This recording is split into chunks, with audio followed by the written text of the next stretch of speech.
It's not easy to pull your experiences of the Second World War from your memory and then write a chronologically accurate report about them.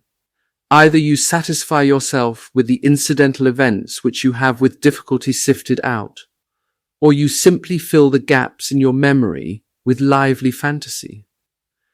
Many books have been published using the latter mixture, either glorifying the war by telling of what are indisputably acts of heroism, or interpreting it by means of malicious obituary, with the result that the reader is persuaded to regard soldiers as bloodthirsty murderers.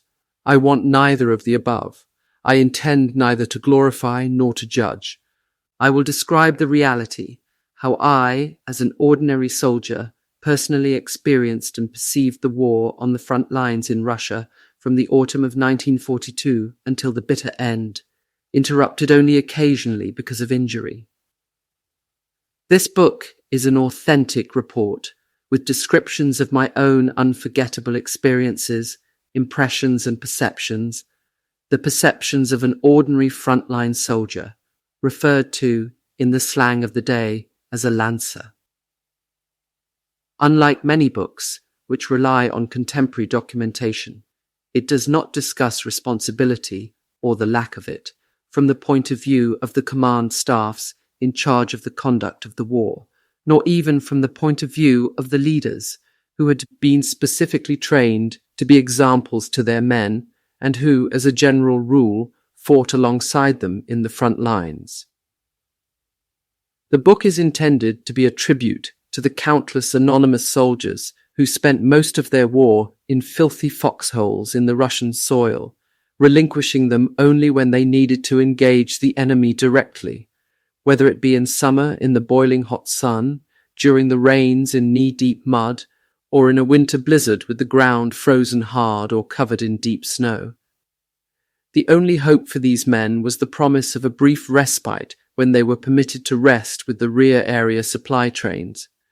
But until that happened, their home was the front-line trench or the foxhole, there on the main battle line, where day after day they worried about their survival and killed their enemies in order to avoid being killed, where each man fought as a unit, but in the end had to rely upon himself, where the earth around them often turned into a burning hell, where they sensed the ice-cold touch of death when a glowing hot splinter or a fizzing bullet searched out their living bodies, where the shredded corpses of their enemy were heaped in front of them, and where the piercing screams of the wounded would mix with the barely audible calls of the dying, touching them as they cowered deep within the ground and pursuing them in their nightmares. There cannot be many still living who, after half a century, can say that they survived the murderous war on the Russian front, or survived an inhuman imprisonment afterwards. But there most assuredly are still fewer who, thanks to some miracle, escaped the hellish inferno, and who, because of notes they made during those days, can now write about it. After my training, I graduated as a heavy machine gunner. As a result, my superiors employed me primarily in this speciality and as a heavy weapons gun team leader for most of my frontline service. I will not deny that using this rapid-fire weapon, mounted on a gun carriage and equipped with an optical sight, I killed many of the enemy during the war on the Eastern Front. During this period, I made a number of notes with a view to writing up a factual report after hostilities had ended. Initially, I also kept a diary, although this was against regulations for the common soldier. I made my first comments in this diary as we, a freshly trained unit of young recruits, made our way to Stalingrad as replacement troops. Before we reached our destination, we marched for days, with heavy loads on our backs through the shimmering heat of the endless Kalmuk steppe. During a massive Russian tank attack on the 13th of December 1942, at the edge of the Stalingrad pocket, our supply train and personal effects fell into enemy hands. Unfortunately, my diary was amongst the booty. I didn't worry too much, as I had only written down my impressions, which the Russians would not be able to make much sense of. My name was not in it, nor was the name of the unit I belonged to, although from the material they took, they would in fact have been able to discover my unit. Later, while I was recovering from my first injuries, I again wrote down what I had experienced during this fateful period. The days and weeks in which we distraught Germans tried to escape the Stalingrad encirclement, finally fleeing headlong across the frozen Don under the shattering live fire from the approaching 100 Russian tanks. This incident ended a never-to-be-forgotten experience, as, almost deafened from the roar of the exploding shells and the incessant clatter of tracks, and blinded by the flashing close behind us, we made our way over mountains of emaciated corpses and wounded comrades whose blood stained the snow red, to the safety of the other bank of the Don, which, the day before, had seemed so peaceful, covered in a mantle of fresh snow. After I lost my diary, I had made my notes on any scraps of paper which happened to be available at the time. I then folded these pages and slid them through a tiny slit in the lining of my uniform coat. During my short stay in the military hospital, I twice had an opportunity to pass these observations on to my mother for her safekeeping.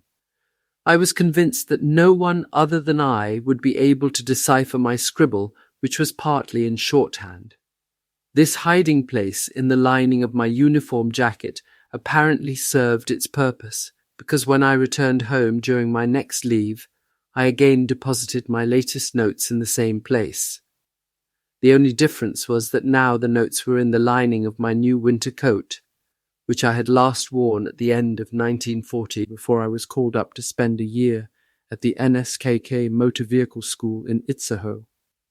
This was preliminary military training to qualify for several different army driver's licenses. Sometime or other, I began to organize the notes chronologically and to formulate an idea out of them. It became my fervent wish to write a book, but this ambition was destined to remain unfulfilled for various reasons. The years passed, though the flame was often rekindled. Then came the time when I mislaid my notes. I assumed that I had somehow lost them during a move, and it was only much later that I discovered that I had left them behind in our apartment in the 1950s, when I had gone through a traumatic divorce from my wife. After the divorce, my wife quickly did what she had longed to do. She married an American soldier, who took her and my daughter, and a further child, back to America. The decades passed, but the painful memories of the war years remained deep in my soul. Moreover, changes in society's attitudes from what was once acceptable behavior to an unmistakable new wave, permitting lack of respect, aggressive attitudes, hatred and violence, did nothing to help me forget those fateful times. Then one day, I quite unexpectedly held my long-lost notes in my hands again. Reading merely a few lines from them brought images from the 1940s back to stark reality. It all had begun with a call from the United States. At first I found no words, as an unknown woman's voice with a decidedly American accent asked me for my name and thereupon addressed me as Daddy. It took a moment before I realized that the caller was my daughter from my first marriage, a daughter whom I had not seen since my divorce in the mid-1950s. It was a strange feeling to discover that I suddenly had a daughter who was married and who, overnight as it were, had also made me a grandfather of 2. She then visited my new wife and me in Germany, and she presented me with a wonderful gift, a folder containing all my wartime notes. These notes had been the only souvenirs she had had of her father, and she had kept them all these years in the hope that one day she would be able to meet him again. It took almost 40 years. Her repeated attempts to find me had been frustrated by the many changes in addresses which I had gone through. Contact has remained intact since then, however, and we have enjoyed several holidays at her home in Las Vegas. Today, almost 60 years after World War II, we are fed images of hatred, acts of brutality, and footage of war by the various media directly into our homes. These events may cause a sudden chill to run up and down the spine and perhaps bring tears to the eyes. But no one really understands the true hurt suffered by the victim. People see brutalization and atrocities. They are aghast, and they may discuss what they have seen, but images are quickly forgotten.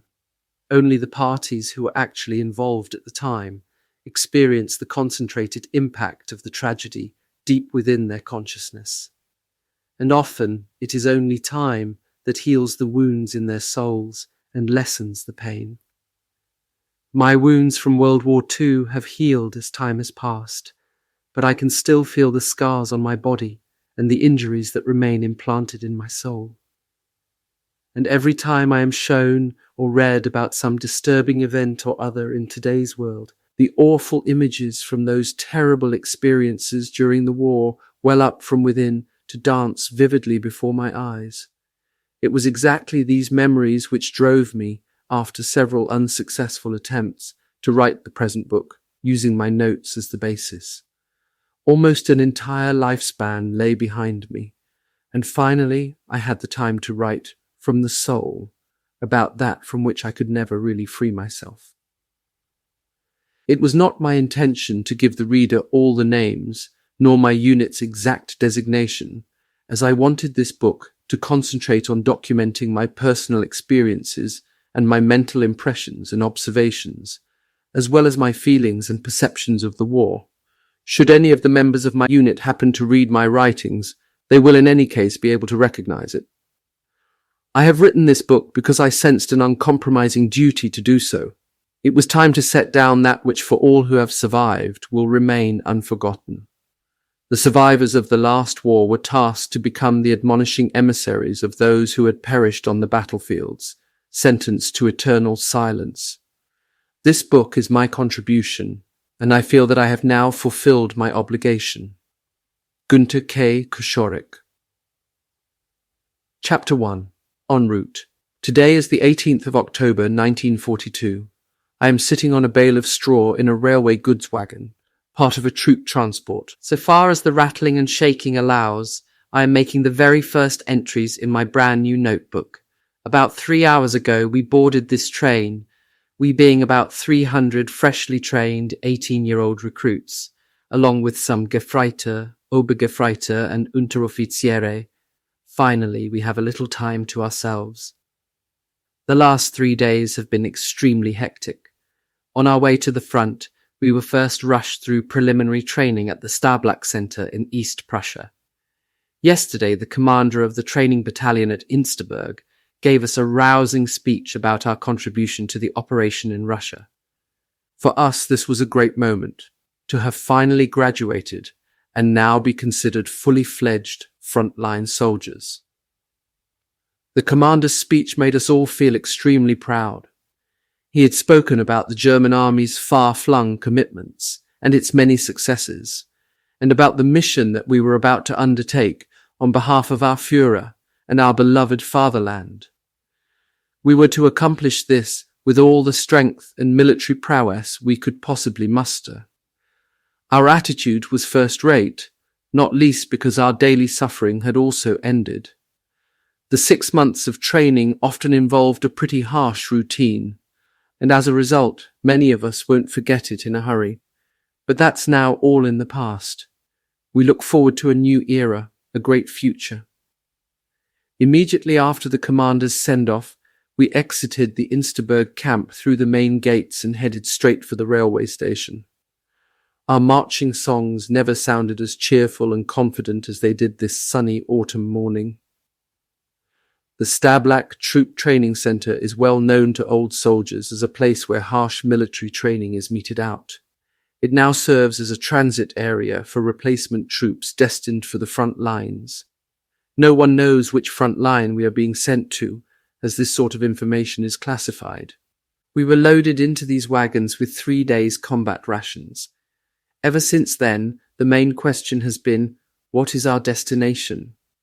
The only person who might know is the Obergefreiter with the Iron Cross Second Class and the wound badge. He's in our carriage, but he's saying nothing and is calmly smoking his pipe. He and a couple of other fellows who also have 1 or 2 chevrons on their sleeves are supposed to have come from a convalescent company. They were assigned as senior occupants of each goods wagon by the Transportführer. We take it they are returning to their old units, to which we then might be assigned as replacements. Someone's heard that our unit is an old cavalry division, reformed as a tank division with 2 infantry regiments.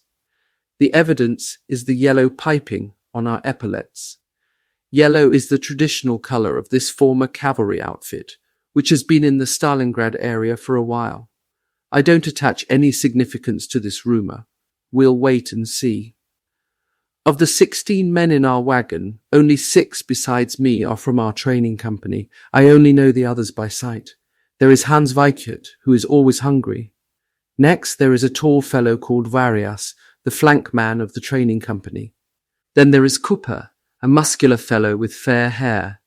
The 4th man is a quiet, sensible chap called Grommel. Then there is Heinz Kurat, who plays the harmonica.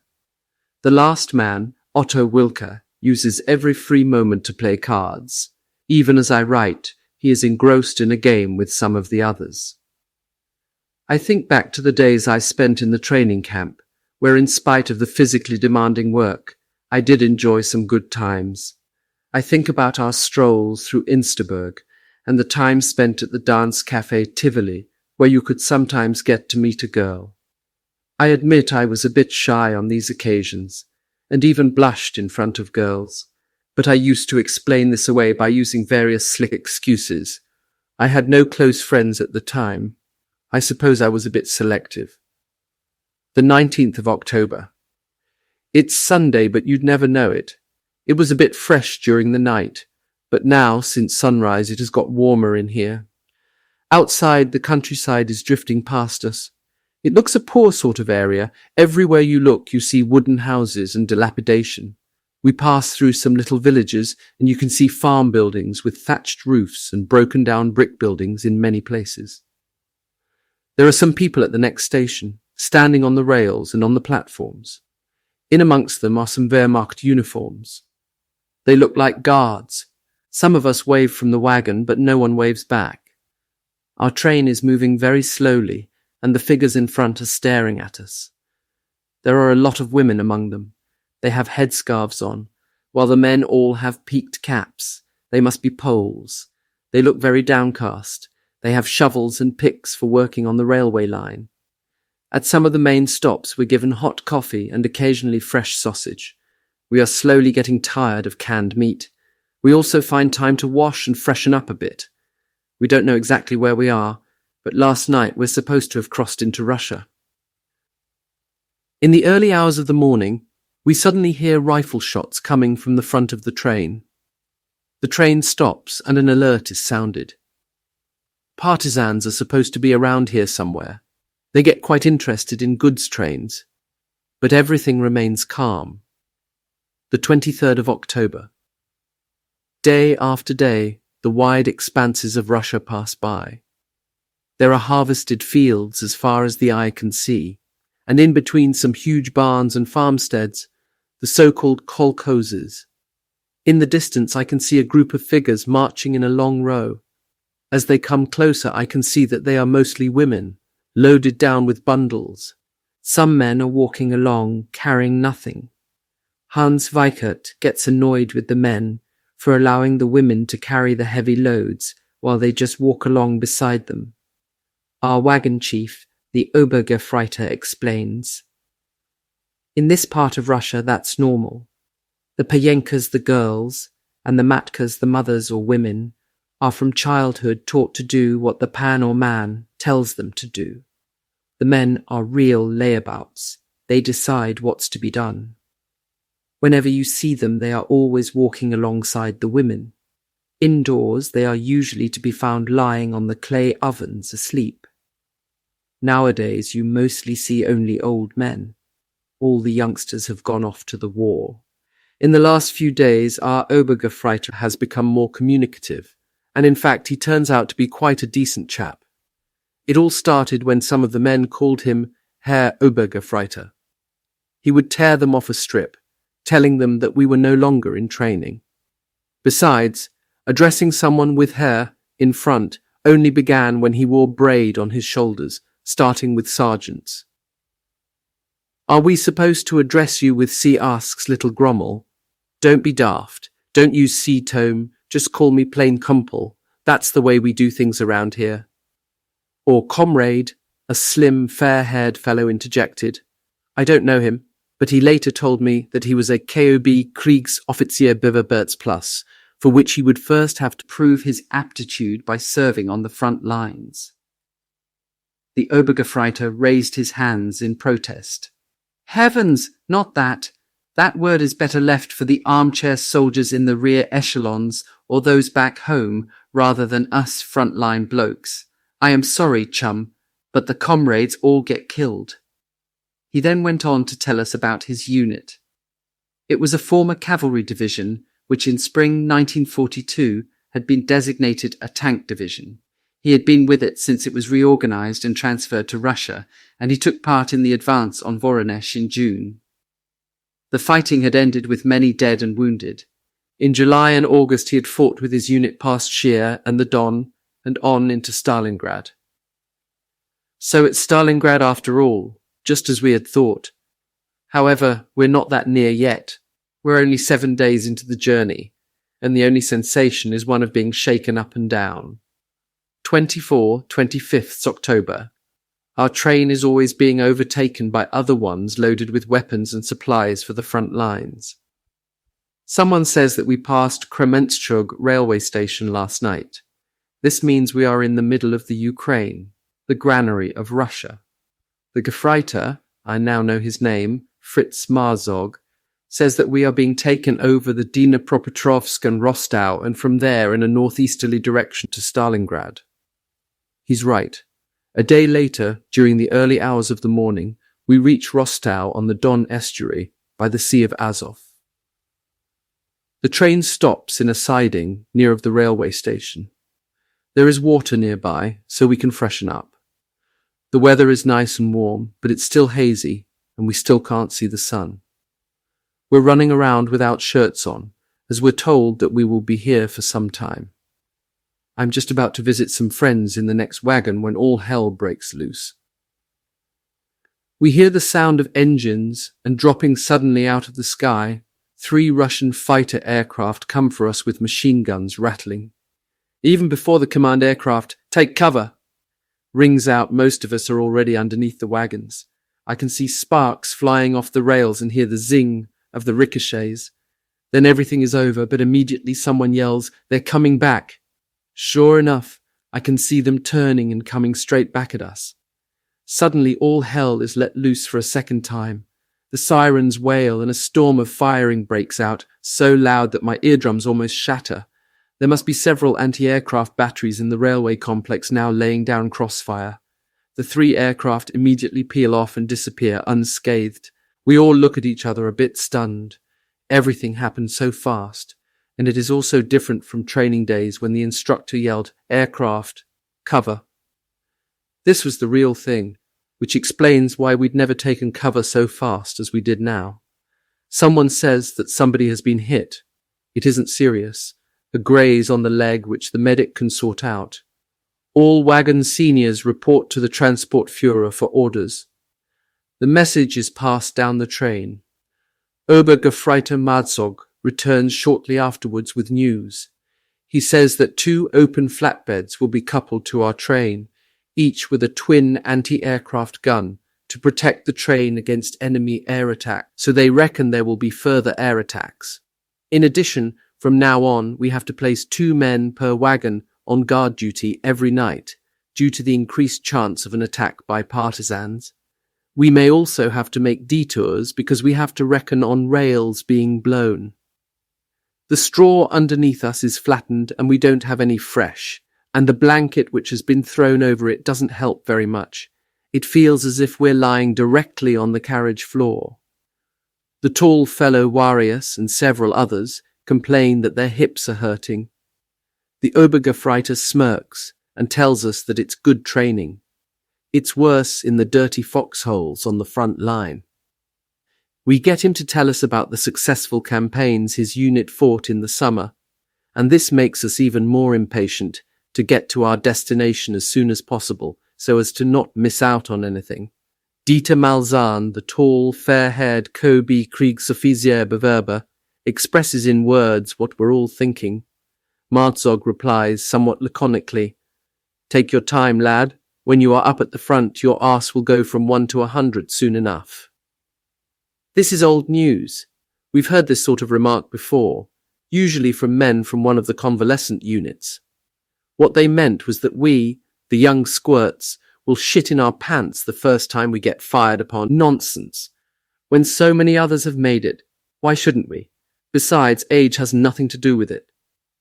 Nearly every time the train stops, we hear favourable Wehrmacht radio reports booming out over the loudspeakers from the Transportführer's wagon.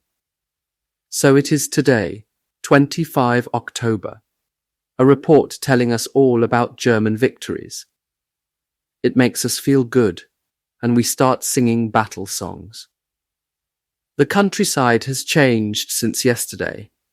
We were passing villages every now and then, but today, on both sides of the line, there is nothing but brown-coloured steppe with the occasional small hillock. Once in a while you can see large kolkhozes. The driver brings the train to a halt in the middle of this landscape. We climb down from our carriage. The driver has noticed that a section of the railway line had been blown up. We now have to back up along the track for almost 12 hours so as to get on to another line. Progress is now a series of jerks. The engine wheezes like an old walrus as soon as there is the slightest incline. We carry on like this for quite a while, until suddenly everyone sits up. There, over a hill in front of us, is a huge dark shadow, like a bird of prey coming right at us. First we hear a low droning noise, then a crescendo roar like a swarm of bees. Take cover, air attack. We lie flat on the ground, and overhead comes the rattle of aircraft cannon. I can see dirt being thrown up where the shells hit the ground. Then our ack begins to spit back. I look up and see small bombs falling from the plane. They explode in front of the train on the engine. Then again, the mad buzzing noise, and he is gone. Our anti-aircraft fire didn't manage to get the plane, but there's not much damage. A couple of splinters hitting various parts of the engine and making some holes in the sides of the wagons. Marzog tells us about it. That was the Iron Gustav, a Soviet combat fighter, which Ivan also uses at the front lines. It's a nimble, low-altitude, close-support plane, which appears from nowhere and sprays everything with its automatic cannon. It often also drops small bombs and sometimes larger ones. Standard ammo is quite useless against it, as it has an armour-plated belly. After this incident, we carry on, pushing the train uphill and riding it downhill. How long can this go on? But eventually we come to the end. Nothing more can be done. We can't move the train any further, even by pushing it. What now? We are stranded somewhere in the Kalmuk steppe, with 320 men and a good 40 pounds of personal gear for each one.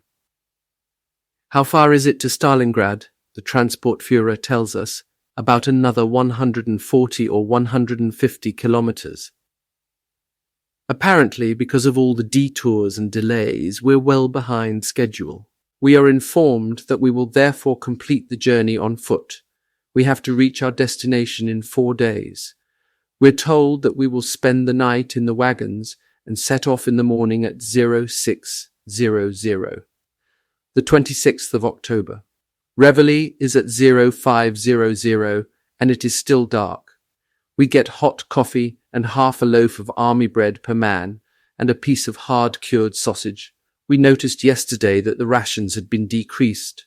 A few men with injured feet will remain behind with the train and anti-aircraft crews.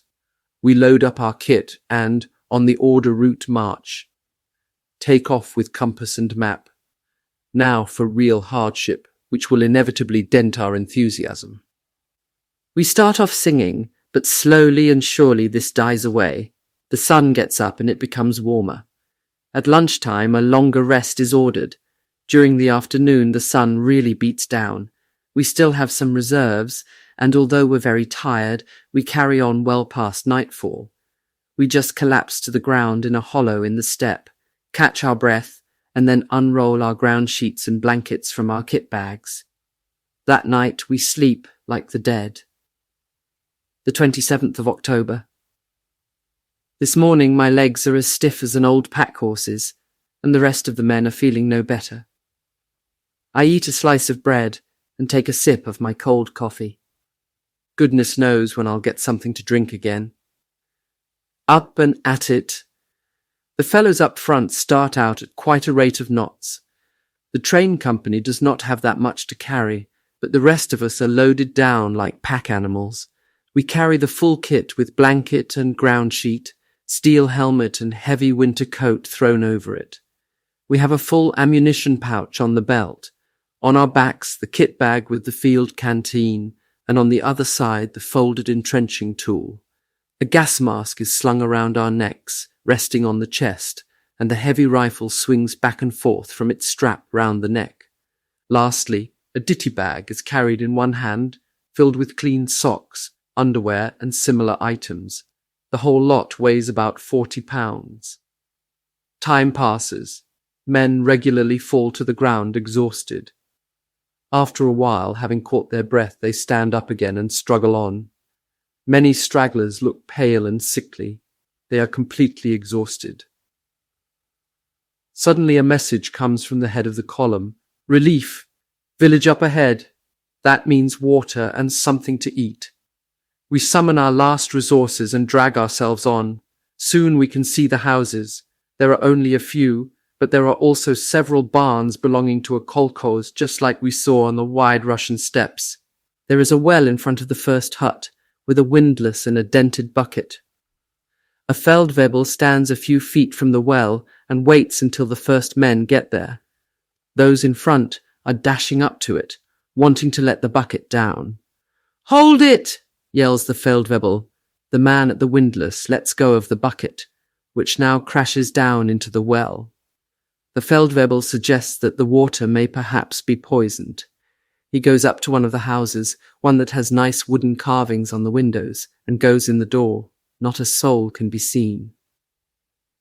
The Feldwebel reappears with a scruffy-looking fellow from the house. He is an old man with a bushy beard and is dressed in the typical quilted jacket. The Feldwebel is dragging him over to the well, holding onto his sleeve with 2 fingers.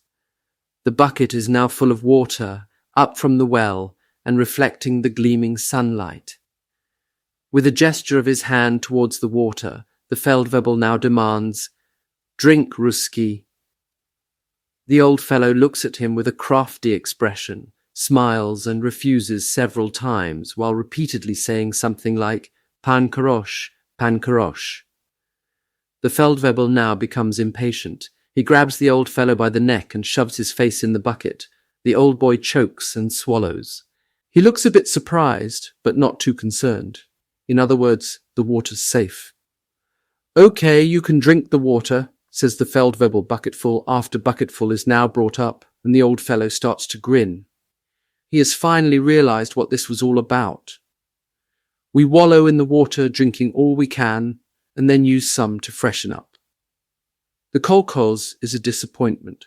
We can't find any food anywhere. In one shed are a pile of mangold wurzels and a few ears of corn. Cuppa bites a chunk of mangold wurzel but spits it right out again. Meanwhile, a number of women have come out of the houses and are gawking at us. Weikert says the old Russian chap has mentioned something about a garrison headquarters and confiscation. That probably means that some German unit or other has already taken off with anything that's edible. The 28th of October. We march onwards with empty stomachs. Hour after hour passes. We sweat, we swear. Many of us shout out just to lighten our spirits, but we still have to drag ourselves forward, kilometre after kilometre. Then suddenly, the peace of the countryside is broken by a dull, throbbing sound. "Take cover! Air attack!" someone yells. We try to run for cover just as we have been trained to do, but after a couple of paces we go down on the spot. I scan the sky, and on the horizon can pick out some aircraft coming towards us. their tails glinting in the sun. We can tell they're heavily loaded with bombs, ready for the kill. They are coming closer. Then we can make out the cross insignia under their wings and realize that they're German bombers up on a mission, so we stand up and wave to them. They disappear in a northeasterly direction with their deadly cargo. That must be Stalingrad over there. We trudge on. How far is it now? Asked little Grommel, who has made himself comfortable between me and Marzog. Marzog shrugs his shoulders. No idea, but I heard we're supposed to get there tomorrow. As if in answer, we hear a heavy, muffled noise in the distance, followed by what sounds like rolling thunder. As it starts to get dark, we can see a red glare in the sky in the far distance. That's Stalingrad, someone says. What are those lights? Warius makes a gesture with his hand. We look towards where he is pointing and see a row of lights in the sky, just like lanterns. Then we hear more muffled explosions, and straight after that we can see long, bright strings of pearls which start from the ground, continue up into the sky, and then disappear. Someone remarks, "That's the runway raider." The old veteran explains that this is a light biplane, which generally operates at night over the runway, letting off flares suspended on little parachutes to illuminate targets. Then the plane drops a number of small bombs, or fragmentation bombs. The pilot can turn off his engine and sail noiselessly towards his target like a glider. When the enemy discovers him, it's usually too late. The frontline troops have called him the Na-machine because that's what the engine sounds like. The old soldier goes on. By the way, those strings of pearls in the sky are tracer rounds from the 20 twin-barrel and quad anti-aircraft guns, which are trying to shoot him down. It's a great show. More flares appear, and more strings of pearls follow in the night sky. It's odd, but we can't hear anything. It's like a silent movie. The 29th of October.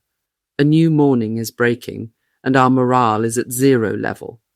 For an hour now, a fine drizzle has been coming down, and some of our men are quite outspoken about their dislike for it. The rain gets heavier, and now it's windy as well. For the first time, we are experiencing really lousy weather, something we hadn't expected. The gusts become stronger and stronger, and the open countryside offers no protection. The raindrops lash your face like fine needles, drumming against the steel helmets that we've put on to protect us. The wind tears at the ground sheets which we've wrapped around us, and they don't make much difference. They slap against our wet trousers, and the cold wind practically knocks us off our feet. We trudge on. Several hours go by, then we finally spot a village. It has stopped raining. We find some empty barns and sink gratefully to the ground. It's quite busy in the village, with privates and other ranks all over the place. They snap to attention and salute each other. Have we reached the front line or not? There is plenty of evidence here that this area has been taken over by a headquarters and regimental staff. In other words, the organisatorischen Schreibstubengefechtsstande, as Marzog puts it. Our Transportführer is supposed to be organising some rations for us. It works, and we all receive a large helping of barley soup with meat chunks. They live quite well here. After the soup, we feel a lot better. What next? We wait and we wait. Then there is an announcement. There are still 8 or so kilometres to go.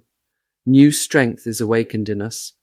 Although our bones ache and the blisters on our feet hurt, we manage to march the rest of the way in about an hour and a half. Quite an achievement considering the weight of our kit. Rumour has it that we will be picked up by vehicles from this point. However, they're not yet here, so again we have to wait. They arrive at dusk. We drive into the darkness, then over a long bridge with lots of other vehicles. The River Don, someone behind me remarks. Then we continue on the MSR, more commonly referred to as the runway. We drive without lights because of the runway raider.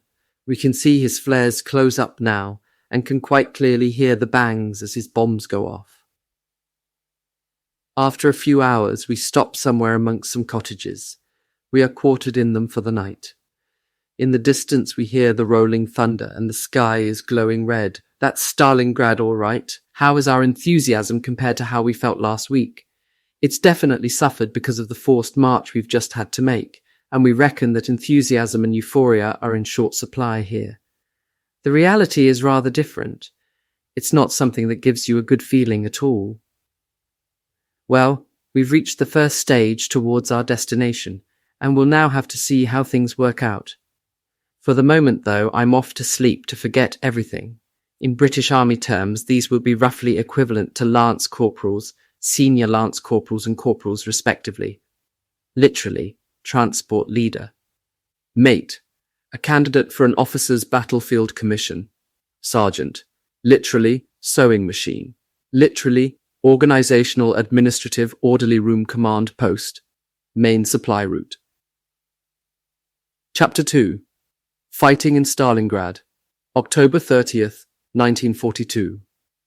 Reveille is at 0600 and it's still dark outside. We get some hot coffee and food. No one knows for certain what's happening, although there are lots of rumors. One says that we still haven't reached our destination. Another says that this is only one regiment from the division. We'll go from here to our unit in Stalingrad. The unit's strength is reported to have been dramatically cut, and we are the replacements. We're told that the entire regiment doesn't even amount to 2 companies at the moment. Rumors are often the only source of information for the common soldier. Even if they don't exactly fit the facts, there is normally a certain amount of truth in them. I miss Obergefreiter Marzog and the others from the convalescent company at Insterburg. It seems they have already been picked up. Now for us, the usual routine starts up. Fall in, 2 ranks. We line up so that we're always in the second row, so that we can stick together, all except for Malzahn. The entire group is 90 men strong. To the 1st Battalion, Regiment 21, orders a young Oberleutnant. Round about noon, we are picked up by some trucks and 4 Mercedes personnel carriers. The vehicles are all wearing the division's tactical emblem, a leaping rider in a circle. I'm given a seat next to the driver of an 8-man personnel carrier. We set off along an MSR, a wide road packed with traffic. The road is undulating, the surface smooth and shiny like bacon rind, stretching away across the steppe almost in a straight line. Now and then roads branch off, the junctions plastered with unit designation symbols and the names of villages. Rumours are flying. It's no longer certain that we're going to Stalingrad. I ask the driver, who is a Obergefreiter. He says that we are not going to Stalingrad, but rather to a so-called winter position. This is where the baggage trains are situated, because they can no longer be brought into Stalingrad, from which the troops fighting in the northern suburbs of the city are supplied with food and ammunition. The 31st of October. The winter position is close to a kolkhoz in the open steppe. Along one side there is a Rachel, a deep, often long, rectangular trench where the steppe suddenly dips down. These Rachels are natural, geological phenomena and are often 10-20 feet deep in the otherwise flat landscape. A Rachel can be small or large enough to give protection to an entire battalion, complete with vehicles and men. A Hauptwachtmeister, in soldiers' slang also referred to as Spitz or mother of the company, meets us. He informs us that we now belong to a division rich in tradition, which even in the Polish and French campaigns was still a cavalry unit. He explains that the unit is therefore particularly proud of its old cavalry designations. A Feldwebel is called a Wachtmeister, and a company is called a Schwadron, whilst a battalion is called an Abteilung, and a Hauptmann is a Rittmeister. Yes, Herr Hauptwachtmeister. We yell at his question whether we have understood him or not.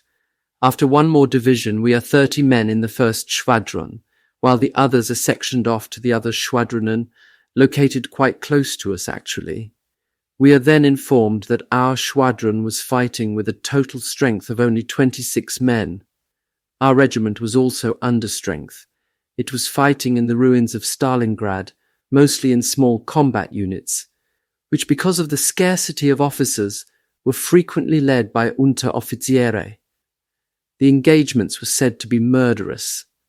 Brick walls were no longer standing, and the piles of dead and wounded got higher every day. This news certainly didn't breed enthusiasm. What had happened to all the successes and the reports of the proud German army's advances, the ones we'd heard only a few days ago? Were they exaggerations, or was this merely a temporary setback to the usual run of successes? 1. The 6th of November. Considering the situation, we are all surprised to discover that we are not off to the front immediately. Instead, we have to put up with the normal Army Mickey Mouse's routine. Salute the officers, stand to attention, take up formation, listen to guff from our leaders, and so on. Even when their training is completed, recruits are only novices and have to prove that they are real soldiers. All well and good, but they should give us the opportunity to prove it. The 9th of November.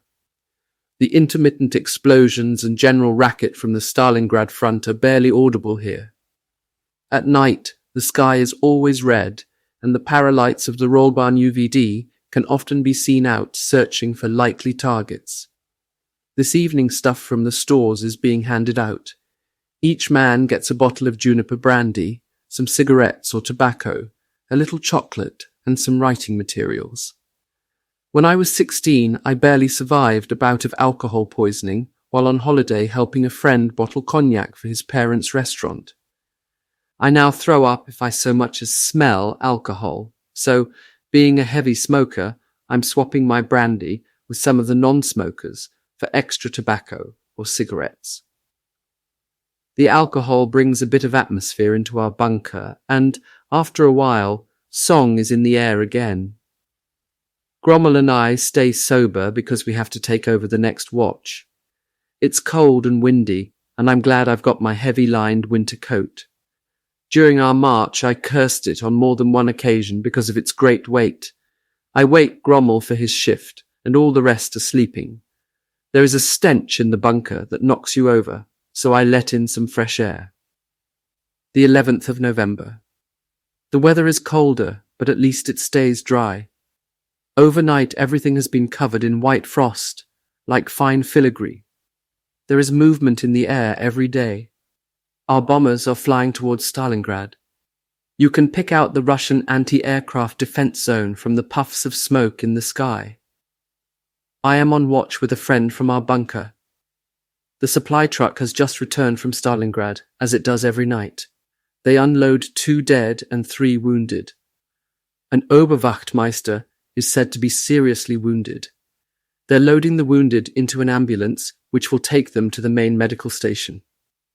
Up to this point, we hadn't seen any dead men. The bodies are always buried in a special spot. I saw all the wooden crosses days ago as we drove by them while on manoeuvres. 3 Lancer have come back with a supply truck and are to be reassigned for health reasons. They are told to go to different bunkers, and one of them comes to ours. I return to the bunker after my guard duty and discover that my place on the mattress has been taken. The Lancer from Stalingrad has taken it. I can hardly make out his face. It is covered with beard stubble. His peaked cap almost covers his eyes, and the ear flaps are pulled way down over his ears. He is in a deep sleep, though he doesn't snore. Every now and then he gives a twitch, as if he is having a bad dream. I lie down in Kurat's place. He is the guard who relieved me. The 12th of November. Today, at noon, our sergeant major has taken me off manoeuvres and given me a special job. I've got to dig a new latrine because the old one is already full up. The 2 Russian prisoners taken out of Stalingrad a couple of days ago are supposed to help me with this task. This is the first time I have seen Russian soldiers up close, and I look at them with curiosity. In their dirty brown coats and greasy headgear with long ear flaps, they do not look particularly trustworthy. They do not exactly ooze danger, but rather just give the impression of being more foreign. One seems to be of Mongolian descent. Their faces are unshaven and grey, with restless eyes. I can sense insecurity and apprehension in their faces. I would probably feel the same if I were in their shoes. Both Russians turn out to be quite lazy types. I reckon they are between 25 and 30 years old. I have to chivvy them quite often in order to get work out of them. We have just finished digging, and I'm just admiring our work when a Russian standing next to me throws his shovel down and lunges past me directly into the trench. The other leaps after him, and I crouch down, thinking, before jumping into the trench as well, landing directly on top of the first Russian. All three of us are now flat on our stomachs in the trench and can hear the rattle of aircraft cannon as the shells hit the ground directly above us. Then a shadow, accompanied by a droning noise, which I know all too well, flies sideways over and past us. The Iron Gustav must have crept up on us while coming in low over the kolkhoz. The new latrine is some way away from the rest of the unit. I peer over the edge of the trench towards the bunker and the vehicle dugouts.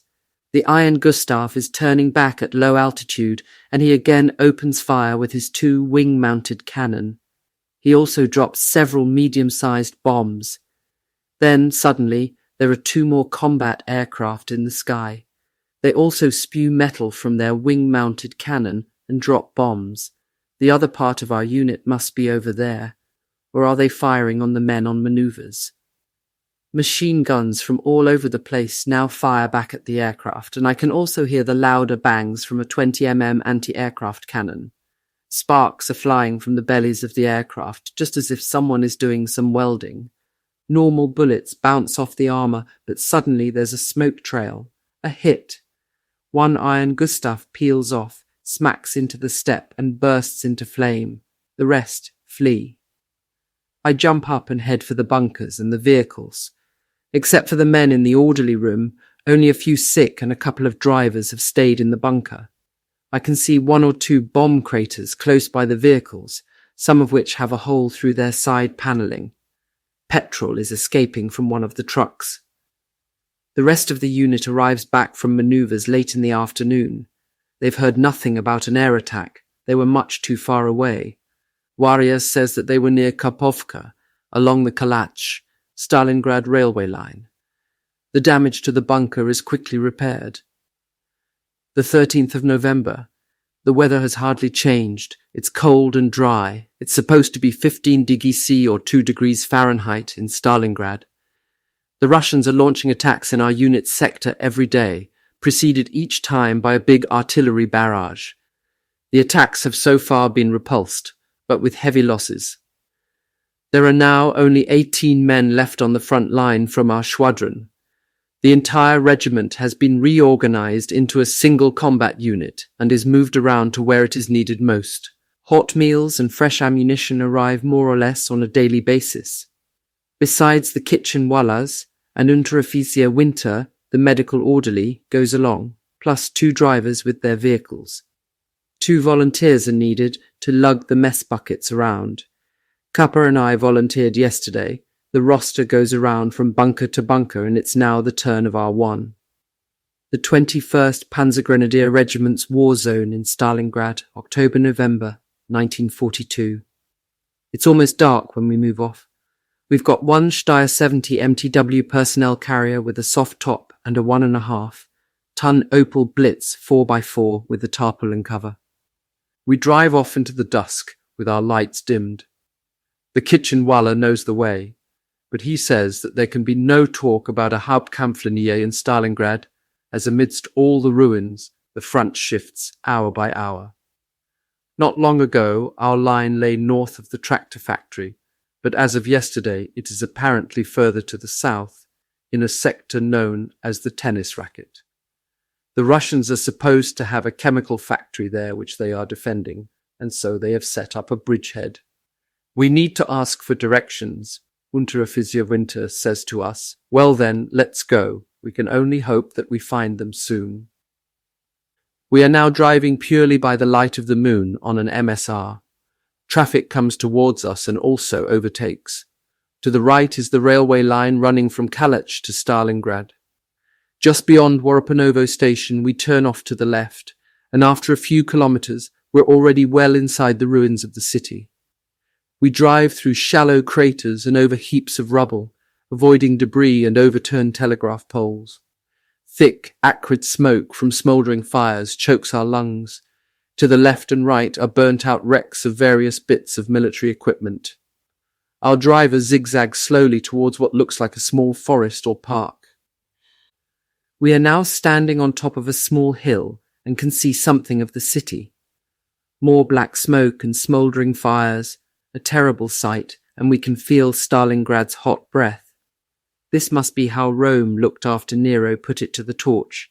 The only difference is that here the inferno is made worse by the screaming shells and lethal explosions, increasing the madness and giving the onlooker the impression that he's witnessing the end of the world. The further we penetrate into the city, the closer the shells fall around us. The usual evening blessing from Ivan, remarks the medic. It was supposed to sound light-hearted, but it falls flat. He is sitting cowering on ammunition boxes, as I am.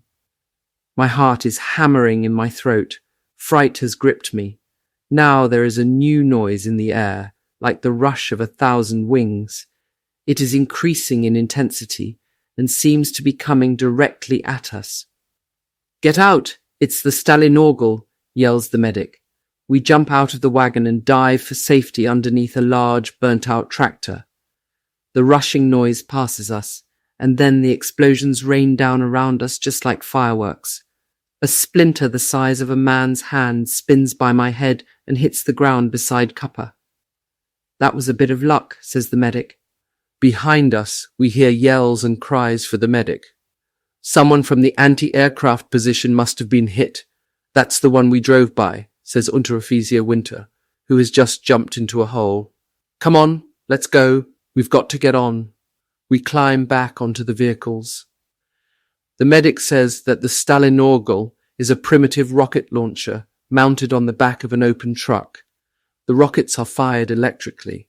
They can't hit a precise target, but by using this weapon, Ivan can saturate a large area of ground, and God help those who find themselves inside it without any shelter.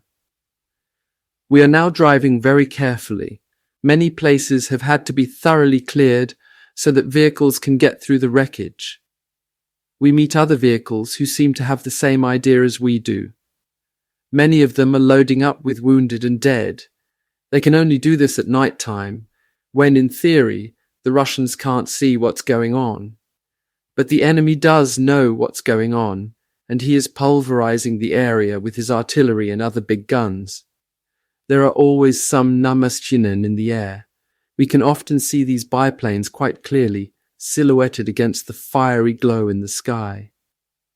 Tracer rounds climb high into the sky, and in front of us we can hear the rattle of machine gun fire. I can tell it's Russian fire by the sound. Hand grenades are going off, and we can hear yelling, so we come to a halt amidst the ruins. Winter disappears, returning some minutes later. "Our people are supposed to be in the same area they were in yesterday," he says. "We'll move in as close to them as we can, and then we'll have to carry the stuff the rest of the way." The vehicles move off again, gingerly, a yard at a time. I can see 2 burnt-out Russian T-34 tanks. We pass them and come up to a large building with big open spaces like a factory. In the background, standing out against the glow of the fire and rising out of the ruins, is a tall chimney, looking for all the world like a threatening finger pointing up to the sky. We pull up in the shadow of the factory. We start to unload, but Russian artillery shells are falling precisely where we want to go. Some of them land pretty close to us as well. A fire flares behind us. A vehicle has been hit. There is another big blaze nearby, probably a petrol dump or something like that. We wait, all ready to go. There are craters in front of us, lumps of stone and piles of debris, and between the screams of artillery shells and the thunderous roar as they explode, I get goose pimples. We move in zigzags, clambering over stones and beams, stumble, lie flat on the ground, get up again and continue on. "Stay close together," croaks Winter. In the glare of a fire, I can see men running, then some hand grenades go off. Several figures run past us, bent double. Winter gets up and speaks to them. I can recognize an officer's uniform. "We've got to move further over to the right," he says afterwards. "A couple of hours ago, they threw Ivan out of this area. Now there's hell to pay because he wants to take it back." We creep carefully forward, then we come to an open space littered with clods of earth and concrete blocks with iron rods sticking out. This was perhaps once a bunker destroyed by our bombs. A long wall rises at the other end. 3 pillars are still standing. "They are supposed to be there somewhere," says Winter, pointing to the wall. "We can't go any further. Ivan is firing like mad at the churned-up ground which we have to cross. Has he spotted us yet?" We crouch down behind the concrete blocks, but the shells are landing so close to us that I can sense the hot metal on my face and can feel the muscles on my back cramping up. In front of us, tracer bullets shoot up into the sky, rifles and machine guns crackle. Is Ivan on the attack? The shooting gradually dies away. "Go now, to the wall!" It's Winter, barking out his orders. We run through the confusion of rubble, wire and lumps of iron. We can't see anybody. We slither along the wall and come to a basement entrance. Suddenly there's a shout from somewhere, as if from the grave. "Hey mate, get out of here. What do you want to do? Bring Ivan down on our heads." A steel helmet sticks up from the ruins.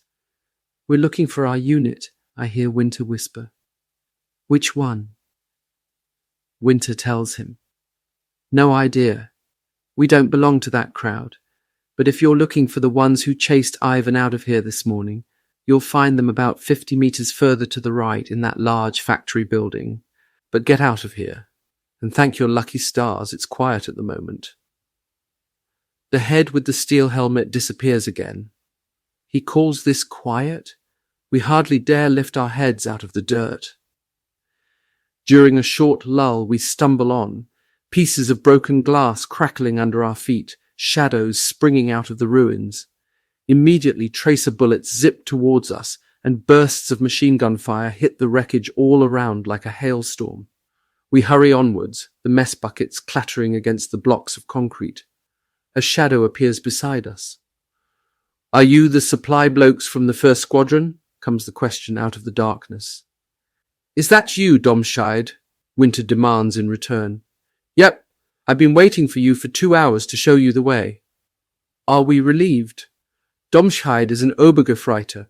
He tells us that they carried out a counterattack this morning and are now positioned a bit further forward in the factory building. Winter swears. "Every time we come, you are somewhere else. One day, we'll probably deliver these supplies straight to Ivan." "Oh, that's been done before," says Domscheit. "Last night, 4 men from the 74th Infantry Division walked right into Ivan's hands, with food and ammunition. During the counterattack this morning, only empty containers were found. There was no sign of the men."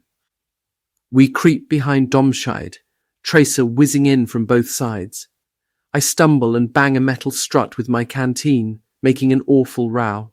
Immediately, a Russian machine gunner opens up and a strip of tracer bullets lights up the night. Ivan is pretty close. We lie down flat. The shots sing over my head and explode against the concrete block. The chalky spray drizzles down my neck, mixing with my sweat. I roll forward and pull the 2 mess buckets behind the block. Kappa has also let go of his mess bucket and is hauling it to safety. He's lying a couple of paces further forward next to a protective wall. I want to catch him up and I take a pace forward only to fall into emptiness. Hands grab me and pull me up. "Hang on," says a deep voice, and then, "Where did you come from so suddenly? We were just about to fire on you. You were bloody lucky." Domscheit tells them, "Christ, do you have to use this particular street? We've got Ivan sitting right on our backs here. I came by here just 2 hours ago, and Ivan was further forward," Domscheit says. "Yes, but in the last hour, not so." "Max, do you have your sprayer ready?" asks the low voice. "Of course, as always," comes the answer. "Good, then we'll give you covering fire. You can get through behind us across the street. Now off with you." On their first burst of fire, We dash off. Kappa is faster than me and nearly pulls my arm out of its socket because I'm still holding on to the other handle of the food container. Ivan shoots wildly back. Then the artillery opens up. In between, I can also hear the thud of the mortars.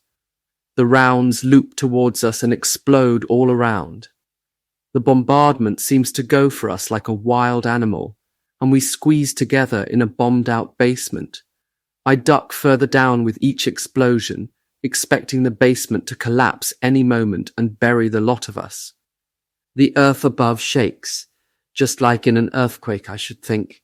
My nerves are aflutter. I'd never imagined I could be so terrified. You can't do anything, not a thing. The only solution might actually be to get out and run. But where? The only advantage is that death will come more quickly. For heaven's sake, they are forever going on about the proud, successful German advances in the army news bulletins. But here in Stalingrad, I haven't seen anything of that. The only thing I understand is that we are holed up in these ruins like cowering rats fighting for our lives. But what else can we do, given the Russian superiority? The driver and the medic are sitting next to me, with Winter and Kappa on the other side. Kappa is as white as a sheet, and we are all staring at the ceiling, which already has a huge number of cracks. Domscheit has the strongest nerves.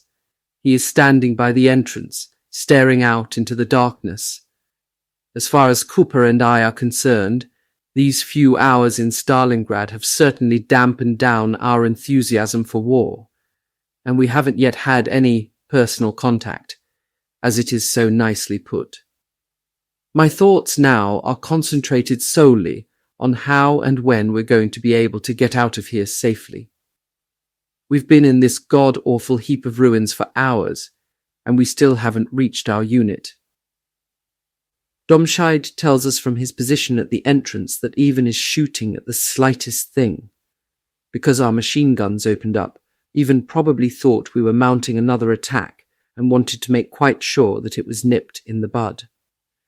If only he knew that we are quite happy keeping our heads down for the moment, until we get our replacements, that is, says Domscheit. We're supposed to be replaced by fresh troops, according to our Wachtmeister. He who believes is indeed blessed, murmurs the medic. Finally, the barrage is lifted, after what seems to me like an eternity. We jump up. Domscheit knows the way. He makes for a ruined factory building, knowing that someone has been lying there under cover, watching everything. Softly, he calls out the code word, while we are still some distance away, and gives his name. We go to a basement entrance, which is half covered by wreckage. Domscheit leads us through a corridor to a room, where in front of the doorway an iron plate has been placed. I can see 2 Hindenburg lanterns, which provide just enough light to clear the darkness in the room. Domscheit makes a droll introduction. May I present our new battle headquarters? A heap of sacks and a few rags are strewn on the ground, and lying on top of them, curled up, are 2 Lancer. Another one is sitting on a couple of stacked-up ammunition boxes. Startled by the noise we have made, the 2 Lancer jump up and help us into the room with our containers. Both men appear to be very tired, and who knows when they might next get some sleep. I can barely distinguish their faces under all the dirt and stubble, but I guess we all look about the same. Then a Wachtmeister comes in. He says hello and offers his hand to Weikert. I recognize him. He's the one who pushed the old Russian fellow's head into the bucket at the well. He tells Winter that the one remaining officer in the group became a casualty this morning, and that now he was in charge of this sector. The men are positioned in front of and to the side of this area, hidden in the ruins. The fighting ebbs back and forth, and no one really knows where the Hauptkampflinie really runs. Casualties today are 1 dead and 2 wounded, and they're already on the way to the main medical center. This is the craziest place imaginable. The Russians are often only 20 or 30 meters away, sometimes at hand grenade range in front of us. No more than 200 meters in front of us there is a deep trench, and this trench leads right down to the banks of the Volga. From there, Ivan gets reinforcements every night. For days now, we've all been waiting impatiently to be relieved, or at least to receive reinforcements, but we're beginning to doubt whether they'll ever come. This last sentence is only whispered to Winter, but with my sharp ears, I still understand what he has said. So they've got their doubts. That makes me think. The warm food and the coffee must by now be frozen solid, even though the containers have double skins and are supposed to be insulated. Winter has brought a fair supply of solid methylated spirits along, and a solid fuel burner to heat up the food. The food is ice cold, but not frozen solid. It's a good, thick noodle soup with lots of canned beef, much better than what we get in the bunkers. These men have more than earned these decent rations. Winter is pressing for us to start getting back. An hour has passed since we left our bunker. The Wachtmeister needs more ammunition, which we've got on the trucks. He details 5 men to go with us. On the way there, the Russians lob more heavy shells into the area. We run after the lead soldier at the double and stop only briefly each time a large shell lands nearby. We jump up on the trucks and sit on the empty ammunition boxes. The dead soldier we are taking back with us lies in the front, in his body bag. There is supposed to be another road we can take going back. The driver says that the route across the village of Petshanka and past another kolkhoz to Vavorovka is shorter going from here. Because of the frost, all the roads are quite passable. But first, we have to work our way through the ruins. Every now and then, the vehicles drive down into a trench and come up the other side, and we're catapulted towards the back and have to hang on to the tailgate, the ammo boxes sliding after us and slamming into our jack boots. Just keep going, I think. Just get out of here. When it all starts up again, we need to be well out of range. We go through another deep trench and have to help push the truck back out again. We pass several other vehicles, and some VW jeeps with officers as passengers pass us. The MSR is rough, but hard and solid. How far is it now? I ask the medic, who is looking back at us from up front through a slit in the tarpaulin. Just a few kilometers, I hear him saying. At that moment, we all hear a thundering noise, as though the world were going split apart at any moment. I slide hastily towards the back and release part of the tarpaulin. I see a frightful spectacle, one that makes me cringe. Cuppa joins me and stares open-mouthed. It would be a beautiful sight were it not for the sinister roaring and the continuous explosions which make you realize that thousands of lives are being sacrificed. The sky is glowing over Stalingrad. Greyish-white smoke billows from the ground. Flames shoot high into the sky in between. The long, probing fingers of the searchlights tear at the half-darkness of the breaking day. There must be a lot of aircraft up. Bombs are ceaselessly raining down on a city that has been condemned to death. The explosions merge into one another, creating a devastating inferno. Tracer patterns from the anti-aircraft guns climb high into the sky for kilometers around. 2 aircraft explode over the hellish fires and are swallowed up by them. This is absolutely crazy. No one can survive this. And yet, even in this inferno, some are managing to stay alive. Not only that, they are defending themselves and fighting back. The proof is that after every bombardment, the enemy counterattacks once more and sometimes even gains a bit of ground, although usually he is stopped in his tracks and pushed back to where he started from. This is the way it has been since the beginning of September, ever since German troops forced their way into the city. But because of the strong defences along the Volga, the Germans have now been obliged to hide in the ruins. When we return to the bunkers, it is full daylight.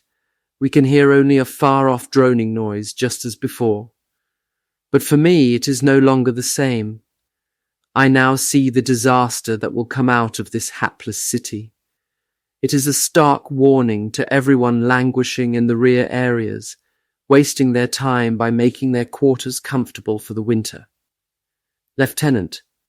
Hauptwachtmeister is a cavalry rank roughly equivalent to sergeant major. Schwadron means squadron, and a Hauptmann is a captain. A German Schwadron would normally be expected to consist of between 100 and 200 men, although numbers could vary according to the type of unit. MSR Sergeant of the Guard, meaning the Russian aircraft patrolling the MSR, literally Main Battle Line, or MBL. Chapter 3. A Narrow Escape. Today is the 17th of November, 1942. Yesterday we had the first snowfall, and a white blanket now covers the steppe as far as the eye can see. It seems as if everything around is muffled. Even the rumble of battle is barely audible when the wind carries the sound over to us. Last night a few soldiers came back from Stalingrad. I'm glad to see that the sickly Stabsgefreiter Petsch is among them. It's obvious that he wasn't much use at the front, owing to his nervous condition. The unit has suffered a lot more casualties. These include Unteroffizier Seifert, who has been badly wounded and has a splinter in his leg. Domscheit apparently was extremely lucky, according to another soldier. A bomb took his helmet off, and the only injury he suffered was a cut from his chin strap. A fellow standing no more than 2 meters away was blown into the air. The only things left of him were individual body parts, which they gathered up in a ground sheet. In the evening we have a chat with Meinhard about the general situation as far as it has affected us.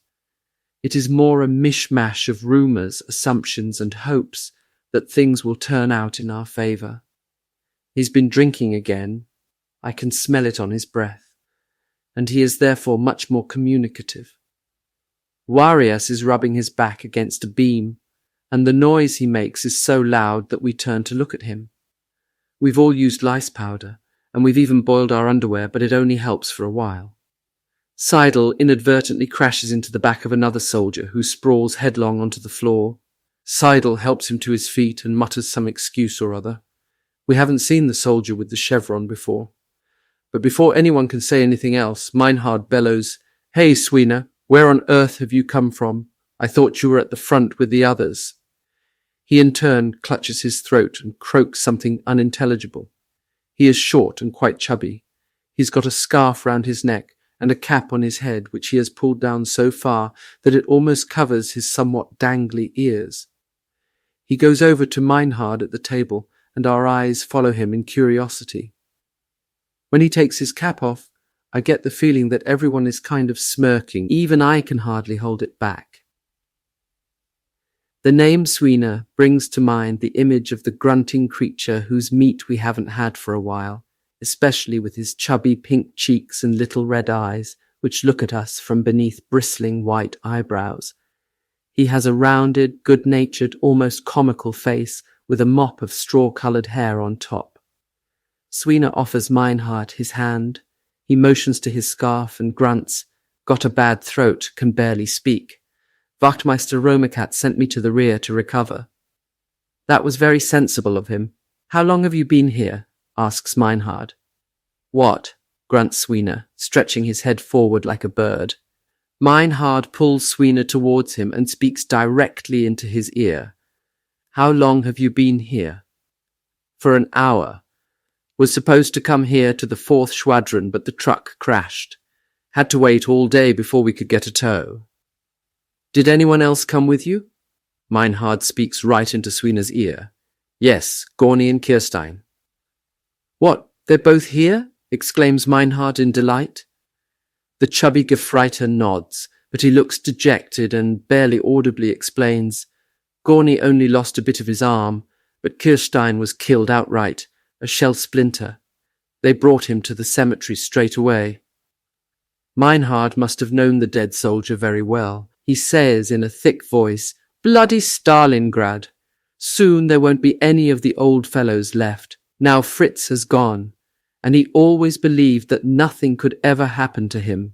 We were together for a month. Once his rifle was shot out of his hand, and shortly after that, a splinter tore open the side of his helmet. But he was quite convinced that no Russian bullet would ever have his name on it. He would die in his bed, an old man. Nothing would persuade him otherwise, despite the fact that many of our friends were falling around us. And now it has happened, old chum. even though you never thought it could? Meinhard mutters to himself. He starts sucking on his pipe and blowing out clouds of smoke. Sweeney sits on the bench, staring into the flickering light of the improvised petrol lamp which was put in our bunker yesterday.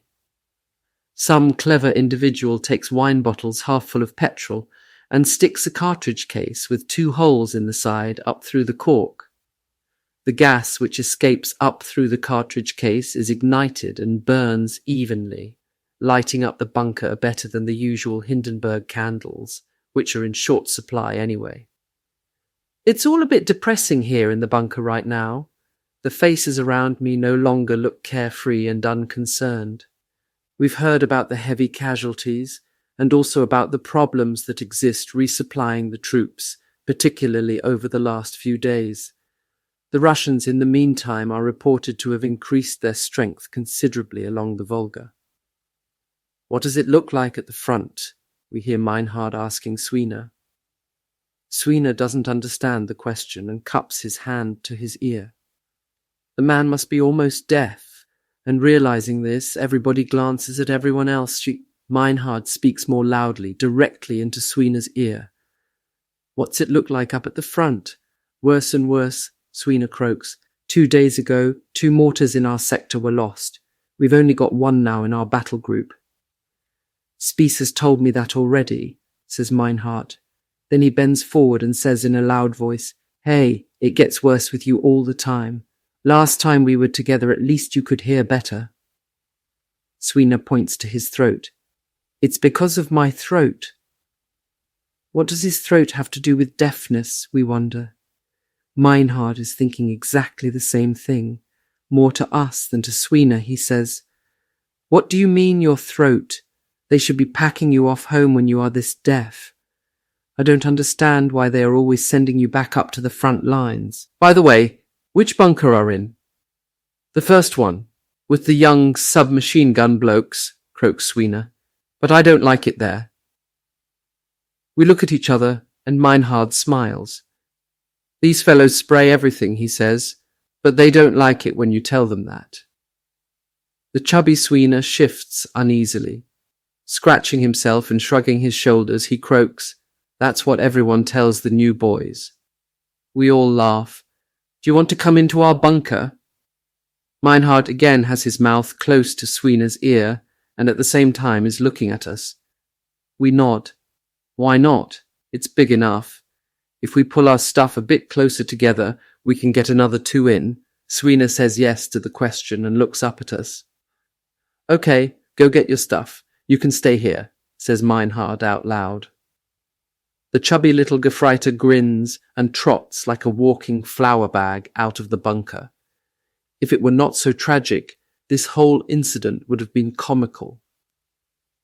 Meinhard says that he cannot understand how Sweeney could have got into the army in the first place. In the summer, he tells us, Sweeney came to the Schwadron with a group of returning convalescents. He couldn't hear very well even then. At first, people thought that he was being antisocial because he never answered anyone's questions. But then it was realized that he couldn't even hear the shells screaming overhead and had to be pulled to safety at the last moment.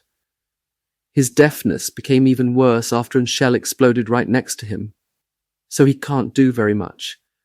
Most of the time he's been bringing up ammunition stocks and fetching rations, and for these tasks he has been absolutely dependable.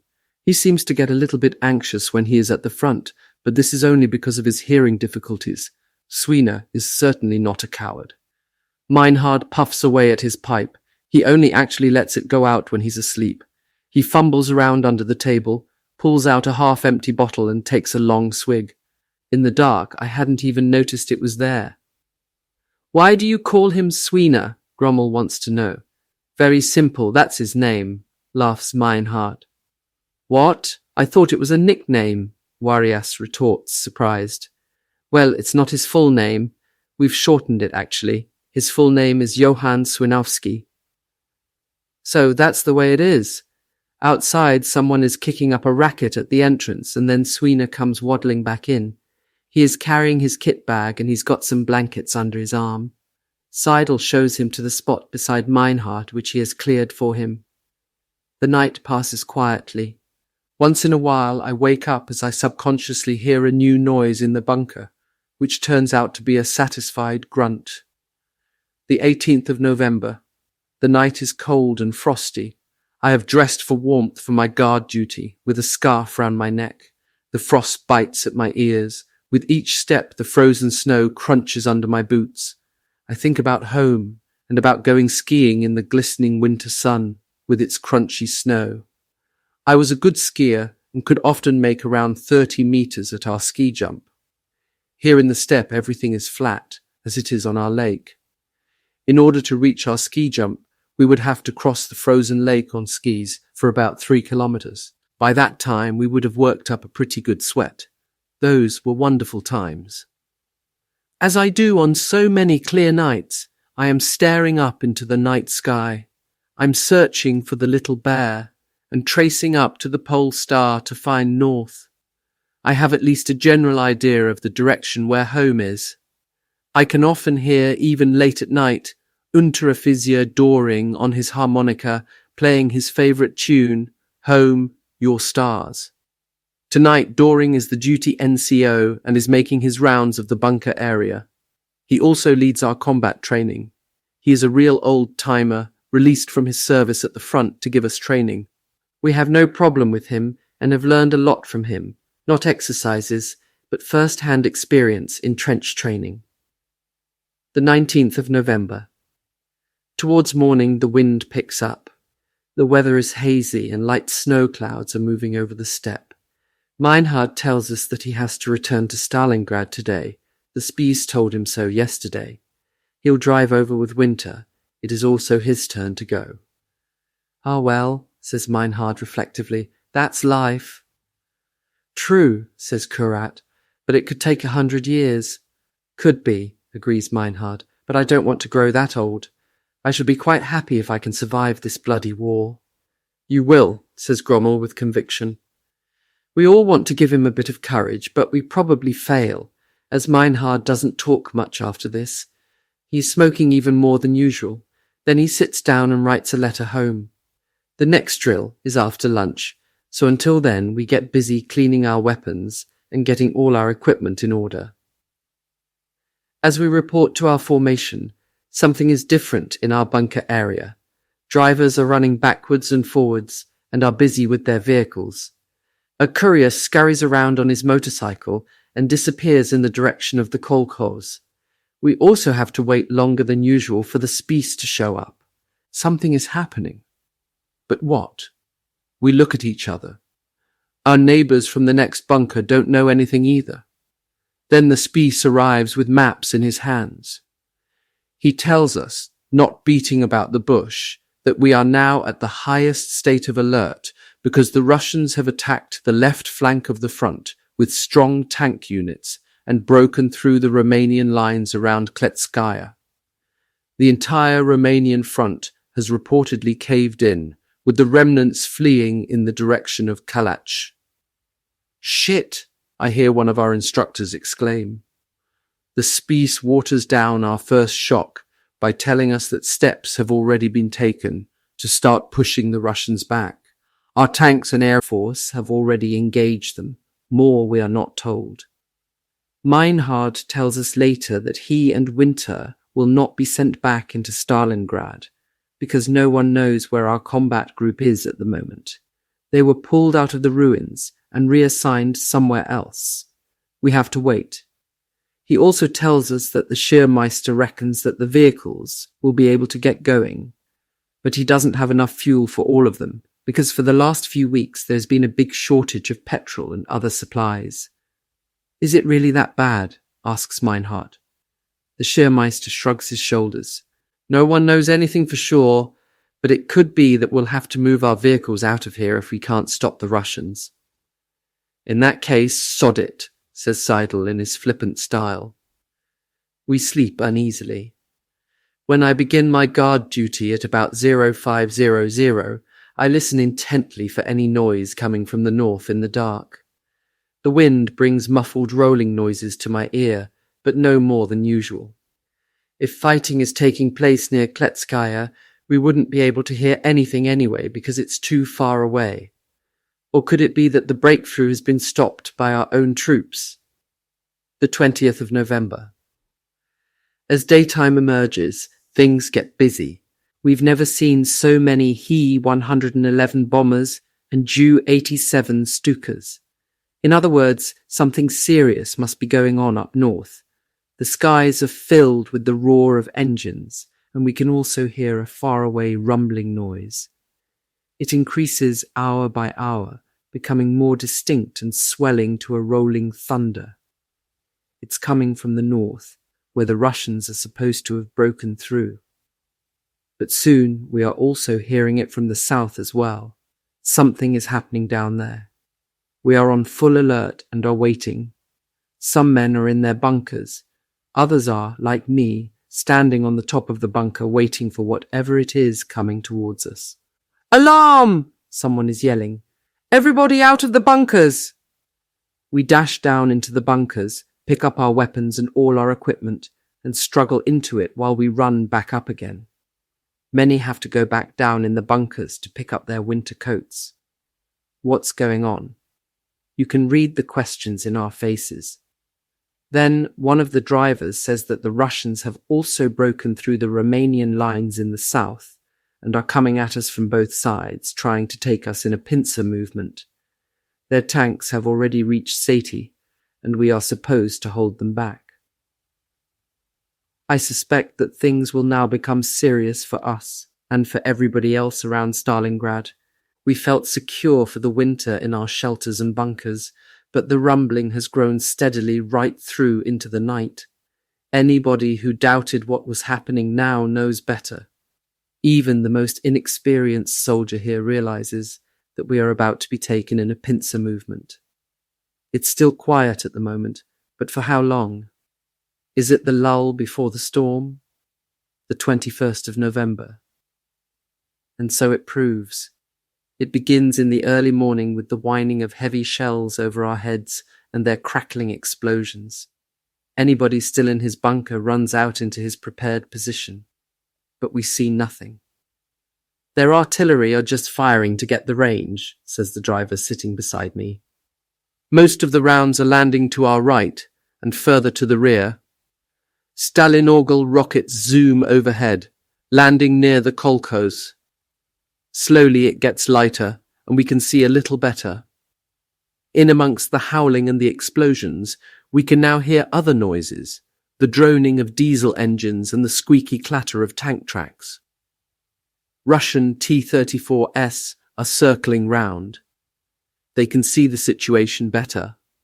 Their shots ring out, making a harsh, metallic sound in the frosty air. The shells cut through the air with a swish and explode on their targets. Often the shells hit the ground as hot, glowing balls, only to ricochet with a swish high into the air and then boring back into the ground. "Tank shells!" yells someone. Then the T-34S emerge from the haze. I count 5 of the steel giants. They are still some 100 meters away and moving only slowly. Their guns swivel, searching for targets. When they have found them, they fire. The artillery barrage is also increasing. Again, their targets seem to be to our side and behind us. The tanks are also firing there.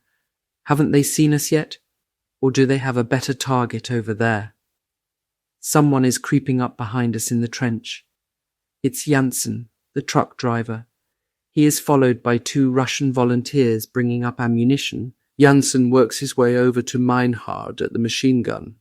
I can hear what he's saying. Fuel has been provided and orders have been given to move all the trains out, with all the vehicles, over the bridge at Kalach towards the west. The Spies and Doring want to wait until nightfall because we've got no anti-tank support. Otherwise the Russian tanks could knock us over like 9-pins. Then, over our heads, we hear the deep droning noise of Russian combat aircraft. They drop their bombs and smoke billows up behind us. From the side, 3 small aircraft are diving down towards us. We can easily identify the Soviet star on the fuselages and wings. We stare towards the front. My nerves are fluttering. Everything is different compared to all the combat training. Various thoughts flash through my head. The tanks in front of us are moving very slowly. I sneak over to Meinhard and peer through his field glasses. The soldiers look like dirty brown lumps of clay glued onto the white camouflage tanks as, for the first time, I see our enemies in front of me. A faint shudder goes through my body. If they get me, everything is over, because we have often heard in gruesome detail what they do to German soldiers. There is a mixture of excitement, fright, and rebelliousness about what could be happening to us. My mouth is dry and I grip my carbine more tightly. Meinhard, who has carefully lifted his white-chalked helmet over the edge of his trench, seems to think that they are moving towards the right, past us. They are at the receiving end of heavy fire from there. The stream in front of us stops and the infantry dismount. They would be much too far away for our machine guns and carbines. Maybe they have not even seen us. Our counterfire slackens and the tanks and infantry move almost parallel to us, further towards the right. We wait and watch. The enemy tanks go out of sight and the shooting dies down. The haze in front of us increases and slowly spreads over the white plain. We wait for a while longer, then comes the command. Everyone to the vehicles and mount. We wait until the vehicles are out of their covered positions, and then we climb aboard. Go! We look round. We are a bit downcast. The bunkers were sort of shelter for us. We had got used to the straw bedding and the cracked clay walls. Now we are off into the cold across the hard, frozen snow with its great unknowns. The general direction is Kalach. The driver of the lead vehicle knows the way and has often driven it. In spite of our winter coats, we are freezing cold in the vehicle, even though, on Meinhard's suggestion, I have put on a second shirt and an extra pair of underpants. I am not alone in my misery. Our empty stomachs don't help. The body needs fuel. We received only cold rations this morning, but still haven't had time to eat. We try to eat now, but we abandon the idea of drinking anything as the coffee in our canteens is frozen solid. On the way, we meet up with other traffic. Trucks, personnel carriers, motorcycles, jeeps, half-tracks with gun carriages and guns. They are all moving like we are, in great haste to escape something which we sense rather than see. Beside us, there are the remains of destroyed or defective vehicles. The Rollbahn UVD recently dropped his parachute flares and his bombs, and a quad anti-aircraft gun had finally chased him away. We are told about this by a driver who wants to jump up onto our vehicle. Warius unceremoniously hauls him up. There are many others along the road who try to jump up on our vehicles. As we come to a rail line, we take another soldier on board. He says that his supply vehicle was hit not far from here, just about half an hour ago, by a shell from a T-34. His sergeant was killed immediately, and he was wounded in the head, but had escaped on foot. It's about 10 kilometers to the Don Bridge at Kalach, he says.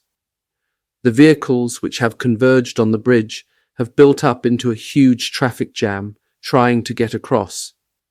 Everyone is pushing, and the traffic is barely creeping along. It'd probably be quicker to walk, but then, in the darkness and in confusion, we'd probably be hard put to find our places again. So we stay where we are and freeze. The other vehicles with Doring and the spies are out of sight.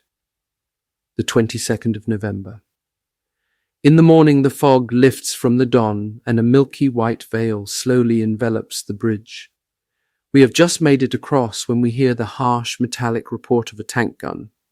A Russian tank is firing into the vehicles which are making for the bridge ready to cross. We can only see the action as weak shadows. There are explosions. The 88mm AA gun has been hit, says Kupper, who has been sitting at the back all the way and can see a bit more clearly. The vehicles in front of us give fuel and drive into the mass ahead of us, which is getting ever thicker. We follow. After a few kilometers we stop. Everything is quiet. We get down, walk around a bit to get the circulation back in our limbs and wait. For what? for the other vehicles.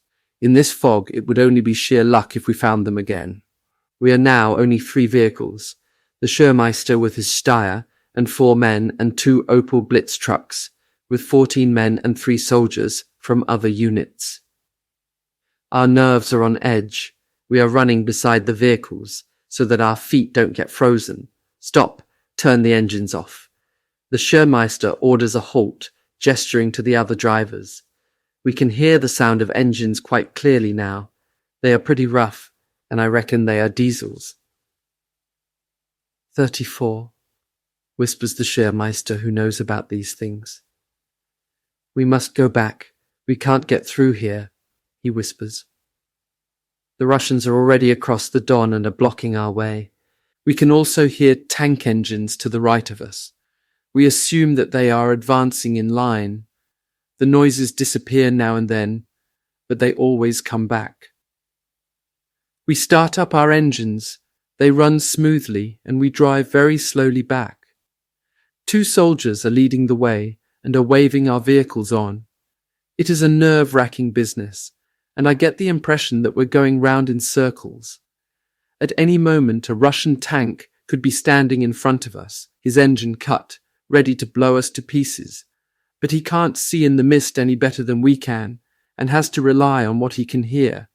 That at least is something in our favour, though it's not much. Again there are noises in front of us. A flare goes up. We keep stock still. Have they seen us? The light from the flare hardly penetrates the fog, giving it a ghostly appearance. The drivers immediately cut their engines.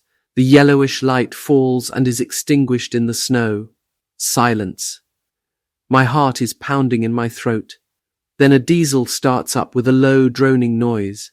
Tank tracks squeak, and slowly the tank moves and disappears to our left.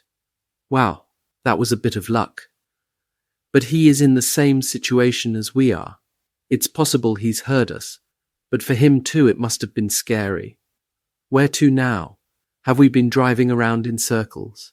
That's always a possibility in these conditions. We carry on driving at walking pace through the milky soup, just like before. Then one of the soldiers who has been walking ahead of us comes back, out of breath, to report that he has noticed a weak light from a fire or something to our side. We must assume that the Russians are there, and he suggests a recce. I am in the patrol. We creep very carefully in the direction of the suspect area. We don't see the red glare of the fire until we are quite close. The flames are flickering. In the fog it looks as if it is burning in a hollow. The thick fog gives the illusion of walls. To right and left the dark outlines of houses and barns appear. We glide over the snow, closer to the fire, and can make out several figures talking together. Then one of the soldiers beside me gives a start and blurts out happily, "Thank God, they're ours."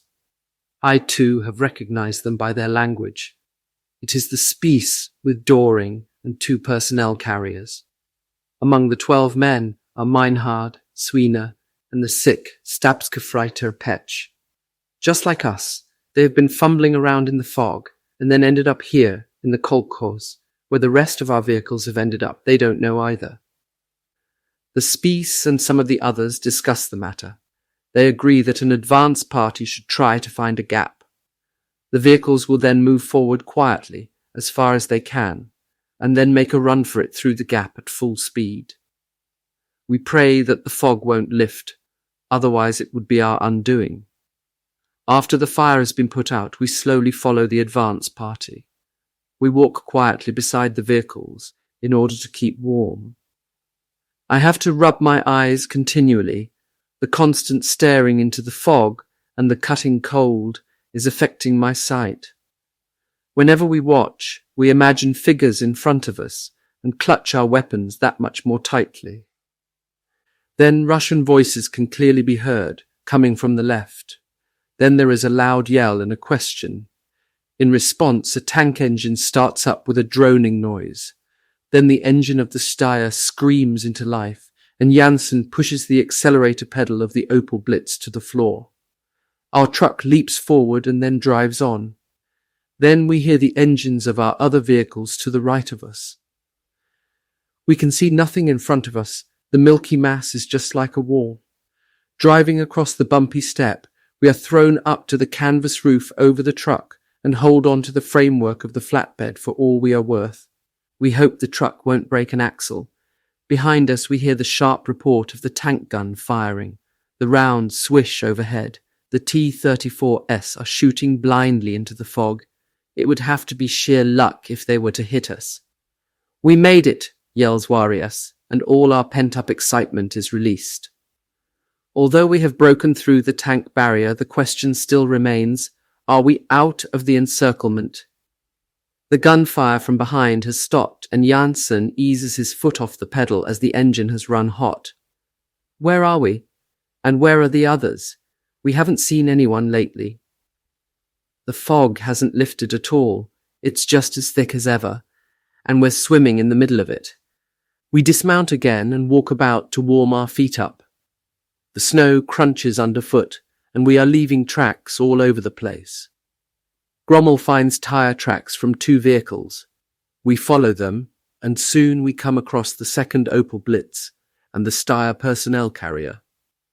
The truck is hanging with a rear wheel over a hole on the rim of a Rachel. We hadn't thought of this problem. We ourselves could easily have ended up in one.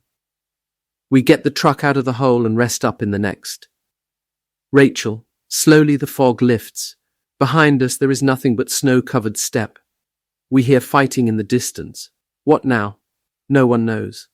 We were supposed to drive south to Nizhna Tchirskaya. An Obergefreiter reminds the Schirmeister that's the village where the rear echelon supply vehicles were supposed to assemble after the Russian breakthrough. Okay, fine. Off to Nizhna Tchirskaya. A really disheartening feeling comes over me. I would prefer to just get off the vehicle and disappear, as many have already done. It's not that I am a coward, but the retreat from the Russians, the soldiers around me with their frightened, pale faces, many of them without weapons, all add up to a very uneasy feeling. Then there is the sight of the little lieutenant, who seems to be an administrative official or a teacher, and who, as the only officer, is probably now obliged to take on a job he is not up to. In his buttonhole, he wears the red-striped ribbon of the so-called Gefrierfleischorden, which was awarded to more or less everybody who survived the Russian winter campaigns of 1941-42. I assume he has no frontline experience, and everyone else sees it the same way. He divides us into groups and sends us out to secure the MSR using tank positions left over from earlier combat. What a situation! We have neither heavy weapons nor sufficient small arms or ammunition. The holes are partially filled with snow. I work with Cuppa like a wild thing to clean up a tank shelter just to keep warm. I have to give the lieutenant full marks because he has been able to scrounge a hot meal for us. We have no idea what it is much too foggy and dark to tell, but it's made from meat and tastes delicious. In the next hole, Seidel starts to laugh. He thinks it's the old horse which we saw on the railway line earlier. This could be true, but in any case, this hot meal, the first in 3 days, tastes terrific. The 23rd of November. It's quiet this morning, although German bombers and fighters are up and about. A small, wiry infantry Unteroffizier von der Infanterie, who has been assigned as our Gruppenführer, peers through his field glasses at the troops coming towards us. We expect a Russian attack, but as they get nearer, we realize that they are in fact stragglers from our own forces. They join up with us, increasing our strength. Several more vehicles arrive, including a 75 mm anti-tank gun, a quad anti-aircraft gun from our regiment, which we can use for ground defense, and an 88 mm from an anti-aircraft gun battalion.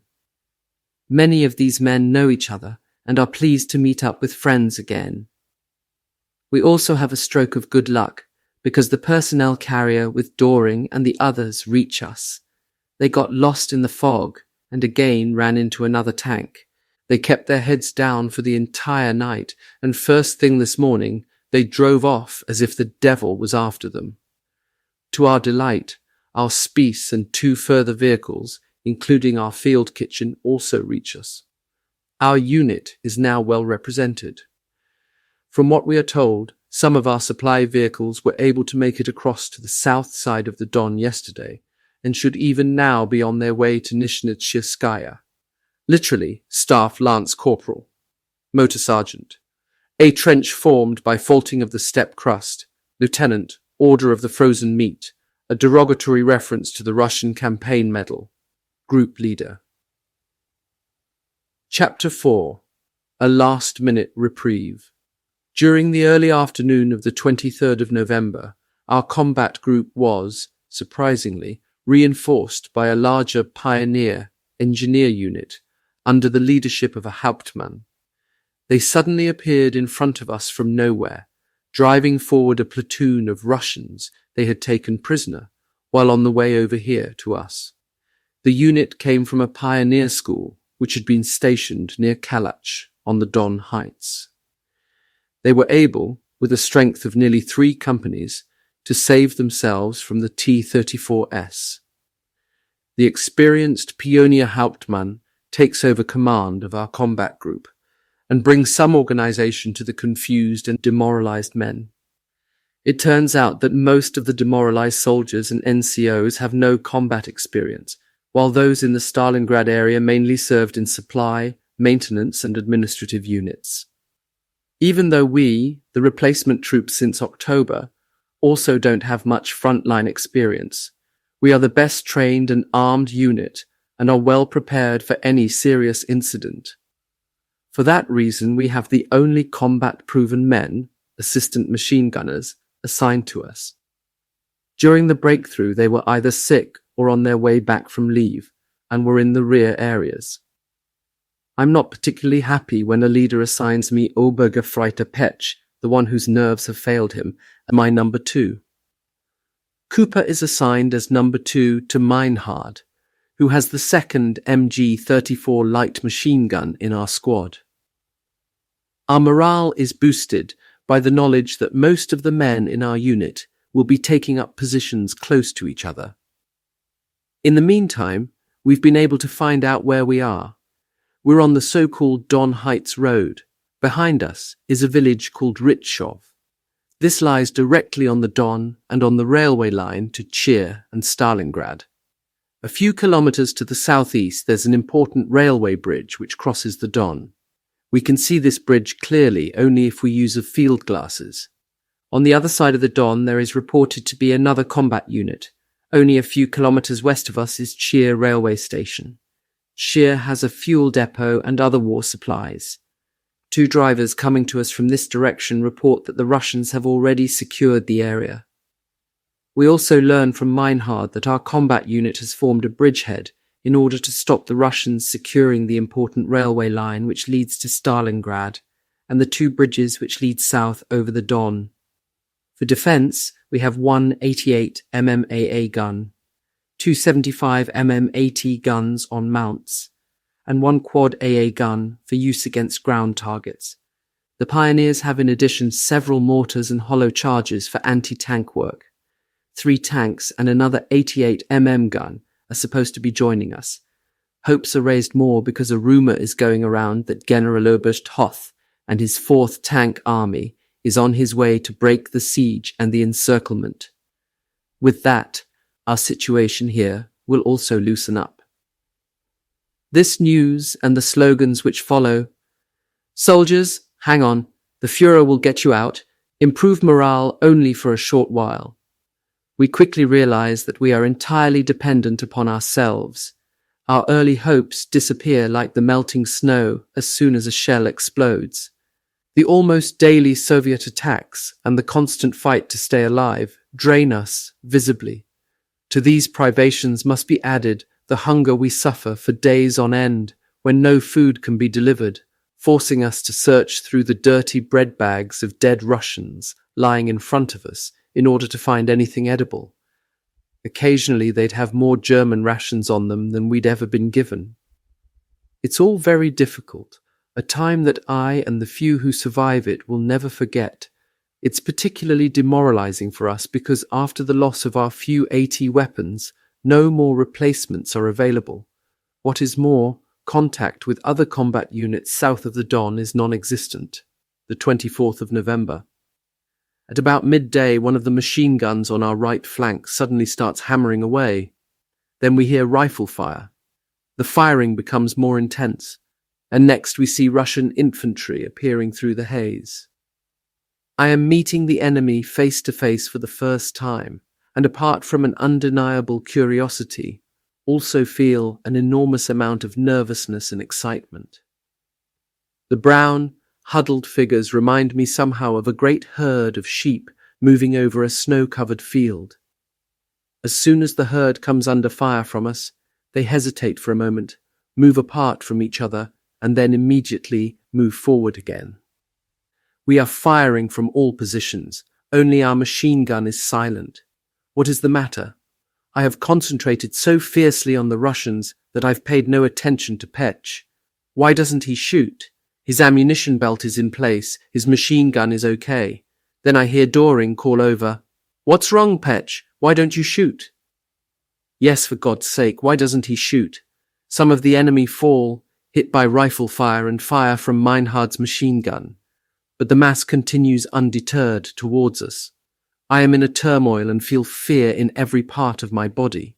Why is Petch dabbling with his hands all over the machine gun instead of pulling the trigger? The questions are screaming out within me. His entire body is shaking as if in a fever, and the barrel of his machine gun is wandering backwards and forward. He's had it. His nerves are gone and he can't open fire. What should I do? I can't just push him away from the weapon and take his place. I still have too much respect for him, but every second is precious. Finally it happens. A burst of fire comes from the barrel. Every third bullet is a tracer round. The stream of light passes way over the heads of the attackers, disappearing into the haze. The next burst is also poorly aimed and goes high into the clouds. By now the attackers have located our machine gun. The bullets swarm around our heads and bury themselves in the embankment behind us. Petch suddenly yells out. He holds a bleeding ear and falls into the trench. Seidel, who has seen what has happened, looks after of him. This is my chance. I immediately get behind the machine gun and fire some short, carefully aimed bursts, just as I learned how. I aim into the mass of the advancing Soviet infantry. Grommel is now beside me, helping me by feeding in the ammunition belt. My aim is good, and several of the brown-clad figures fall to the ground. The waving mass stops for a moment, but then moves ahead, bent double, step by step, right for us. My mind goes blank. I only see the advancing stream of enemy soldiers coming directly at us. I again fire straight into it. Only fear is there. Fear of this dirty brown heap of destruction constantly moving closer, which wants to kill me and everyone around me. I do not even feel the burning pain on the inner surface of my right hand, which I have caught on the hot metal while changing barrels seconds after getting a jam. This is crazy. We are firing with 4 machine guns and at least 80 carbines from secure covered positions into the advancing horde. Our machine gun bursts rip openings in their ranks. Dead and wounded are hitting the ground all the time, but more of them are coming through the haze, and we can't see them clearly. The first ones are now so close to our positions that we can readily make out the plump, bent figures with rifles and Russian Kalashnikovs. Then, suddenly, 2 of the machine guns on our right flank are silenced. Immediately the mass moves towards that flank, from which they're now getting only rifle fire. Together with Meinhard, I continue to fire into it as it moves towards the right. Their move now becomes their undoing. The heavy, hard-hitting fire of the 20 mm quad anti-aircraft guns also comes as a surprise to us. Their bursts sound like low, regulated beats on a drum. We can see how the tracer rounds spew out of all 4 barrels and hit the middle of the attacking mass, tearing huge gaps in its ranks. Our 2 machine guns on the right flank start firing again. I assume that their silence was deliberate. The quad machine gun is now raking the attackers in front of us, and when it stops firing, Stillness descends over the battlefield. We can hear calls and crying in Russian. I take a deep breath. The first battle with the enemy has affected me deeply, but now all my thoughts are working again. I raise my head out of the trench and peer into the field ahead. In front of us lie innumerable brown clumps on the snow. The quad's fabulous firepower still amazes me. I never imagined it would have an effect like that. The terrain in front of us is quiet, and I, in my innocence, believe that all the attackers are either dead or wounded. As I move a bit further out of my trench to get a better look, a Russian machine gun opens fire.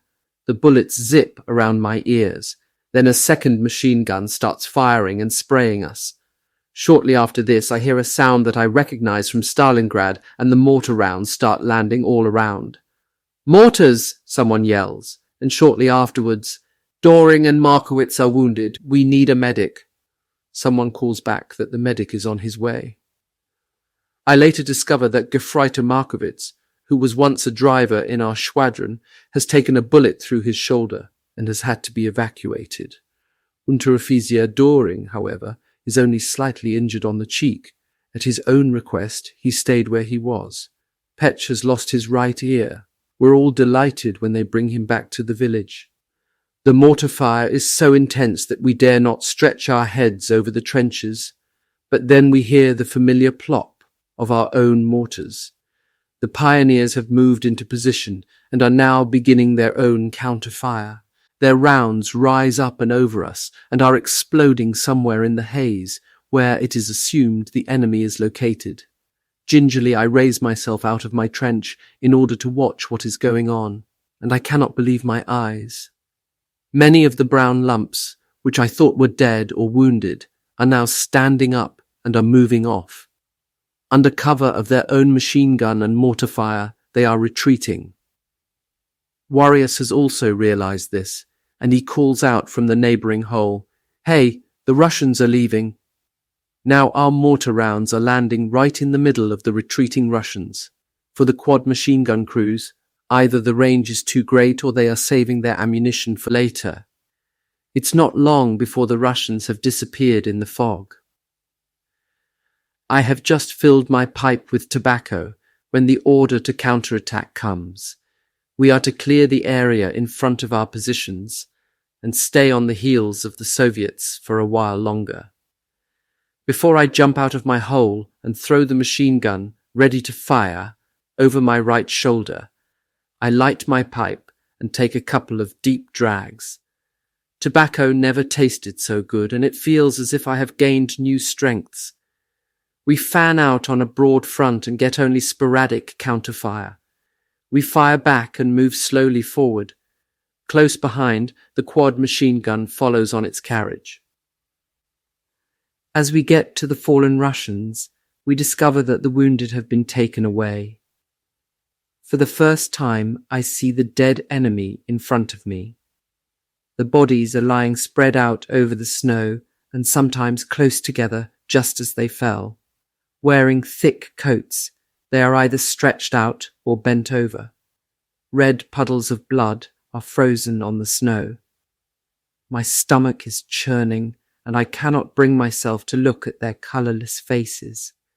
Now, for the first time, when I see the lifeless bodies before me, my consciousness really grasps the meaning of death. As a young person, you tend to push these thoughts far away from you, but here there is no way to escape them. These people are our enemies, but even so, they are flesh and blood, just like us.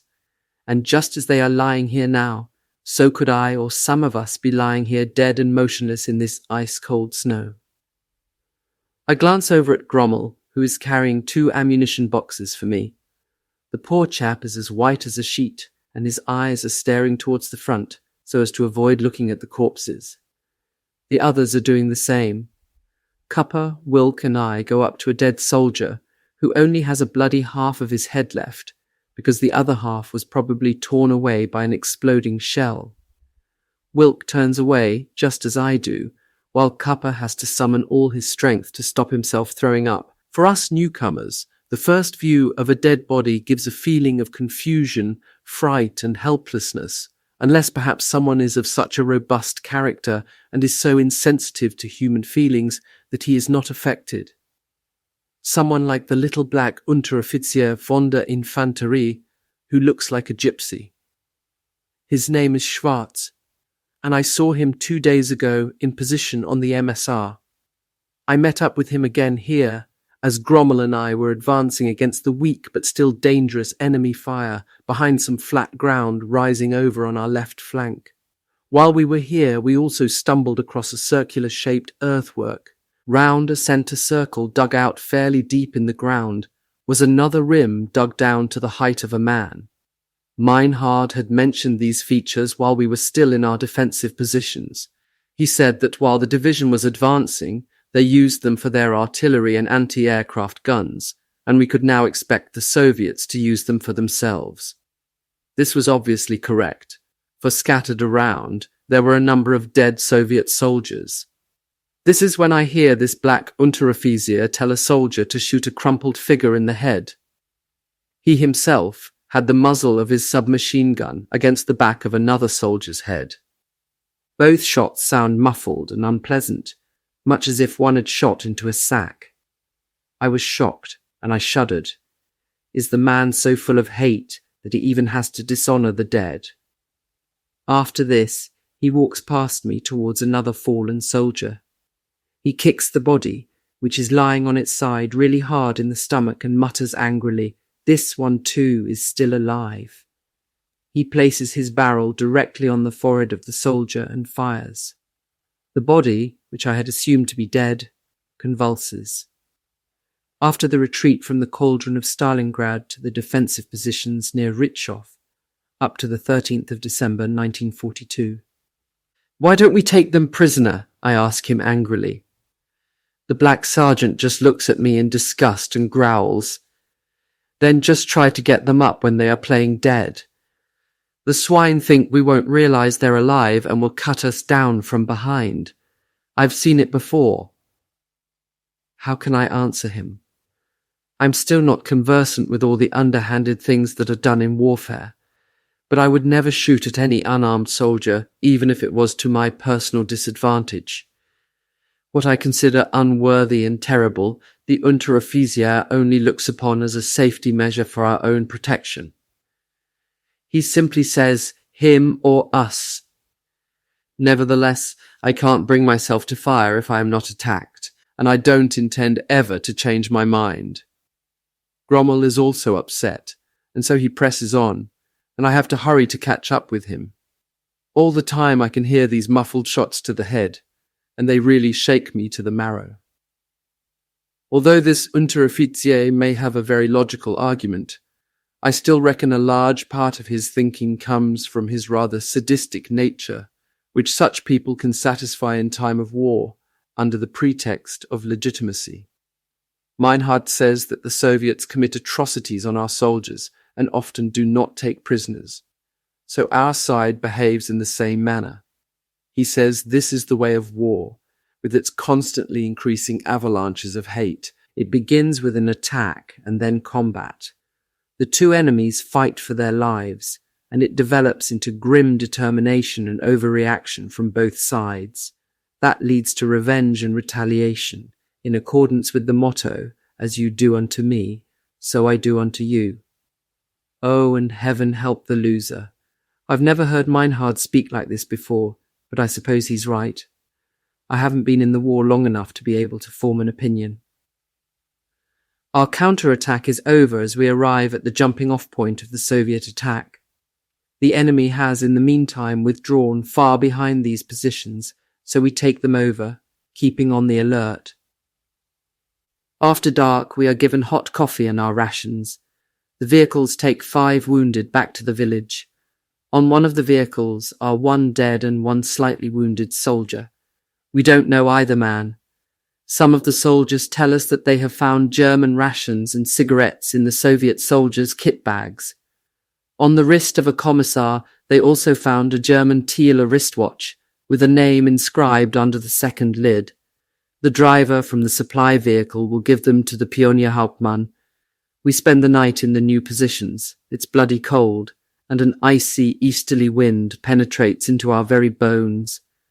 Anyone not on watch at an observation post sits huddled in his cold foxhole and dozes until morning. The 25th of November. Even before it gets light, we have orders to board our vehicles. We make for the village and reoccupy the old positions and trenches scattered around on the steppe. That saves us a lot of hard work, because the ground is frozen so hard in the top layers that you can only break up the soil with picks. In good weather, we can see for many kilometers across the steppe, but unfortunately in some places, the enemy can also see into our trenches. We have almost daily incidents involving snipers hitting our men. These snipers are extremely well hidden, and we have a very hard time seeing them. Rations and ammunition supplies are therefore always brought in at night, although even then it's dangerous. We assume that the snipers are aiming their rifles at the critical points during the daylight hours, and then occasionally pulling the triggers also at night. It is quiet at first this morning, but later on the Soviets launch an attack on Sheer Station with tanks and infantry. To begin with, we were only spectators to the action, but then we were also attacked with mortars and machine guns. The enemy came for us very suddenly, as if they had risen out of the ground. We learned later from prisoners that they had crawled up to within only a few hundred meters of us and had dug themselves in under the protection of a small hillock. The breezy easterly masked any noise made by their digging. While we hold down the infantry in front of us with aimed fire, a T-34 tank leaves its formation of 5 and comes at us from the other side of the Rachel, firing continuously. He stops at the edge of the Rachel with his broadside towards us. I've never seen an enemy tank this close before, and it looks very menacing. It has white camouflage paint, and its steel turret swings round. As the gun is lowered towards a target, the thundering shot shakes it up a bit, and there is a small jet of flame from the muzzle followed by a brief smoke trail. The hit behind us registers at just about the same second. Then the powerful diesel engine revs up and the monster moves off, its tracks clanking along the edge of the Rachel. I am showered with debris. Just don't get spotted. He knows that we're lying here, but maybe he hasn't noticed our well-camouflaged bunker. He must have realized that we haven't got any anti-tank weapons here in this sector.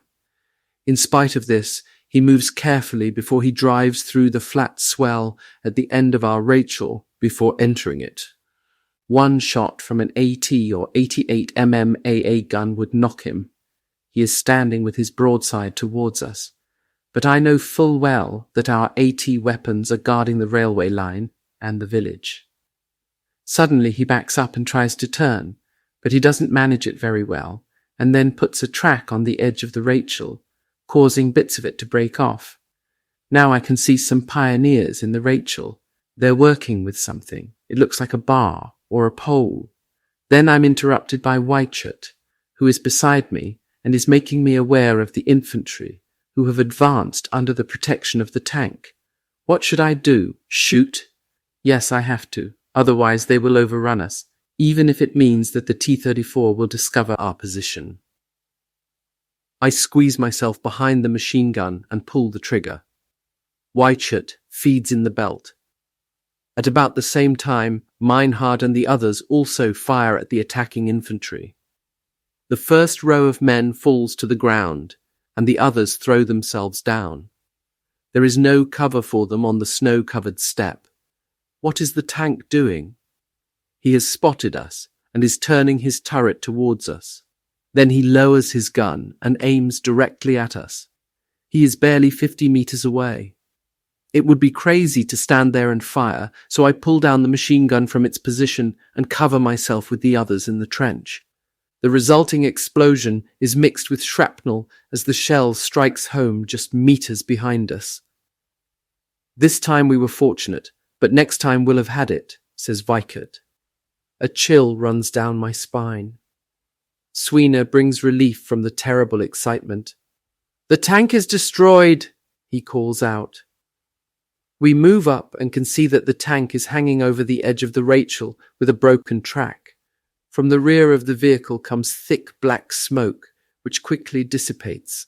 Someone calls out, "The pioneers got him with a hollow charge." We breathe more easily and are grateful to the men in the pioneer unit. Later, the Unteroffizier der Pioniere tells me it was a piece of cake, because the T-34 didn't notice them under the edge of the Rachel and had positioned itself directly over them, so they could attach their homemade charge of hand grenades under the track quite easily. Even so, they were almost killed by the broken bits of track. Today we have been fairly fortunate. The tank fire caused only 3 lightly wounded. The pioneers were forced to smoke the crew out. They had kept still for hours inside their vehicle, hoping for rescue by their own people. They crawl out and I take a look at them. I have a strange feeling, a mixture of curiosity, threat, and respect. I'm quite surprised to see their helmets, which can best be described as a number of blown-up bicycle inner tubes sewn together, one next to the other. What purpose they serve, I don't know. Perhaps they're a form of sound insulation and a protection against the cold. The 26th of November. Today begins with ground fog. It dissipates in the winter sun, giving us good fields of views. German bombers, accompanied by fighter escorts, drone around unmolested in the clear blue, cloudless sky. Grommel identifies them as He 111S and Do-17S. I have often seen the slim Me-109S, the escort fighters, in air combat. Once in a while we also recognize the heavy Ju-52, the so-called Tante Ju, which is used for freight and as a troop transport. All of them are flying heavily loaded to Stalingrad, and when they are lucky, they come back empty. Warias and Swina were down in the village early to get clean underwear and lice powder from our kit bags. The little beasts have multiplied incredibly quickly on me, and I have already rubbed my entire upper torso. Warias says that 2 days ago the Führer declared Stalingrad to be a fortress. Some of the soldiers, those who were in Stalingrad, are furious when they hear it. They are angry at the way the war is being conducted, and because they are no longer given any opportunity to escape the encirclement. They speak quite openly of being sacrificed in a pocket, which is surrounded by an enemy force superior to any before. Others believe the encirclement will shortly be breached by the approaching tank units commanded by Generaloberst Hoth. I, and most of the reserve unit personnel, believe the latter. However, this optimism is built on wishful thinking, and it falls to pieces like a pack of cards. As even the lowliest soldier knows, the combat strength of our enemy grows steadily day by day, while we, with our inadequate weaponry, become weaker. Added to this come the days when we are only able to satisfy our rumbling stomachs with a handful of hartswieback. It is not lost on anyone that we remain here in a totally isolated outpost and are to be sacrificed for some strategic purpose or other. It will be at the beginning of December, only a question of days away, when Soviet superiority will grind us to pieces. On the afternoon of this day, the 26th of November, we have, however, received a boost to our morale in the form of an 88 mm anti-aircraft gun, which is to be used in the ground defense role. We also get a 20 mm quad AA gun on a wheeled carriage. Before the 88 mm is taken into position on the hillock, the ground is dug out so that only a little of the white-painted protective shielding of the gun can be seen from the front. As of yesterday, there are supposed to be 3 tanks in the village to give support, but because of a shortage of ammunition, they are to be used only in an absolute emergency. The 27th of November. During the early hours, an enemy reconnaissance patrol is able to gain entry into the village. We hear the gunshots. The emergency response unit manages to take some prisoners. Afterwards, the Soviets pound the village for hours with heavy artillery. During the morning, we're also bombarded with mortars and Stalingrad, however, they do not attack. Yesterday, the pioneers mined part of the village, but unfortunately one of our drivers in a personnel carrier ran onto one of the mines and was blown into the air. Because of the heavy shelling, we are sitting like moles in the ground for much of the time, occasionally checking to see whether the enemy has started his attack yet. It is my turn to keep watch, and I carefully raise my head up over the lip of the trench, but just then a grenade explodes right on the edge. The hot splinters zip past my head, and my ears ring like mad. Dirt and debris rain down on heads and down the necks of those in the trench, but the roof holds. The snow around us has for the last few hours been no longer white, but rather mixed in with brown dirt because of all the explosions. It is bloody hard and wearing to sit in a hole in the ground and wait. What for? No one knows exactly, only that it is about our lives. That much we know for sure. Maybe we will take a direct hit, which will end what little is left of our lives. When that happens, we'll probably not notice anything. It would be bad enough if the enemy were attacking en masse. At least you can defend yourself. But here, in this awful hole, you can do nothing except wait. I try to think about other things, but can't. The howling and the crashing explosions over and around us banish all other thoughts, and there is only the fervent wish that this nerve-wracking din will finally stop. The only person seemingly unaffected is Sweeney. I can't see excitement and fear in his face like I can with the others. Thoughts, and there is only the fervent wish that this nerve-wracking din will finally stop. The only person seemingly unaffected is Sweeney. I can't see excitement and fear in his face like I can with the others. But then how could he feel these emotions? The poor devil can't hear the crashes and the whining of the shells. He looks at us unconcernedly and asks us what we're doing.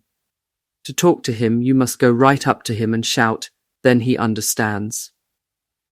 The artillery barrage lasts almost 2 hours, proof that they do not have to be too sparing with their ammunition. They haven't achieved much. Apart from a damaged machine gun and a filled-in trench, there's no harm done. The 28th of November.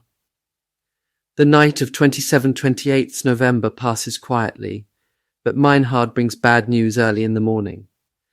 He says that our Spies and another Wachtmeister from the unit fell yesterday morning. Although we weren't that close to our Wachtmeister, he always kept his distance from us newcomers, we were still pretty shocked. What's more, he was our linchpin and our superior, and in spite of his serious nature, he always concerned himself with our well-being, as much as he was able to here in the Bridgehead anyway. Now he is among us no more. There are only 2 service grades left in our company, the Schirmeister and Unteroffizier Doring. Meinhard says that in peacetime the spies served with the cavalry, and that the job of the soldier was made for him. It doesn't seem to get all that light today. It stays hazy and cloudy, and the visibility is so bad that we have to be really careful in case the enemy suddenly looms up in front of us. Doring therefore sends several men to man the observation posts up ahead. Meinhard reckons that the Soviets will make use of the weather to get up close to us. As it turns out, he's right.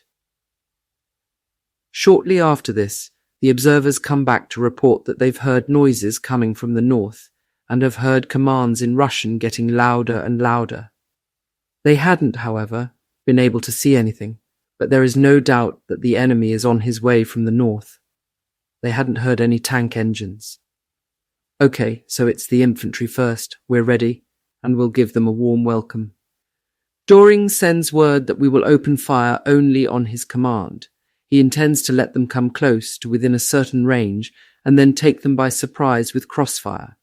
We are standing with our weapons and getting excited. No one knows what will come at us. These are the worst minutes before combat, when everything in your body is at the highest level of excitement. The minutes become eternities. Then they're here. The first figures approach, bent double, out of the haze, coming right for us. Everyone's waiting for the signal to fire. Pity I don't have any field glasses, because something seems odd, something that I can't quite understand. Someone yells, "Those are our boys, don't fire!" Then Doring, "Keep your heads down, everyone stay down." We do as we're told and keep looking. The soldiers in front of us are coming closer, and I can see those in front waving. Where have they come from, I am thinking, because their uniforms and steel helmets appear so new. Then Meinhard's machine gun hammers away and someone is yelling, "They're Russians, in our uniforms." The figures in the German uniforms are storming forward in an attempt to overrun us. Behind them come the others, in mud-brown overcoats and dirty camouflage uniforms. We lay down crossfire from all our machine guns and carbines. Those who have not been hit throw themselves to the ground. The attack stops. In front of us we hear shouts. Then 2 Soviet machine guns let loose.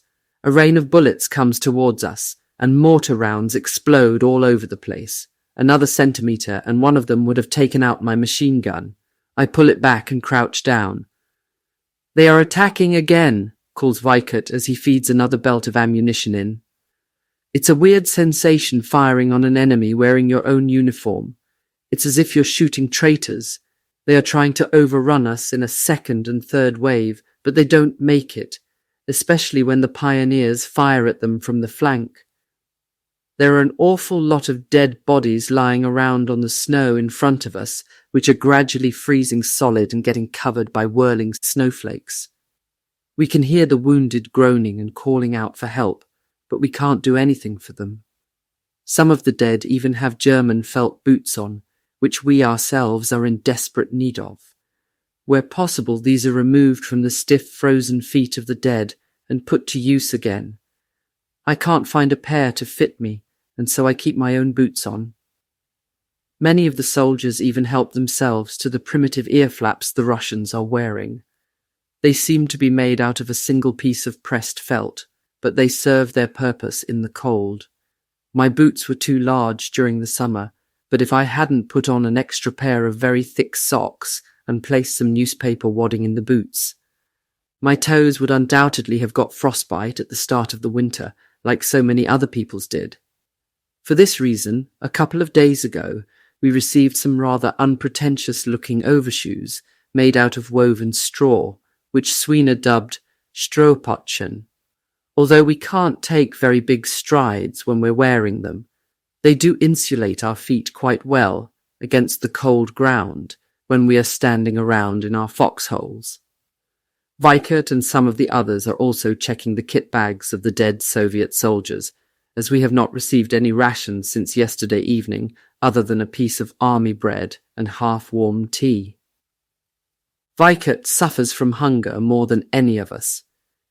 He finds some black Russian army bread and some pieces of smoked meat, which also originate from German supplies.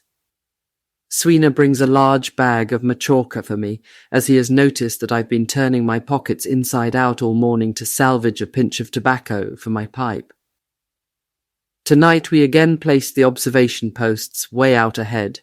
When Grommel wakes us at about 0300, it is quite cosy in the bunker, but to make up for that, very much colder outside.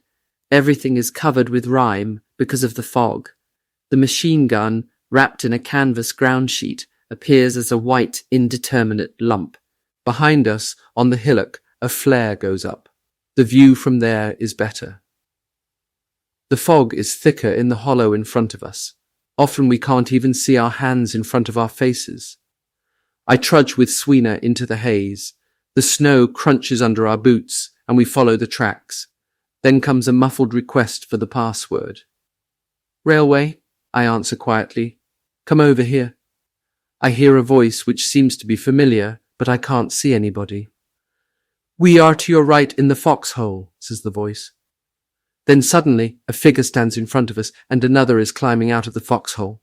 Damn this thick fog. If they had not challenged us, we might have stepped on them. They report that it's been quiet out front. As soon as the fog has swallowed them up, Swina leaps into the foxhole. I still need to orient myself a bit. I'm only a few meters away from Swina, but I can't hear or see anything of him. I only know roughly where he should be. Bloody fog. I stumble over a dead body and realize that I am too far out front. I do not feel very well and crouch down as I think I can hear crunching footsteps. More dead bodies are scattered around. An uncanny feeling is coming over me, and I am regretting that I left Sweeney. I can't call him because he can't hear me. But again I hear those crunching footsteps and muffled voices. Soviets! The thought flashes before me. Now don't panic, I think. My nerves are stretched to the limit. I reckon the Russians often stand around and then call to each other. They manage to keep in contact with each other in the thick fog in this way. Slowly I back away from the noises and almost step on Sweeney's head. For him, it must be an awful feeling to be unable to see or hear in the fog. I indicate to him that something is happening in front of us, and it seems almost grotesque when he cups his hand and places it behind his ear to listen. We then creep back and tell the others. We wait until we can hear the voices quite clearly. Then Doring fires off a flare. It lights up only a small area, cold and ghost-like. Some figures stand stiff and immobile as if with roots in the ground. Then suddenly they disperse. The first ones throw themselves onto the ground. We fire into the darkness. The Russians are yelling something to each other. Then we hear some clatter, which retreats rapidly. A second and then a third flare go up. 5 figures are still lying on the snow. The others have disappeared. We assume they are from a Soviet reconnaissance unit or men who have lost their way. It's only a small group. We fire a few rounds. In the light of another tracer, I see 2 figures leap up and run back. One is hit and falls down. 3 are still lying in the snow. Someone from our side is calling out something in Russian. It must be one of our Russian volunteers who was with the supply trains and now is helping us. A Russian is answering him, then stands up and raises his hands. The other 2 follow him. Among the 3 prisoners are 2 women, which we refer to as Flintenweiber. They are said to be more fanatical even than the Soviet soldiers. They do not have much to hide and say they got lost in the fog with a group of 15 soldiers. We are well aware of their front lines and also of the fact that their positions are being strengthened day by day. The 2nd of December. After thick morning fog, it is now clearing up. There is considerable enemy activity in the direction of Chir station. I walk along the trench towards Meinhard's position. He has been talking to Doring, who has been scanning with his field glasses. Doring thinks the Soviets are preparing for an attack, says Meinhard. He has seen lots of vehicles and tanks. Apparently they are moving replacements in by transport. Meinhard is annoyed that the Russians have the audacity to form up in front of us, calm as you like. Those swine know full well that we have no artillery, otherwise they would never have the cheek, he grumbles. We watch the enemy for another hour. Then we realize that the bulk of their formation is moving southeast towards Verkhna Cherskia. Another combat unit is supposed to be securing the bridge over the Don. When the Russians take the bridge, they will be in our rear and will have us in the bag. The flashes tell us that their attack is supported by well-equipped tank units. 3 of these dreadful steel monsters are coming along the railway line towards us right now. Suddenly there are loud engine noises overhead. Our Stukas are here, some of the soldiers cry out excitedly.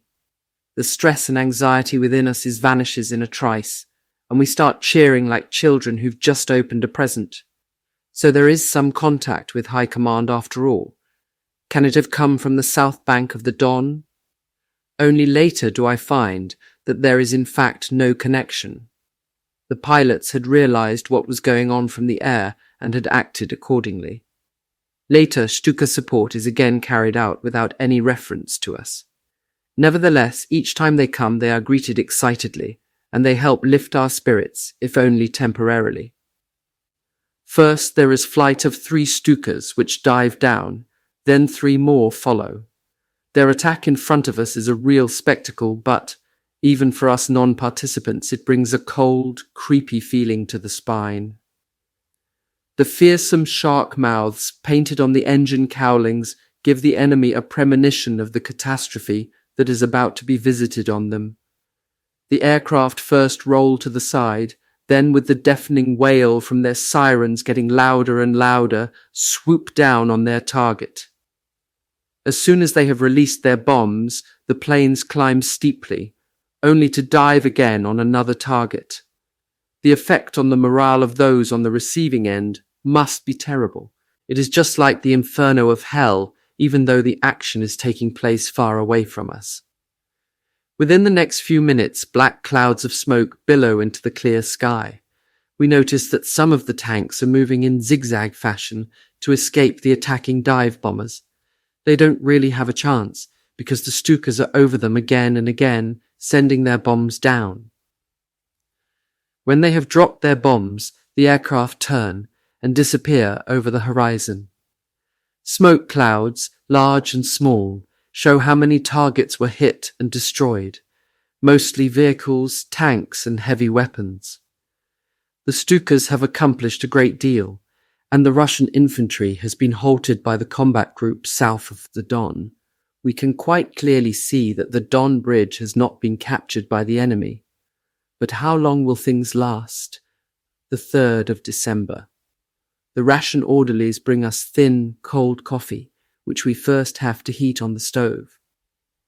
Each 4 men receive half a can of beef and a canteen full of zwieback that has to last until tomorrow evening.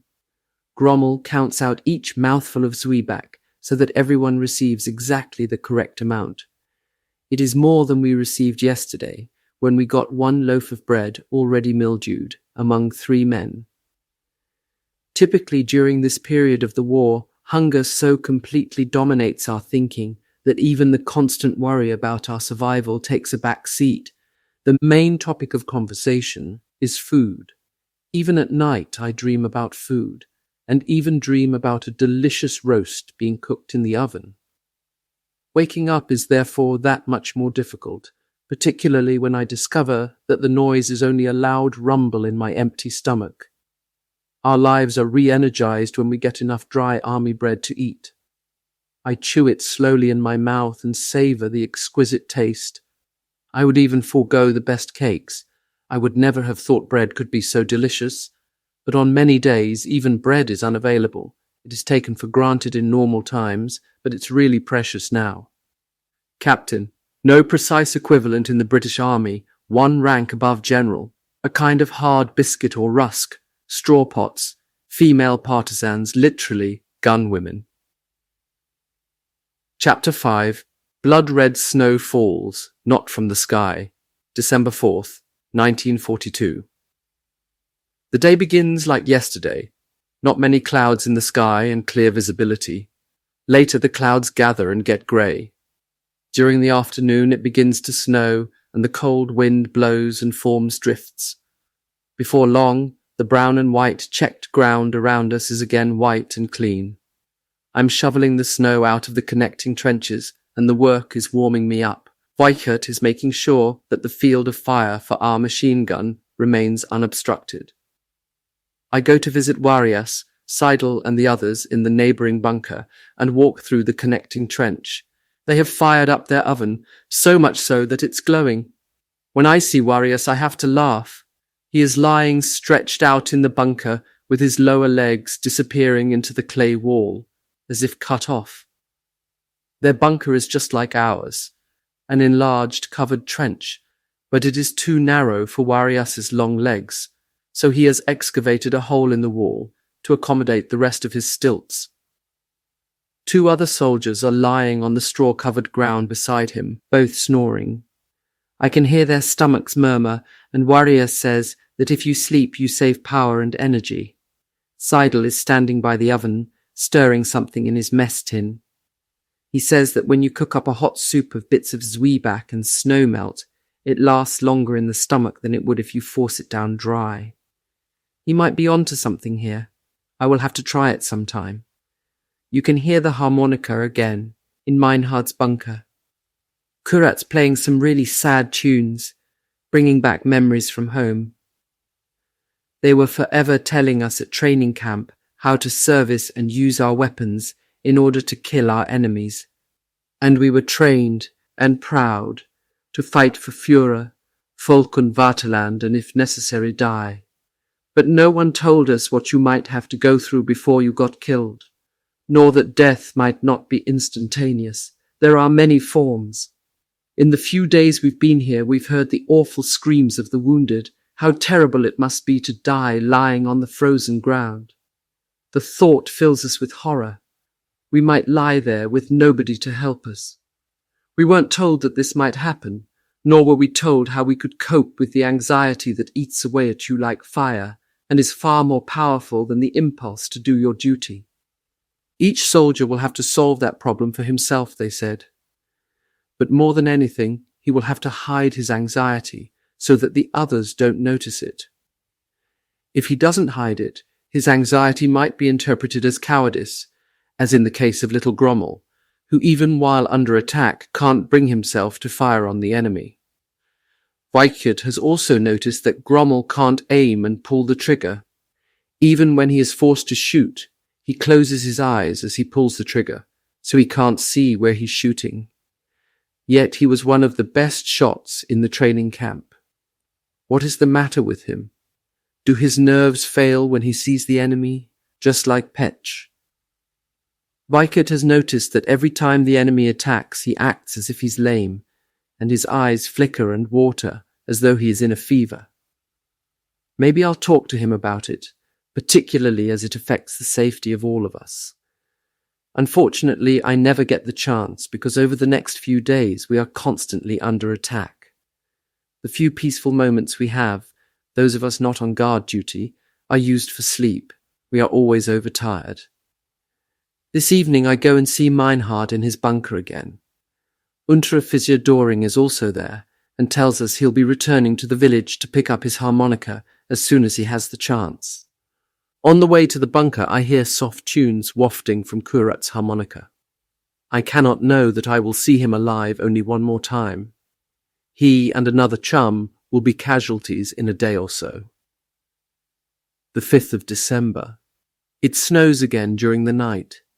When Weichert and Sweener wake me in the morning, there is a wild firefight going on in the village. According to Weichert, it has just begun. He and Sweener came back from the observation post and hadn't noticed anything particularly unusual, but now all hell is let loose in the village. The frosty air is filled with the sharp crack of tank and anti-tank guns, with the rattle of rifle and machine gun fire in between. A soldier comes running up, yelling that they need the quad anti-aircraft gun. The engine of the towing vehicle is quickly started up, and the quad moves along the hillock towards the village. Flares are constantly shooting up from over there. The thin, flaky snow makes the darkness seem even hazier.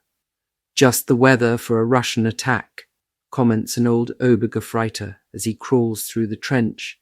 Then the quad gets into action. There is no mistaking its low staccato firing. Fires are blazing at 2 places in the village. Soon the firefight dies away, and the only firing now comes from the railway line in the direction of Tchir. It is machine gun fire. During the sudden lull, loud engine noises can be heard coming from the Rachel, and heavy diesel fumes penetrate our noses. Cupper and Warius come over towards us. We assume it must be a T-34 stuck in the Rachel, because the droning noise of the engine starts up and then dies down again, always coming from the same spot. We crawl up to the edge of the Rachel, which falls away steeply. We can see nothing. It's much too hazy, but we're in no doubt that the tank has got bogged down. This is our chance to blast it, but how and with what? Asks Warias. As if in answer to his question, there is an explosion and the tank is literally blown apart. We are blinded by the fire and throw ourselves flat onto the ground. The tank's ammunition explodes in the heat, ricocheting back and forth between the walls of the Rachel. In the pale light of the breaking dawn, we can see thick smoke oozing out of the engine compartment. The pioneers call over to us that they have destroyed it with a couple of mines. In the counterattack that follows, we capture a lot of weapons, but we find very little food in the kit bags. Wykert manages to scrounge a few bits of black Soviet army bread, which tastes of dough and because of its texture, feels like sandpaper when it is chewed. However, we still gulp it down in order to satisfy some of our hunger. From time to time, I can again hear, away to the right, those revolting muffled shots to the head, being carried out by the black sergeant, who will no doubt justify his brutality the same way as before. The 6th of December. 3 of us are dozing away in the warm bunker. Wykert has been on night duty outside. We can hear his footsteps in the hard frost coming closer. As he stands in front of the bunker and lifts the blanket away from the opening, we are wide awake. In spite of being permanently overtired, we still sleep mostly like rabbits, with one eye open and ears alert for any unusual noises. Wykert tells us that Doring has been issued with several cases of ammunition and that we are to pick up our share. It is still quite dark when Grommel and I go over to see Doring. Kurat is still not back. Apparently his observation post still has 20 minutes left on this shift. Everything seems to be quiet, and we hope it will stay that way. As I go to enter the bunker, I seem to hear Kurat's harmonica, but that is not possible. Kurat is at an observation post in a foxhole out in front. Am I mistaken? Are my nerves so frayed that I'm hearing things? I walk back to Warias. Both he and Seidel have heard it. Not a tune, just 2 loud notes, as if someone has just breathed into it. They also were wondering what it was. When we tell Doring about it, he at once takes action. Something is wrong. Alert. Give the alarm. Ready to fire. I run over to my machine gun and pull the cover off. The entire unit is now on the alert and waiting. For what? Everything is quiet in front of us. Could Kurat accidentally have blown into his harmonica? If he'd noticed anything, he would have warned us with a rifle shot, as per the usual procedure. Could this be a false alarm? The shift should now be finished, so perhaps they are waiting for the new shift to take over. Doring holds everything up. Then a tracer spirals up in the air. What's that?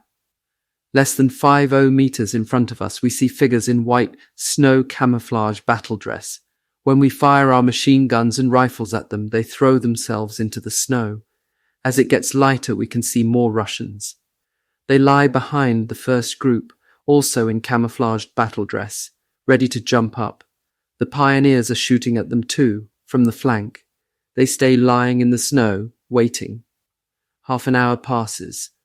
Why don't they attack? What next? What are they waiting for? We know soon enough. Tanks! First we can make out only 2, then another 3 emerge from the haze of the breaking dawn. They advance towards us and fire at our positions.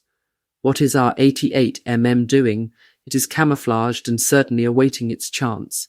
The thought calms us only a little. What good is one gun against 5 T-34s? The Soviet infantry follows up under cover of the tanks in a dispersed file. We try to keep them down. Then, like a bolt of lightning from the clear sky, comes firing from the 88mm. We see a glowing, armor-piercing shell slam against a T-34, causing a jet of flame and then thick, black, acrid smoke. The barrel of the 88mm has already been lined up at the next target. The shell goes right into the track of the tank. The vehicle can now only spin in circles. The tank crew has just got enough time to jump out before a second shot, a bullseye, destroys the tank. Another tank tries to escape into the blind spot of the 88. 2 T-34s fire on the 88. Their shells come close. One ricochets like a fireball from a snowdrift and slams into the bunker to our right. We hear yells and calls for the medic. Then the third tank is hit. He can't work his turret anymore. With his barrel angled and immobile, he tries to escape to the rear. Minutes later, the other one follows him. The tank, which had crept into the blind spot of the 88, now steps out of the frying pan into the fire. As he tries to move into a firing position to wipe out the 88, He is standing exactly under the guns of two of our tanks, which have been waiting for him behind the hillock. Before they destroy him, however, he manages to damage one of them quite seriously. Although we have again managed to counter the enemy attack, we have had to pay dearly. The T-34 hit on our bunker has killed the promising tank rifleman Dieter Molzahn, and a Gefreiter 3 others are seriously wounded, one having had half of his arm torn off. Only later in the day, when the heavy Russian shelling eases off, can we again move into the area in front of our position. Beside the foxholes at the observation post, we find Kurat and his chum in their own frozen pools of blood. The Soviets have slaughtered them and taken their boots and rifles. Kurat can't have been killed instantly because he managed to warn us with his harmonica. As we carry the two corpses back with us to give them a decent burial, Kurat is still holding his harmonica in his limp hand. He has saved our lives, for without his warning, the enemy would surely have taken us by surprise and massacred us. Today has been another bad day for us, and we, the survivors, have again been granted a reprieve by him above. Grommel reminds us that today is St. Nicholas's Day and Sunday. What is that? For us there are no more holidays, only survival, and every day we remain alive is a good day. I will sleep rather fitfully tonight. The 7th of December. The weather this morning is hazy again. During the morning it clears up, so that the visibility gets quite good. The enemy snipers are firing like mad again. We have 3 incidents during the morning. At the station, the Soviets are attacking separately and are firing their mortars into the village. When our Stukas arrive, everything becomes quiet. They bomb the Russian positions in front of us. The Soviets have camouflaged themselves so well in the white snow that we are surprised how close they've been able to get without our noticing them. The dive bombers throw themselves at the Russians in several waves. We have become used to their wailing sirens when they dive. The many black clouds of smoke make it obvious that they have also hit vehicles and heavy weapons, but they still couldn't stop the enemy attacking us that afternoon with artillery and mortar fire. Only the Stalingrad were not involved. Were they perhaps destroyed by the dive bombers? For our evening meal, we unexpectedly receive bean soup with potatoes and some bread. Janssen managed to bring back some food supplies for us over the Don. The 8th of December. Today is pretty much the same as yesterday. The visibility is good, and the dive bombers start bombarding the Russian positions early. This time they are operating further back. The Russians must have pulled together strong forces on the heights behind Cheer Station. The dive bombers attack for a second time in several waves and lob their bombs onto their targets, and inky black smoke rises up into the blue sky. The 9th of December. A grey morning, and the enemy is firing with all his heavy weapons into the village and into our positions. Until noon we can peer only with the utmost of caution over the edges of our bunkers. The terrible waiting game has begun again. The Soviets are undoubtedly getting their own back for the dive bomber attacks, which today will not take place owing to the poor visibility.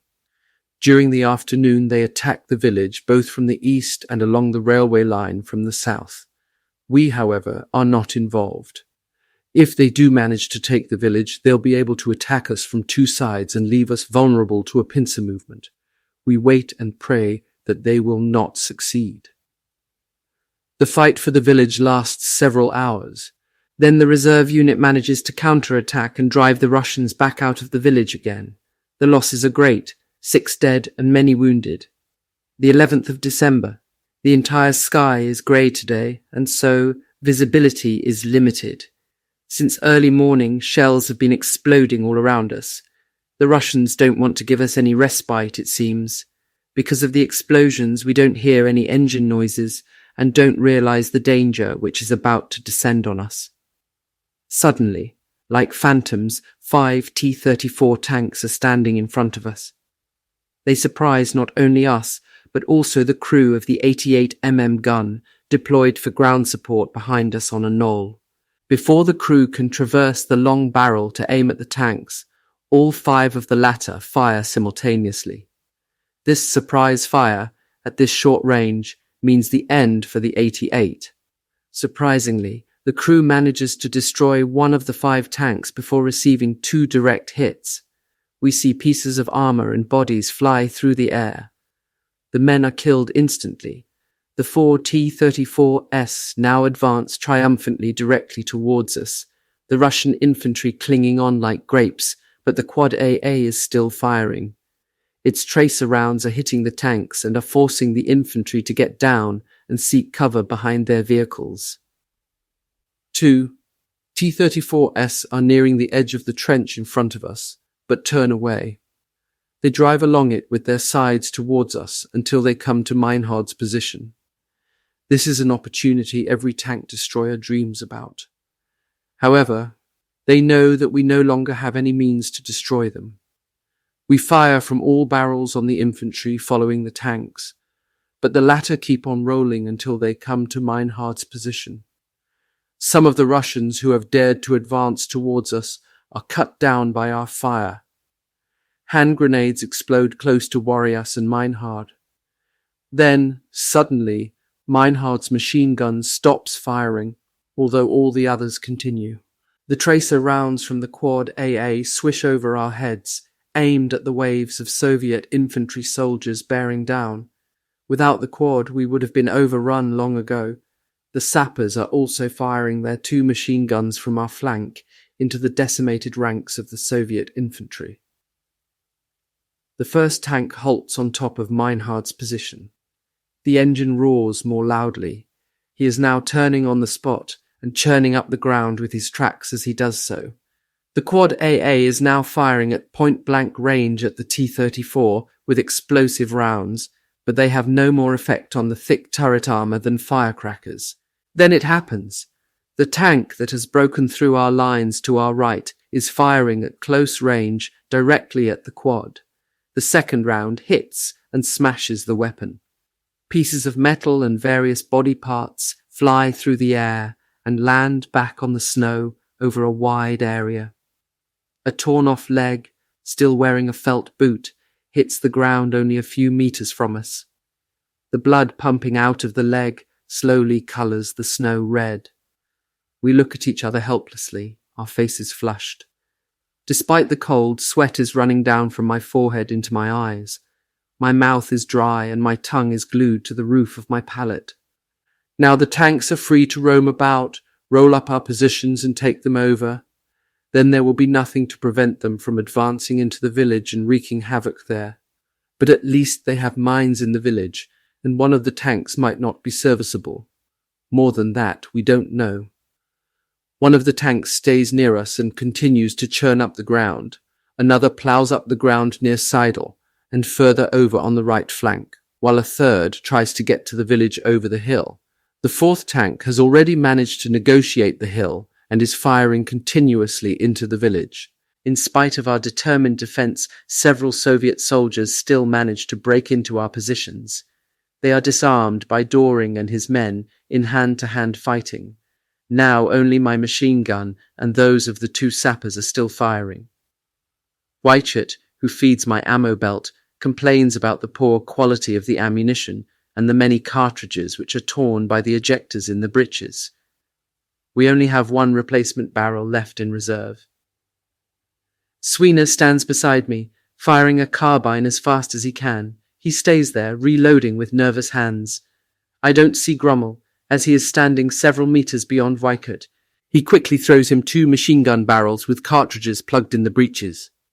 "Unplug the casings, Kleiner. You are good at that," he calls to him. Just then, he ducks down and exclaims in astonishment, "Bugger! Now the T-34 has discovered our machine gun nest." The T-34 turns its turret towards our position and comes at us, its engine roaring. I pull my machine gun into the trench and throw myself down. Grommel and Weichert dash into the bunker. Sweeney is already lying behind me in the trench. A harsh metallic shot and a tank shell explodes exactly where my machine gun once stood. Frozen dirt and hot splinters rain down over my head. There is a loud ringing in my ears, and it feels as if my eardrum has just been perforated. The acrid powder is sucked into my nose and fills my lungs. But I live, and so does Sweener. I can hear his convulsive coughing behind me, and there it is again, the rattle and the roaring as steel tank tracks grind, squealing on their rollers. A deathly noise. I press myself like a worm onto the ground. In the trench, everything goes dark. The steel monster is parked directly on top of me, blocking out the daylight. Now the sharp steel tracks are tearing up the edge of the trench. Frozen blocks of dirt fall onto my back and half cover me. Will the monster bury me alive? I remember soldiers telling me that tanks have turned on top of foxholes until the men below could no longer move and suffocated in the dirt. A hell of a way to die. I'm panic-stricken. Maybe it's safer with the others in the bunker. I crawl on my knees to join them, and Sweener follows me. The bunker is almost dark, and I can hardly recognize the faces of the others, but I sense the fear and the restlessness in the air. The tank now stands on top of us. What will he do? Will he turn and try to collapse the bunker? The earth is frozen solid, but will the roof of the bunker be able to take the weight? Terrible minutes tick by, during which we can do nothing but wait. Wait for death? We might try to dispatch it with a mine or a magnetic-shaped charge, but we have neither of these to hand, so we can only hope and pray that the death will pass us by. I hear Sweener starting to pray out loud, and I feel that I also need to steady my nerves by prayer. I haven't prayed since I was a child, believing in my youth that I was strong enough not to need the help of a higher being. But now, facing death and fearing for my life, those long-forgotten words come to mind. I don't say them out loud like Sweener and the others. I pray quietly within, without moving my lips. I pray that we will be saved from serious injury and from a ghastly death. Although nothing in our situation has changed, I do sense after my prayer an inner peace and faith, which I can't explain very well in words. Sweener has also finished. He looks over at Wykert, who sits in a pile of sheaves on the ground and stares up at the ceiling. Grommel's breathing is loud and excited. He also gazes upwards. Whenever the tank fires a shot, the roof vibrates and dirt and snow fall down between the beams and planks onto our steel helmets. As the engine roars and the steel colossus again moves off, clods of frozen earth fall into the bunker and give us more of a glimpse of the tank track. Not buried alive, that's my main concern. Wykert and the others are panic-stricken. Out of here, he cries in alarm, and is the first one to the door. There are lumps of ice in front of the door. Wykert pushes them away with his feet and manages to squeeze out. The trench is half full of dirt and snow, and my machine gun is buried underneath it all. Further over in the trench, several Russian soldiers are moving around, and Warias and Seidel are lobbing hand grenades over there. We can hear the sappers still firing from their trench. Grenades explode over us and land in front of our position.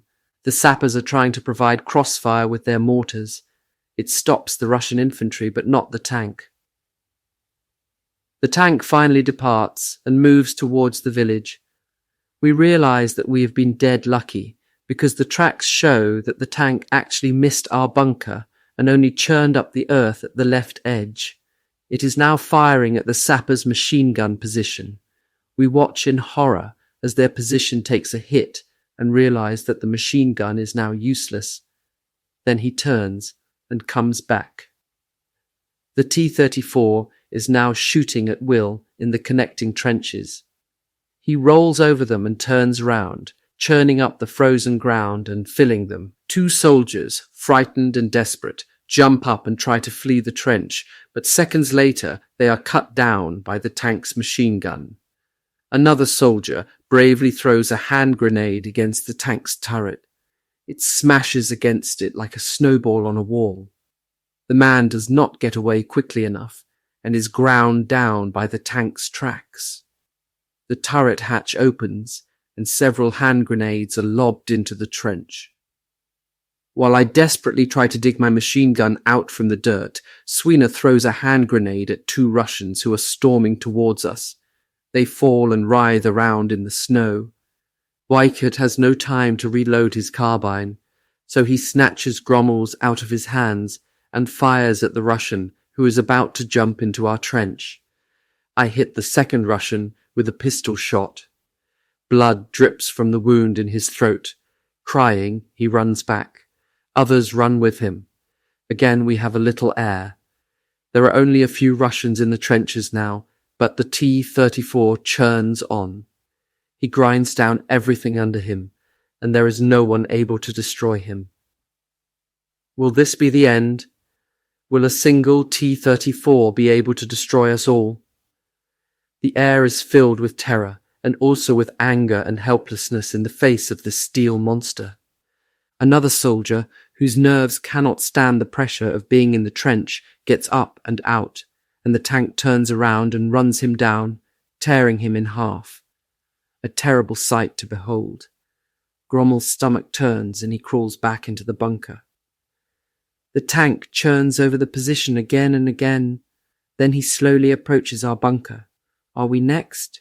Does he know that we're still in there and still alive? What should we do? Running away is no good, but the bunker could be our grave. In my subconscious I hear several detonations in the village and I remember the other tank, but my thoughts are concentrated on the steel colossus which is now coming right at us, its engine screaming.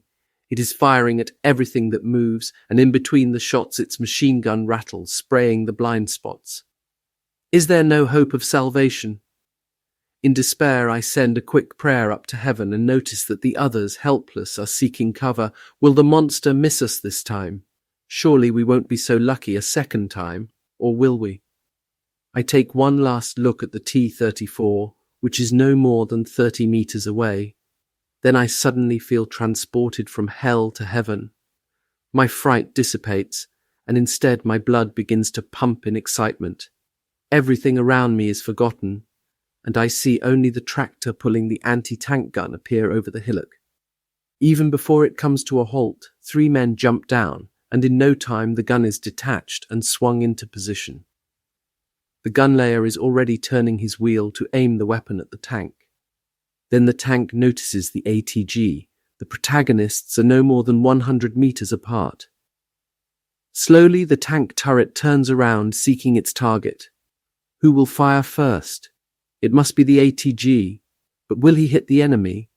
That first shot will decide the outcome. I call the others out of the bunker and almost fall over in my excitement. Then a report tears through the charged air.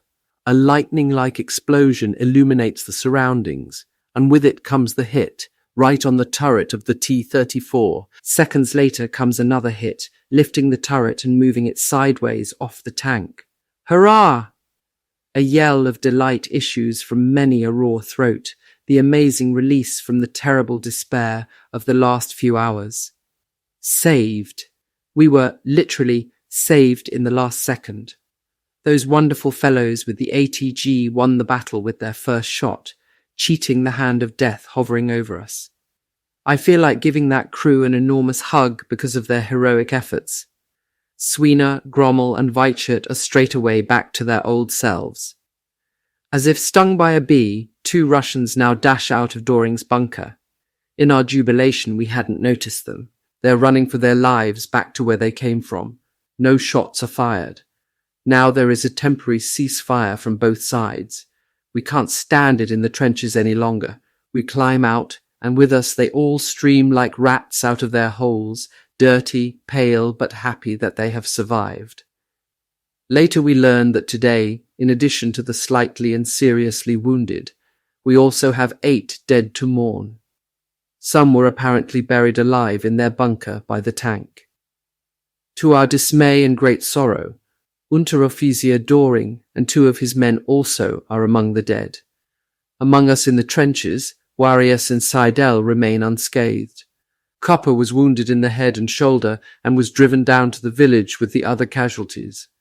Meinhard lost his machine gun because he had not managed to snatch it away before the tank tracks crushed it. Wilke survived the nightmare. Most of the soldiers from the ATG are now in the trenches, and Vikut and I go over to see them and to give them our heartfelt thanks for saving us. The ground between us and the hillock is all churned up and mixed in with snow. A new and peculiar type of odor is in the air. It comes from the mangled human flesh that covers the ground. I have somehow become used to seeing dead bodies, but this is a completely new and frightful experience. Those who lie here are not just dead bodies, with one wound in them, or possibly with one part missing.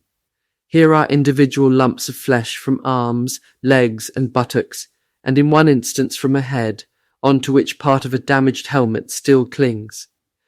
These are the remains of the men of the 88 MMA gun and the Quad MG, both of which received direct hits from the T-34 and were blown apart, blasted into the air. I feel so miserable as we stumble forward. The 3 men from the brave ATG crew are still being thanked by another group of soldiers.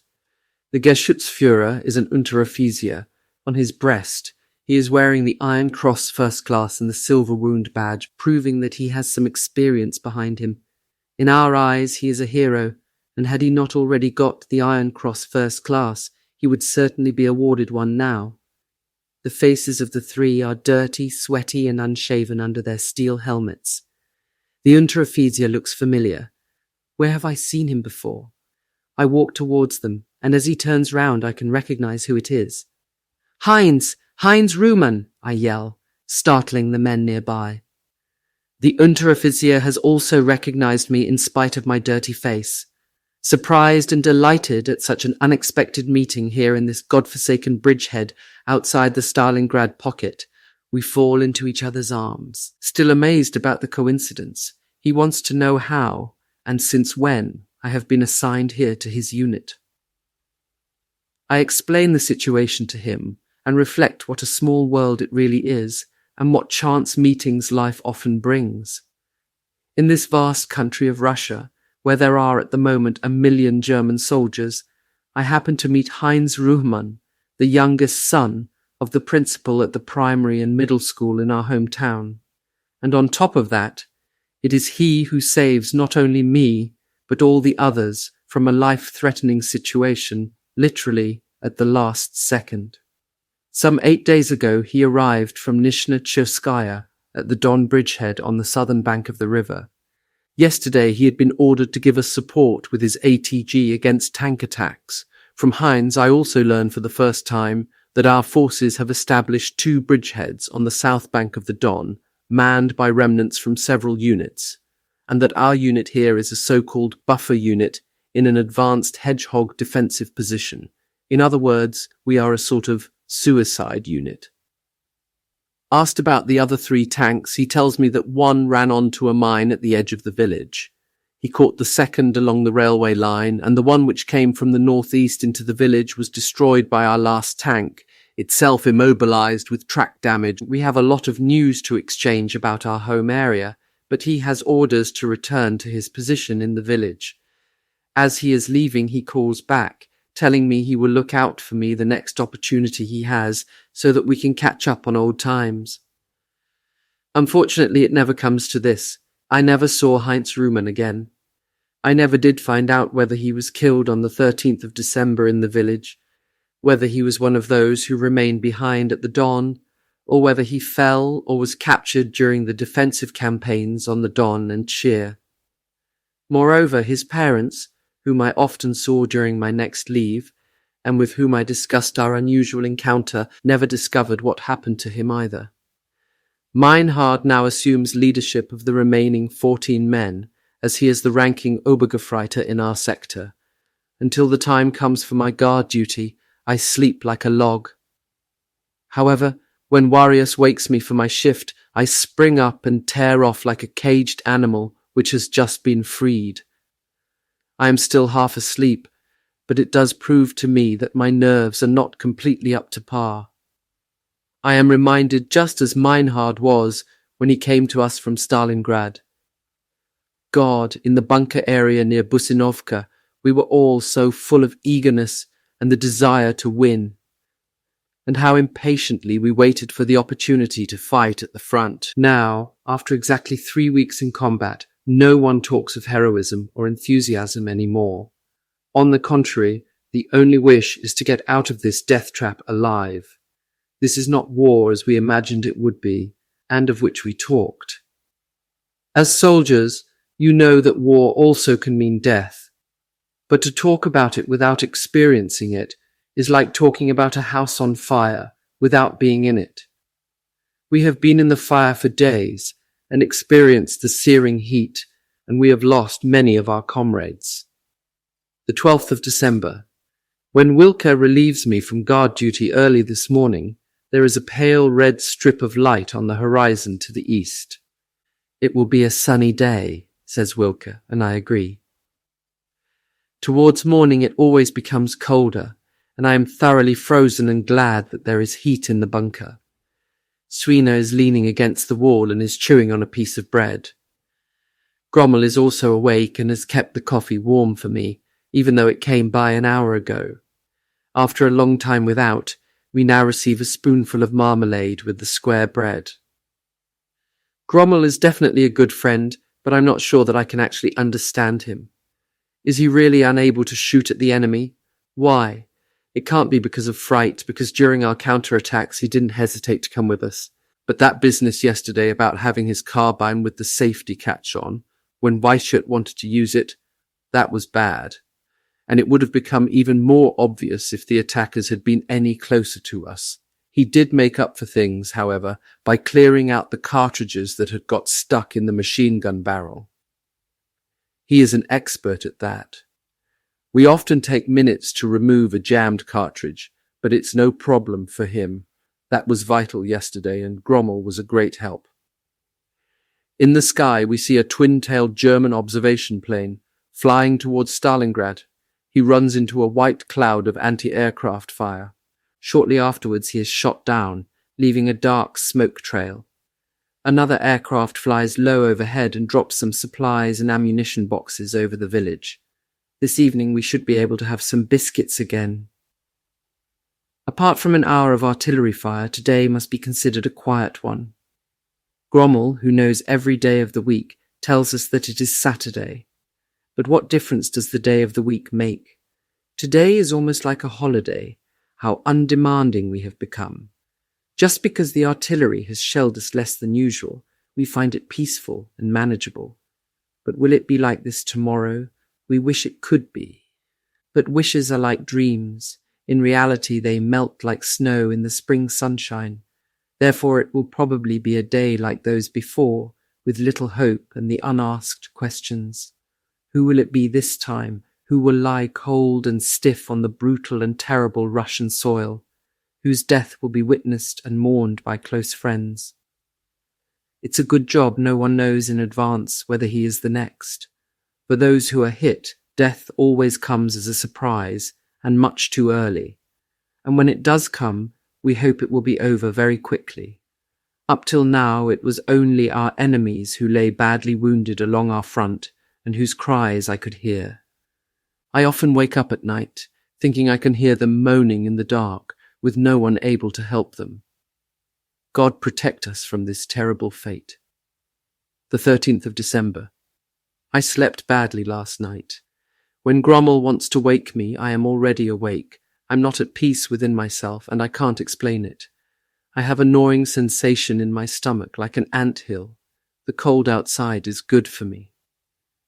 I meet Warias, who is on patrol in our sector. He tells me that the rumor is circulating that Generaloberst Hott, with his tanks, is on his way to break open the pocket around Stalingrad. Is it true, or is it, as usual, just gossip? Perhaps it really is the great salvation that all those who are surrounded are so fervently hoping for? But will it also do something for us here in our battered hedgehog position? Again, questions to which no one seems to have any answers. The wind suddenly carries sounds to us of a sort we've not heard before. They are a bit like trumpet blasts, repeated at various distances. Later we hear the noise of powerful engines approaching through the night from the direction of Chir. The trumpet sounds are new, and we can't make head nor tail of them. When I meet up with Meinhard, he says that he has noticed searchlights being turned on over there now and then. Looks like he is assembling troops over there, he says to himself, and then adds, Ivan definitely is up to something, if we only knew what. The air around us becomes electric. The entire sector is now awake. Soldiers are emerging from the trenches and are walking nervously back and forth. Everyone is looking towards the front, but it is still too dark to make anything out. When I go to wake Weikert at 5 o'clock, he is already standing in front of the bunker, gazing towards Scheer. The nervous feeling in my stomach is now stronger. I remember that this same feeling of unease would also come to me at home, most often when I was about to start an important sports event. Here, however, it is much stronger. It is a concentrated excitement, brought about by the knowledge that something threatening is approaching and we don't know what it is. A stifling situation, but we have to wait until the grey of the morning. Little Grommel is the only one left in the bunker. I go inside to warm up my drink over the last bit of heat left in the oven. The drink is a leftover from the supply container dropped earlier. Grommel is sleeping, but his breathing is irregular. He is lying with his face towards the wall, and every so often his body gives a twitch. Just as I am about to pour my hot drink from my mess kit into my canteen cup, he suddenly leaps up with a yell and rushes, still half asleep, to the bunker entrance. I drop my cup in astonishment and grab him by the sleeve. He flails his arms wildly and yells, "Swina! Swina! I'm coming! Help him! Help him!"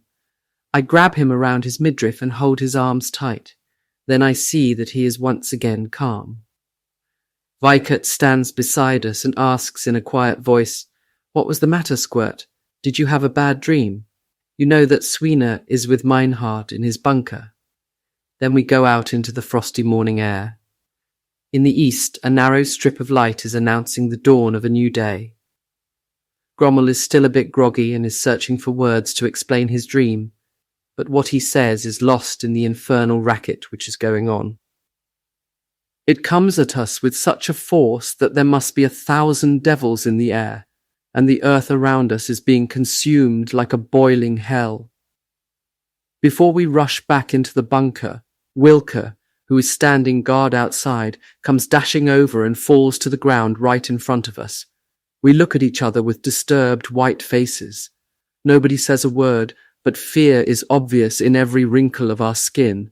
Our eyes gleam feverishly. Hell is fuming. Fire and glowing steel fall from the sky all around us. If we didn't know that the devastating shellfire was coming from the Soviets, we could be forgiven for thinking that here, on the 13th of December, the end of the world had begun. I can't stand it in the bunker anymore. I want to see this hell in which we will all perish. When I raise my head just a little above the edge of the bunker, I am paralyzed with fear. The surface of the ground is dancing all the way up to the hillock in a hellish turmoil. Not a single square foot seems to be still. Fountains of earth mixed with cold snow and glowing splinters of metal churn over the area being peppered with shell fragments. Nobody, but nobody, could take even a couple of steps without being caught up in this cauldron.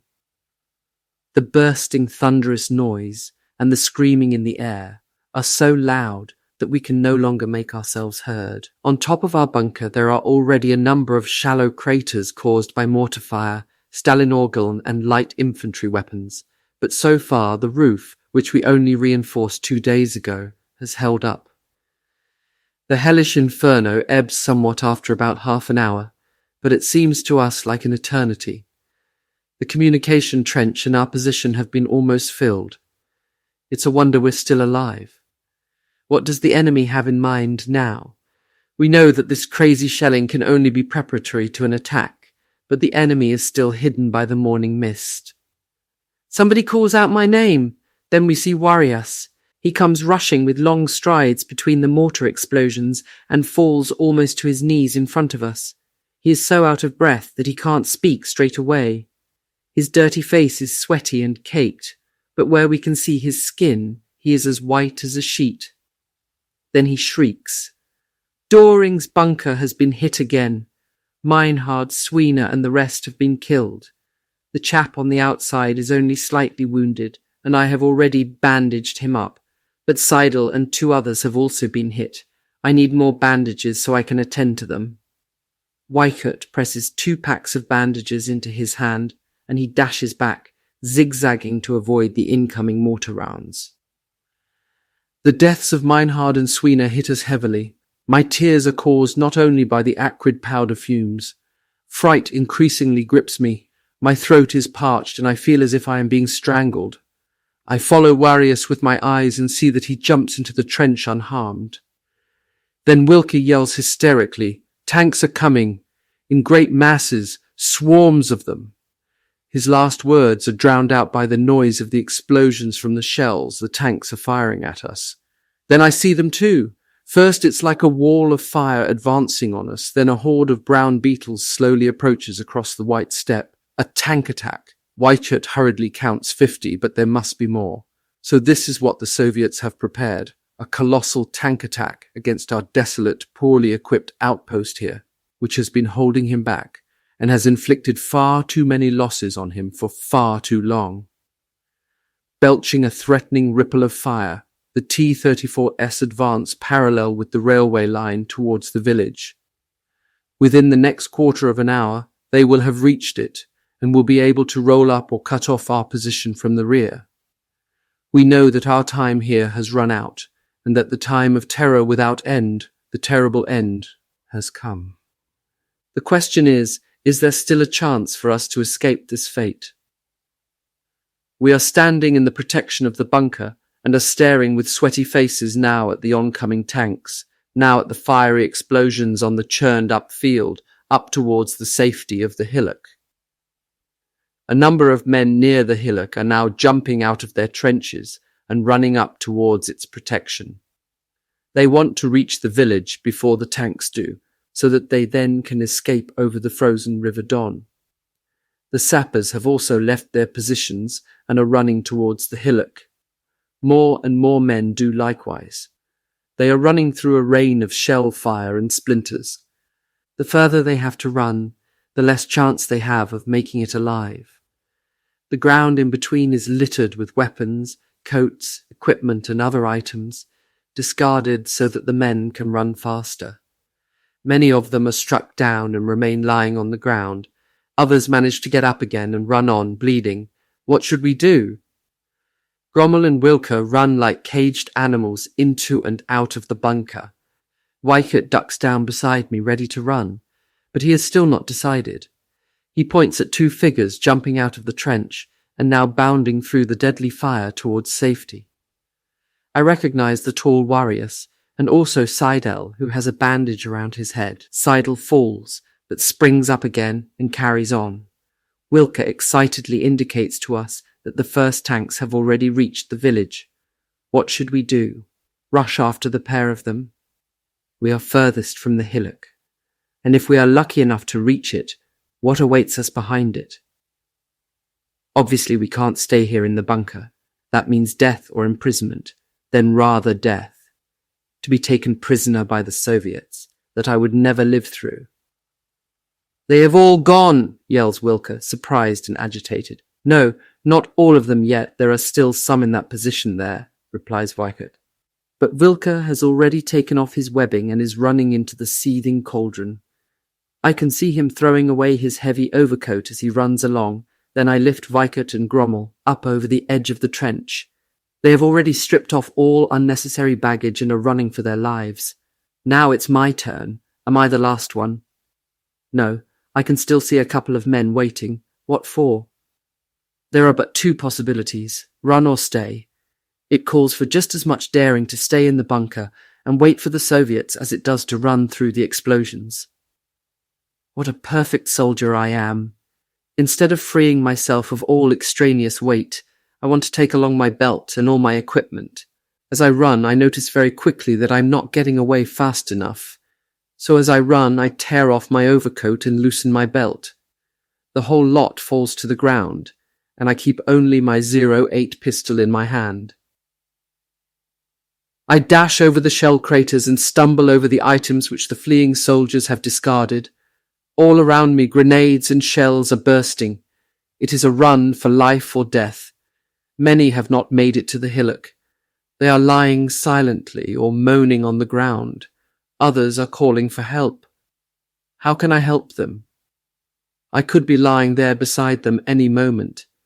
The fear of death or a serious injury blanks out every other thought, and I see only the chance of saving my own skin.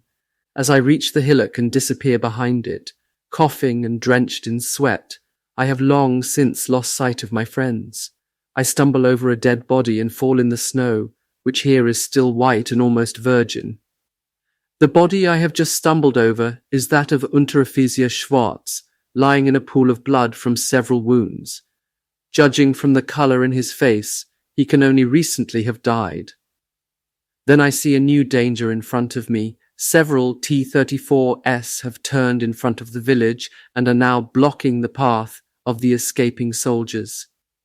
They are driving several men before them, and the latter are running for their lives, trying to escape by zigzagging like rabbits, but the tanks are firing with their machine guns.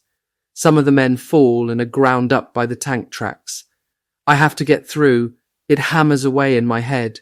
I have to stay in the blind spot of the tank. In spite of this, the bullets spray around my head, and then I sense a hit against the left side of my chest.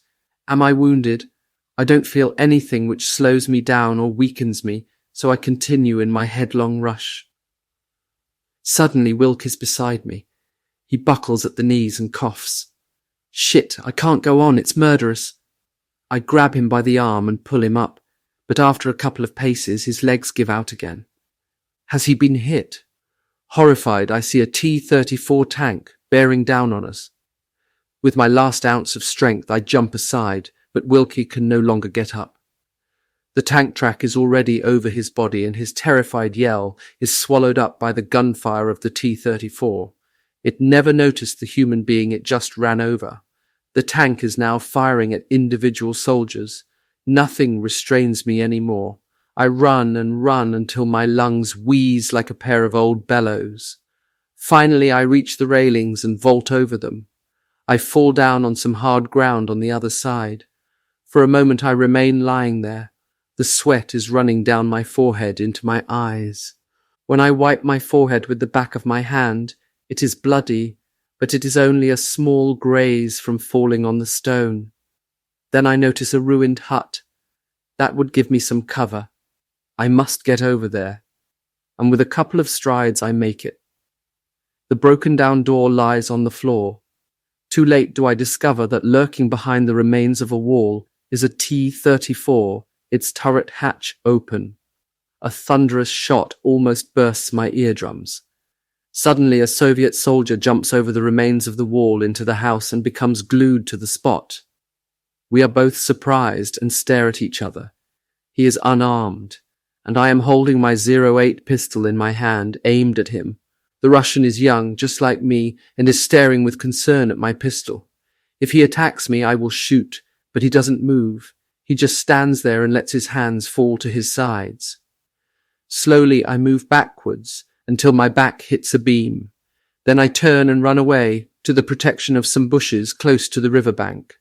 There I meet up with a group of soldiers who, like me, are completely exhausted and who, after a short pause to catch their breath, throw themselves onto the snow-covered ice of the Don. Under the terrifying machine gun and heavy fire from the many tanks which have assembled at the riverbank, they are trying to make it across the river to the safety of the other side, joining the ranks of all the other German soldiers who, in a state of sheer panic, are now engaged in a life-or-death struggle. In order to avoid falling into the hands of a merciless enemy, they choose to take the lesser risk of running over the deadly ice, which minutes earlier stretched away peacefully. I also clutch at this straw of hope and race off. The ice is too thin for the tanks, which therefore line themselves up on the high ground along the banks and fire at us as if at a shooting range. The shells explode without let-up. Men are falling onto the snow left and right. The white covering is now colouring itself blood red. The dead are lying in heaps, and the wounded are groaning and calling for help. In many places the ice has cracked open from the shell fire, and fountains of water are erupting high into the air. Many of the bodies lying on the snow disappear in the gurgling water as the ice breaks up. I run, stumbling over dead and wounded, hearing only explosions, and aware that the snow is becoming stained red with blood. Then finally, I reach the safety of the other bank. There aren't many of us who can manage to reach the far riverbank and seek the protection of the birch forest there, but even here we are not safe. The tank shells are exploding in the treetops, and splinters and branches are constantly raining down. Many who thought they were safe here have been injured. There are lots of bunkers in the forest. As we are running past one, an unteroffizier waves us in. I stumble through the entrance and need some minutes before I can breathe normally again and talk. I send a thank you prayer to heaven, grateful that I've been able to survive the death run across the Don. The bunkers are in surprisingly good condition, clean, and all professionally constructed with birch trunks of the same length. They must have been built to last, but who knows how long they have been standing empty. One soldier reckons that they were occupied by an artillery unit at one time. He has seen the prepared artillery positions on the banks of the Don. I should think it's possible to hold out here for some time. The unteroffizier offers me a cigarette. When I reach into my left breast pocket to take out my lighter, my fingers grip a piece of iron, deformed by a bullet or a splinter. The material is broken, and my fingers run through it. I can smell the gas which has leaked out in my uniform. Now I remember the hit I felt in the left side of my chest as I reached the hillock. The solid lighter that Stabsgefreiter Grala gave me in Stalingrad probably saved my life. I wonder what became of him and the others. But this is not the time to reminisce. We have to go on. One soldier among the last to make it through the terrible ordeal on the Don splutters that enemy infantry with mortar units are coming over the ice and will soon be here. We can't hold them up. We have no weapons. The unteroffizier hasn't even got his submachine gun, and I am the only one who still has a pistol. We follow the unteroffizier who runs ahead of us through the forest underbrush. Terror remains deep in the bones of us all. Overhead we can hear the mortar rounds exploding in the treetops, raining splinters down upon us. Our helmets would have come in handy now, but we threw them away because they hindered us during our headlong rush to get away. At the edge of the forest we emerge onto the snow-covered steppe. An icy wind drives the powdery snow into small mounds which then form into drifts. My body is slowly recovering. The sweat on my skin is slowly drying up, but now I begin to freeze. The same is happening to the others. Collars are pulled up, and those who still have caps are pulling the flaps down over their ears. We seek cover from the icy wind in a Rachel, where we find another group of exhausted soldiers who belong to our unit. They have dug themselves holes in the snow to protect themselves from the icy wind. In one of these holes, to my great delight, I come across my friends Warius and Grommel. They both made it safely over the Don, but now they are really freezing. Warius does not even have a cap on his head, while Grommel is sitting in the snow hole shivering. Cold can be deadly, particularly when the body is emaciated like ours, and there is not a house nor a barn to be seen, nowhere to crawl for some warmth. So we must go on, until we can find some of our own men. But where are they? Have they gone so far south that we won't be able to find them? Walking and pressing against the wind are very tiresome, although the exercise does keep the bones moving. Some of the wounded soldiers can't make it any further. We rest in the next Rachel and dig holes in the snow. But to stay there too long will give us frostbite, so I force myself to get out and run up and down from time to time so that the stiffness in my body loosens. The 14th of December. In the early hours of the morning we are driven from the Rachel by heavy fire. The Soviets have noticed us and have trained their mortars on us. We run like frightened chickens. The biting wind whips cold snowflakes into our hot faces, immediately converting the snow into small streams of water, which freeze solid into small clumps hanging from the stubble on our unshaven faces. When we regroup, we hear fire being exchanged to the right. Then German soldiers suddenly appear running towards us out of the mass of whirling snow, calling out that the Russians are right behind them. We join them and run along together. Behind us, a Russian machine gun is rattling away and rifle shots snap. One man turns around and yells like crazy. He holds his rifle in front of him and blazes away at the enemy. But after a few paces, he falls, hit to the snow. One more has lost the battle. We race on. The shooting behind us increases. Amongst the firing, we hear the Soviets in their forward charge yelling. Their hurrahs are right behind us and make us run even faster. Suddenly, 3 tanks appear in front of us, German assault guns. They wait until we have passed them, then open fire. The cries and the firing behind us are silenced. The assault guns move slowly forward and fire at maximum rate. Then we suddenly find ourselves in the middle of a combat unit, moving forward with the tanks in a counterattack to throw the enemy back. But for how long? Following the counterattack, we join up with this combat force and return with them to their jump-off point. The lieutenant in charge decides to integrate our unit, about 30 men, into his one. The men are lying in the protection of a kolkhoz and some farm buildings. Even though we get something to eat after going without for 2 days, I still feel totally miserable. Or is this cowardice? After all, what can you expect from a soldier who has just passed through the scorching heat of hell and looks as though he has succumbed to the miseries there, like virtually all his friends and comrades have? Should he accept their deaths simply as the soldier's fate without question and keep on fighting? Damn it, I would do it if we were launching an attack and had some chance of winning. But here we are, running scared. Is it cowardice when you no longer have anything in your hands with which you can defend yourself? This rabble, the one with which we 3 have ended up, has done nothing, God knows, to improve our will to fight. They're stragglers like the ones who came over to us near Richtroff, but their combat morale is so low that we are forever having to put up with them going on about how best they can get the hell out of it. We're told how the leaders have had to use their guns to keep the men obedient. They'd bolted once, before the enemy was even seen. Some even shot themselves in their arms or legs. They would hold a loaf of bread in front of the muzzle to make sure there would be no powder burns or singe marks. Those found out will be court-martialed and can expect to be executed. An Obergefreiter will be court-martialed because he is supposed to have deliberately allowed both his feet to get frozen.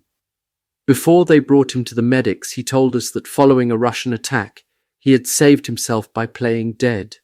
In order to avoid being detected by the enemy, he had spent the entire night in a snowdrift. When another combat unit freed him the next morning during a counterattack, his feet were 2 blocks of ice. It was his tough luck that no one in this combat unit knew him. We are given a carbine and ammunition from our new unit. In addition, I'm able to get hold of a second-hand and originally white camouflage suit with a quilted jacket and trousers. There are no more helmets. The few houses are all full up. Our squad is led to a shed, which has gaps between each vertical plank in the walls, so large that the wind blows the ice-cold snowflakes through. We cover them as best we can with ground sheets. There is only wet straw to sleep on. But even this is better than camping outside in the icy steppe. The next morning we receive a hot liquid which is passed off as coffee, but at least it warms our insides. The 15th of December. My spirits have hit rock bottom. We learn that a group of soldiers has actually disappeared with a truck, and we are now left with 3 assault guns and 2 trucks. It is said that the men who left belonged to a penal company before they came here. How rumours fly. We march off, always forward and somewhere in the direction of the front. The snow is falling more heavily, and soon we can only see a white surface in front of us, interrupted only by the occasional bush. Where are the positions supposed to be? If they do exist, they must have been covered by the snow.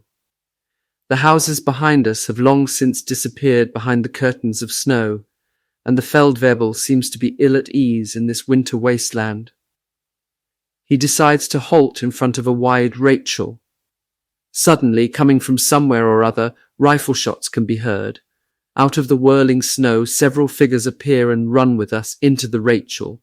They are German soldiers fleeing from the enemy. They tell us that they've been lost in the snowy waste since yesterday, and only by good fortune have been able to get away from the Soviets, who seem to be everywhere. They belong to a combat group that was in position on the frozen river Chir, and which yesterday was overrun by a pack of T-34 tanks with mounted infantry. The survivors had bolted and are now wandering around somewhere in the steppe. One soldier was shot during the last exchange of fire. He could not run any further as he had fallen asleep last night, and both his legs had frozen. The Soviets in front of us were working on getting their 4 mortars ready to fire. The Feldwebel is undecided. He sends a runner back to request that the 3 assault guns be moved up. As soon as they get here, we'll attack the mortar position. We wait, and because of the cold, we dig ourselves into the snow. For a while we are warm because of the recent movement, but as the wind increases, it whistles through our clothing to our very bones, causing them to tremble. Warias wraps his hands intermittently on his calves, arms, and shoulders. The winter coat with which he was issued is much too short, and his legs are stuck into a couple of slit-open felt boots that were removed from a dead soldier. Grommel, too, wears second-hand felt boots, and his coat is only a thin, ragged army type. But he says that he has a warm and probably lice-infested lamb's wool vest underneath which another soldier tried on in the kolkhoz and found to be too tight. On his head he wears a Russian fur cap, given to him by one of the assault gun crewmen. He therefore looks like a Russian, and some of our men are already calling him Ivan. With my camouflage outfit, I am definitely the best off, but nevertheless I still freeze horribly here in this bloody country, where Napoleon and his entire army perished. Everything I have read about this episode in the history books I am now experiencing for myself. I shudder when I think about being wounded here in this snowy wasteland and lying helplessly until my body slowly turns into a lump of ice. Why don't the assault guns come? We wait, and then, too late, we hear the mortar shells rushing in. In spite of the fact that they hit the ground some distance away, splinters do zip through the air and pass close to our heads. It doesn't particularly upset us. We're used to much worse. I even decide to stand up so that I can keep my feet moving. Then a shell explodes on the slope across from us. We can see the splinters fizzing in the snow. A soldier calls out, and I feel a slight pain underneath my left kneecap. They are calling for the medic who is in our group. He is taking care of the wounded man, whose thigh has been torn open by a splinter, and who as a result is bleeding heavily. He is an Obergefreiter wearing the blue uniform of a Luftwaffe field division. He came to this group with 3 others when his own unit was decimated. After the medic has taken care of the man, I show him the place where I felt a hit.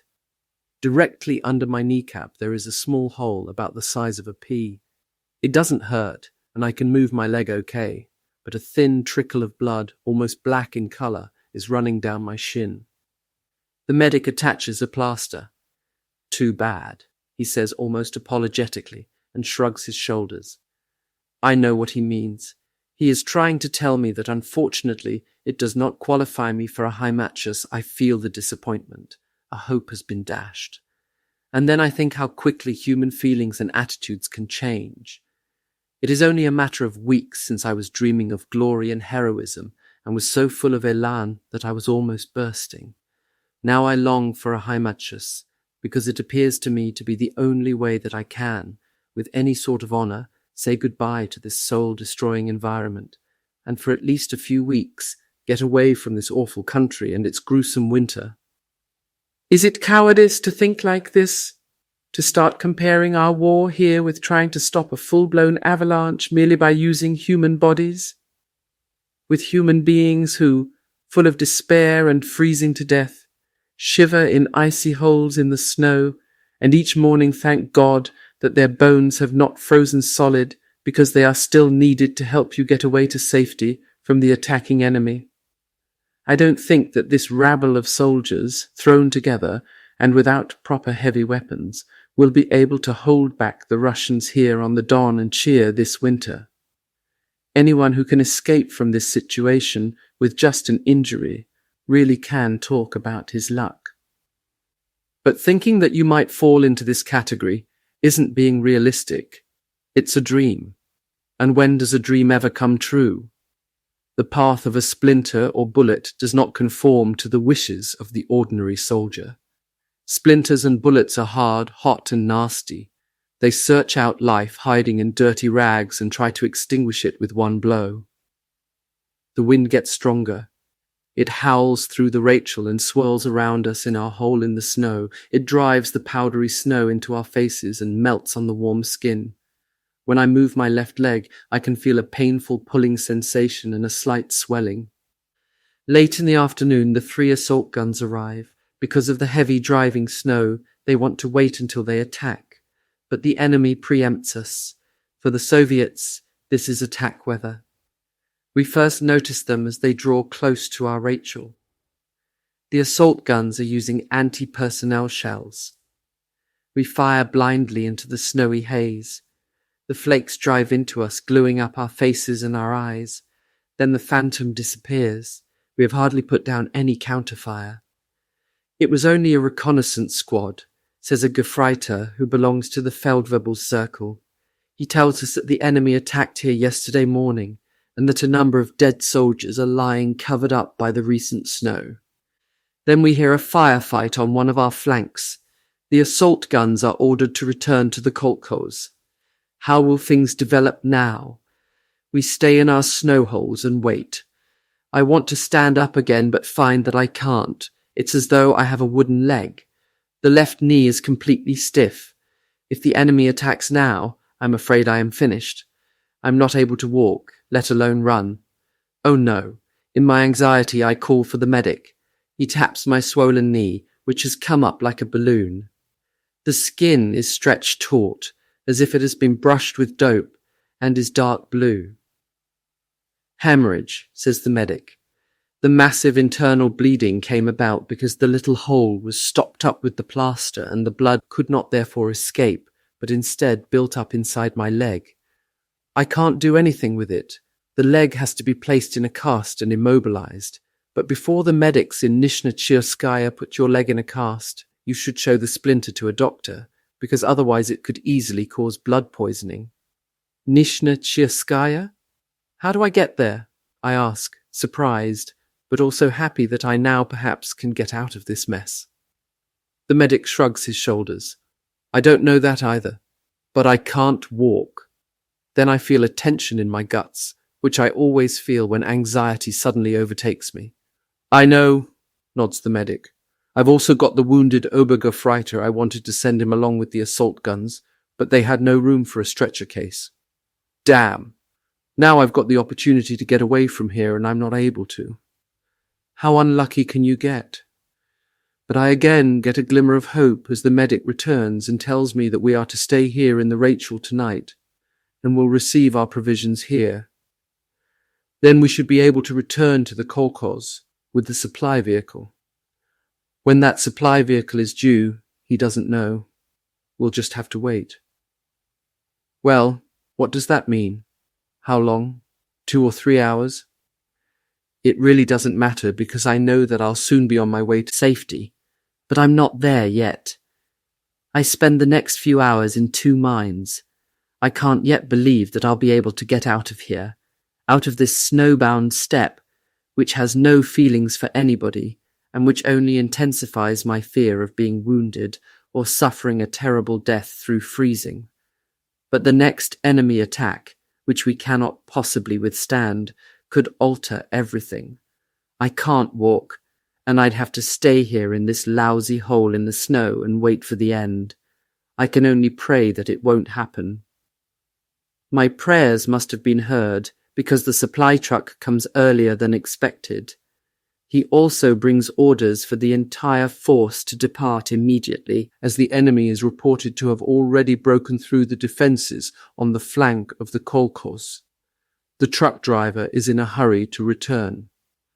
Warius and Grommel carry me to the truck. The Obergefreiter's 3 friends do the same for him. We lie on the bare truck bed, leaning our backs on the sides. The Obergefreiter is in great pain. He groans as he says his goodbyes to his friends. The thought that Warius and Grommel will remain here puts a damper on my excitement to be getting out of here. Something wells up in my throat further and further until my eyes water. It's as if I'm abandoning them. We 3 were among the many unknown and foreign soldiers, like brothers. We stuck together through thick and thin and helped each other whenever we could. As they give me their hand in farewell, Grommel wipes his eyes with his arm, and Warius tries to hide his feelings by overplaying his mood, boldly announcing, "Don't forget to say hello to the blonde waitress in the Tivoli. Tell her that I'll soon be there to arrange a date with her." I force myself to laugh and assure him that I will tell her. Then the truck drives off into the darkness. In spite of the truck's tarpaulin, the wind blows from all sides, chilling me through to the marrow. The truck follows the tracks which the assault guns have made. Every time the vehicle goes over a bump, we feel the truck bed shake. The Obergefreiter groans softly. He appears to be in considerable pain. Apart from putting on a bandage, the medic was unable to do anything for him. He feels in his pocket and gives me an active. That's what we call a ready-made cigarette you get in a packet, as opposed to one you roll yourself. I am thankful, for I've got only a couple of flakes of coarse curly-cut tobacco for my pipe left in my pouch. We inhale the smoke in silence. The truck jolts and makes a sharp turn. I can feel my knee. The wounded man suppresses a cry of pain and groans. Damn and shit. First you wait day and night for a Heimatschus, and then everything changes. You can't even be happy about it because you have to slink away from your mates. Which of those poor devils will ever see home again? It's a good thing he can't see my face in the dark, nor taste the bitterness I've felt in my throat ever since we left. Not even the sharp flavour of the tobacco can drive away this sensation. As we come to the settlement by the kolkhoz, there is a general atmosphere of breaking camp. They have been waiting for the truck. Away to the west we can hear intermittent tank fire. An officer allows some clothing be packed on the truck. An Unteroffizier and a couple of men sit down among the packages. One of them has a headband. I can't see his face in the darkness, but I recognize him by his voice. "Kurt Seidel," I call out, surprised and delighted. It is him. We have quite a lot to tell each other, the death run over the frozen Don and everything thereafter. He tells me that he was waiting with the others at the riverbank for too long. When he did finally start running, the first Russians were right behind him. By then the tanks had eased off. He managed to get away from the Russians with 3 others and later ran into another group of stragglers who were being chased by the Russians. They didn't come across this larger combat unit until today. I point to his headband. Seidel tells me that it's just a small wound, which has almost completely healed. But because he hasn't got a cap, he has left the bandage on to help keep his head warm. He does not belong to the fortunate ones with Heimatschüsse, but must remain here and continue to look after himself. We haven't seen each other since that time. By the time I was being loaded into an ambulance with many other wounded, just before we got to Nishnetcherskaya, Seidel had jumped off the truck with the others. Only later, when I was with the convalescent company, did I learn that he had been killed. The ambulance pulls up in front of a large building. The slightly wounded get out, while I and 2 others are carried in on stretchers. In the room it smells of ether and carbolic. Everywhere there are wounded lying around. Some of them are groaning. From outside comes the sound of commands being given. Tractors and tanks rumble by. I can hear artillery fire in the distance. I am no longer concerned about all this. I feel safe here. But am I really safe here? One chap tells me that he was wounded just 2 hours ago, not far from here, up north. The Soviets are attacking all the time, and, according to him, we won't be able to hold them back for very long. In spite of this, I sleep quite well on the straw bed, because I am dog-tired. The unaccustomed heat in the room, and the knowledge that I don't have to go out tonight, have relaxed my body. The 16th of December.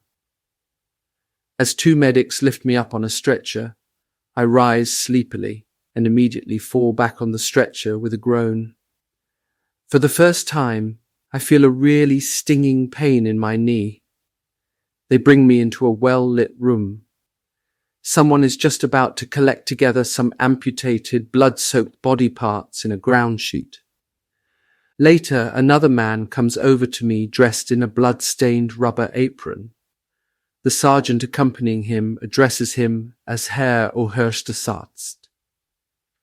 He cuts my left trouser leg with a pair of scissors, as well as my 2 pairs of long johns. He examines my knee. My leg is dark blue from my thigh all the way down to the calf, and as thick as an inflated inner tube. He gives me an injection and tells an assistant to put my leg in a splint and cover it in a plaster cast. There is nothing more we can do, he says before he moves on to the next patient. The medic cuts off the rest of my trousers and underwear all the way up to my thigh, lays the leg in a splint and covers it expertly with the wetted plaster of Paris bandages. The gypsum sets quickly. After I receive a wound receipt with the appropriate dates stamped on it, duly fastened to my chest, I am transferred into a special room where other patients in care are resting. From some of the wounded, I learn that those who can be moved will be transferred to Morozovskaya, where there is a larger medical assembly station. A day later, I am again loaded into an ambulance.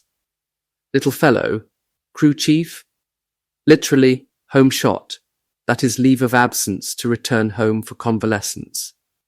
Regimental medical officer. Chapter 6. A temporary lull, December 17th. The ambulance frequently has to take detours en route to Morozovskaya.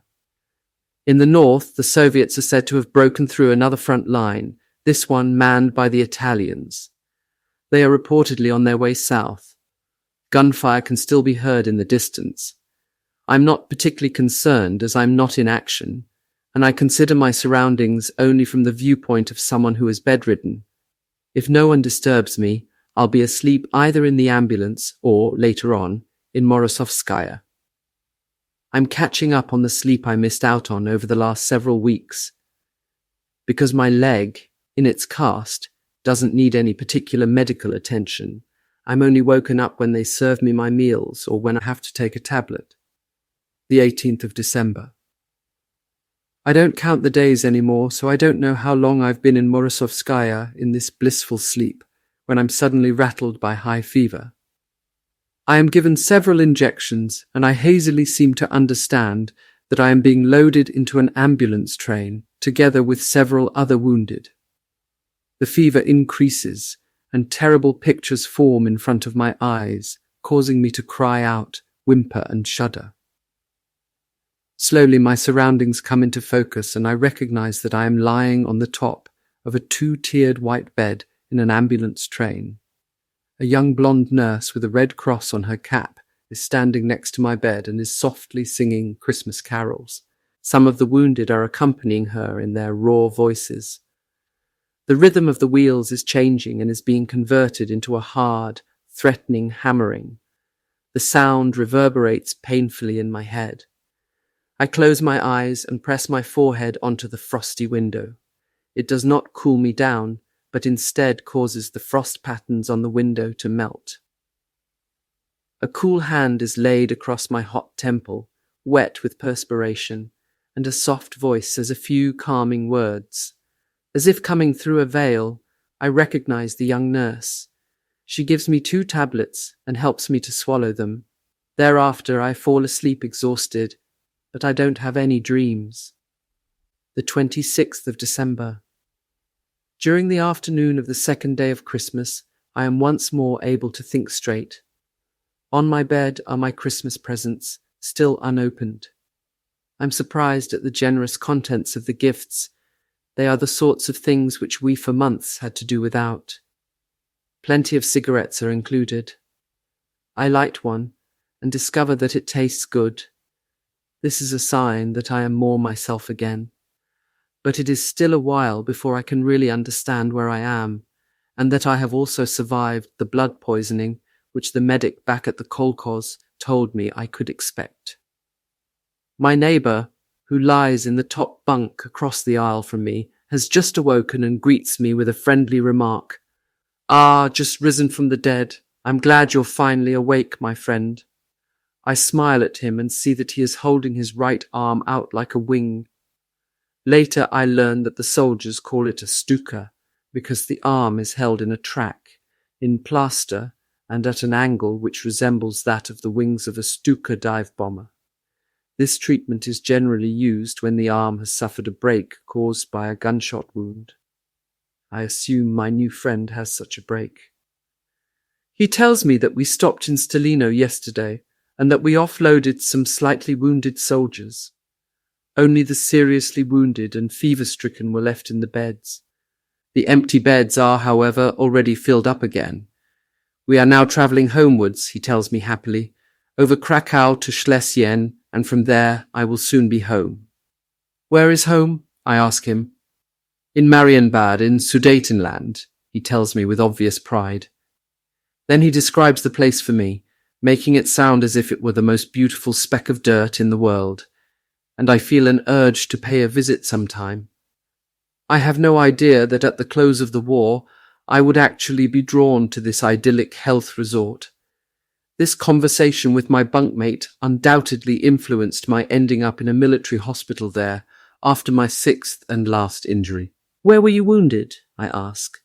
In Stalingrad on the 10th of December, he says, and I can see how his face twitches. The word Stalingrad suddenly hangs heavily in the room. Most of the wounded come from Stalingrad or, like me, from the edge of the Don or Chir pocket. Was really just lucky to get out of there. Now it's supposed to be bloody difficult. Why's that? I ask, as I've not heard anything about the situation there for days. Because the prospects for those left in the pocket have now become very black, remarks another patient lying in a bunk somewhere beneath us. The last hope that Hote with his tanks was going to break through the pocket has now gone up in smoke as well. They need him elsewhere. Others now decide to get involved. They complain bitterly about the top brass. One says angrily that they should all go to hell. No one disagrees because everyone senses that he didn't say this without good reason. He and some of the others were in the pocket themselves and experienced firsthand how they were given hope and had promises made to them that they would be got out. That is, until it was too late, and they realized that the 6th Army in Stalingrad was, in fact, to be sacrificed. Only a very small number of them had the good fortune to be flown out in the nick of time because of their injuries. This is now supposed to be pretty nearly impossible, they say. One soldier with a bandage round his head, and who only can see out of one eye, ridicules the latest army radio report, which plays down the disaster in Stalingrad and refers to the defeat of the 6th Army in a highly stylized propaganda report about the willingness of the German soldier to make a heroic stand. Not everyone is as strong, and many are unable to hide even their everyday fears. The chap under my bunk must come into this category, because ever since I woke up, he has been whimpering non-stop. Out of curiosity, I lean over the edge of the bunk and see that his left arm and shoulder are bound into a sort of astuca cast. I can't recognize his face. His whimpering is incessant and never ends. It really gets on everyone's nerves. In particular, it disturbs the seriously wounded men who are trying to get some sleep. Finally, it gets too much for the soldier with the headband and one eye. He turns to the whimperer and angrily tells him off. "For God's sake, stop that bloody whimpering. You're driving us all mad with your constant groaning." The fellow does not react in the least. On the contrary, he seems to get worse. We manage to get rid of him in Krakow when he is offloaded with some other men. The 28th of December. As soon as the beds have been freshly made up, others are carried in. The following day I arrive at my destination. I am offloaded in Bad Salzbrunn, near Hirschberg, at the foot of the Riesengebirge.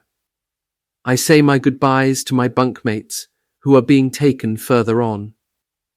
29 December 20th, January 1943. After we are led through the delousing chamber, we are laid on clean beds in a newly established military hospital. The rest of my stay here passed so quietly and uneventfully that I hardly have any memory of it. It went out of sight about as fast as the overripe Hart's cheese that they placed in our dish on the nightstand, as our ration every other day. My notes were reduced to comments about the head doctor with the pointed head and protruding frog eyes. After cutting up my plaster cast, he told me he suspected me of shirking my duty and pretending to be wounded. Old Frog Eyes even asked me how come I had the leg placed in a cast. He messed around with my louse-bitten and dirty leg for a long time and brusquely ordered me to stand up and not to pretend to be wounded. He even threatened to write a report to the court-martial and growled something about malingering, cowardice in the face of the enemy, and so on. But it was very odd. Even I couldn't find any traces of my wound, and I couldn't locate the exact point where the splinter had entered my leg. The pea-sized light red scar could just as easily have been taken for one of the many abrasions caused by the lice and which covered the entire leg. The X-ray photographs finally exonerated me. I watched how the frog-eyed military doctor stared at the clearly visible jagged splinter in total disbelief, looking as though his goggle eyes would pop out of his head at any moment. A head doctor had absolutely no need to apologize to a mere lancer, but he mumbled something about the fact that there were always some among the wounded who would deliberately injure themselves or think up all sorts of other tricks to get themselves out of front-line duty. During the ensuing therapy, I discover that the splinter doesn't cause me any problems, so I consider it to have been a lucky Heimatschuss, and one which, with God's help, saved me from an awful fate. Here in the hospital we learned that supplies for Stalingrad could no longer be got through by air, neither could the wounded be flown out. Thus the fate of the Sixth Army was as good as sealed. We just could not grasp the fact that there really was no way of bringing out the men Adolf Hitler had stationed there to create Fortress Stalingrad. We wondered whether we would ever find out how and why this catastrophe came about in the first place. The 21st of January. I am discharged from the hospital and get my convalescent leave. I'm going home at last. But inside I'm not as free and unencumbered as before. I can't wipe away what I have experienced with a mere wave of the hand. My skin is simply not thick enough. As I walk through the streets of our village, I am barely noticed. Well, why should I be? There are soldiers all over the place, and there are many among them that I don't know. An ordinary soldier with a bronze wound badge is too unobtrusive to be of interest. You get one even for a small splinter under the knee. It's only a few acquaintances who ask about frontline duty. When I tell them about it, they become curious, but not one of them believes what I say. The truth would devastate them, because as far as they are concerned, German soldiers conform to what they hear every day in the army reports. They are heroes who only storm forward. If they fall, it is only during an attack or through defending. They never give up an inch ground unless for tactical reasons they are given orders to fall back. Just look at Stalingrad. There's the proof. The problem with leave is that it passes far too quickly. Now I have to return to the camp at Insterburg, first to the convalescent company. The 14th of February.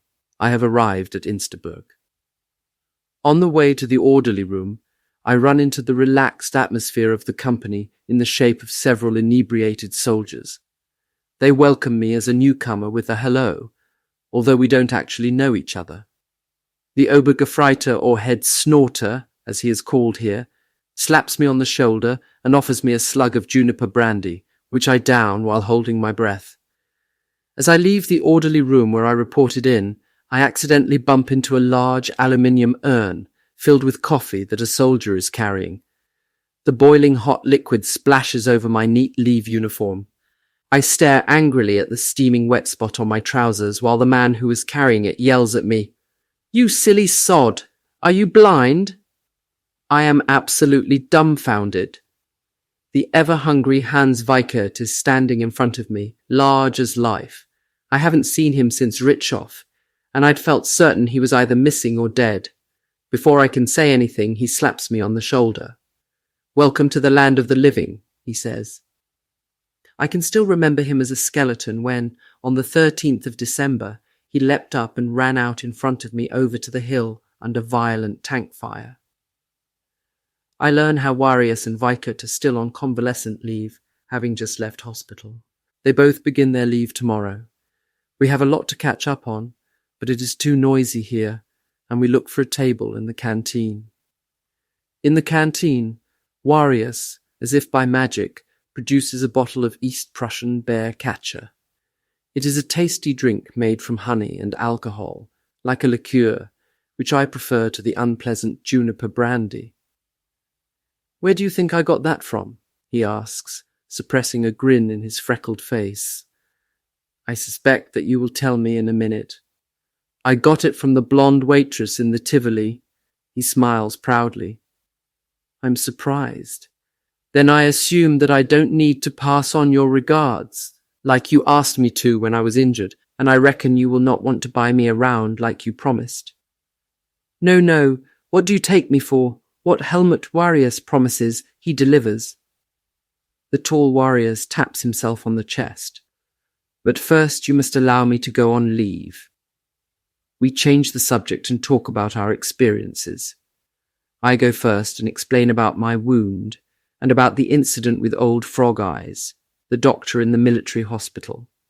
Then Weikert relates how, after a terrible dash across the Don with two others, he got lost in the snow haze and first thing the next day bumped into a retreating group made up of supply personnel from a Luftwaffe unit.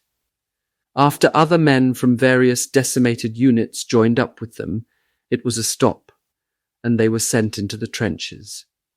He was wounded somewhere south of Chir at the beginning of January. "Shot through the thigh, with bone damage," says Weikert. The convalescence took a long time owing to complications caused by the wound constantly festering. Warius tells us that he was with a combat group until the middle of January. The group had slowly been retreating south, at the same time delaying the enemy. On the 17th of January, 1943, he was wounded near Konstantinovka on the Don when a grenade splinter caught him in the throat. We can see a deep scar under his left ear. "And what has happened to Grommel and Seidel?" I ask. "Well, yes, he was with Seidel for a while," he says, "but at the end of December, a grenade ripped away both his feet. He slowly bled to death before our eyes," Warius tells us quietly. Then he is silent. We give him time to recover, but after he has had a chance to drink 2 more glasses of bear catcher, I raise the question of Grommel again. My guess is that he also has fallen. Warius nods and closes his eyes. "When and how did it happen?" "A couple of days after you were wounded, near Nishnitcherskaya." I can see little Grommel with his pale face and sad eyes in front of me. He couldn't open fire on the enemy, and as I watched him, he would simply close his eyes when he pulled the trigger. Why he acted like this, I will probably never know.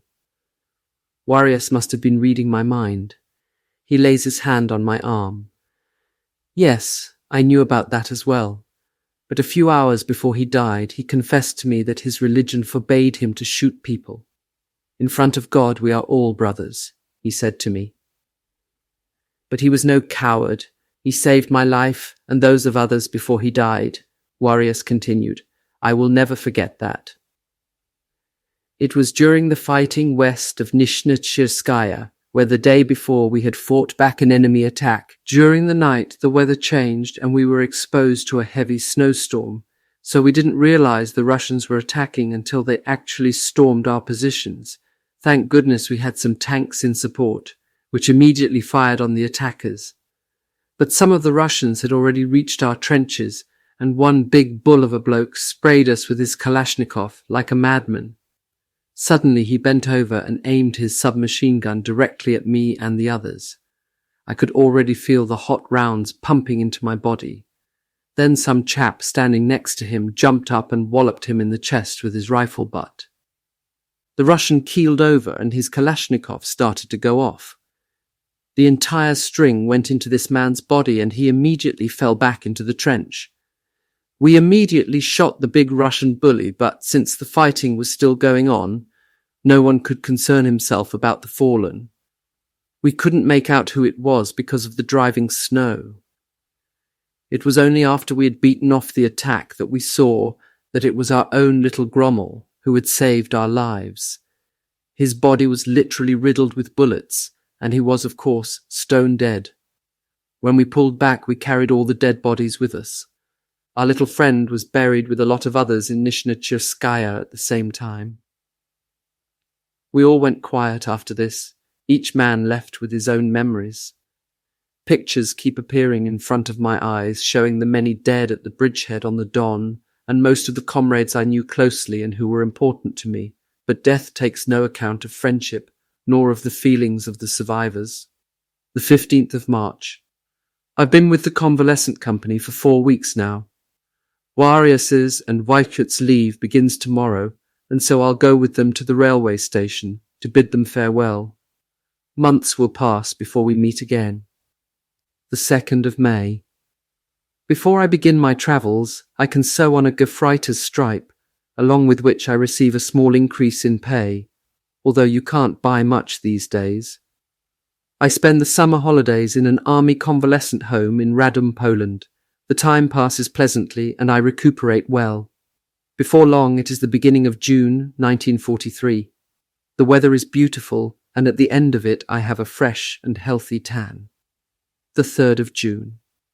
The numbers of personnel in the convalescent company have gone down significantly during the last few weeks. Those who have been here the longest are slowly but surely being sent back to their units in northern France. The remaining units from our division in Russia are also stationed in France, so that they can be rebuilt with new recruits and those returning from convalescence. Chapter 7. Hunting Italian Partisans. It is the 11th of July. Back in the convalescent company, orders await me to report to the 1st Company of the 1st Battalion of the newly reconstituted division. Our company is currently stationed in Flers, in Normandy. I am one of a group of 14 soldiers, and we are being taken by truck to the railway station. The 30th of July. During the next few weeks we learn discipline. The main part of the work is to do with weapons and field training. Instead of the old MG-34, we now receive the brand new MG-42, which has the much higher rate of fire, 1,000 rounds a minute, and is far less susceptible to cold, wet conditions and dirt. Because of our earlier training, my friends and I are assigned to the company's heavy weapons platoon, and the company is again up to strength. While Otto Kropka, a good friend of mine from the convalescent company in Insterburg, Weikert and I get further training on the heavy machine gun, Warius has been assigned to mortars. Our instructors, from the Oberwachtmeister as Zugführer to the Unteroffiziere, are almost all experienced frontline soldiers, many of them decorated. The training is hard, but not vindictive.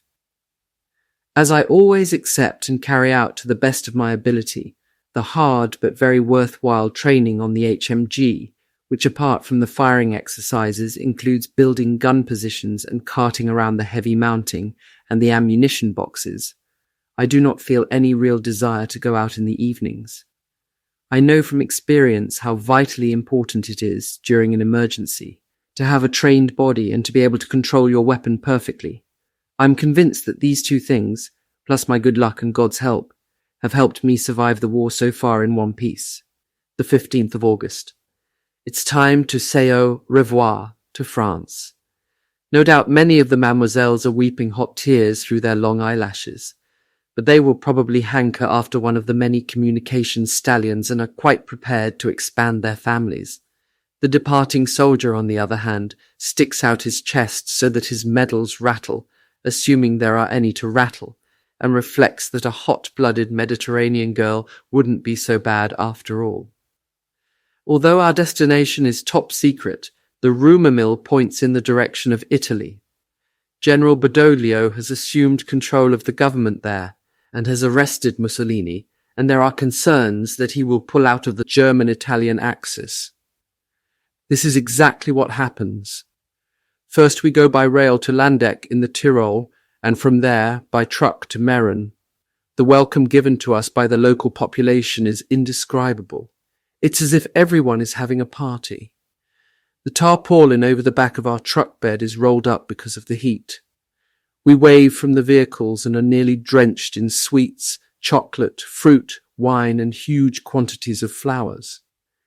We can only advance at walking pace, and hundreds of people are running alongside us, stretching their hands up to touch ours. Otto even lifts one beauty into the truck, and she goes from one to the other of us, kissing us intimately. She tells us that we are the very first German troops seen in southern Tyrol for 25 years. They fear the threatening storm clouds, and we gather that the population in southern Tyrol would be happy to be annexed to Germany. We stop overnight in Meran and join the population feasting well into the night. The 31st of August. The situation here in Italy becomes more and more critical every day. We're constantly on alert, but we carry on all the time with our field exercises. We sweat like pigs in our field grey uniforms. The Italian population is openly criticizing Mussolini, who has apparently done everything wrong. The word is that Badoglio has opened peace negotiations with the Allies and wants to dissolve the pact Italy had with us. The 3rd of September. We get our tropical uniforms at last, and we feel like holiday makers. The light uniforms look good, khaki-coloured shirts and shorts, to help us cope with the unusually hot conditions. British troops are said to have landed in southern Italy and to be moving north from Sicily. There are rumours going around that we might be transferred to Naples. The 8th of September. The Italian population is told that a peace treaty is in place between Badoglio and the Allies. The war is over for them. Most of the population is jubilant, and as of now we find ourselves at war with former friends. Our orders are to disarm the Italian troops as quickly as possible. 13th of September. Our first objective is the barracks in Modena. In the early morning hours, our company commander, with the help of a tank, is able to confuse the Italian commander of the barracks so completely that we are able to take possession of the place without resistance in one bold move. We take most of the soldiers by surprise while they are still in their beds.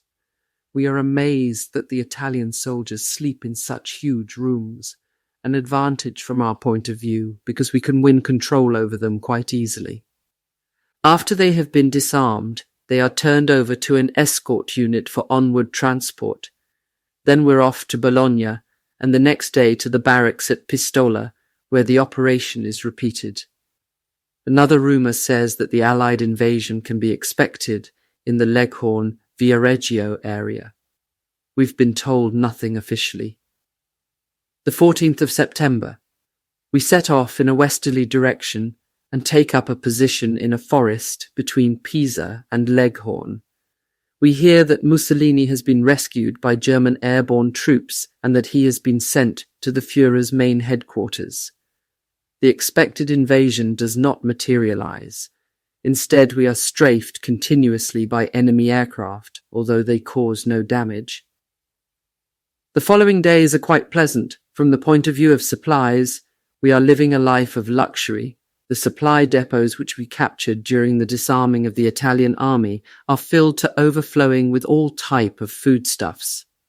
Every day we get quite adequate rations of delightfully tasting grape marmalade, fresh butter, and real mortadella.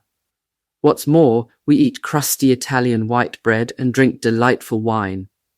Over the following weekends, we visit the Piazza della Signoria in nearby Florence and the Leaning Tower of Pisa, or drive with our squadron commander down to the beach of Leghorn to go swimming. The 20th of September. Unfortunately, we're being transferred again. First, we drive in a northerly direction over the Apennines, then northeast over Ferrara and Padua, and then along the Adriatic coast towards Trieste. On the way, there are some incidents with partisans, but we suffer only very minor losses. Our motor sergeant has problems with the captured Italian vehicles, so because I hold all the army drivers' licenses, I am pressed into service. First, I take over a heavy Italian motorcycle and sidecar, though I do not have the pleasure of riding it for long.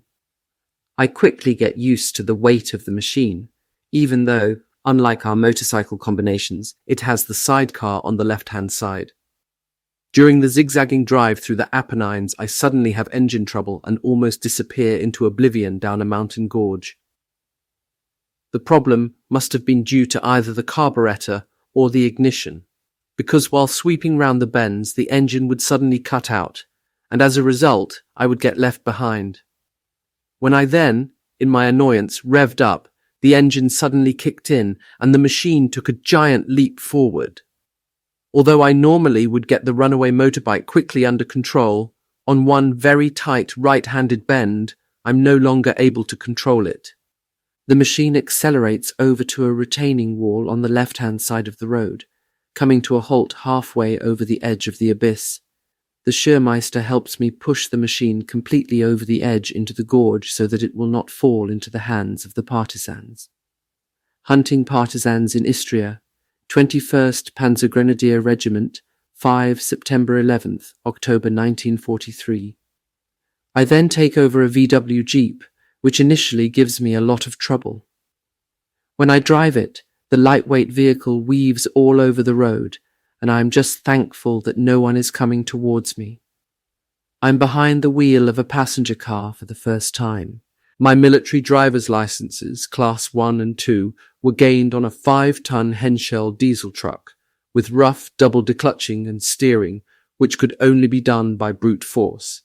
So I spend the next quarter of an hour working hard to get used to the foibles of this lightweight go-kart, with its sensitive steering wheel, and eventually manage to drive along with the rest of the convoy to the satisfaction of the motor sergeant.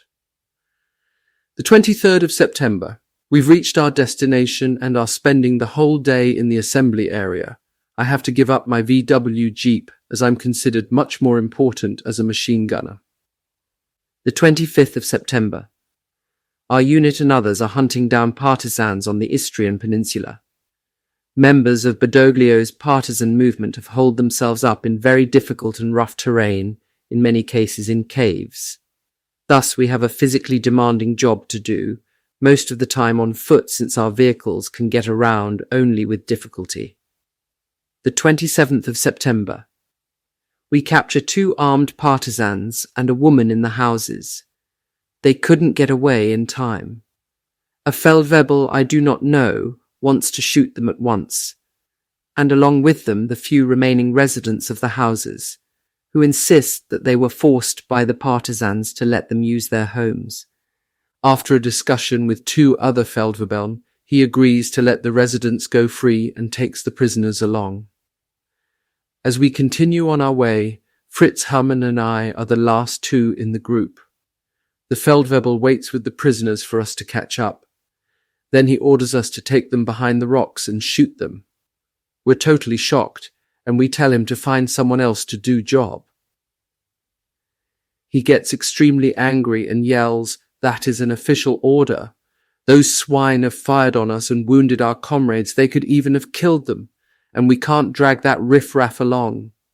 He points to the rocks behind us with his submachine gun. "You can do it over there in the gorge." Fritz Hamann now shouts so loudly that his voice echoes from the mountainsides. "Get going, you swine!"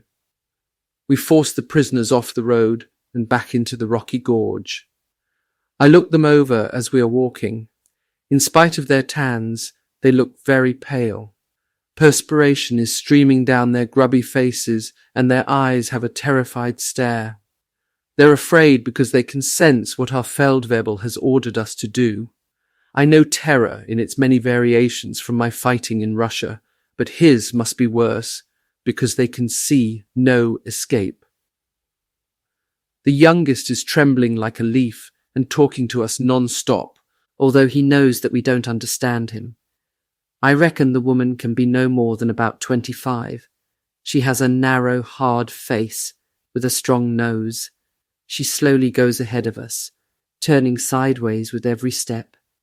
She wants to look at our faces, but instead stares into the barrels of our carbines, which are relentlessly driving the prisoners forward. I've already agreed with Fritz Hamann what to do next. We force the Italians further into the gorge.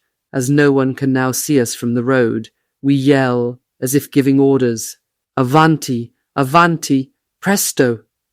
These are the only words of Italian which come to mind at the moment. Then fire into the air several times. The 3 prisoners immediately get the picture and scuttle away like rabbits. We hurry back to the rest of our unit. The shots reverberating from the mountainsides must have been proof enough to the Feldwebel that we have carried out his orders, and he doesn't mention the subject again after we confirm that we have indeed done as we were instructed. Although we have disobeyed a direct order and the 3 partisans have lived to fight another day, neither of us are bothered by our consciences. On the contrary, we are glad that we could extricate ourselves from the affair so successfully. Who knows how it could have ended otherwise? The Feldwebel certainly felt that his command was an acceptable one in time of war, though I have to ask myself, would he personally have carried out the executions? In any case, Fritz Hamann, like me, is one of those people who could never kill in cold blood. Heaven forbid that I should ever become obsessed by such blind hatred that all feeling for fellow human beings is lost, and I could slaughter defenseless men and women. I tell Fritz about my meeting with Unteroffizier Schwartz, and how, at the Reichshof bridgehead, he executed wounded Russian soldiers by shooting them in the head. He explains to me that people who kill the defenseless must have sadistic leanings, and that war provides them with the excuse to satisfy this inhuman trait under the pretext of benefiting the rest of your men. After this period in Italy, we would again be fighting together in Russia for a time, and would kill many of our enemies. But even though war may sometimes cause normal human beings to become insensitive, we would never slay the helpless. The 10th of October. The search for partisans is over. Although we have suffered some casualties, compared to the experiences at the Russian front, this has been little more than a hunting expedition. From the Gulf of Rijeka, we drive along the coastal highway by the Adriatic Sea, with a wonderful view over the turquoise blue water, until we arrive at our destination north of Trieste. The 11th of October. Arrivederci, Italia. Molto grazie. Many thanks for your beauty and for your wonderful ancient buildings which we admire so much, and many thanks for your sparkling sunshine, lifting the sweat out of our pores, and the sea which shone such a wonderful blue colour. We all want to come back another day. Thank you for your fantastic wine, tasting exquisite and quenching our thirsts, even though our heads sometimes got a bit confused due to excessive consumption. It all fits in so wonderfully well in this sun-drenched land, with its temperamental people whose melodic voices bubble all around us like a cascading waterfall.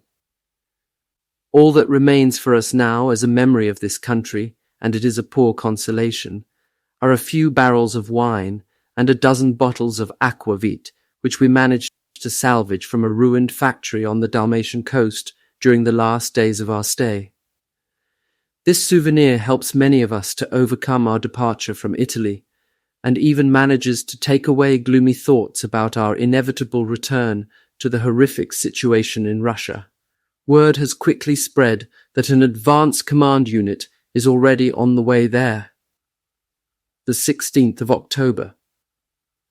After a few days of relaxation, during which the older company members have indulged in some really heavy drinking, we travel on to a place near Ljubljana, into prepared quarters. Here we still have a chance to send packages home. I'm wrapping up a box of good wine and some sheets of soft boot leather that I just managed to snatch away from a burning leather factory.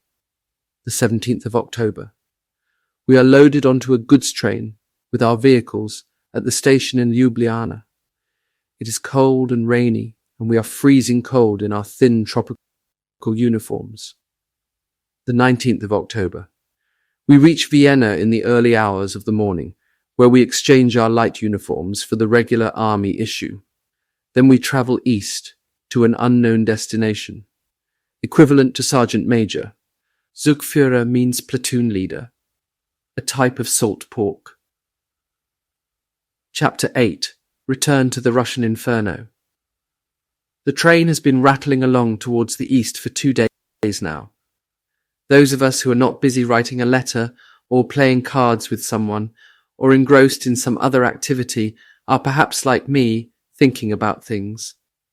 Many memories come to mind, and I ruminate about what happened last time in Russia and what might be waiting for us there now. But compared to those days, everything is different. It's not just to do with the fact that I now know what war is all about, unlike the first time I came to Russia, full of euphoria and not expecting the terrible disillusionment that came about because of our inconsistent policies there. It has much more to do with the knowledge that I now belong to a hard-hitting combat unit with well-trained personnel and the necessary heavy weapons, which can take on the strongest enemy and overcome him. I wonder why the negative attitude that I had only a few months ago has changed so quickly into a positive one. The continuous drip-drip of propaganda, with its slogans like a duty to the fatherland and an honourable contribution for a greater German Reich, has had its effect on me. I'm quite convinced that I'm fighting for a good cause. The 22nd of October. We were supposed to disembark today, but after a short stop, we carry on. We can hear booming and thunder all around us. We soldiers don't know anything. We can only guess where we're supposed to be going. We do know that the Russians, after their August offensive, advanced across Charkov towards the west, and are now somewhere between Kremenchug and Dnipropetrovsk. The newly reconstituted 6th Army, to which we belong, is supposed to be involved in combat in this area. A few hours later, we get down from the train onto an open Dnipropetrovsk. The newly reconstituted 6th Army, to which we belong, is supposed to be involved in combat in this area. A few hours later, we get down from the train onto an open stretch of track, and we move off in our vehicles in the general direction of the gunfire. We drive through arid steppe land and through cornfields not yet harvested. The debris of war lies all around us, Russian tanks and artillery pieces, as well as German weapons, providing ample evidence of the to and fro movement of combat over the last few weeks. Where is the front line? It is reported to be completely fragmented, and our Rittmeister has to feel his way forward carefully. The 23rd of October. We take a rest at the edge of a cornfield, having dispersed the vehicles. We dismount to get circulation back in our feet. The cornfield shimmers like gold in the last rays of the setting sun. The fog is slowly rising from the ground, and I can sense the approach of the Russian winter. The shadows thrown by our vehicles become less harsh. The noise from the artillery fire in front of us becomes louder, and we can already make out tank fire to our flank. The front line is flexing like a headless snake. Although the noise of combat is far away, forward elements of the enemy may actually be behind us. This is what the pilot of a sewing machine must be thinking. Suddenly, out of a clear sky, he is rattling away right overhead. He must have come out of the hollow in front of the cornfield. We stare amazed at the Russian biplane, which skims over us, flies up in a spiral, and then, with its engine cut, dives down at us at a steep angle. Has the bloke gone nuts? The first battle after the return to the Russian Inferno, top 24, the 29th of October, 1943, bottom, the 30th of October, the 1st of November, 1943. The pilot leans right out of the cockpit, and we hear him yell in a loud voice, "Ruski, Germansky." We are speechless. Have you ever heard anything like it? The chap didn't know who it was below him, and yet he dared to fly his unreliable old crock that low. He would have come to no harm had he promptly turned round and gone away. We just gape in astonishment. It doesn't occur to us to fire at him. But the pilot is not satisfied. Because of his thick goggles and the fading light, and because he has not been shot at, he must think the figures beneath him are Ruskies. He makes a tight right-hand turn and comes in at us again at a shallow angle. This time he is greeted with a fusillade of rifle shots. The bullets penetrate the thin skin of the aircraft and hit the engine. The plane falls into the cornfield like a stone from about 30 feet and quickly bursts into fire. Men rush over to the plane and help the pilot out. First he curses like a drunken Cossack, but as he takes off his metal-rimmed goggles and recognizes us as Germanskys, he does not look amused. Then, however, he acknowledges his stupid mistake with a roar of laughter. Gefreiter Rudnik from the Schwadronstrupp offers him a cigarette, which he quickly lights. He has a pack of papyrosa filter tips in his pocket, and these apparently taste better because he throws away our half-smoked cigarette in favour of his own brand. Even after the shooting you thought we were your friends, eh? Rudnik grins at him and relieves him of a leather case which he has around his neck, containing maps and other valuable documents. Rudnik passes the case to the Rittmeister. The pilot was injured by a glancing bullet on his thigh. He is attended to by the medic and is later put on board the ambulance. In the meantime, the sun has set. On the western horizon, only a reddish strip is to be seen, and it is growing paler by the minute. "It'll be a nice day tomorrow," says Fritz Kaczynski, who is the last to climb on board. We set off slowly on in the dark, and drive on until a motorcycle courier, who has reconnoitred the situation in his armoured reconnaissance vehicle, gives the drivers the signal to stop.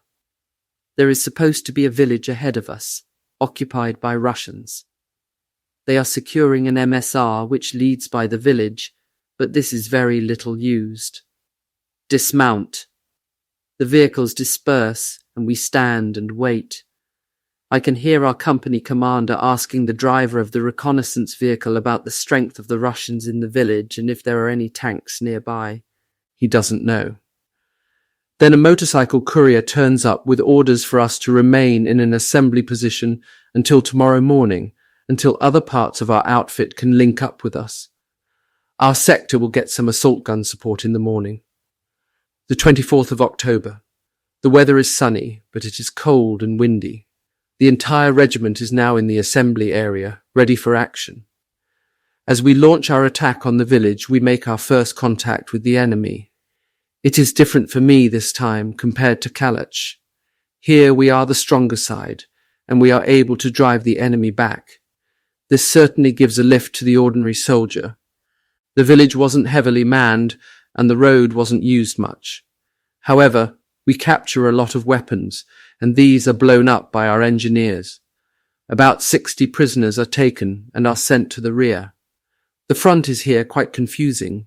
In many places, Russian tanks have already broken through German lines and are now behind us. The 29th of October.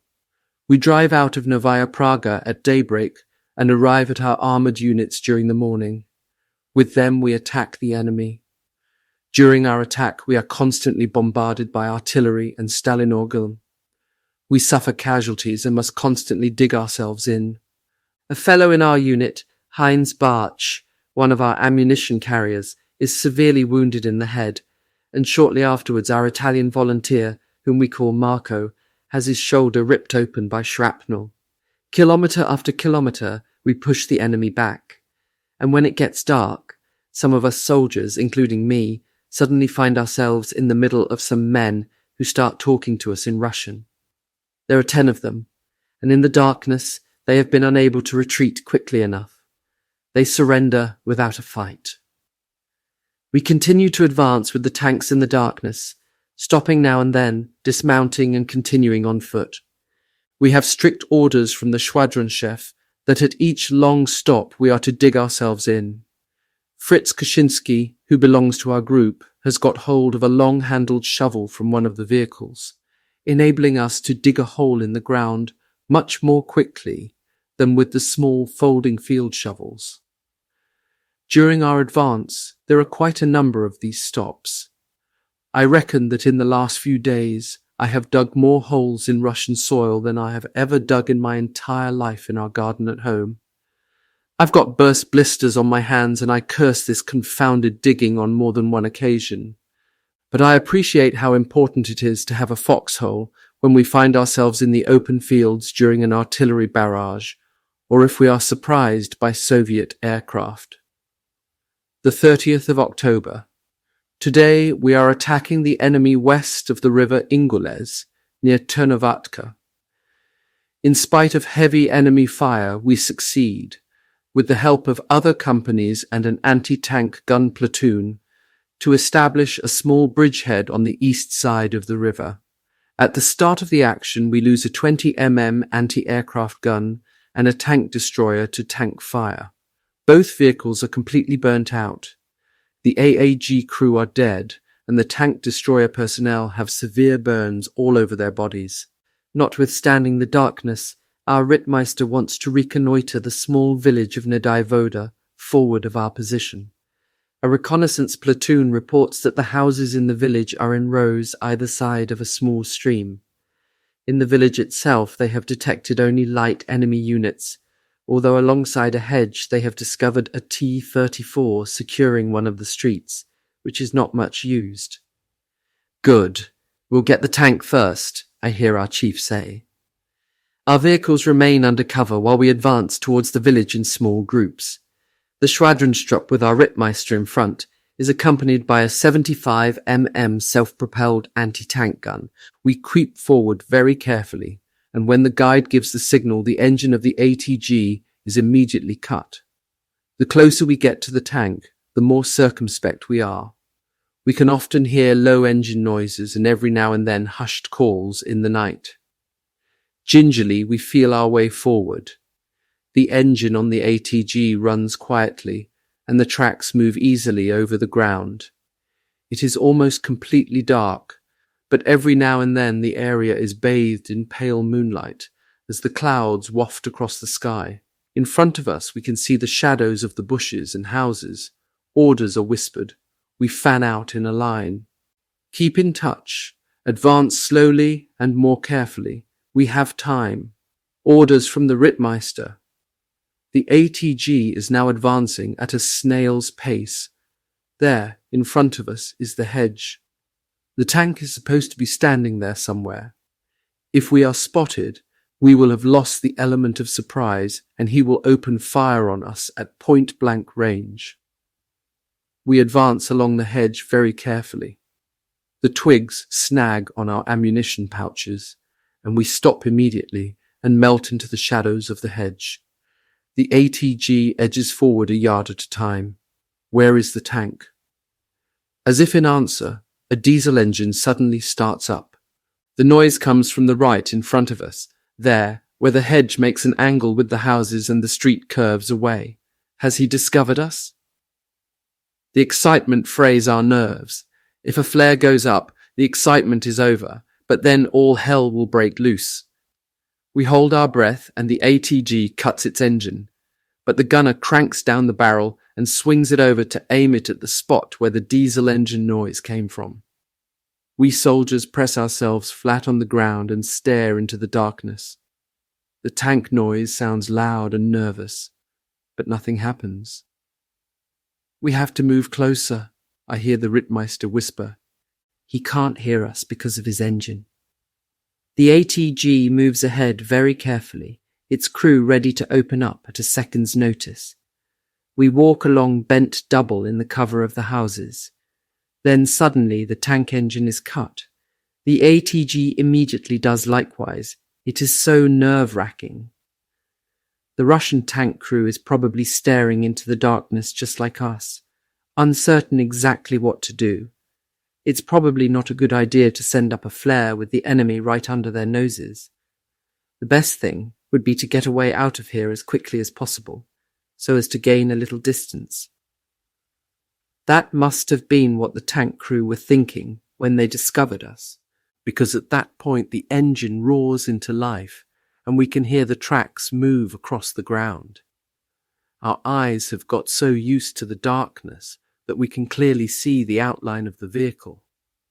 Just as the recce unit reported, it had been sitting right by the hedge, and it is now moving away under cover of the bushes.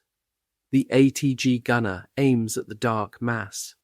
The moon appears again, causing the matte silver gun barrel to glint.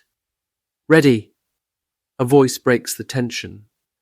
There is a dull report, and a bolt of white lightning streaks through the night, bathing everything around us in brightness. Blinded, we look at the T-34, which is no more than 30 meters away, and broadside on. Along the hedge we see some figures running for cover. A shot rends the air, and the almost instantaneous explosion of the ATG round tears a hole the size of a man's fist in the side of the tank. Seconds later, another round finds the target, and in the light of a tracer, we see black smoke billowing out of the tank's turret hatch. The hatch is ripped open, and holding one hand against a bleeding head wound, a Russian jumps out and hurries down to the stream. We are lying in the hedge firing at the Russians, who appear between the houses and fire back at us, but within a short time we have either inflicted casualties or forced the enemy to flee.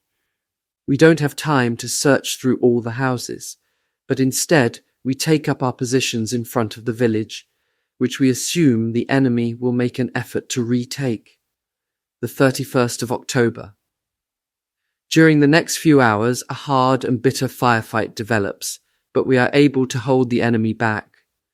Our ATG destroys 5 T-34S.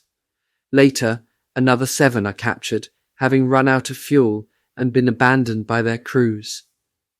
The enemy infantry, pushed back, have dug in only a few hundred meters from our positions, but most of them can avoid our fire by staying hidden in a hollow just 100 meters away. We selected this hillock at the edge of the village for our HMGs because of the excellent view it commands. But there is this shallow depression with tall grass growing in it, offering concealment. It is also impossible for us to control the banks of the stream to the right of us, where our light platoons are stationed because of the bushes there. As a result, the enemy attack from the bank of the stream comes as a surprise. We get our first sight of the attackers when their earth-coloured helmets appear out of the shallow depression. The first waves are mown down by the murderous fire from our 2 heavy machine guns, and those behind now fall back down into the hollow. And then something happens that makes our hair stand on end. We witness, first-hand and close-up, the inhuman treatment meted out to Soviet soldiers by their leaders, and we have real sympathy for the poor devils. Because of the firepower from our 2 MG-42S, at a range of about 50 meters, the attackers have little chance of getting out of the hollow, and certainly none at all of storming up the hillock to our positions. We have heard how the commissar forces his men forward with a shrill whistle, as if he were controlling a pack of mad dogs. We fire as soon as we can see their torsos. Anyone who manages to come up over the edge of the hollow can't get further than 1 or at best 2 paces forward before he is hit. Those who fall back still alive are cursed and sworn at as if they were animals. Is this Russian commissar or officer crazy? Or is he only worried about his own life and is therefore sacrificing his men? It can't have escaped his notice that he is caught in a trap, and that when daylight comes that he'll have no chance to get away. Does he intend to sacrifice his troops until evening comes, to tie us down so that he can secretly make a getaway under the cover of darkness? But the death that awaits him, and unfortunately also the other poor devils, is worse than death from a bullet. The tanks move up, 2 of them on the right flank, peeling off from the others and moving towards the hollow. I note their fat barrels, which, unlike the other tank guns, are pointed down towards the ground. Fritz Koschinski knows his equipment. "Flamethrowers," he says in a voice so loud that we can all hear him. I've heard about their effect, and my spine starts to shiver. I wouldn't like to be one of those chaps in the hollow, and the crazy bastard will probably lose the whistle he keeps blowing. There is now no chance of anyone getting out of the hollow alive. I ask myself if the slavish obedience of the Russian soldiers goes so far, even in this situation, as to prevent them from liquidating an inhuman superior officer. Even before the flamethrower has disappeared into the hollow, we can see the long jet of flame as it spews out of the barrel and burns everything in its path to a crisp. Panic erupts in the hollow. We can hear all the yelling. And with the thick black smoke comes an unbelievable stench of burnt flesh and clothing. Some of the men are running up and out of the hollow, crying and ablaze. Panic-stricken, they run past us and throw themselves on the ground, rolling over and over. Many have jumped into the stream in order to save themselves. The heat is so intense that we can feel it from here. It is a truly terrible sight. We climb out of our foxholes and follow the advancing tanks. We have to go on. The destruction of the enemy has not been accomplished yet. After a kilometre, we receive strong counterfire. The enemy has dug himself in. When we're unable to advance any further, 4 more flamethrower tanks attack from the flank. This is a terrible weapon. I'm experiencing its destructive power for the first time, and I won't easily forget the terrible stench that takes my breath away and threatens to suffocate me. The 1st of November. We have many dead and wounded in our unit on this day. Later, our successful engagement for the bridgehead near Ternovatka will be mentioned in the German Army Rolls of Honor under the name of our Rittmeister. This kind of special award is used to try and get units motivated. The 2nd of November. We are travelling at high speed to a new sector.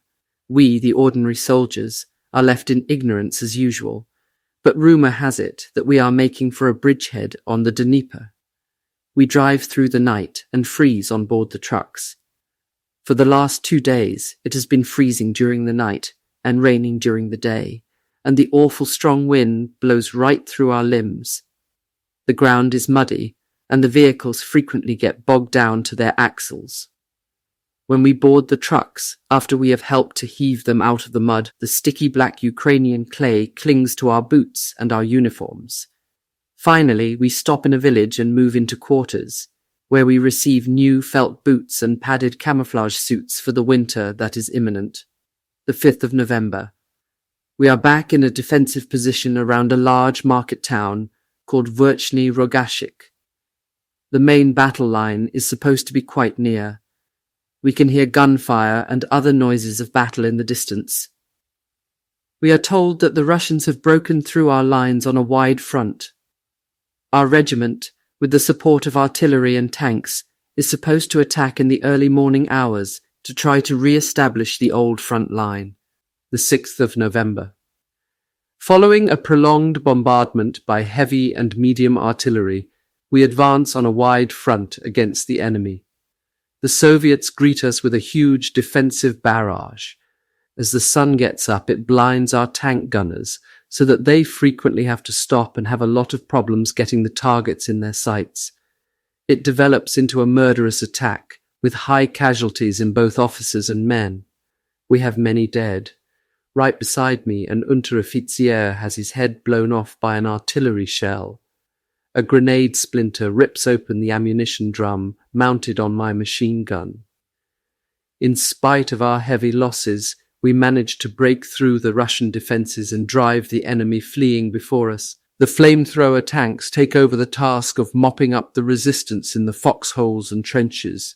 They leave behind a desolate and singed landscape, from which for hours a stinking cloud of smoke rises to pollute the air. This merges with the moving white clouds in the sky, carrying the remains of the burnt corpses over a wide tract of the endless countryside.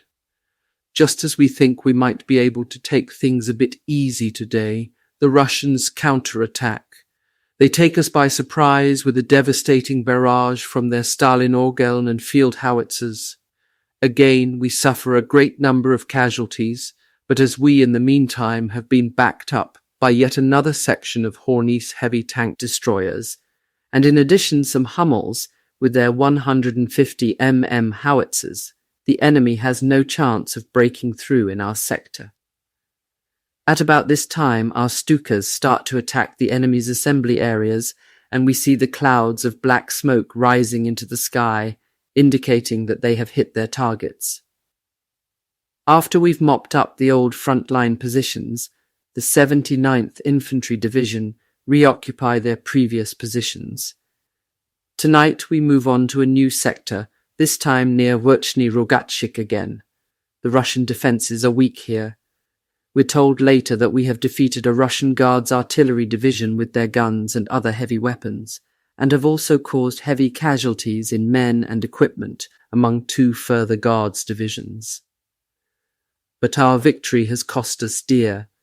There are more than 20 dead in our section alone, and for our regiment, the total losses amount to the strength of an entire company, about 155 men. Along with the many soldiers, Unteroffiziere and Wachtmeistern, there were also a number of officers killed, among them the commanders of the 1st and 2nd battalions and 3 company commanders. In our heavy weapons platoon we lost 1 mortar and 1 heavy machine gun section. To everyone's regret and to our rage, our beloved Unteroffizier Faber was killed by a pistol bullet in his back, fired by a Bolshevik officer who was lying wounded on the ground and whom he had just bandaged.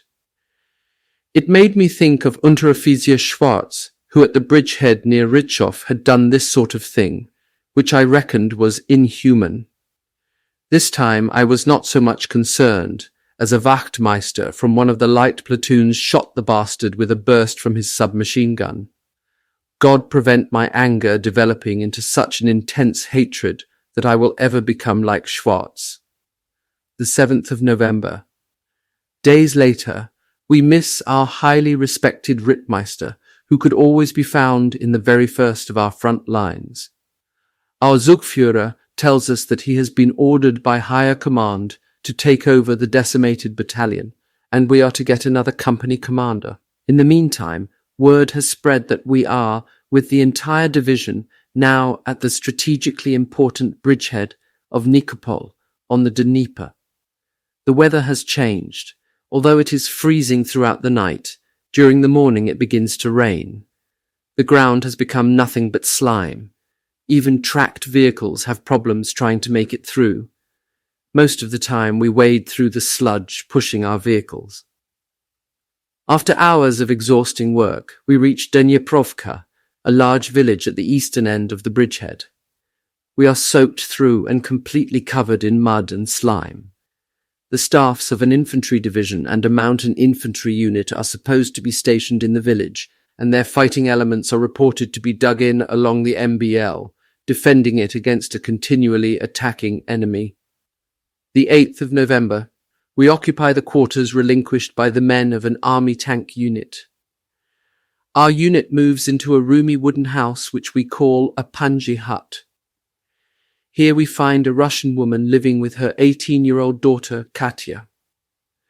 Both live in the front room with the great clay oven, on which, according to Russian custom, both women have their beds. All of us soldiers move into the next room, which is large and is also heated by the clay oven. Outside it is clammy and raw cold, and before we clean up after the other occupants we stoke up the oven. Captain. Chapter 9. Alarm at the Nikopol bridgehead. We spend the next 10 days, 19th of November, in Dniprovka in anticipation of being ordered to counterattack.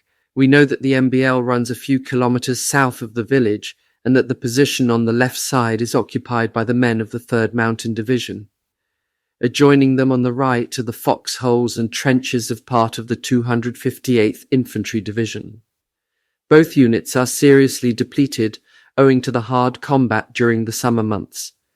They have to defend a wide sector with greatly reduced manpower and weaponry against a very well-equipped enemy force. The soldiers in my unit talk about this and pity the poor devils who have been in the front line for so long and still have to live in the wet and muddy foxholes and fight the enemy. We, as a far better equipped unit, have been upgraded to an elite force, with the mission to attack only when the enemy has broken through our lines. Since we also enjoy the privilege of returning to our quarters after a successful action, unlike the troops manning the front-line positions, we are that much more respected. After the fighting here at the bridgehead, our losses are so high that of the 3 light companies, not one could be completely reformed, despite our having been continuously reinforced with replacements. When the battle at the Nikopol bridgehead was finally over, 2 full months of hard fighting was behind us. We no longer have a group leader, so our Zugführer has assigned the veterans Waldemar Krekel and Fritz Kuczynski as squad leaders, giving them submachine guns to carry. My second gunner is the strong Gefreiter Willi Kraus. Fritz Hammann, who up to now had been my second gunner, has himself taken over a heavy machine gun after Obergefreiter Heinz Bartsch was seriously wounded by a direct hit from an ATG. His number 2 is now Panzer Grenadier Bittner, one of the younger generation. 2 fallen ammunition carriers in our team are being replaced by 1 volunteer helper and Panzer Grenadier Mersch. Our mortar team is also being reorganized. Unteroffizier Fender has now taken over from Wachtmeister Hauk, who was badly wounded. Besides Warias, the only other people in the team I still know are Gefreiten Erich Schuster and Gunther Pfeiffer. The team has moved into the neighbouring house, and sometimes the 3 of them come over to play cards. The others are mostly new arrivals. Otto Krupka now belongs to the Zugtrupp and is also the personal ordnance of our Oberwachtmeister, whom we only call Ober among ourselves. Spies always sets a good example at the front lines, but he is an experienced old-timer and is therefore careful enough to avoid taking major risks. This benefits us in the heavy machine gun team, as because of our heavy firepower, we are generally given the task of fire support to the light platoons in the attacks, and thus are spared any close combat engagements. As a replacement for the Rittmeister, an Oberleutnant took command of our squadron for a short time.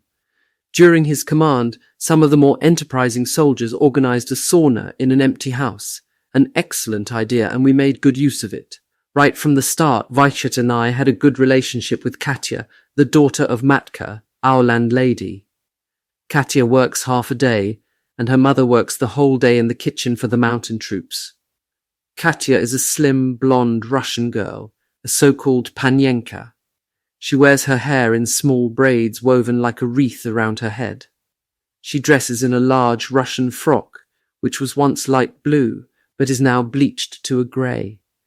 Every morning she exudes cleanliness, and when she comes closer she smells of plain military-issue soap.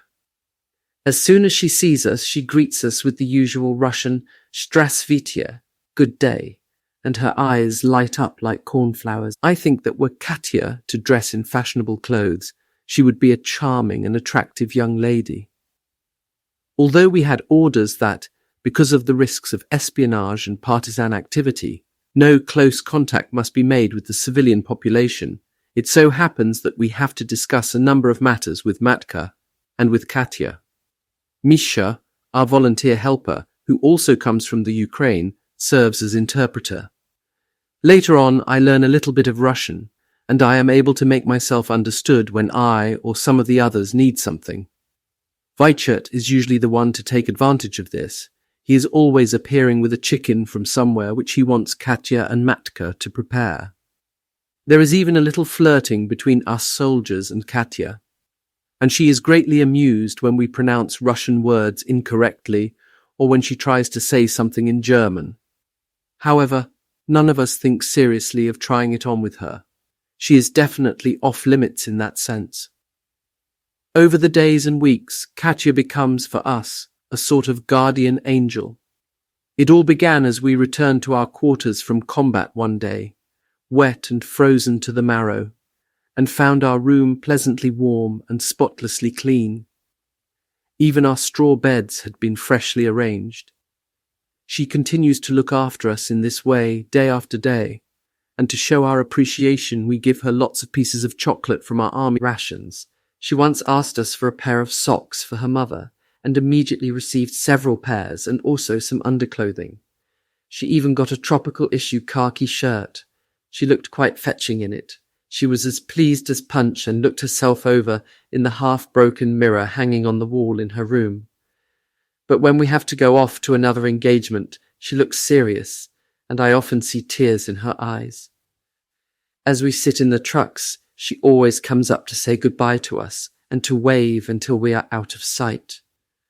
On many occasions she has come running up at the last minute because she's been down in the village peeling potatoes when the alarm sounds. The 22nd of November.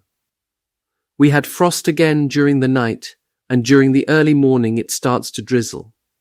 This rain softens the ground once more, and we are soon up to our ankles in mud. Ahead, along the MBL, heavy fighting is underway, but after an hour, we are told that the enemy has been forced to fall back to the south. The commander of the 2nd Company has fallen, along with several of the men from his Schwadron Strupp. But the successes are played up.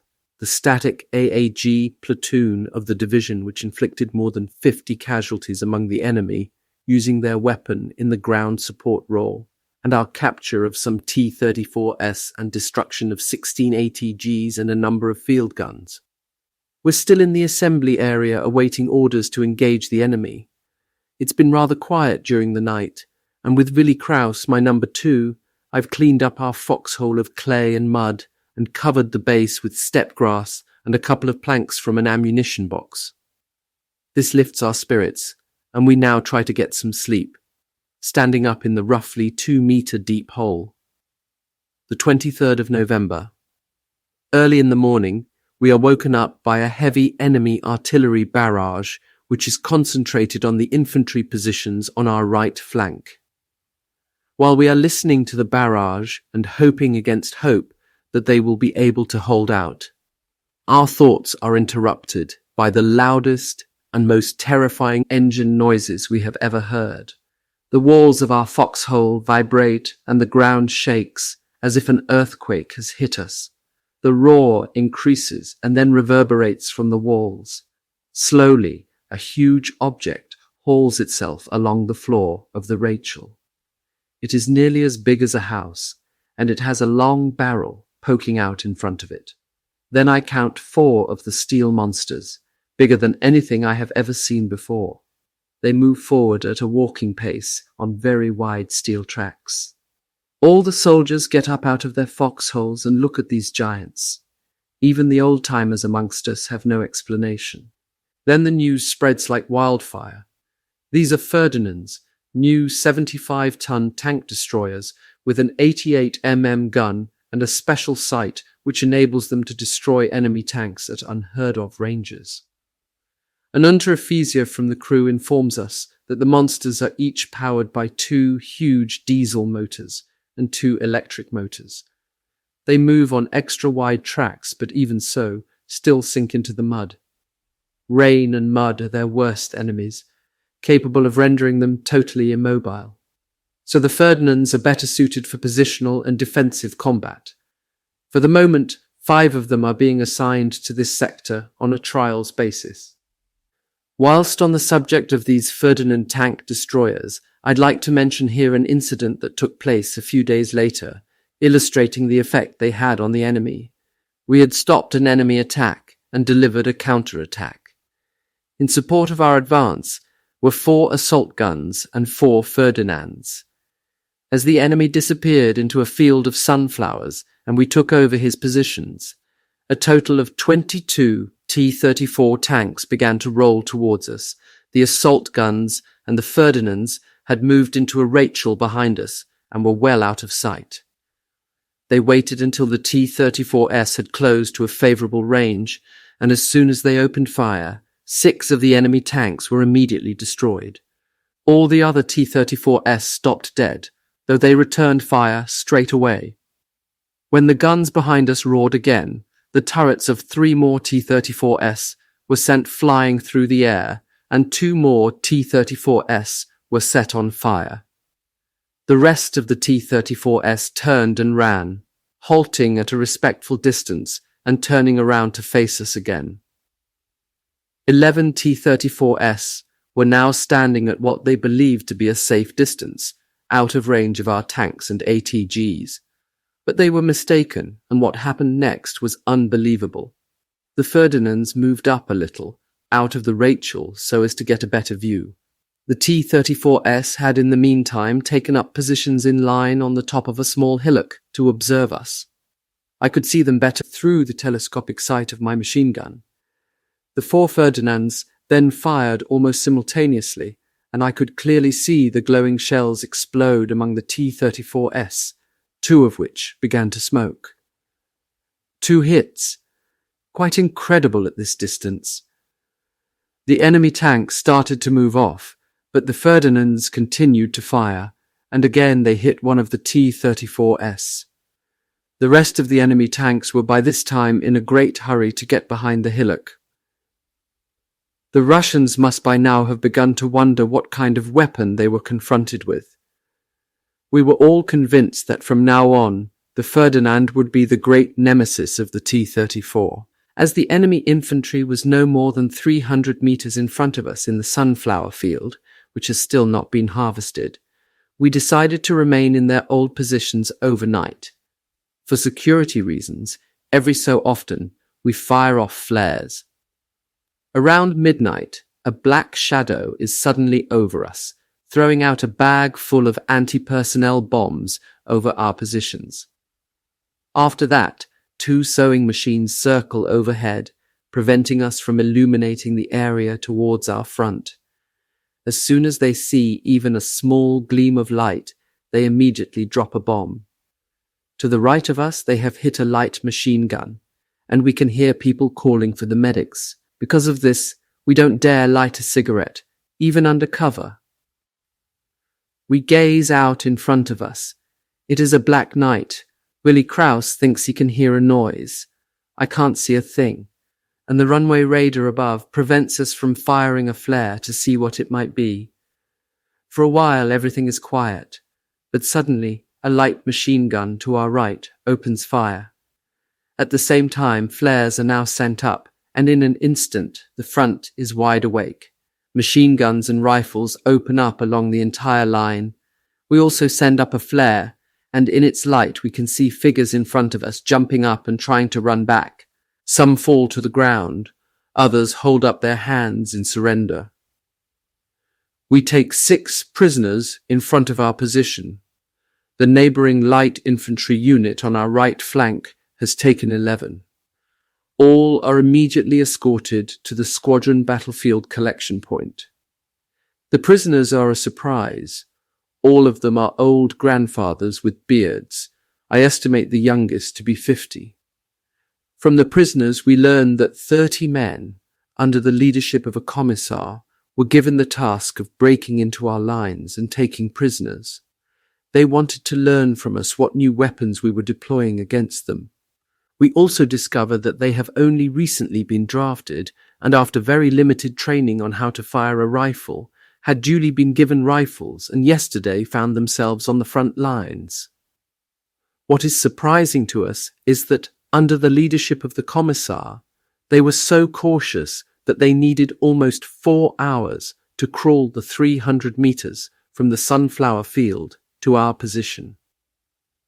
The work of the sewing machine over our positions was all part of the operation, but we have seriously disrupted their plans, and they will just have to continue to guess about what kind of new weapon it is that can destroy their tanks before they have come close enough to our lines, even to be within range of their own guns. Over the course of the next few weeks, the new Ferdinand tank destroyer would often be employed at the bridgehead.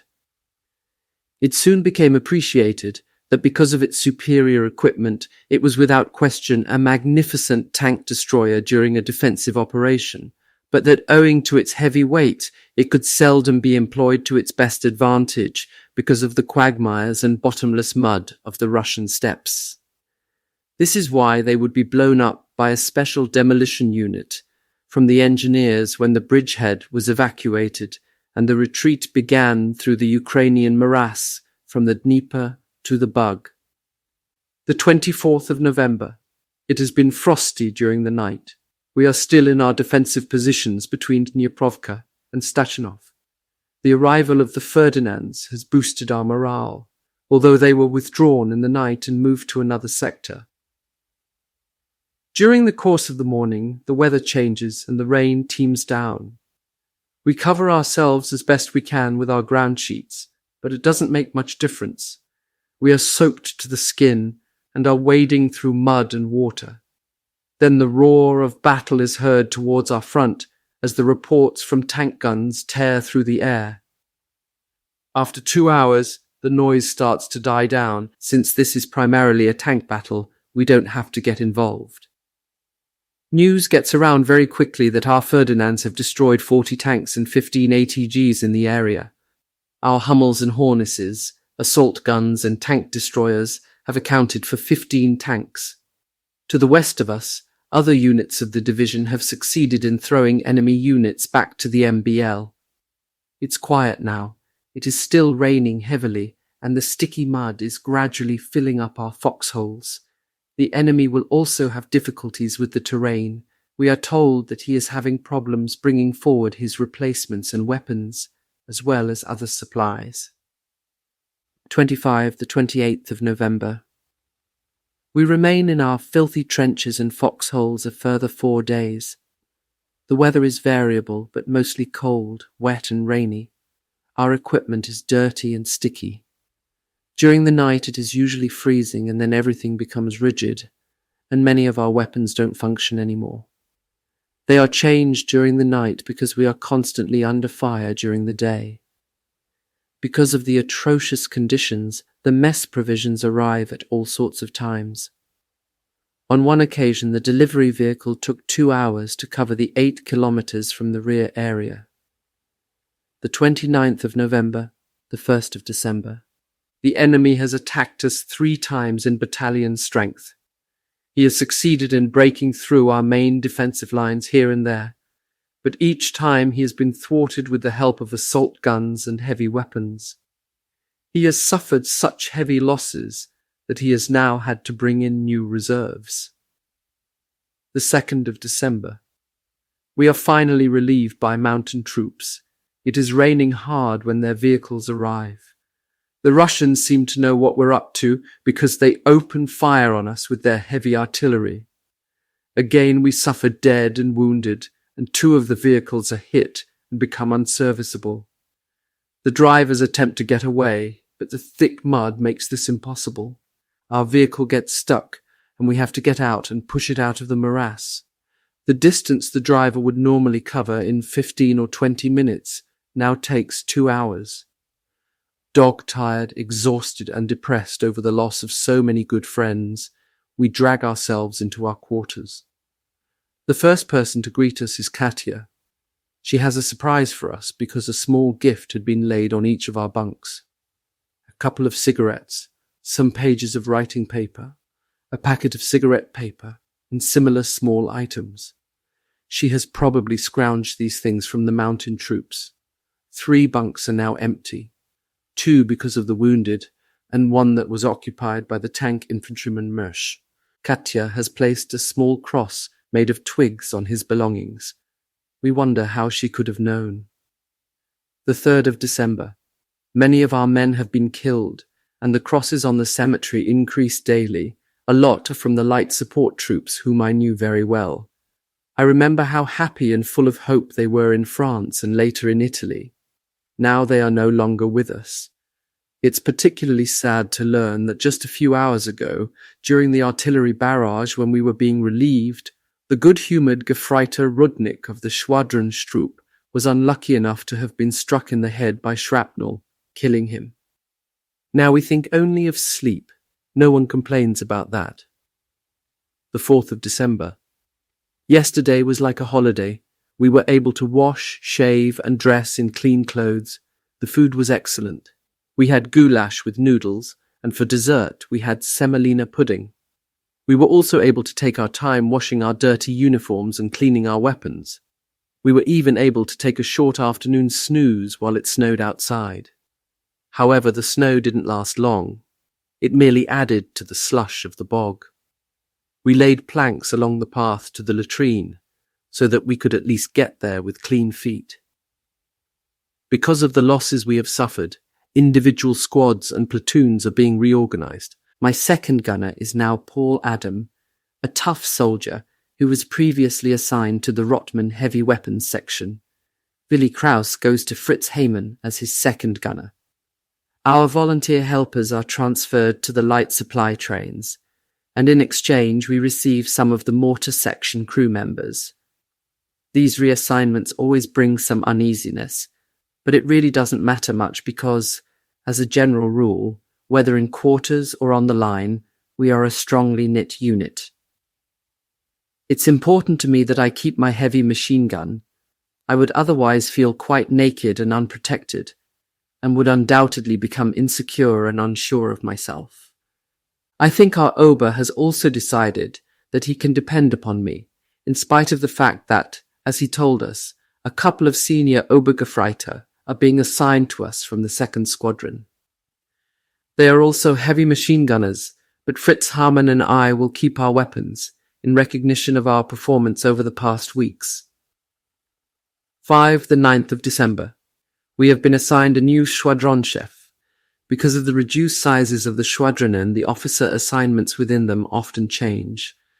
Our new commander, we all refer to him as the Old Man, has not, apparently, served in a frontline unit, although he pretends to have done. It is said that now and then he calls in all his subordinates and lectures them on military operations, which he learned at some military school or other. Otto, who as a professional waiter is often required to serve as a batman to the Old Man, tells us that he has a fad for foreign words.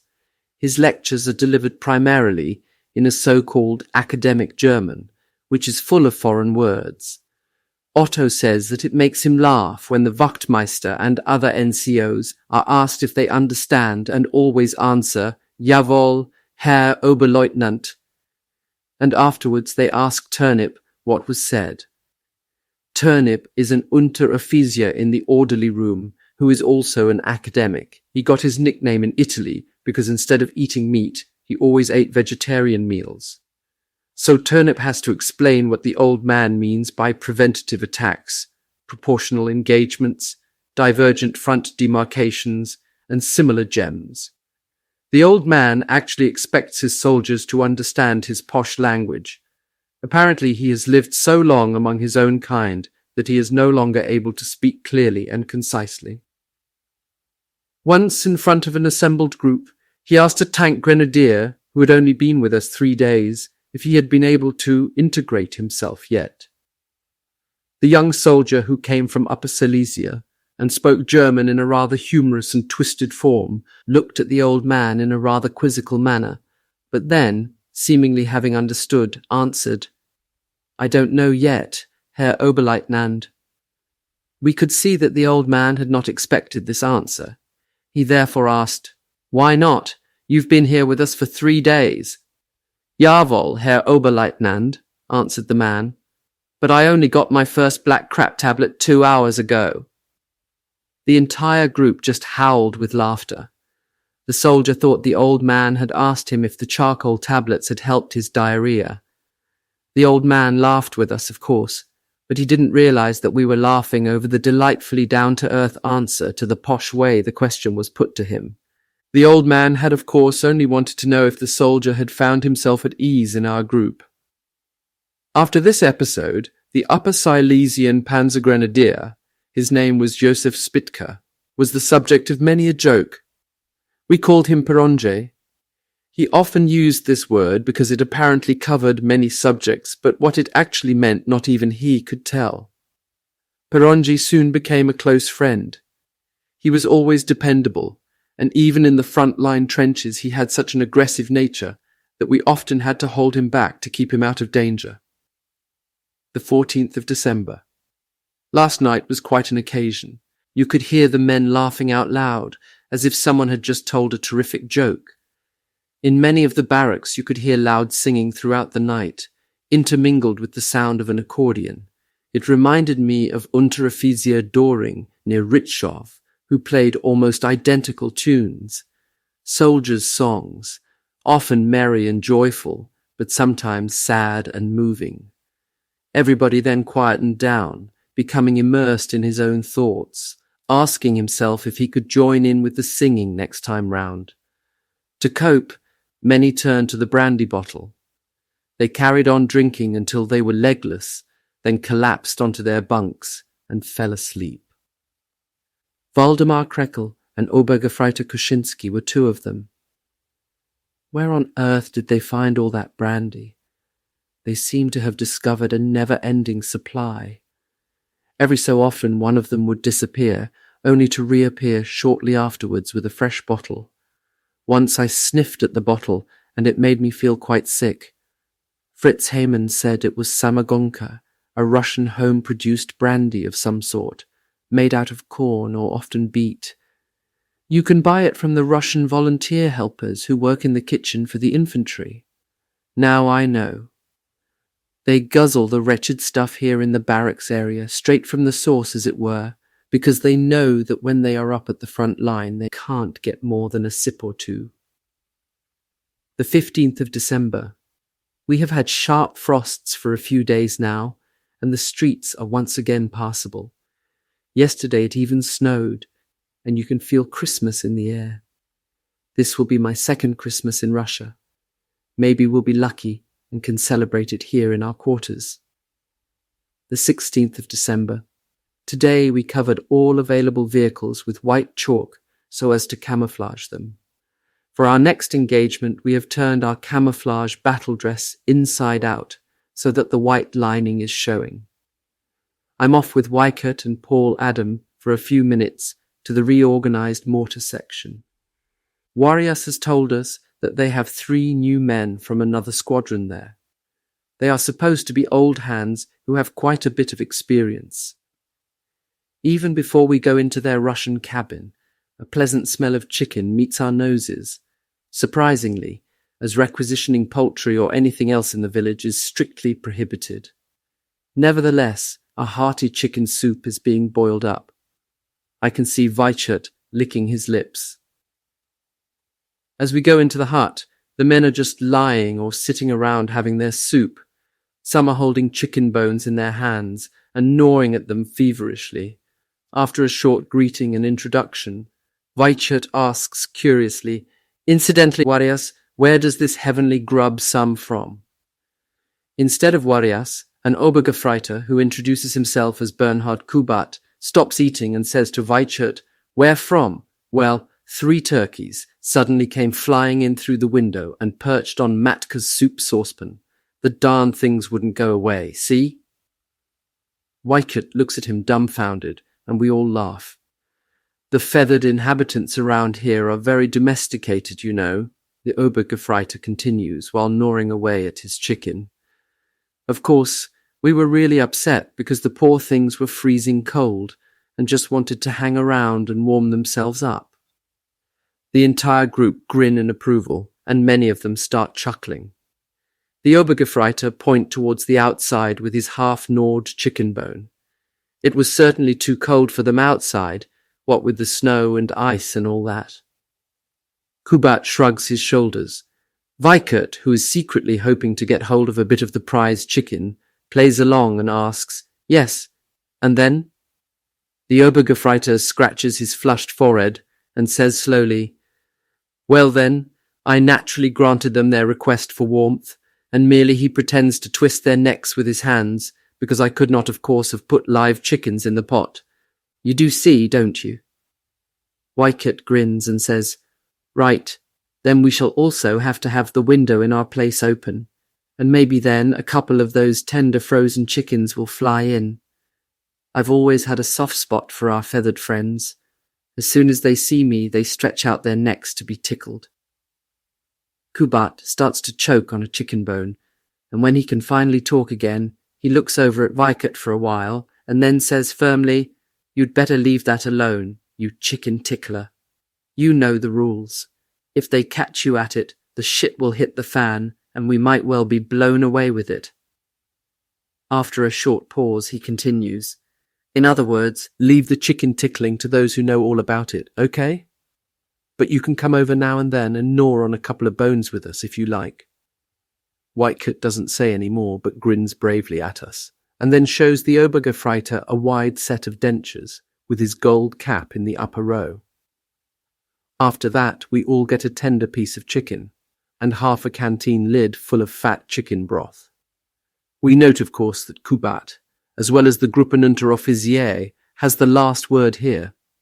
Warias tells us later that his friends refer to him as Scrounger, in recognition of his genius at organizing anything edible, and, after all, the Scrounger sounds better than thief. In further conversation with the newly arrived soldiers, we get to hear several snippets of news about Schleifer-Unteroffizier Heistermann, whom we know from Insterburg. He is supposed to have arranged things so that he would be the Geratunteroffizier in his squadron, so that he could work with the trains and avoid frontline service. However, what Kubat then went on to say about him is disgusting. When the entire unit was on the front line, Heistermann is supposed to have made indecent assaults on Russian women, luring them to his house on the pretext of giving them work. The mountain infantry accused him of having brutally raped 2 young Russian girls who worked for him. He supposedly lay in wait for them one evening, then took them to his vehicle, where he violated them. I'm sure he's capable of this kind of thing. Although Heistermann denied the incident, it was investigated by higher authority, according to Scrounger. The investigation was not completed, however, as Heistermann suddenly disappeared. He left on a routine visit to a repair unit in the rear area and didn't come back. It was assumed that, while he was on his way across the Dnieper lowland, he was attacked by partisans, who would often have a go at people if they were on their own. No one knows anything for sure, but as far as I'm concerned, the chapter on Heistermann has been closed. Looking back, I can say that I certainly came across other unsavory types during the war, but none of them was as mean and degenerate as Heistermann. The 17th of December. Today has, for some of us, been a very special day. Because we have continually stuck our necks out and can still count ourselves among the living, we are being decorated with the Iron Cross Second Class and the Bronze Close Combat Bar. Fritz Hamann, Warias and I are the ones from our age group. I can't deny that I'm rather proud, less because of the IC2 than because I can now be counted among the so-called Frontschweine. The business of decorations is a strange matter. First, of course, the leaders are decorated. Well, that goes without saying.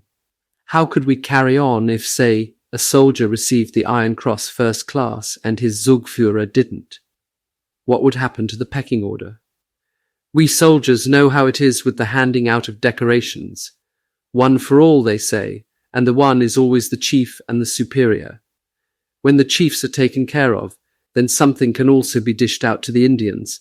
For example, if a regular soldier is written up for an IC1, then he really must have risked his neck. As a result, we, the Frontschweine, do not rate the decorations awarded to our superiors as highly as those at home do.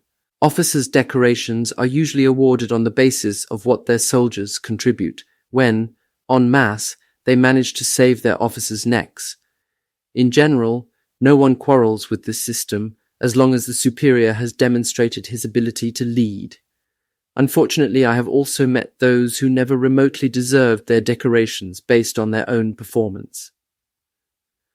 Although I would receive a higher decoration few months later, I don't rate military decorations that highly. They are, after all, very much dependent upon luck, and all the brave soldiers who didn't receive any, and what's more, all our dead comrades, are undervalued.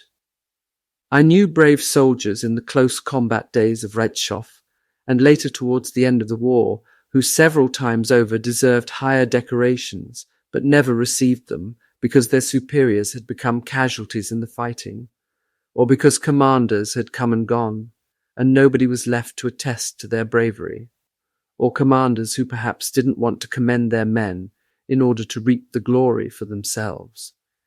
That is the soldier's fate. In the end, it is always down to the opinion of his superior, unless, because of a fortunate combination of circumstances, his contribution is so outstanding that it is drawn to the attention of higher authority. This did happen to one of our friends some months later. He received the Knight's Cross for his actions.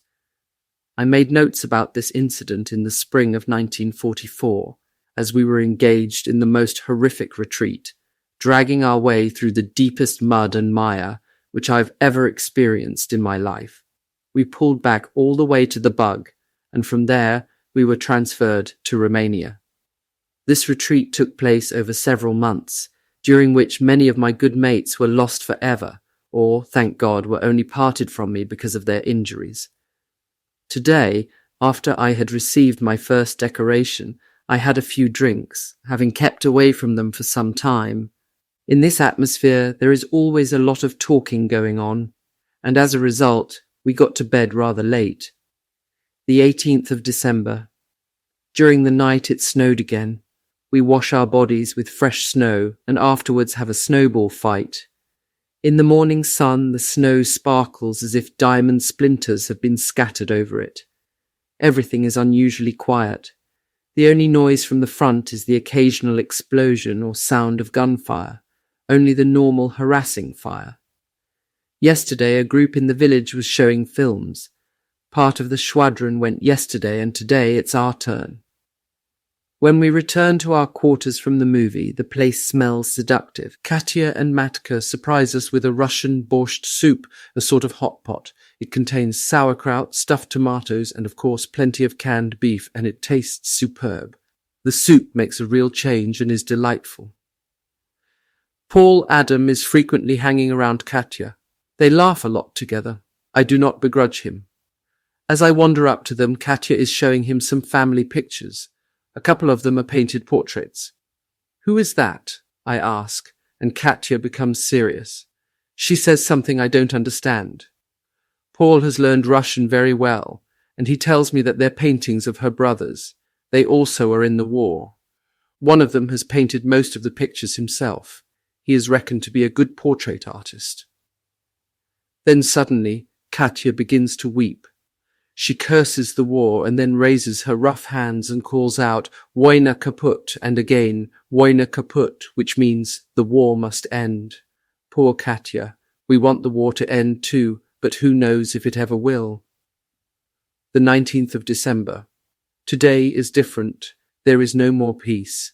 Immediately after I wake up, a rolling barrage starts, but as it continues it gets louder and louder. It's the long-awaited major Russian assault. Will the troops in the trenches on the MBL be able to hold the enemy back? No. He breaks through our lines and immediately thereafter the alarm is given. As we sit in the vehicles, Katya comes to us and says her goodbyes. She has tears in her eyes. Does she sense something? This engagement will be one of our heaviest yet, with very many dead and wounded. It's a good thing we don't know about this beforehand. Katia follows our vehicle for quite a distance, and as we start to pick up speed, she waves to us until we disappear round a bend. The vehicles drive to the village exit and then take cover in a natural hollow in the terrain. The noise of combat in front of us gets louder and louder. We jump down from our vehicles and await the order to engage. Then suddenly several T-34s appear in front of us. They are only a few 100 meters away, on top of a ridge, and are firing into the village. Word spreads like wildfire that the enemy has broken through the infantry lines and sections of the mountain infantry and have apparently rolled over the artillery position in the gorge a few kilometers from the village. The Russian troops that are now pouring through the breach in the line are already moving out the German prisoners. Behind us, our assault guns and tanks drive into position, and an aggressive exchange begins between them and the T-34s. The T-34s make very good targets, sitting as they do on the snow-covered high ground. Before long, we have taken out over 20 of them, with only 2 losses on our side. The rest of the T-34s seek safety. Towards noon, we, the Panzergrenadier, go into action. We have to cross open country without any cover. The enemy has been waiting for this, and he greets us with a furious bombardment using all his heavy weapons. All hell breaks loose around us, and a tumultuous inferno of violence and unceasing destruction comes pouring down. A score of combat aircraft swarm over our heads, raining bombs on us and our tanks. The tanks rapidly make smoke to avoid being seen. In the meantime, we are lying flat on the ground without any cover, wishing that we were moles so that we could crawl to safety. The ground beneath us shakes with the impacts and explosions. All around us we hear painful cries from the wounded, calling out for the medics. We run forward through the thundering hell, with only one thought in mind, to somehow find some kind of cover there in front of us. Even though we make it through the artillery crossfire, death waits for us 1,000 times over. The Russian machine gunners hammer away at us with all barrels, and the enemy anti-tank weapons and divisional artillery fire at our every movement. Bursts of hot bullets swish by me and tear up the thin snow cover around. I can feel a hot burning on my skin and throw myself on the ground again. Unfortunately, I hit my chin on the steel jacket of my machine gun, which I have allowed to slide off my shoulder when I hit the ground. For seconds I am knocked out, but I jump up again and bound over towards my right, where I have seen a flat, snow-covered hedge. The bullets are fizzing into the ground. For seconds I am reminded how many times over the last few weeks I have sped through the enemy's rain of fire. Up till now I have been lucky and have, with God's help, always come through. Will I manage it this time?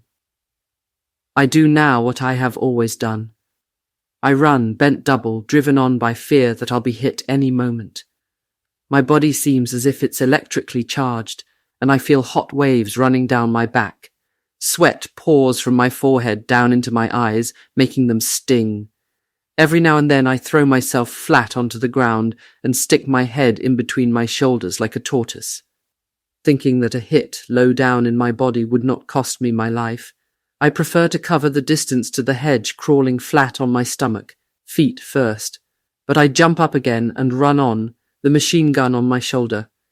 It seems like an eternity has passed before my assistant and I reach the hedge. Finally, we get there and find a little bit of cover. On the churned-up field behind us, the wounded are whimpering, for they can no longer run. They lie amongst the many dead bodies and roll over in pools of blood, often in their death throes. Less than 10 paces behind me, I can see Willi Kraus lying in a pool of blood. Willi is dead and still has the gun mounting from Fritz Hamann tied to his back. Beside me lies a young Panzergrenadier from the group belonging to Dreyer. He is bleeding from his head and is trying to reach the mounting. He can't reach it. I see him hit by a burst of machine gun fire, and his bullet-riddled body just collapses. Paul Adam, who has also seen it, lies next to me and coughs from wheezing lungs. His eyes flicker. He had untied his mounting during the run and carried it in his right hand, so as to present the enemy with a more difficult target. Behind us, an armoured personnel carrier tries to collect the wounded. Further along the hedge, the Russians are lying in trenches. Machine guns from the light platoons are now firing from the flank into them. Our attack goes on. Our tanks and assault guns advance along a broad front and fire into the Soviet positions. Then the Russian artillery begins to open up again.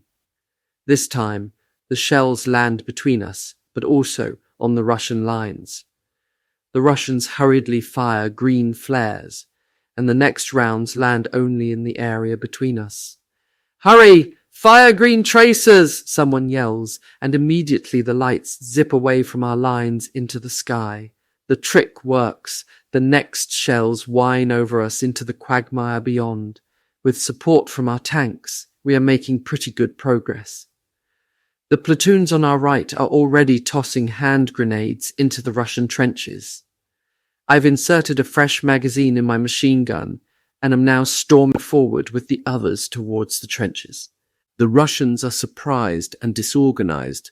Some of them start to jump out of the trenches and run towards their rear without their rifles. 2 of them are still standing behind a heavy machine gun and firing. Still at full pelt, I empty my magazine at the pair of them and hit them. Then I slip on the ice on the rim of the trench and dive headlong into it. A shining metal point glints in front of me, and I feel a rip on my right cheek. I hold my machine gun in my right hand and am about to get up just as the Russian in front of me is about to run his bayonet through me. At that moment, he crumples from a burst of fire. Fritz Koschorrek is standing on the edge of the trench with his submachine gun, but before he can join me in the trench, he too buckles and sinks to the ground. I grab hold of his camouflage suit, and someone helps me pull him into the trench. He moans and grimaces in pain. The other man is a really young medic, his face as white as a sheet. He mumbles something, and we both stare at the blood-soaked spot on the Fritz Koschorrek's white camouflage battle dress. The medic wants to turn him a little bit on his side, but Fritz presses both hands on his stomach and groans, "Just leave me, it hurts." The medic nods. "Shot in the stomach," he remarks. Fritz tries to support himself. I can already feel it running into my stomach. I want to give him some encouragement and mutter something about sewing him up. Then I give him my hand and say, "Until then, Fritz, we didn't have much time. Good thing you got him." He nods and tries to smile. The fact is, Fritz Koschorrek saved my life. Another time it will be someone else, and I'll save others in turn. That is the way of things at the front. Everyone tries as best as he can to save his own life as well as those of his mates. No one talks about it much. It is the natural thing to do. The attack continues. The enemy trenches are still not all rolled up. I run after the others until I catch up with Paul Adam, who is the last of them. He turns around and says with a worried look, "Good God, you are bleeding like a pig. Where did you get that?"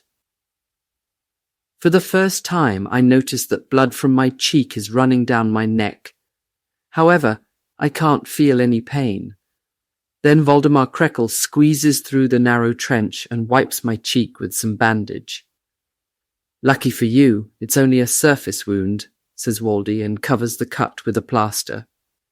When I tell him his good friend Fritz has been shot in the stomach, he is shaken and says, "Stomach wounds are very bad. I only hope that Fritz didn't fill his belly before he was hit." Everyone knows what Waldy means by that. Although no one orders us not to eat too much before going into action, old hands have warned us never to fill our bellies with food beforehand.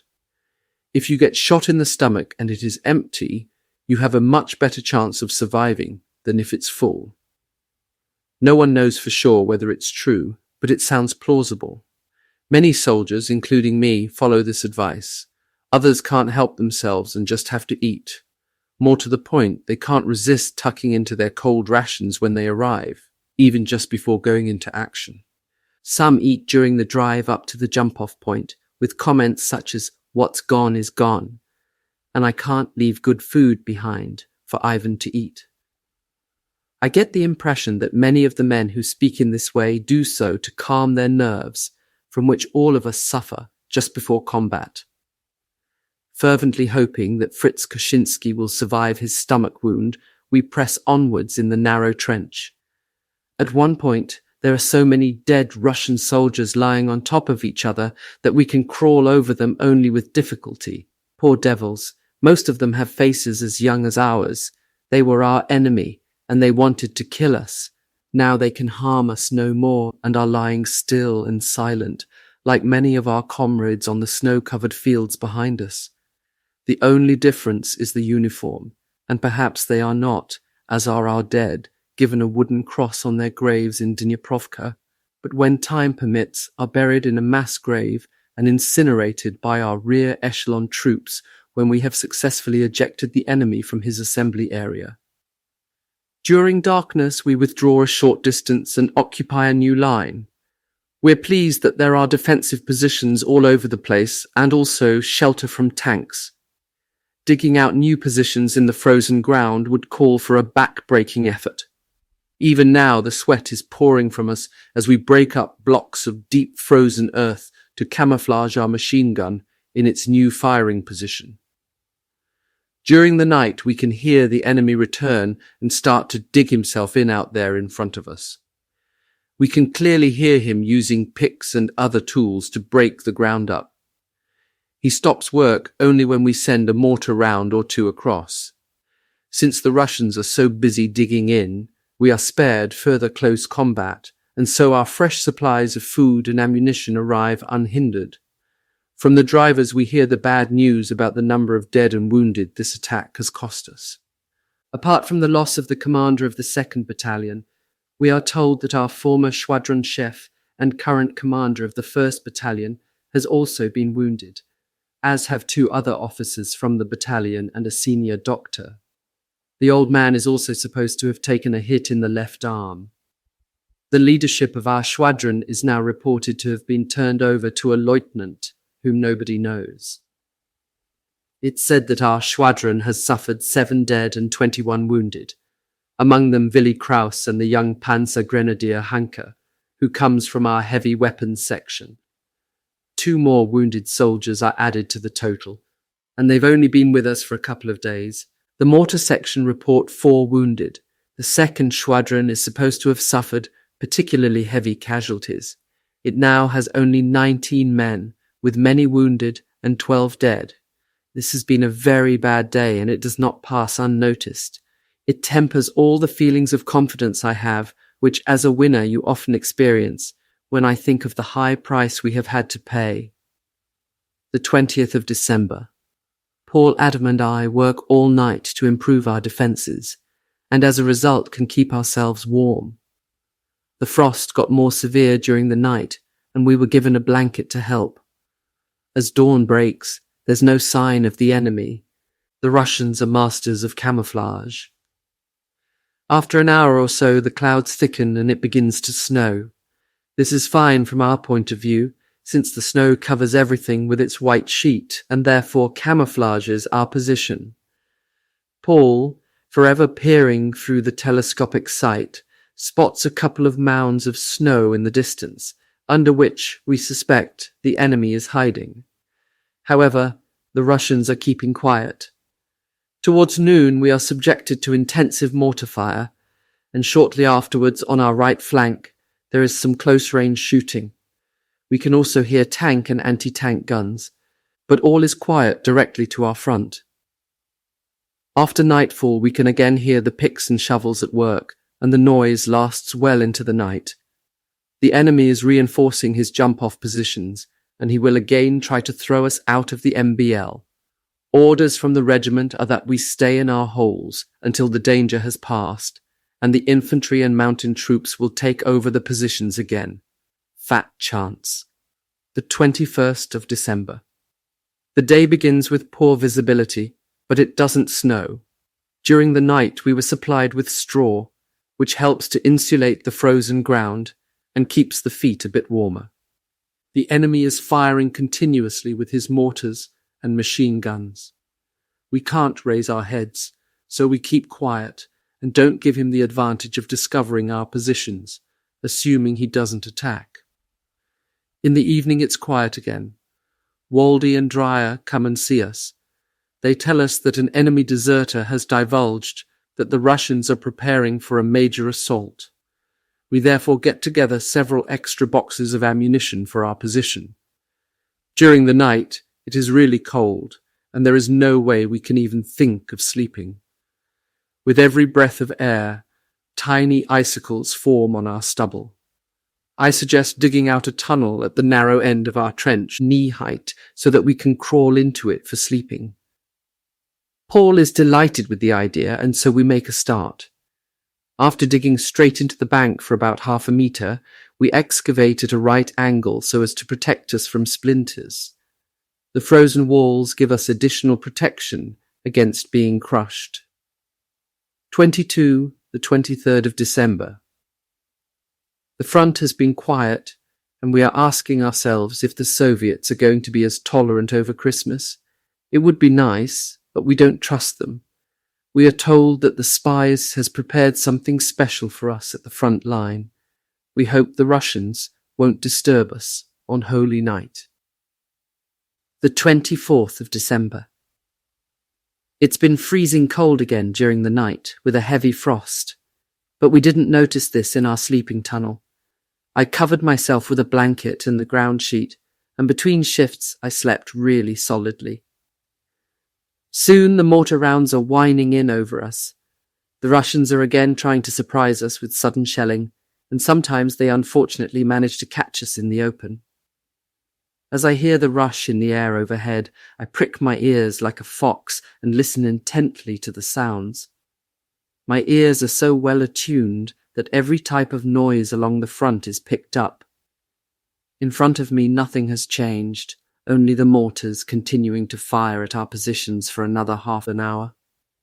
When it's all quiet, Gefreiter Plischka, whom we all know as the professor because we respect him for his knowledge, from the other heavy weapons section, runs up excitedly and tells me that sadly, Stabsgefreiter Dreyer has been killed by a direct hit from a mortar round. 2 young Panzer Grenadiers were also killed. He has also learned from a medic that Fritz Koschinski died from his stomach wound while at the main dressing station. This is bad news, reminding us how near death is all around us. Much to our surprise, the day passes without an attack. The clouds are low, and now and again it snows. Often we hear the sharp report of a rifle shot, and shortly afterwards the bullet exploding with a light crack. The Russian snipers are using explosive rounds, which tear large holes in any flesh they hit. When it becomes too much for our machine gunners, they answer with a short burst. We get our rations while it is still dark, and because it's Christmas Eve, we receive potato salad and a lump of meat. Instead of coffee, the canteens are filled with tea and rum. In addition, each man receives a Frontkampfpackchen, 2 packages of cigarettes and Christmas biscuits. Our spies had held up delivery of the packages from home for several days in order to hand them over to us tonight. Paul and I each receive ours. We place everything on the ground sheet. As well as some sweets, lovingly packaged up by my mother, I discover a small artificial pine tree branch decorated with silver threads and dotted with small toadstools. A Christmas tree candle and holder are also included. Great, now we can celebrate Christmas, says Paul, holding up the branch. Yes, why not? I agree. Using the ground sheet weighted down with some ammunition cases, we cover our narrow foxhole. Then we crouch down and light our candle on the branch, which Paul has laid on top of the flattened paper cartons from our packages. We think about our loved ones at home and munch on the biscuits. The tea with the rum goes to our heads a bit. Then Paul interrupts the silence and says, "Merry Christmas." I nod. "Merry Christmas, Paul." I wonder about him as he suddenly breaks into a carol. He is usually the one who waits until someone else does something. He begins with Silent Night, Holy Night, and I mumble along. But our voices sound pathetic. and Paul notices this as well. After the first few lines, he begins another carol. "Oh, come all ye faithful, joyful and triumphant." Paul's voice sounds soft and dejected.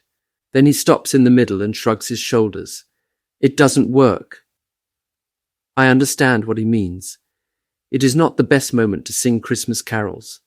Too much has happened recently, and we can't help but think of those of our comrades who can't be here to celebrate with us.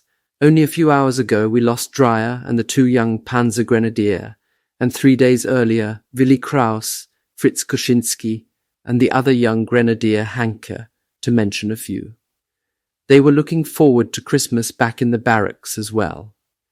We understand that for some of them there are still mail and packages waiting in the orderly room. Those who have written them do not yet know that they will not be reading their mail. Lost in these thoughts, we suddenly hear the familiar whoosh over us and then the impact of shells. So Ivan is not going to give us any respite this Christmas Eve after all. We blow the candle out and peer into the darkness. Over the entire front, tracer bullets are rising into the night sky. "Well, we at least have festive lights on Christmas Eve," says Paul rather bitterly. Still, nothing moves in front of us, but then we hear the unique noise of incoming rockets. "Stalingrad!" yells a soldier from our light platoon.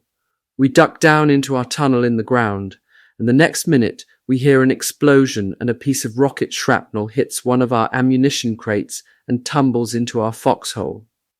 The Russians play their organ twice more before it becomes quiet again. The 25th of December. At 8 in the morning, the Russian drum roll breaks loose over us like a devastating hurricane. We crawl into our tunnel and come up only now and then to check the conditions in front of us. We're ready to defend ourselves, but we know that this will begin only after the enemy has advanced so far that our defensive fire can be effectively directed. Even though I have experienced enemy barrage fire with heavy weapons several times before, I can't help but get anxious all over again. The endless waiting makes me nervous and restless. I know that the barrage will lift sooner or later, and only then will the actual fighting begin. However, until that happens, 1,000 thoughts swirl around in my head. With these thoughts come memories of earlier engagements. Images appear before my eyes and I see again the despair and the disaster at Retchow on the Don.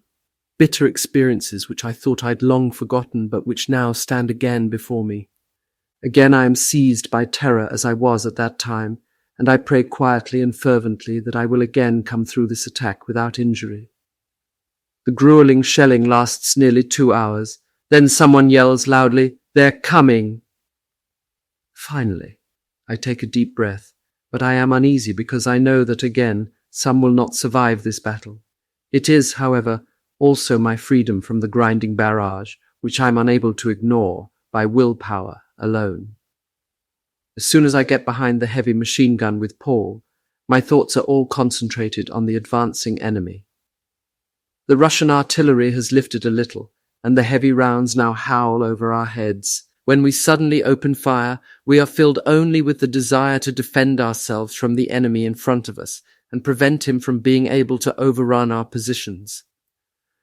The shells from our defensive fire are now screaming over our heads from behind. It is as though 100 cannon are loosing off their deadly projectiles all at once. In front of our artillery, a defensive line of tanks and assault guns has rapidly driven up and is now firing point blank into the enemy assault waves.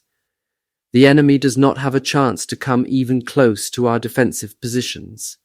He has already been destroyed before we can attack him with our infantry weapons. In the end, our machine guns stop a few small groups which have been able to escape our deadly crossfire and who still attempt to reach our positions. During the evening, we learn that our shells have been fitted with impact fuses, which cause the rounds to burst on striking the target, and with their anti-personnel splinter charges, cause havoc amongst troops.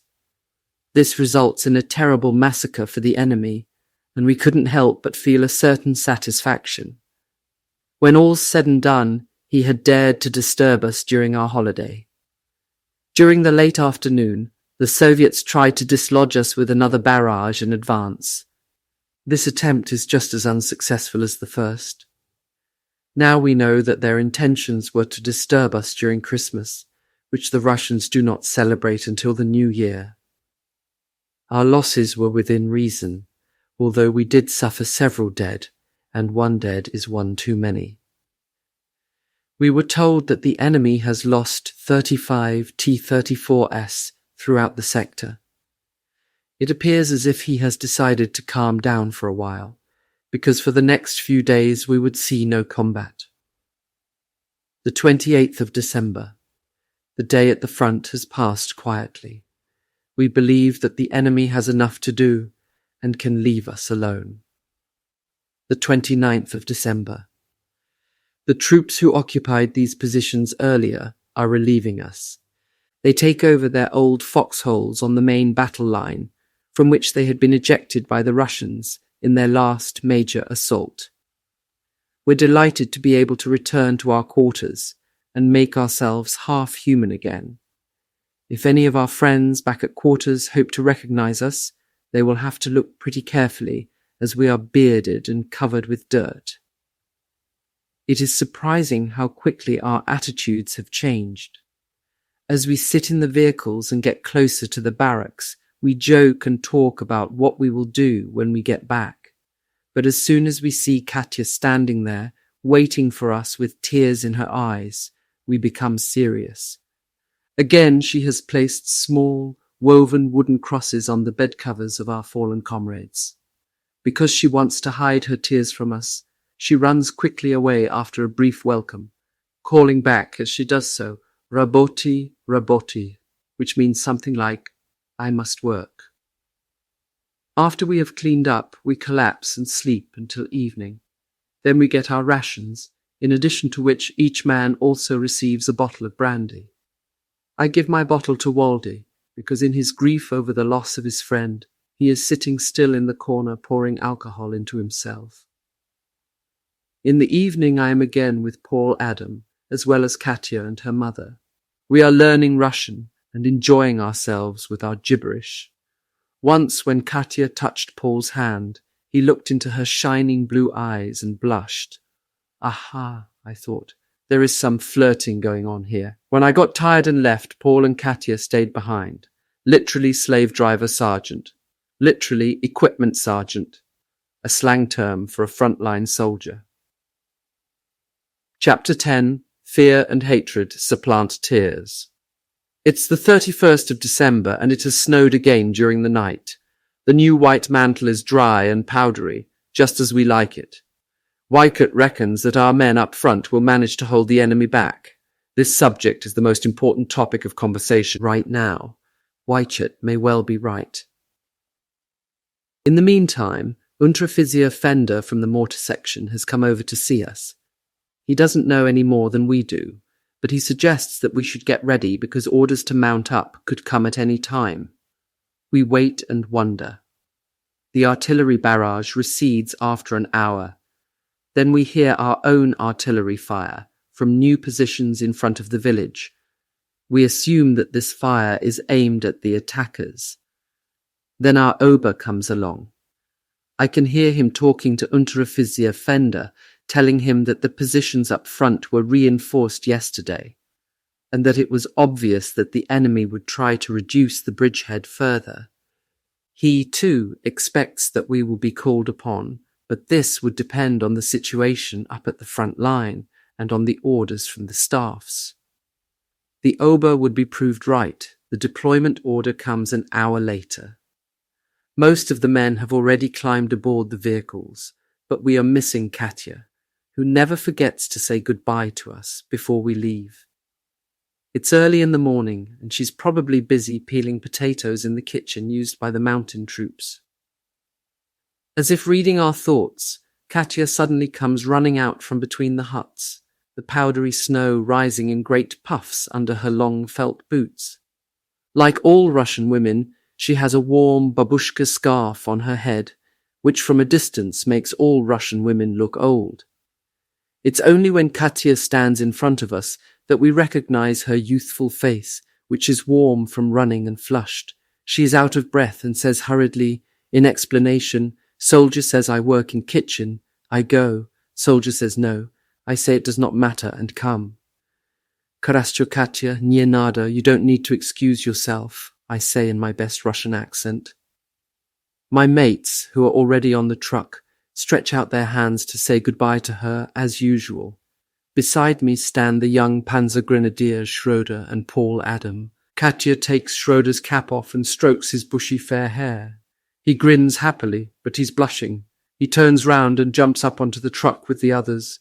When she then gives Paul her hands, I can see her fingers twisting nervously.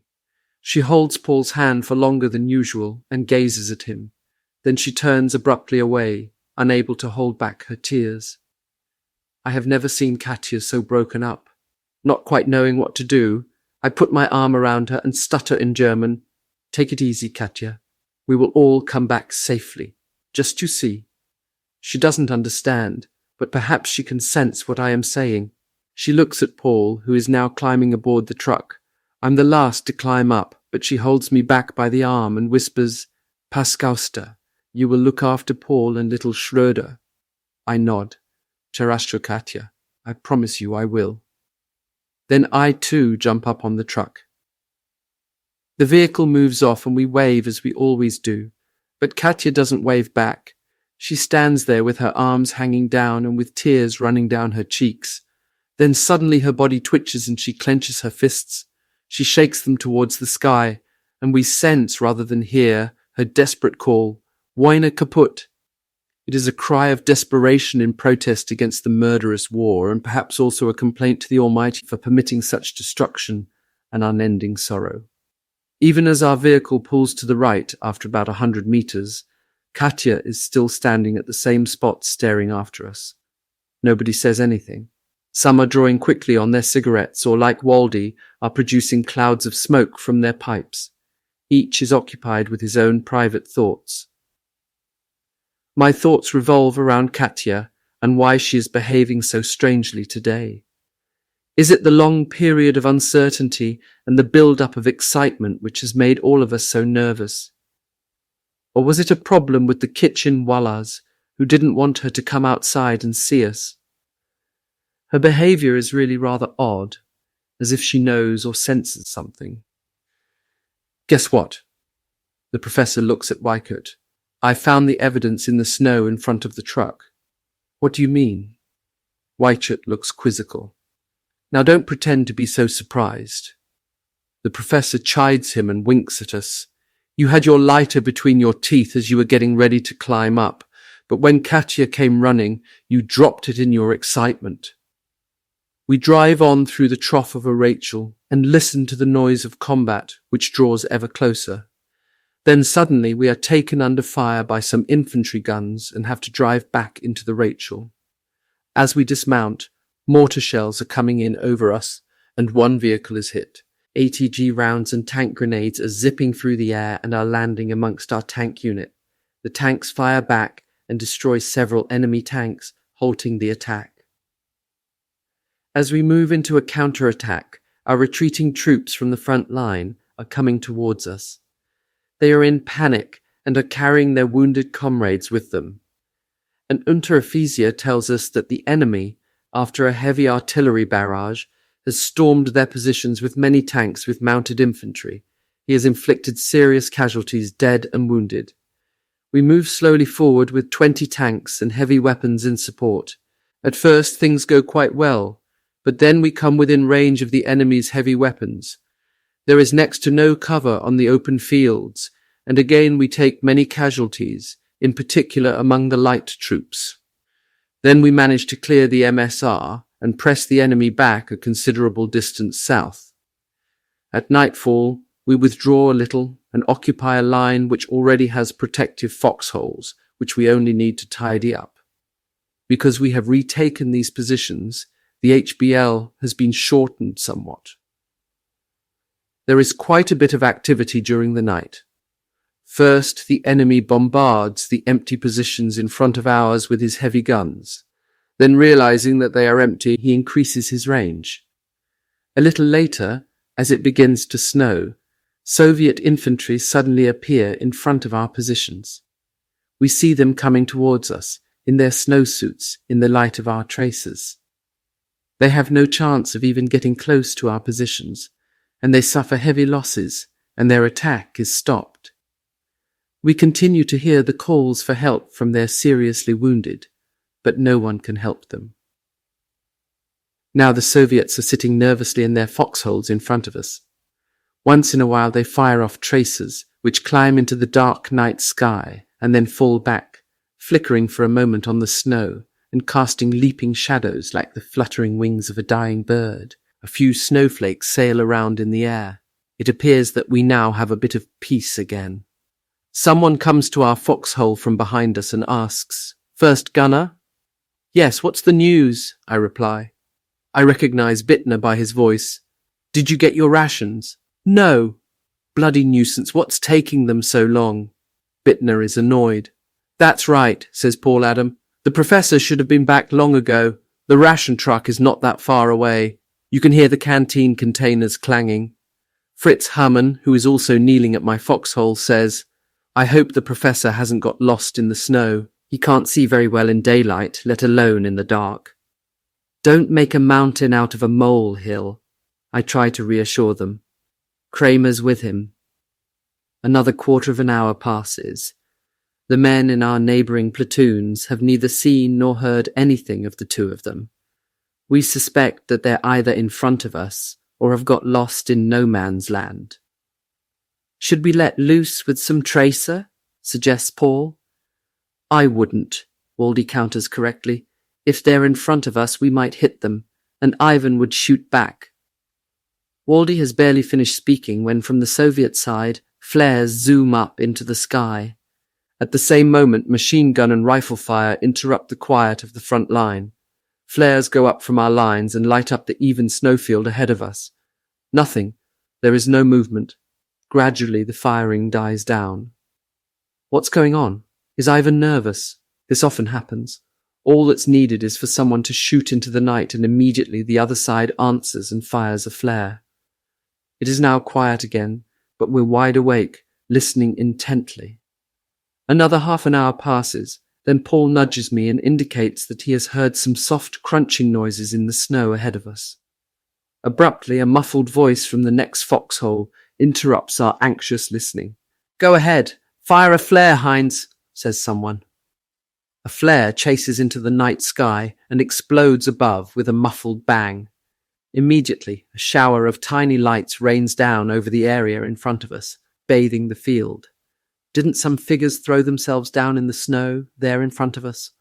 "One more," says the same voice as before, and another flare whizzes into the sky.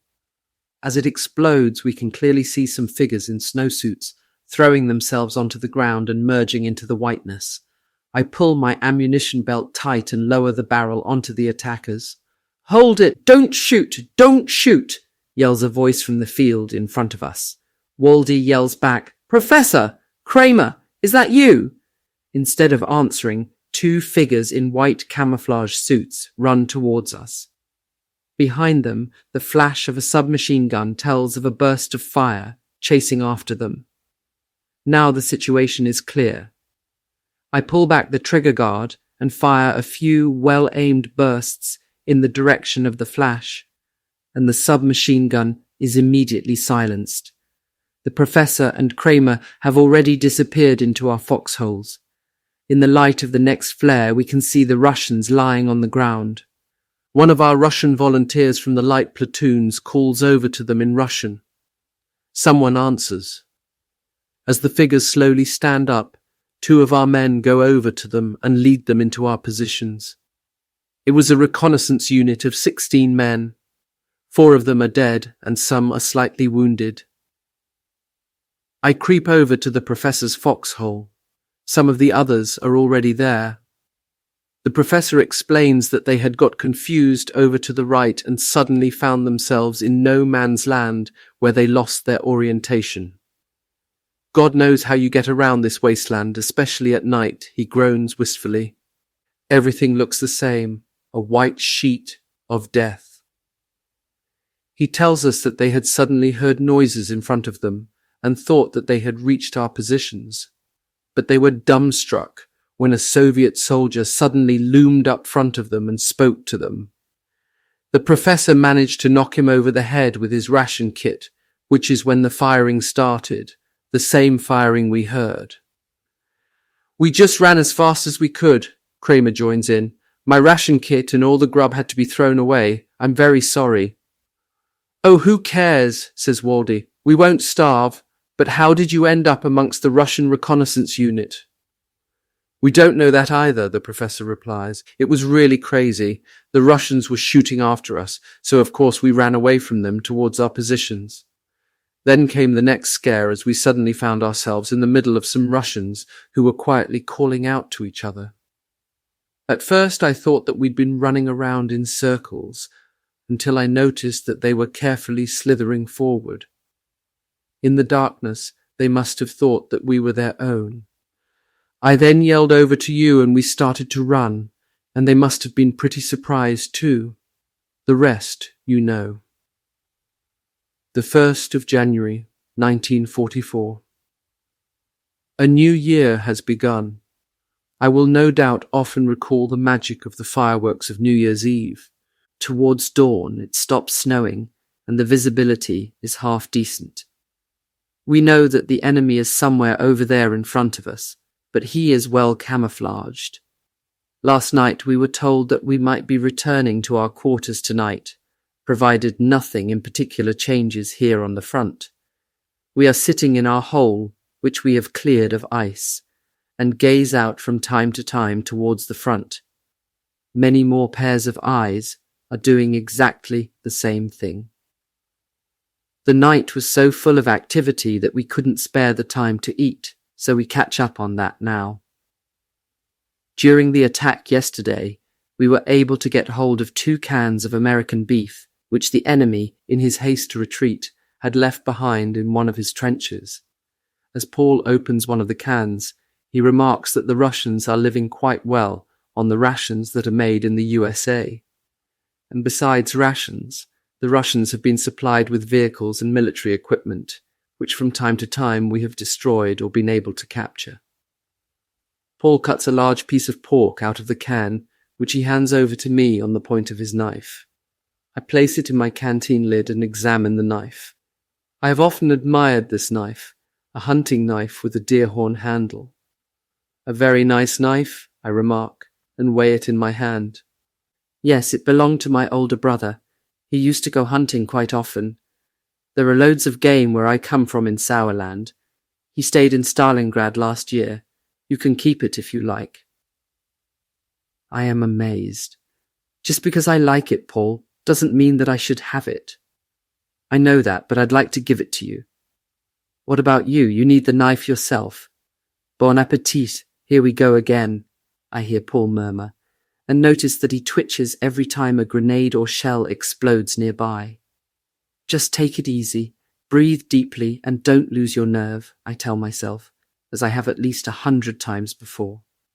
Sometime our friends on the other side just have to run out of ammunition for God's sake. But not yet. The terrible firework display goes on for over an hour. The fire dies down after that, but they still open up with mortars and machine guns from time to time. Every now and then, I peer through the telescopic sight and get angry. The Russians are running back and forth, bent double, well within range. But here we are, and we can't even raise our heads. They have us in their sights all right. As soon as they see the least bit of movement, they fire at us. What's more, out there somewhere in front of us, a sniper has dug himself in, so well camouflaged that I can't pick him out even with my telescopic sight. I'm aware of his presence only because of the dangerous explosions all around our position, which have a noticeably higher tone, which continues to ring in the ears. How long will this continue? How long before we can look out again? Paul comes up behind me from his cramped position in the bottom of our foxhole. "What's the matter?" I ask, concerned. "I can't squat anymore and I can't kneel any longer. I'll go crazy." I can understand what he means. I have the same feeling, but I feel responsible for him as he has only been with us since the end of November, and is still a bit impetuous. "Stay down anyway, Paul. They're watching for any little head movement," I tell him. I wouldn't half like to burn his hide a bit, then I'd feel better. He growls angrily and ducks down behind the machine gun. "Don't do anything stupid. When nothing's happening, don't start anything. It's not worth it." Paul looks through the sight. "Look at those new Ivans dancing around over there. Let's send a few rounds over." "No," I say firmly. "No one else is firing." I wonder why he is so set on opening up. He must know that it doesn't achieve anything in this situation. At best, we give away our position, and the enemy will fire off another barrage. He continues to watch through the telescopic sight. After a while, he gets excited. "Hell, they are setting up a couple of mortars there in front of us." This is interesting. I push him to one side and look through the sight. Okay, the Russians are pulling a mortar forward, out in the open. That's dangerous for all of us. Automatically, I aim the machine gun and grasp the trigger. I locate the target through the sight, but at the same moment, I spot a fur cap and a rifle behind a snowdrift. I dart back and snatch Paul with me down. A piercing explosion nearly rips my eardrum and continues to ring under my helmet. I go white. The explosive round from the sniper has missed me by a hair's breadth. Only slowly does the blood return to my head. "Damn! That sniper has us in his sights. We can't even get behind the gun," I curse. "But at least you know where he is. Just aim there and shoot blindly at him. Your height has already been set," Paul suggests. The old marketplace, Insterburg. German reinforcements marching through an occupied Russian town on their way to join their units. On the way to Stalingrad, through the Kalmuk steppe, towards the end of August 1942. Moving across a broad front to Stalingrad. A pause on the steppe. A Rachel or Balka, a deep, often rectangular trench formed naturally in the open steppe and used to provide protection for troops and sometimes entire battalions, complete with vehicles and men. A kolkhoz on the Kalmuk steppe. A family on the Kalmuk steppe. Stalingrad burns, September, October 1942. Fighting in the ruins of Stalingrad. Barricades in the streets of Stalingrad. Receiving supplies in the tennis racket area of Stalingrad. The 24th Tank Regiment Cemetery in Stalingrad. The Stalinorgel, a primitive rocket launcher mounted on the back of an open truck. A bridge over the Don built by German engineers. Travelling through the Tyrol towards Italy. Farewell to Italy, and back once again to the Russian front, a machine gun team in position. A Russian officer being interrogated. Panzer Grenadiers in an armoured personnel carrier at the Nikopol bridgehead, November 1943. Oberleutnant Prince Moritz zu Ottingen-Wallerstein, second from right, with his squadron in the Nikopol area. An attack with the new 75-ton Ferdinand tank destroyer with 88 mm gun. Salute to a fallen comrade. Infantry preparing for a tank-supported attack. Many soldiers lost the front entirely in the thick fog. Waiting in the Rachel for the next attack. Retreat. Vehicles struggle through the thick Ukrainian mud, and even tanks find the going heavy. Romanian infantry on the road to the front. The retreat continues.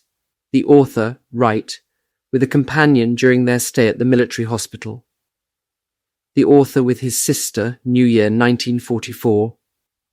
Well, I could do that, I suppose. Then a grenade lands at the very edge of our foxhole. We are glad we are in the bottom, otherwise the splinters would have killed us. We are packed together like two sardines. Clods of earth and snow are falling down on us. We look at each other. Then our mortars wake up and fire into where the enemy is massing. Paul is pushing himself up again. "Are you tired of living or what?" I yell at him. "I just want to see what Ivan's up to." Paul looks towards the front, but a big explosion hurls him back against the wall of the foxhole, and he crumples in a heap, pale-faced. The machine gun has a couple of scratches on the metal. "I hope you're satisfied," I grumble to him. It now looks as though we'll have to remain here until dark, with our heads down.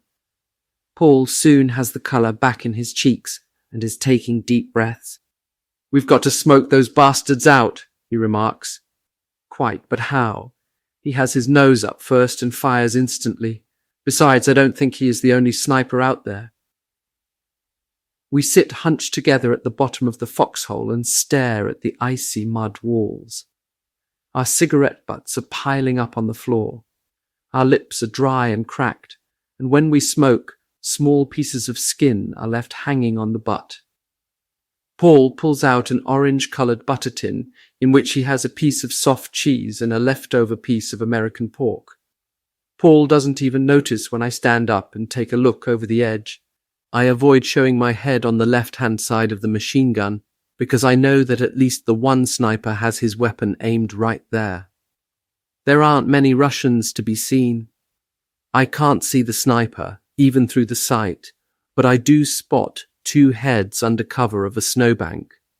Looking carefully, I can make out the white camouflaged protective shield of an HMG sticking up above the snow. I let out a low whistle. "What you got?" asks Paul straight away. "I've just spotted a heavy machine gun position in front of us." "Really?" Paul wants to come up and see. "Stay down. It's bad enough when one of us looks," I tell him sharply. "Maybe the sniper's gone." "You don't really believe that, do you? When he's got us in his sights, he won't let go until he's nailed us. But he doesn't shoot at you." "I'm on the other side of this gun, or didn't you notice?"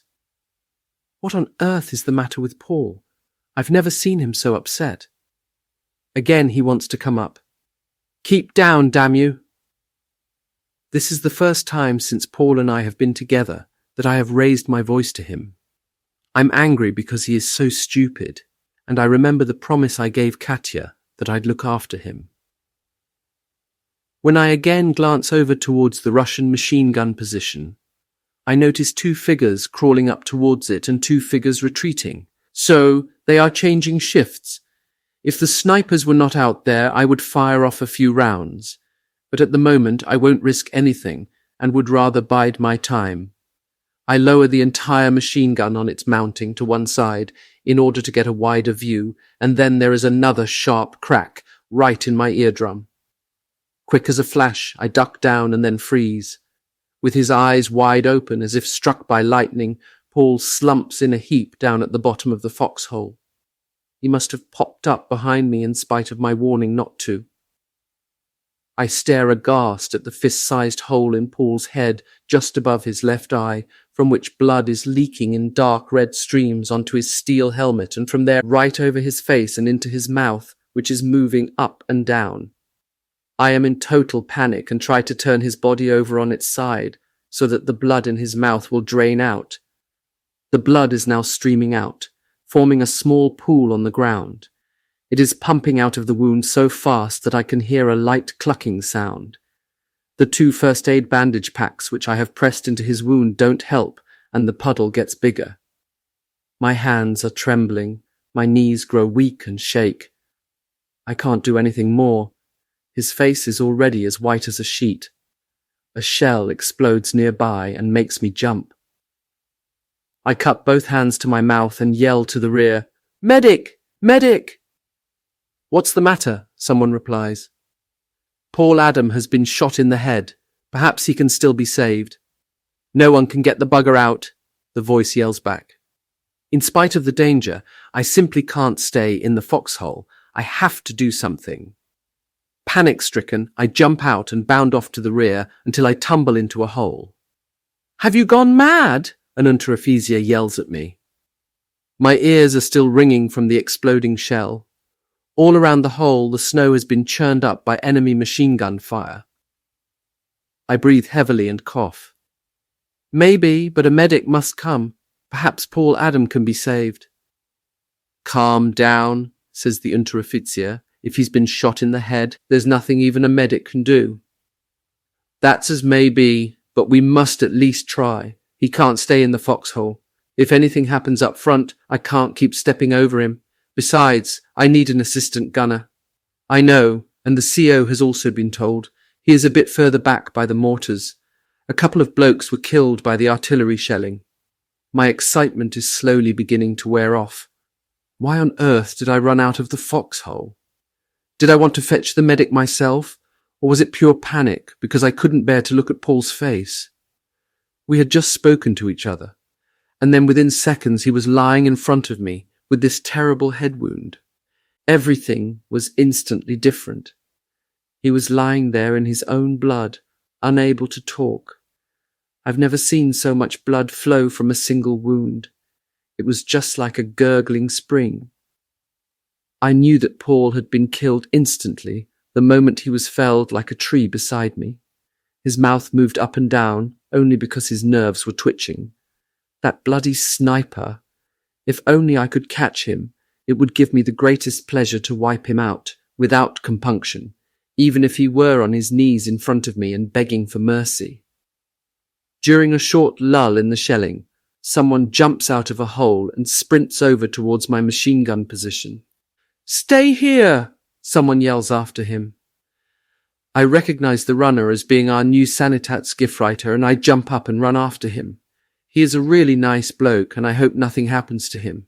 It would be my fault if it did. The mortar rounds and the machine gun bullets force us to take cover in a shallow depression in the ground. "Is Adam still alive?" inquires the medic. I shake my head. "The explosion ripped open the entire left side of his head," I tell him. "I'll check it out myself." He nods and dashes the few meters to my foxhole. With a couple of strides, I am in there as well, pressing myself hard against the inner wall so as to not step on Paul Adam. "He's lost an awful lot of blood," says the medic as he looks at the frozen pool under the corpse. "There's really nothing more we can do. He must have been killed instantly." I nod. "What can we do? I can hardly move in this position, as you can see." The medic looks at me.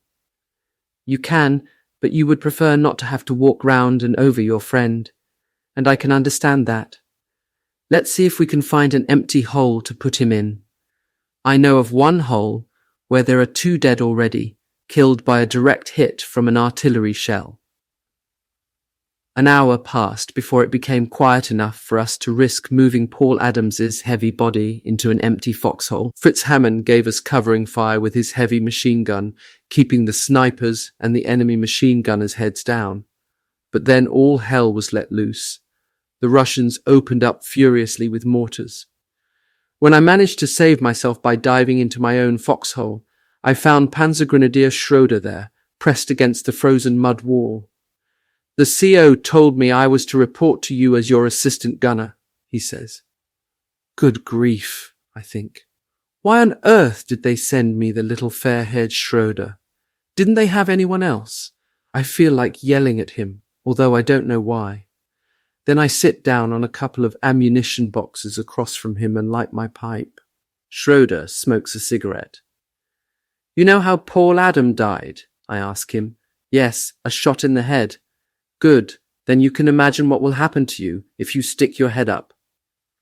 "Well, that doesn't happen to everybody, and besides, we need to keep a lookout now and then, right?" I wonder whether Paul had a premonition about his death. But Katya, she must have sensed something, because she told me to look after him. She can't blame me for what happened. I did all I could. I even yelled at him, something I'd never done before. And now little Schroeder is in my foxhole. "I have to watch over him as well," Katya said. "My God."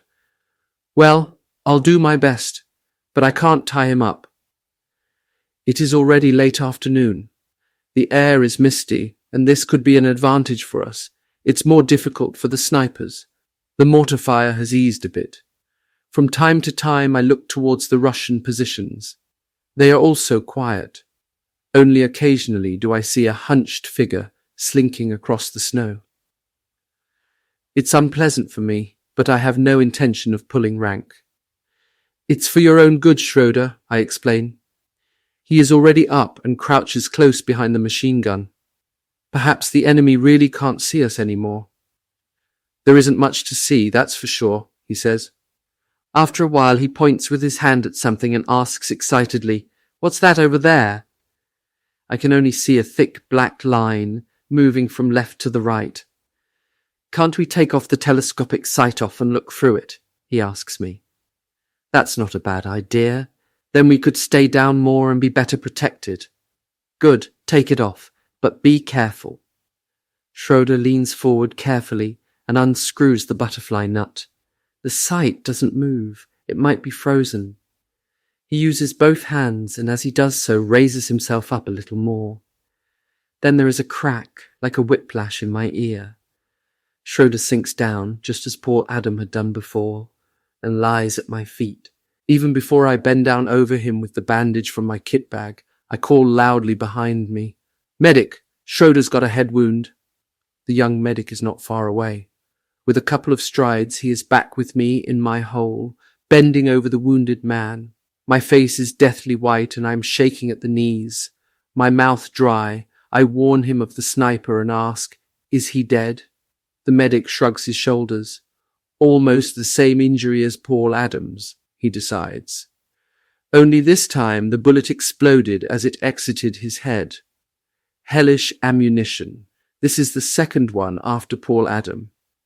Schroeder has a normal bullet hole over his left eye, but behind the left ear is a large wound from which blood is just streaming out.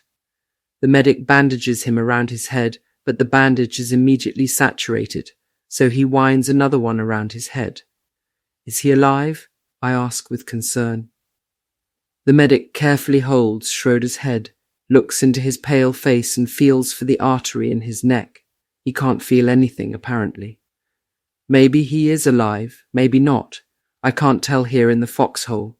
With head wounds like these, there's not much more you can do, but I'll try to get him to the main medical station. He may not survive the journey there, even though there might still be a spark of life left in him now. According to him, there was not much hope. Thus Schroeder was the second man to die in my blasted foxhole, and for some unknown reason I survive, even though I have been observing from this hole for a lot longer than they had. Fate is terrible and not to be dismissed lightly. I have been fated to experience close up how my comrades can be snatched away within the blink of an eye. I am doomed to bear the pain and the sorrow over their loss, and also to bear the fear for my own life even more strongly than before. "Come on, you take the legs," I hear the medic saying, and together we lift the lifeless body out of the hole and lay him in the churned-up snowdrifts behind us. It is almost quiet, with only the occasional rifle shot. It is already so misty that visibility is very low. "Let him lie here for a moment. I'll fetch a stretcher from the Schwadronsgefecht stand," says the medic, and he disappears to the rear. He returns after a couple of minutes with a Sanitätsunteroffizier. He bends down over the lifeless Schroeder. "I don't think there's much we can do, but we'll take him with 2 others to the main dressing station, where the surgeons can take a look at him."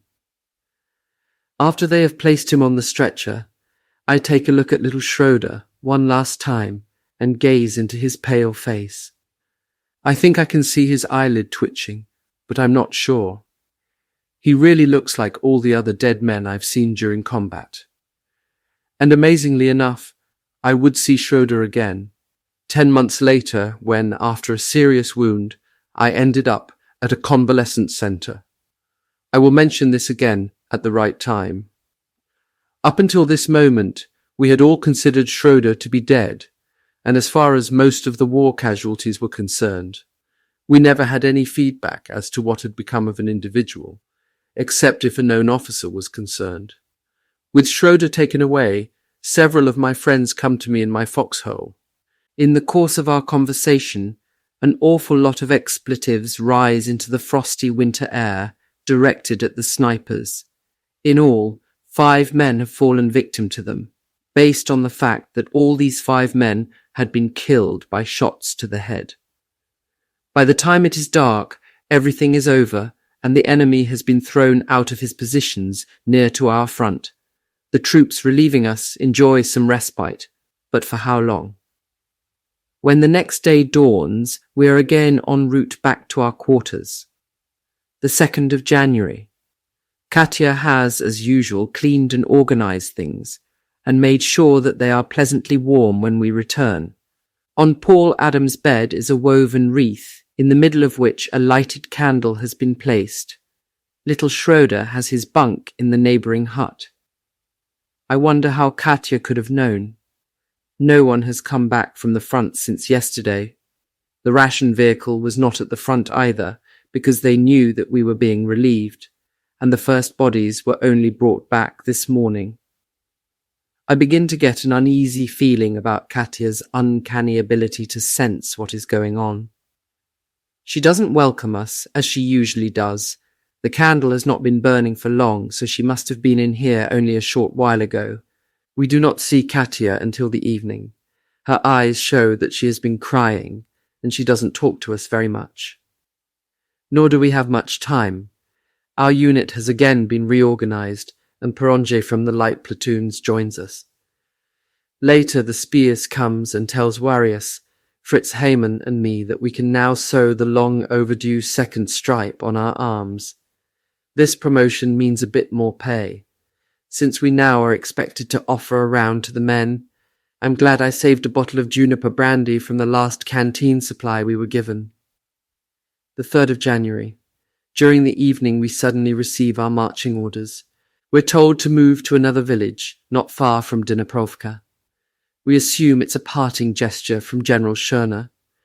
Everything happens so fast that we don't even have time to bid a proper farewell to our lovely Katya.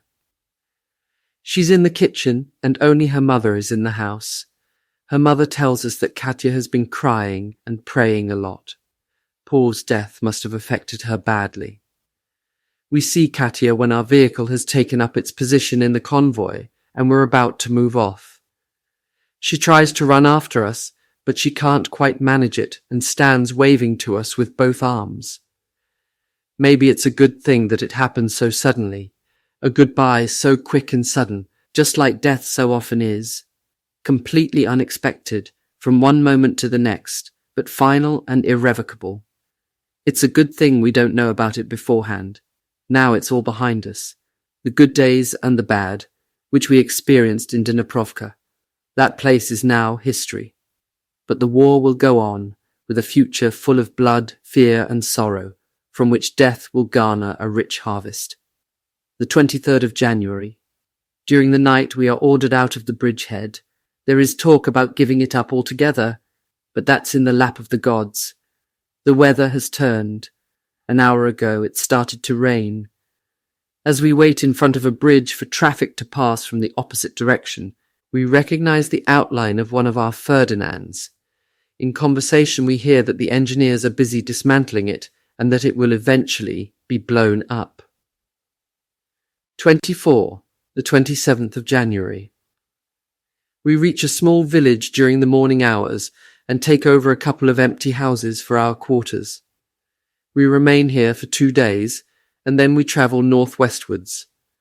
The roads are now softened up and are becoming seas of mud. We stop at another village. The houses are nearly all occupied, but we find an empty one at last and move in with 20 men, packed together like sardines. During the night it begins to stink something awful, and the next morning we discover a heap of rotten cabbages and a vat of sauerkraut in a corner. 2. The 3rd of February. Tonight we have reached a village called Apostolovo. It is a large place, almost a town in fact. We hear explosions coming from all over the place. No one seems to know where the front line runs. The Russians have broken through the MBL north of Krivoy Rog and are marching south, driving elements of the German army before them. The roads are a disaster. Not only wheeled but also tracked vehicles are sinking deep into the mud and clogging up every even halfway passable road. We are always leaving our quarters to pull our vehicles out of the mud, a never-ending task. When daylight comes, Russian combat aircraft strafe and bomb the vehicles stuck in the mud. Petrol tanks explode, and everywhere vehicles are in flames. During the day, the Russian artillery fires into the melee. Then we are told that the Soviets are close to the town. Chaos ensues when everyone tries to save himself as best he can. Many of the vehicles from our unit and from others are stuck fast in the mud. Those who can blow up their vehicles to make sure they don't fall into Russian hands. We run across to ours, which has been standing under cover, and are lucky enough to be able to jump-start it and get away. But a few days later we lose our truck in the mud as well, and now we have to walk. The 8th of February. A general retreat towards the west gets underway, while our men try to save as many vehicles and heavy weapons and as much equipment as possible, struggling through the mud or by using the railway.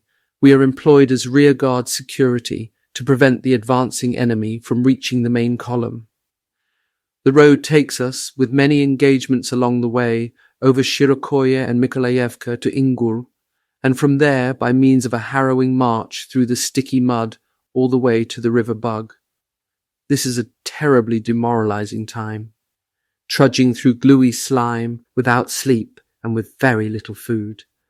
Our feet blistered and bloody, our ears aching because of the unrelenting yells of hooray from the pursuing enemy, whom we had to fight off in order to stay alive, and I have neither time nor opportunity to make any notes. However, as soon as my battered body has had a bit of time to recuperate in Vosnesensk on the Bug, I catch up with recording my never-to-be-forgotten experiences and traumas. I have given up trying to quote the exact dates of the various incidents of the retreat in favour of concentrating on what actually took place during this awful period. Medical Orderly. Squadron Command Post. Chapter 11. Through Bottomless Mud. The weather has calmed down a bit, and during the night there was even a bit of frost again, and many of the vehicles had a chance to get back out of the mud. However, the further we retreat, the muddier and more churned up the roads become. Under the leadership of a young lieutenant, our squadron is more often than not assigned as rearguard, our job being to hold the enemy back for as long as we can, and if possible, mount a counterattack. But as a rule, the Soviets attack us in massive force, and without suitable heavy weapons, we have nothing to match them. When they charge after us shouting hurrah, it is often as much as we can do to escape in one piece. As a result, our little band gradually becomes smaller and smaller. At the start of the retreat between Apostolovo and Shirkoye, we are at least more or less organized. In order to gain time for our baggage trains and heavy weapons to churn their way through the mud, we as the rearguard occupy a former artillery position with a bunker. We are under orders to hold this position until evening and then, after nightfall, move back. As support, our squadron is reinforced with several men from other units, including a 75 mm ATG towed by a tracked vehicle. As the artillery position is located in the middle of the steppe, the conditions are quite good. Only the sunflower field off to our right is a bit of a morass. It is quiet here to begin with. We can neither see nor hear anything of the enemy, but we know he has been advancing relentlessly and can appear at any time. He has realized that there is no continuous front line anymore, and he often just leaves us sitting in our trenches when we prove awkward for him, and simply bypasses us on our left or right flank. This is apparent from the many fires and clouds of smoke to our left and right, which the enemy leaves behind along his route. Our young lieutenant makes the bunker his headquarters, while my HMG goes into position in a narrow foxhole to the right of the bunker. Fritz Heymann is supposed to secure the bunker. The light platoons are to the left. The ATG has been left behind the heap of dirt excavated when the bunker was built. Wachtmeister Fender's recommendation that the ATG be positioned further to the rear is based on the argument that, if spotted by the tanks, it could endanger both the bunker and the HMG. His suggestion is, however, disregarded. As I improve the field of fire in front of my HMG with Franz Kramer, the first enemy artillery rounds scream in towards us. The barrage is not directed at anything in particular. A bit of disruptive fire, says Waldy, who is standing in a foxhole to my side and behind me and is scanning the rolling hills in front of us with his field glasses. After a little while, I hear him yell, "Bloody hell! They are coming at us like a swarm of ants!" I look through the telescopic sight and see them too. The Soviets are moving towards us like an army of termites, hell-bent on destruction. Waldy estimates that the range is still 3 or 4 kilometers. They're moving slowly, at an almost leisurely pace, but they are making progress at a constant speed. Termites, hell-bent on destruction. Waldy estimates that the range is still 3 or 4 kilometers. They're moving slowly, at an almost leisurely pace, but they are making progress at a constant speed. They could be on us in about an hour's time. After a few minutes, however, we decide that the mass of troops is not moving directly at us, but rather towards our right. "Looks like they might actually pass by us," I say. "I don't think so," says Waldy. "We'll probably just catch his right flank." In the meantime, the Russian guns are firing further ahead, pounding the vacant terrain immediately in front of their slowly moving infantry. Waldy is right. If they continue in this manner, we will brush their right flank. The first thing is that we mustn't move, but when they get dangerously close, we should open fire. Waldy agrees. The lieutenant sees it differently. He calls over to us and says that both machine guns should open fire now. That's crazy. At a range of 1.5 kilometers, it is a total waste of ammunition, and we will give away our position, says Waldy, annoyed. So I wait, but then the other weapon opens up, so I fire off a belt too. The brown mass in front of us doesn't stop for a moment, but continues forward as if nothing has happened. Then my gun jams. I curse the enameled steel cartridges. As so often happens, one has got stuck in the barrel.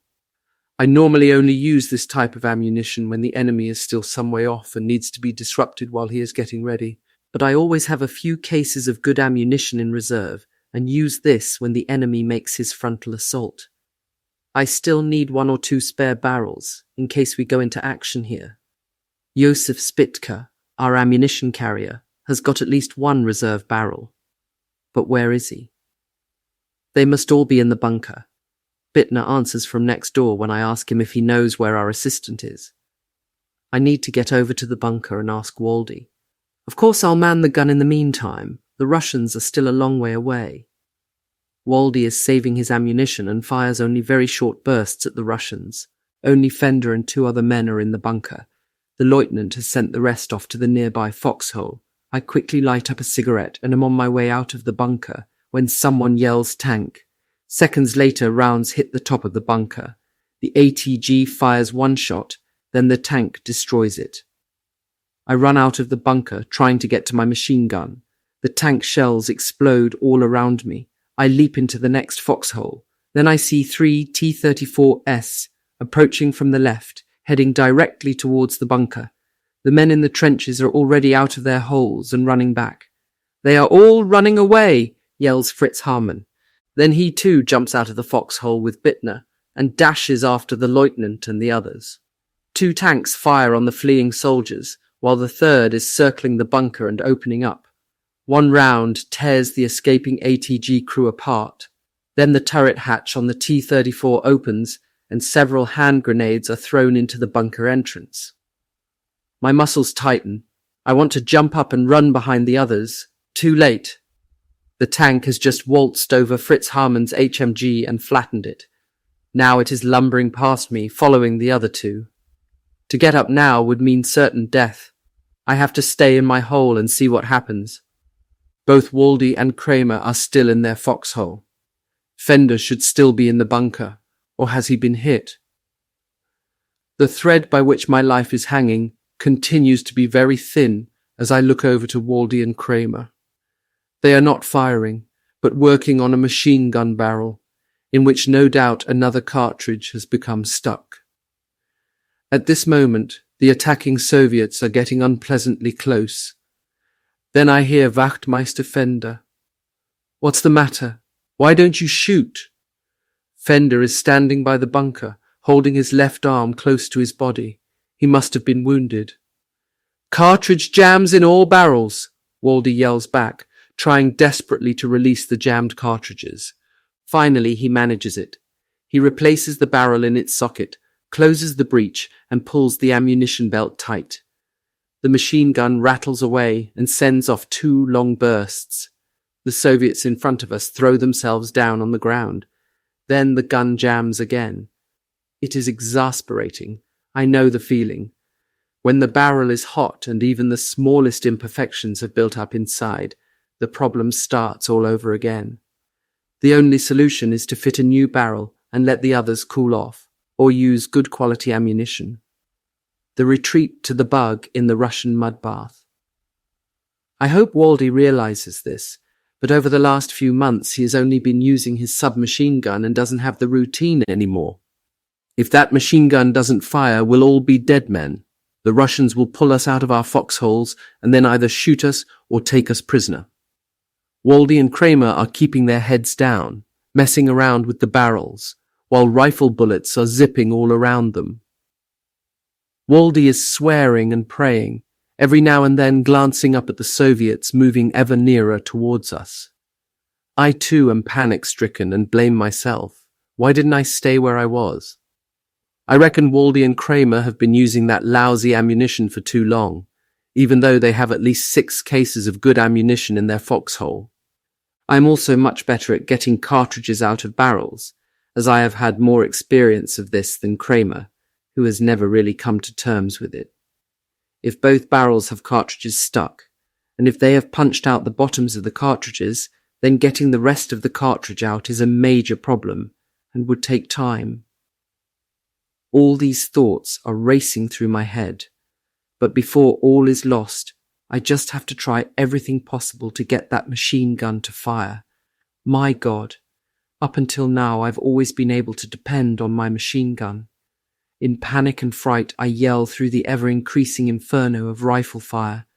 "I'm coming, but one of you must get out of the foxhole." The hole is too narrow for 3. Waldy knows that too. We leap at the same time, and Waldy disappears in a neighbouring foxhole with 2 strides. I have much further to run, through the rain of bullets, and feel a hot graze on my left forearm. It's not much, but I can feel blood running out of my sleeve. With a final leap, I land in the hole and start to look at the barrels, just as I thought. Cartridges stuck in both of them, both with their bottoms punched out. Damn, I am going to need more time to clear them out. I see a couple of soldiers at the bunker. "I need spare barrels," I yell to them, and then try to free the cartridges with a special tool. The brown figures in front of us are now almost so close that we will soon see their faces. By this time, I can hear Waldy firing his submachine gun, and rifle fire is also coming from the bunker, so there are some riflemen left after all. However, against this great horde, a few salvos of rifle fire are worthless. Is this then the end? That's certainly the way it looks. I never really thought it would finish like this. But why should I be an exception? Now it's death or imprisonment, maybe something worse. We've heard so much about the Red Army and how they treat their prisoners. A quick death is much to be preferred then. I'd never survive Russian imprisonment. I try to pray quietly, but because of my churning stomach can't say anything coherent. Quite automatically, I unbutton my holster and feel the cool handle of my .08 pistol in my hand. Then someone behind me coughs. "Here you are, 2 barrels from the other machine gun." I turn round and recognize our ammunition carrier, who amidst a rain of bullets from the enemy had leapt up from a foxhole and thrown us 2 barrels in their protective covers, landing about a metre behind us. He can see Franz and I trying to reach the package with our hands. Then he jumps up again and runs back. He manages just 2 strides before he falls silently to the ground and remains motionless. The bullets keep ripping into his dead body, but Josef Spitka, our ammunition carrier, feels them no more. He has given his young life for his comrades. I am choking with emotion, but I do see a chance to keep all of us alive for a while longer. My hands trembling, I open the sleeves and pull out a new barrel, which I lock into the gun. Franz Kramer has already brought out a new belt of the good brass ammunition. I pull the belt tight and close the breech. My entire body is shaking like a leaf. The first Soviet soldiers are already running towards us, but then my machine gun starts to chatter. An indescribable feeling of relief comes over me as the belt flows through as if oiled. The attackers at the front start falling like flies to the ground. Franz Kramer has already opened all the ammunition cases and is feeding in new belts with both hands to make sure they will pull through without any stoppages. How often I have stood behind a machine gun and felt the strength embodied in this mechanical purveyor of death. But never have I used it with such relief as at this moment. I see our enemy falling and dying. I see them bleeding from their wounds, hear their whimpering cries, and have, believe me, not a spark of pity or compassion for them. A sort of madness has come over me. It's the bloody revenge for the crazy terror and despair which I experienced just now, and it is retaliation for the death of Joseph Spitka, the ATG crew, and the others who became casualties. Revenge and retaliation, that inflammatory clarion call for revenge. That's the way all war leaders want their soldiers to be. Remorseless, and with hatred and retaliation in their hearts, men can win battles, and quite ordinary soldiers can be turned into celebrities. Fear is converted into hatred, anger, and calls for retribution. In this way you are motivated to fight on, even decorated with medals as a hero. But heroes have to stay alive so that others can see their medals. They are supposed to inspire the weaker among us. Therefore heroes, like Joseph Spitka, at least as far his own comrades are concerned, are an irreplaceable loss. In terms of the war effort, however, they are not worth a jot. But as I look at our enemies lying there on the ground, all my pent-up aggression vanishes. I am thinking clearly once more. In the far distance, beyond my firing range, the Soviets continue unconcerned. The mass has not allowed its right flank be affected by my machine gun. There is only a large heap of Russians lying on their stomachs in a shallow depression in front of us. We can only make them out when they raise their heads. I have fired almost 6 cases of ammunition so far. The palm of my right hand burns as if on fire because I changed the hot barrels in seconds without taking time to grab the protection of the asbestos rag. Strips of skin are hanging on the barrels. We only have half a case of good ammunition left, Franz Kramer reminds me. His eyes gleam feverishly and his face is soaked with sweat. His lips are cracked and covered with thick crusts of saliva. I probably don't look any better myself. The Russians in front of us are motionless. They are less than 50 meters away, but in a really tricky situation. They have cover only when they lie prone. The second they move, I shoot. It must be bloody awful for them, I reckon. Franz expresses what I am also thinking. At this range, if they all suddenly jump up and charge, things could get pretty awkward, he remarks nervously. Interrupting these thoughts is a sudden call from the hollow, "Pan, pan." At the same time, a steel helmet is held up on a rifle and waved back and forth. Again the voice, "Pan, pan, not shoot, we come." I don't trust them. How should I respond? I wrap my hand around the grip with a finger on the trigger. I would of course be delighted if I don't have to shoot and kill any more. But can we rely on them? We are only a handful of men. What if I let them come forward without firing, and then they suddenly run us down? What a predicament. "Throw your guns down," I call back. The one who did the talking slowly rises to his feet and speaks to those lying on the ground. I wonder about how much confidence he has in us.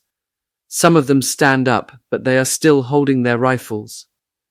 "Throw away your guns," Waldy yells at them.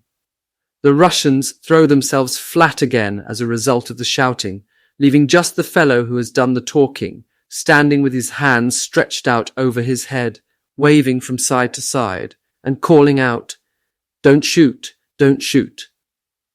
Then he speaks to the others again, and then slowly, one at a time, they also stand up, this time without their weapons. I don't feel very comfortable seeing so many Russians in front of me, and my finger is still ready to squeeze the trigger. "Our men are coming back," Fender calls out to us from the bunker. I glance back quickly and, thank God, they are no longer far away. That was the reason, then, why they decided to surrender. They thought that we were about to counterattack, and that they would be killed in any case. I breathe more easily in the knowledge that the danger is now finally over. The Russians now come towards us with their arms in the air and are collected by Fender and 3 soldiers. There are more than 60 of them, all with good equipment, but they are not youngsters. An officer is among them. I learn that the 50-year-old Russian who speaks some German is a teacher from Kiev. His former supply unit apparently came to the front only 3 weeks ago. He had been indoctrinated in the belief that he must never surrender to the Germans, as they were known to mutilate their prisoners before they killed them. In answer to the question why he still surrendered, he tells us that during the last few weeks of the German retreat, a number of Russian prisoners had been able to escape, and they had met up with them and been told that they had been put to work by the Germans with the rear echelons. These prisoners hadn't mentioned anything about acts of brutality, although they understood that they'd have to be cautious if they got amongst the SS units. We had no idea what the drill was in the rear areas. On the front line, it was all you could do to stay alive. I have often heard tales from Russian prisoners about the supposed treatment of POWs by German frontline troops.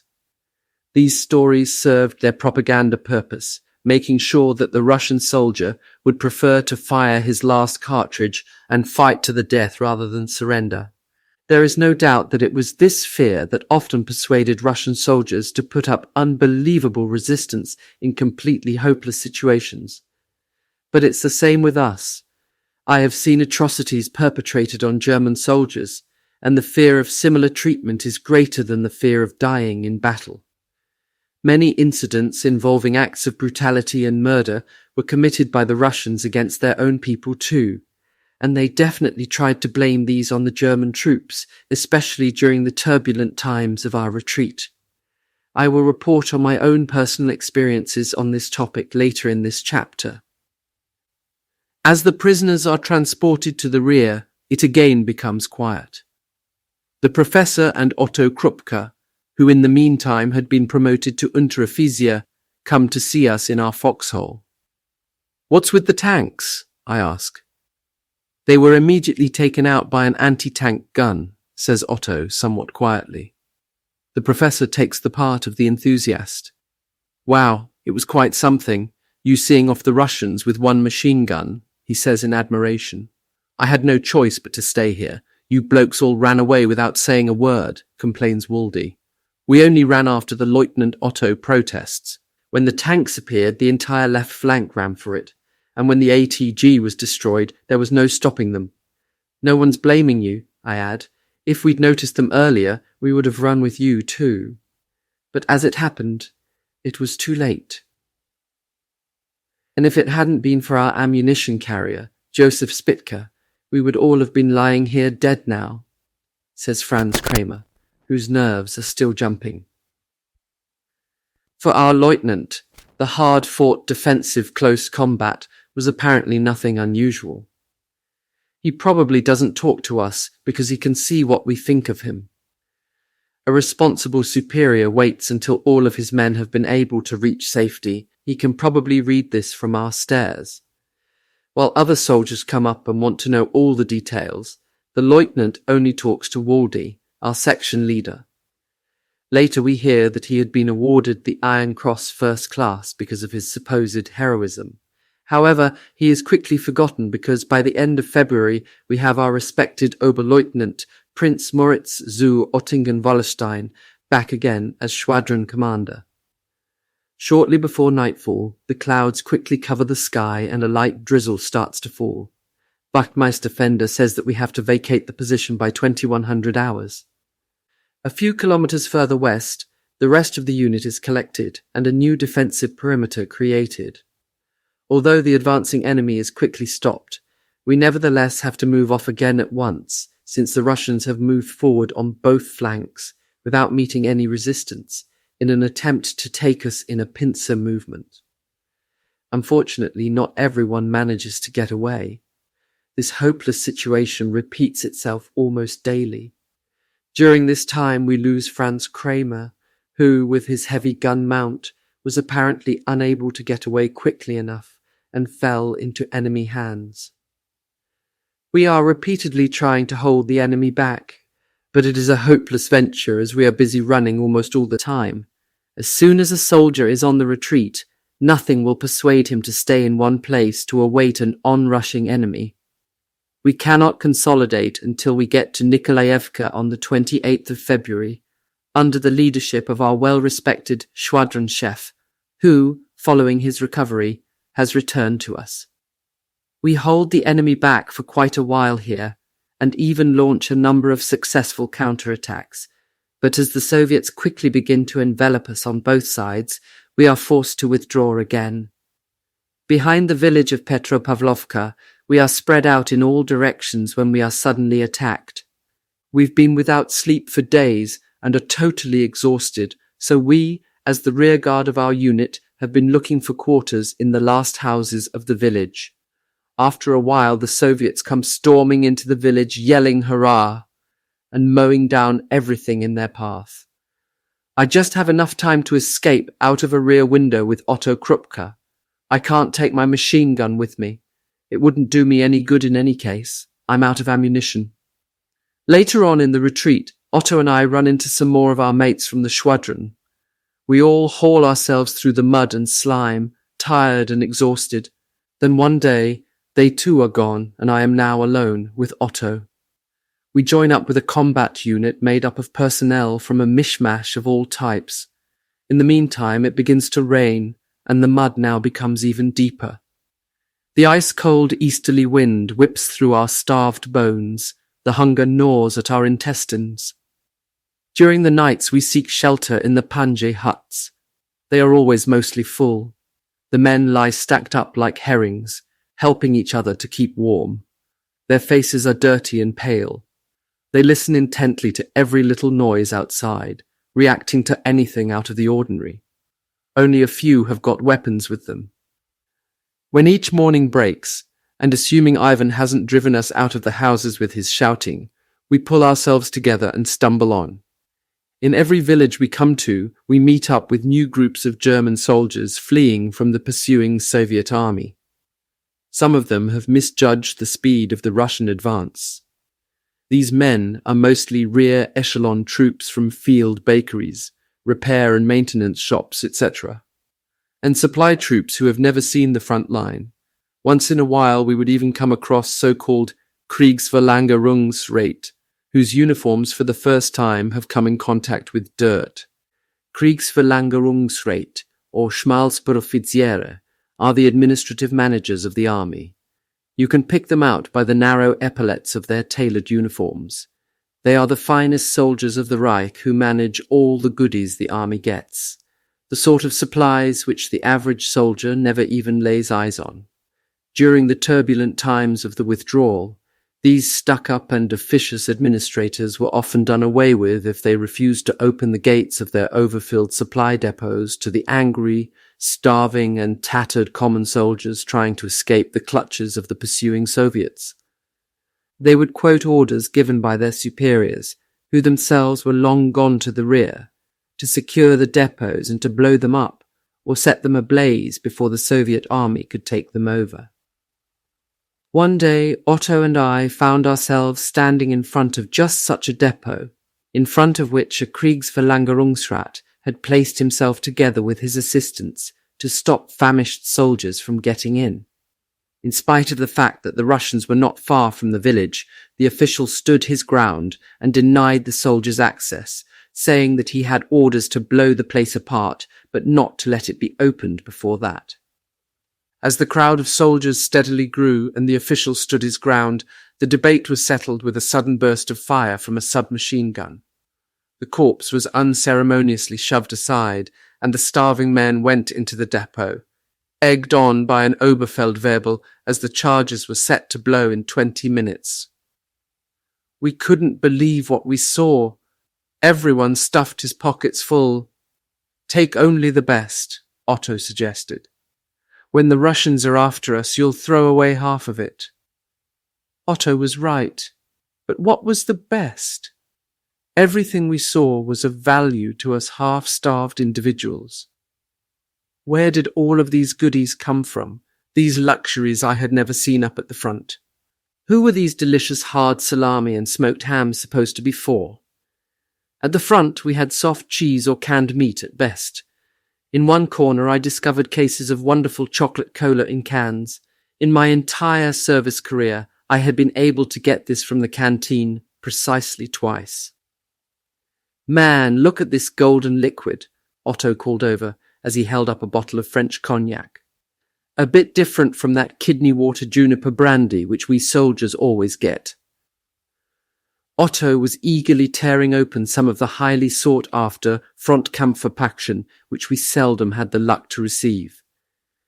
He only took out the packs of cigarettes, throwing the rest of the goodies away. There was no knowing what treasures were being stored in this warehouse, while we at the front had suffered hunger for days on end when our kitchen could not deliver food to the front line. Or was this stuff just not meant for us, I wanted to know. Meant, yes, but the best stuff always gets looted on the way. Mostly it goes to the staffs. I've seen that myself, Otto explains. What I've seen would make your eyes pop. I saw it all when I was an orderly. It's always that way when something passes through a lot of hands. It's not even the high-ranking officers who take advantage, but those who want to brown-nose their superiors. It is no different with the kitchen wallahs. The best goes to the person they want to suck up to. Otto shoved a huge piece of cheese in his mouth, which he had taken from another Unteroffizier on the blade of a knife. "We should get a job like that," interjected his friend, who in the meantime had half-emptied the bottle. "Well, that'd be okay, but it's not for us old foot-sloggers, right?" He grabbed his friend around the shoulder and said heavily, "We have both been lying in the dirt too long." As the Oberfeldwebel hurried us out because of the danger from the explosions due any moment, I came across a room with some new jackboots next to some uniforms. As my own boots were soaking wet and swollen up, I quickly tried on a new pair. However, in my haste I decided on some which were one size too large, thinking I could fill out the extra room with an extra pair or socks or foot warmers. I shouldn't have, because in the deep slime the new boots rubbed my feet and made them so bloody that I only could drag myself along in agony, and at times literally got stuck. The only one who stayed with me was Otto. He also had blisters on his feet, but he said he could stand it. I often wonder how I will be able to manage to run as the Russians beat us back. Now my feet are raw flesh. As soon as I stop, I suffer awful pain. Now I understand what you are prepared to go through when your life depends on it. During the day, I go through hell with my feet, and at night the yells of the oncoming Soviets rip me out of my death-like sleep. I recall that for weeks afterwards, on quiet days, I would wake up from nightmares in which a deep voice of a yelling Russian had been following me around. He was forever on our heels, shouting hurrah, and never giving us any respite. How I would have loved to have given this noisy devil a burst. But only having my pistol, Otto's submachine gun was out of ammunition. It would have been suicide. So in my terror, I preferred to run for my life on raw flesh. Many soldiers did not manage to get away and were shot out of hand or bayoneted. Others were driven crazy and went for the attacking Soviets with their bare hands or fell on their knees and begged for mercy. The Soviet soldiers just laughed as they massacred them. I didn't notice any prisoners being taken. It was days before the yelling behind us stopped, but instead we can now see the Soviet soldiers marching forward on both sides of us, almost near enough to touch. They do not even bother to get into position to fire on us. We are a sorry sight, tired and bedraggled. They do take the liberty of taunting us with a victory pose as they pass by on their little wagons, loaded with all kinds of things. This seems to me to be downright grotesque, to see the enemy so near at hand just marching by instead of fighting with him, and to be shown only threatening fists and ridicule. Occasionally their advance units run into strong German opposition. Then they withdraw and leave behind masses of murdered Russian women and children in the villages, hacked to death along the muddy roads and in the houses. Above all, there remains an unremitting hatred towards the Germans, and towards all those who have served them during the occupation. They don't ask if those who have served have done so voluntarily, or if they have been forced to do it. It's enough that they have lived under German occupation. The Russian army demands obedience without equivocation to the patriotic slogan, "Rather dead than enslaved." The same words always come from those on the winning side, the motive always being hatred for all who think differently. If everyone temporarily forced to do something against his will or his convictions had to be struck down, very soon there would be nobody left. These women, murdered by their own forces, were really only normal everyday women. God knows they didn't want to work for their occupiers, they only wanted to survive. These terrible pictures send an additional shiver into my body, driving me forward ever more determinedly. I have the feeling that I am wading through blood in my boots. When we arrive at a village in which a group of stout-hearted soldiers has just driven the Russians out, I suffer terrible pains which I simply cannot stand. My feet are burning as if I've been running over hot coals. For the first time I shout with pain. "I am finished, Otto! Nobody can run on raw flesh all the way to the bug. You have to," Otto insists and tries to calm me. We are about 100 meters behind the last of the trailing party. Nobody pays any attention to us. And why should they? Everyone's had enough. And what difference would it make anyway if one person stays behind and dies? But I don't want to peg out, not yet. I grit my teeth and drag myself forward once again. The fire in hell can't be worse than this, I think, and at the same time I bite my lip until it oozes blood for having let my willpower slip. But after a short period the pain is so unbelievable that I resign myself to my fate. I am completely finished, and my willpower is paralyzed. I can go on no further. I can't take another step. With a groan, I let myself fall into the mud. Otto wants to get me going. He even tries the Russian yell and calls me a lazy dog and so on. I don't react. My spirit is broken. The pain almost finishes me at every step. "It's over, Otto. I can't take any more. I'm going to stay here come what may. I just don't give a damn." I moan. "When the Russians come, I've got my pistol, but you hurry on, Otto, so you can catch up with the rest." Otto is livid. "Don't talk such nonsense. Let's at least go to the next hut.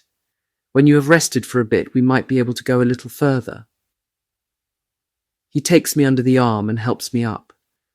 A hot current runs through my body, reaching up into my throat. Is this the end? Damn, I've been on the front lines for months, and have at most been slightly wounded in the many close combats, and now my life is hanging in the balance, all because of a couple of lousy army boots, which are tearing the skin off my bones. Well, I guess it has to be that way. I could, of course, have pulled off the boots long ago and run barefoot, as so many others are doing. However, when I see what has happened to so many of the men who have done just that, and what infections and other problems they have picked up from the mud, I decide that I would rather keep the boots on. In any case, I would probably never have been able to get the boots back on again due to the swellings. With Otto's help, I manage to drag myself to the next cabin. It's empty, but we come across a small chunk of bread and a glass jar containing some beets. The food gives us some new energy, but it also makes me dead tired. And while Otto snoops around the cabin and outside, I lie down on an iron bedstead with the army blanket wrapped around me and immediately fall asleep.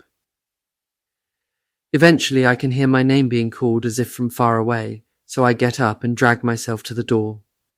Otto is waving to me from the other side of the street, beckoning me to join him. Beside him are two scruffy-looking Russian ponies, two hemp ropes, rather than the normal bridles around their necks. He has a broad grin on his face.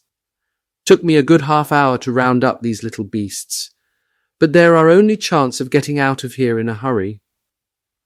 With that, he presses one rope into my hand and is already on the back of his pony, without even asking me if I can ride.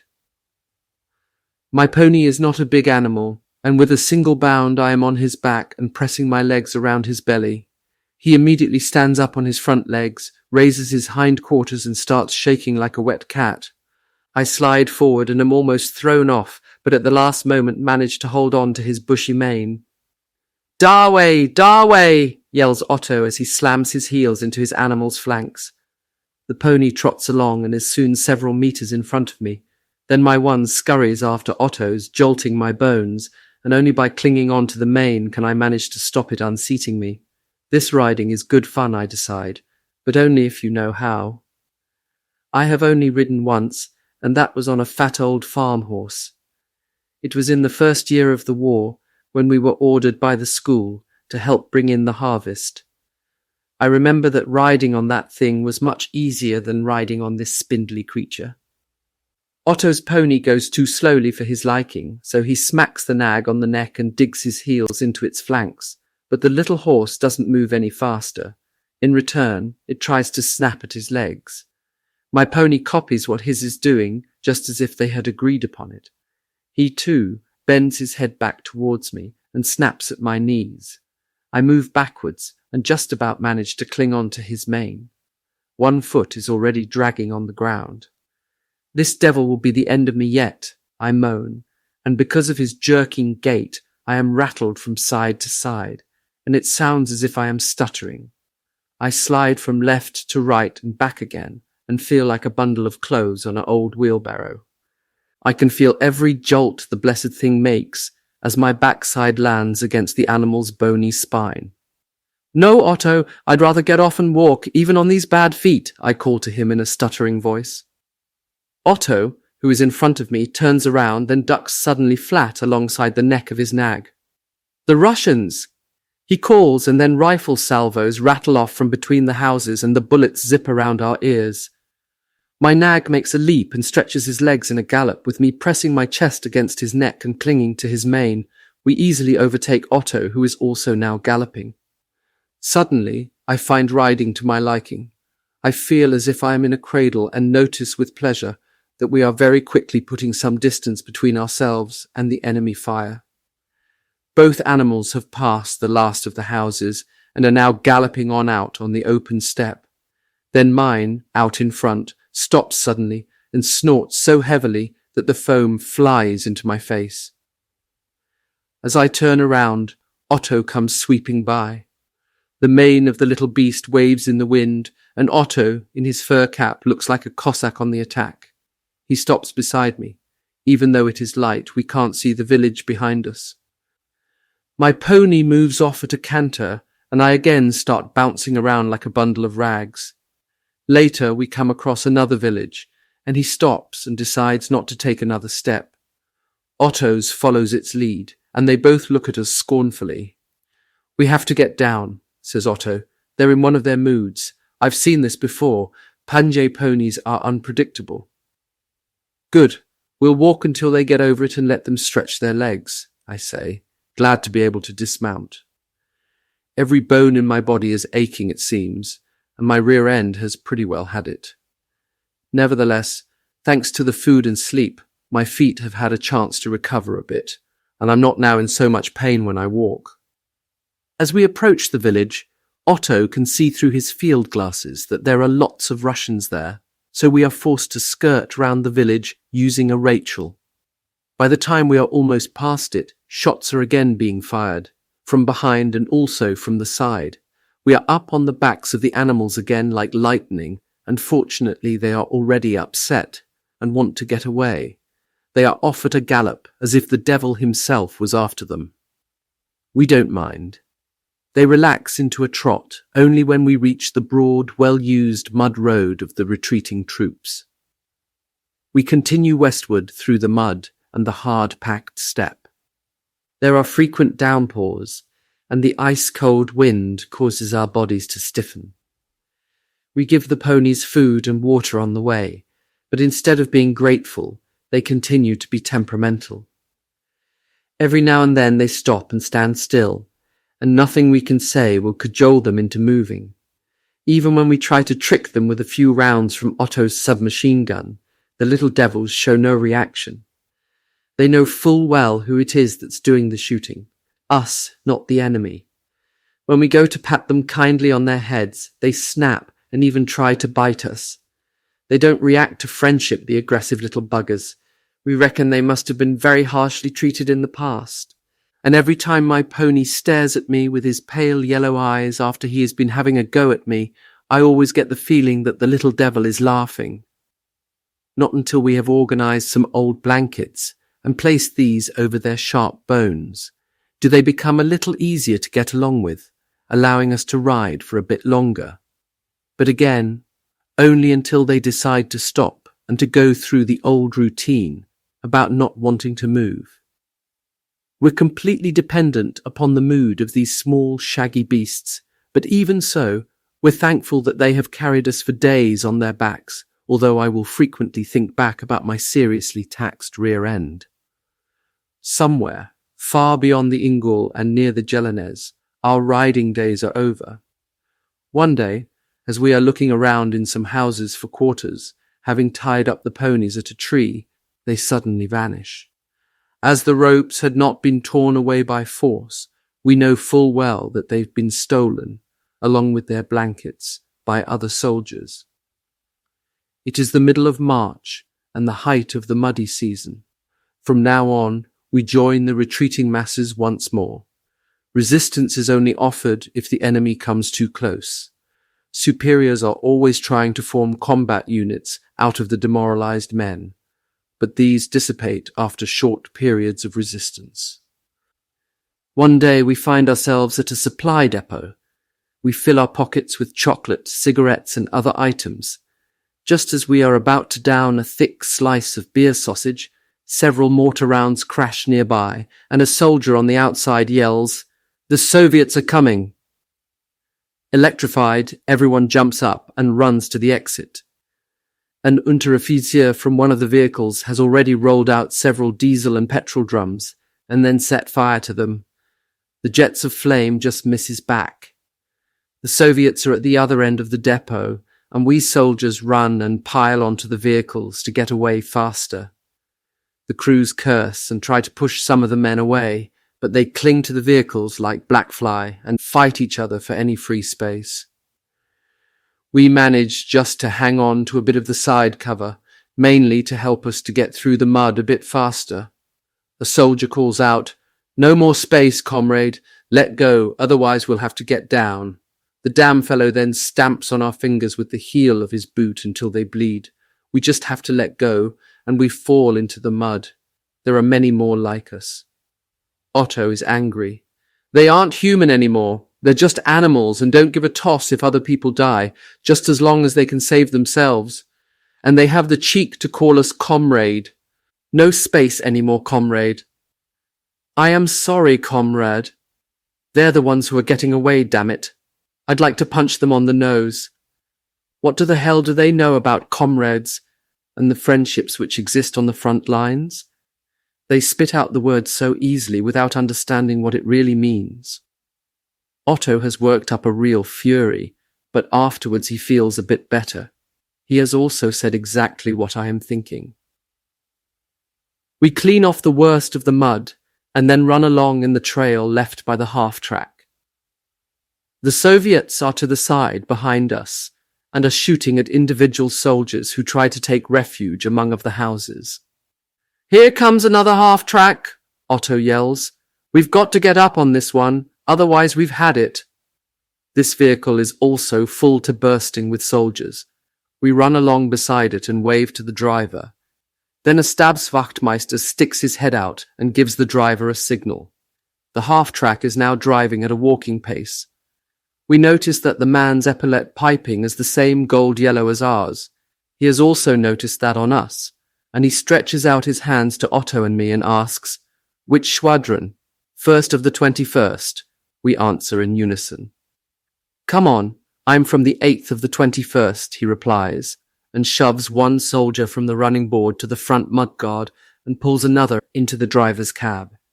We both jump up onto the running board and hold on to the door. That's what you call being saved at the last moment.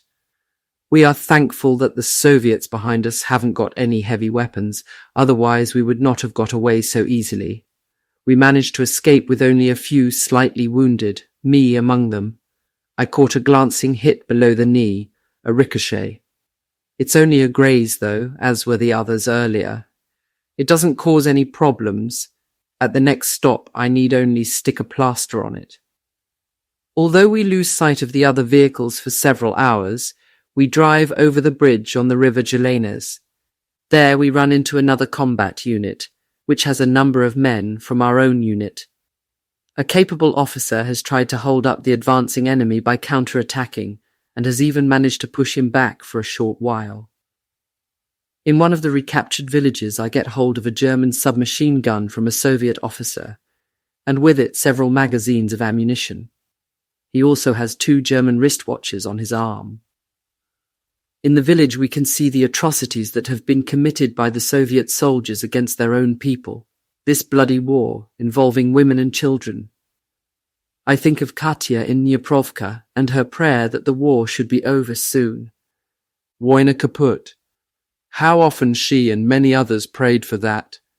And now, if her own troops move into her village, it will be their death sentence too. The hatred for those who had lived under the Germans has become bestial. The thorn of revenge sits so deep in their flesh that they can't stop killing even their own people. And then they tell us in their propaganda leaflets that they will treat us, their enemies, very well if we surrender. In the next few days, we'll be getting close to the river bug. This is supposed to be our interim destination. We're told that the enemy will be brought to a standstill here by strong German forces. However, before we reach the bug, we have to survive a couple of very dangerous days, with our unit scattered in all directions because of the overwhelming strength of an attacking Soviet force. To add to the misery, the rain is teeming down by the bucketful, making the mud and slime deeper and deeper, and making walking virtually impossible. We hang on to the frame of the Panji wagons, whose wet tarpaulins are blown about like the sails of a ship by the freezing easterly wind and smack us round our ears. It is a pitiful picture. The little Panji wagons, along with the tenacious, hardy steppe horses, are in the end the only means of transport for the troops. Tired, beaten, and as hungry as wolves, we reach the German reception stations at the bug. Our unit has already been transferred from Vosnesensk to Kanta-Kusenka on the west side of the river, where there is another reception station. Here we discover that most of our unit has already been flown by Ju-52 to Kishinev in Romania. Otto and I remain in our quarters for 3 days, making ourselves more or less human again. Then, as it is assumed that the last of stragglers from our unit have already reported in, we and some others are flown in an old Ju-52 without seats directly to our unit in Kishinev.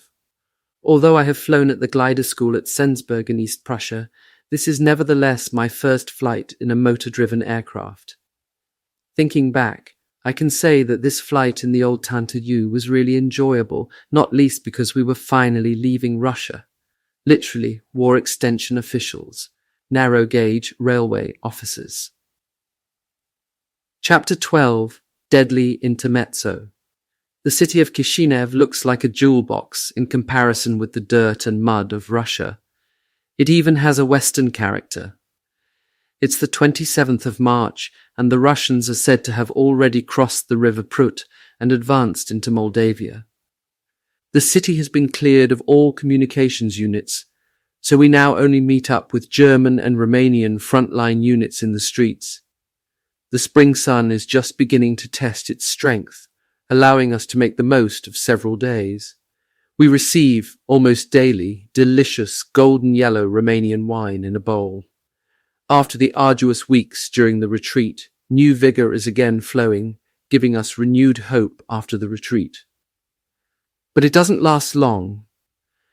The enemy, who is also having problems with the deep mud, has brought his tanks and heavy weapons forward and pushed back the Romanian front between Jassy and Roman a considerable distance, and occupied the important railway and road links between Chisinau and Jassy.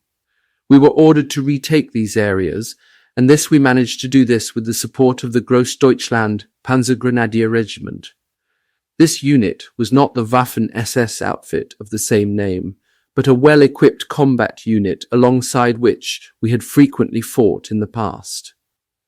During this period, I've been wounded in the leg again, but I've been able to rest a few days with the trains. Waldi and Gustav Kohler have also been having problems. As a result of the earlier wound in his leg, Gustav frequently had difficulty running, and so was often left with the supply trains. From the time we got to Romania, he and Warius were assigned to our HMG section. In the meantime, our trains were diverted to Jassy, a city of about 100,000 people. The 1st of April, our unit is again being used to drive back an enemy unit which has broken into the Romanian positions. They are fighting near Horlesti. I'm still with the rear trains, and I'm delighted to be able to remain in quarters at the moment. The weather has turned completely. After starting to rain in the morning, it has changed around and developed into a severe snowstorm, as bad as the one I experienced once in 1942 in Russia. Within a very short space of time, everything is snowed in, and the roads are impassable. Even our weapons are so iced up that every counterattack is being delayed. The 6th of April. This snowstorm has lasted for 3 days, and only today can our men return to their quarters. They had survived some really harsh conditions. 7 the 14th of April. The enemy is now only 4 kilometers from Jassy. He has again overrun the Romanian positions with tanks and infantry and is now marching on the city. While our unit takes care of the security of the northern flank, the 26th Regiment and a few tank battalions are attacking the enemy. We are committed a bit later and are immediately attacked by a swarm of Russian aircraft, which bomb us. Over the following days, we are continuously involved in hard fighting and cut the tips off the advancing enemy troops, thus detaching them completely from their main attacking body. As a result, the enemy comes to a standstill. We have lost out on an Easter holiday. On these 2 days, we are storming trenches held by the strong Soviet units and forcing the enemy back towards the north. The 15th of April. The Romanians are now able to return to their earlier positions, but we wonder how their officers can go into action, like men on parade, all spruced up and with well-ironed uniforms. When I have the opportunity to talk to a Romanian soldier who comes from the Banat region and who speaks German well, I learn that their officers frequently leave the positions at night in order to drive into Jassy to amuse themselves with women. We see in this undisciplined attitude one reason why the Romanians, whenever a strong enemy attack takes place, leave their trenches and go AWOL. There must be an unbelievable relationship between officers and men in their army, something akin to serfdom, I expect. I've often seen officers whipping soldiers or kicking them. I have, by the way, seen similar behavior among the Hungarians. Once, when we were in position next to the Romanians in front of Jassy, we could hear the orgies being indulged in by the officers behind us at night, even though we were in the front trenches. As a prank, but also because we were annoyed, we shot up some flares and tracers with our rifles and threw a couple of hand grenades to make things noisy, and we almost split our sides laughing as they dashed back half drunk and half dressed. 18. The 22nd of April. Waldemar Krekel and Gustav Kohler are being recommended for promotion to Unteroffizier, and I am helping them write up their personal statements to formulate their applications correctly. In the squadron, it is common knowledge that I have no ambition to become a Gruppenführer. I have never given the real reason, because I don't want to be misunderstood or be blamed for wanting to shirk responsibility. In truth, I have become as skilled as I can ever hope to be with my heavy machine gun, and I feel that the best way I can serve my unit is to be the main machine gunner. But I won't hide the fact that I would feel naked without my HMG. The battles are hard, and I put my survival down to God's help, and the fact that I am armed with a strong weapon upon which I can always depend. I'm also proud that together with Fritz Hamann, I am the last first gunner in the squadron to have survived since September 1943 without any major injury, and as a result have contributed to the successes we have achieved on numerous occasions. The hardships suffered during the war have left their imprint on me. The continuous stress on the nerves requires longer and longer periods of recovery. These are secured less through regular periods of leave than through a wonderful Heimatschuss, but in any event, they shouldn't cause any permanent scars. The 25th of April. During our short rest period, the squadron is once again honoured with additional decorations. Besides several Iron Crosses First Class, 2 Iron Crosses Second Class were awarded, one to a Feldwebel from the rifle platoons, and one to me. As a result of having participated in the continuous close combat fighting from the bridgehead in Nikopol until the present time, we, the survivors of our squadron, are now awarded the Silver Close Combat Badge. However, I do not think that these decorations make much difference to my morale. I have a sort of spiritual dread, like that I had at Ritschhof when the death run began. The current situation is, however, different.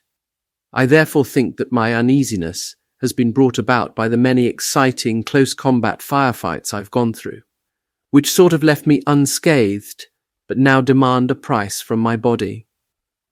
As I began to think about this some days later, it occurs to me that this condition is like seeing a kind of a curtain before going through a bad experience which is to come, although as soon as it is over, I feel normal again. In retrospect, it occurs to me that this inner turmoil always comes along before I get wounded, even though this might involve only a minor injury. The 28th of April. Since our Oberleutnant is commanding the squadron, even we old ones who have grown tired of the many engagements have sensed something like a rebirth of the will to fight.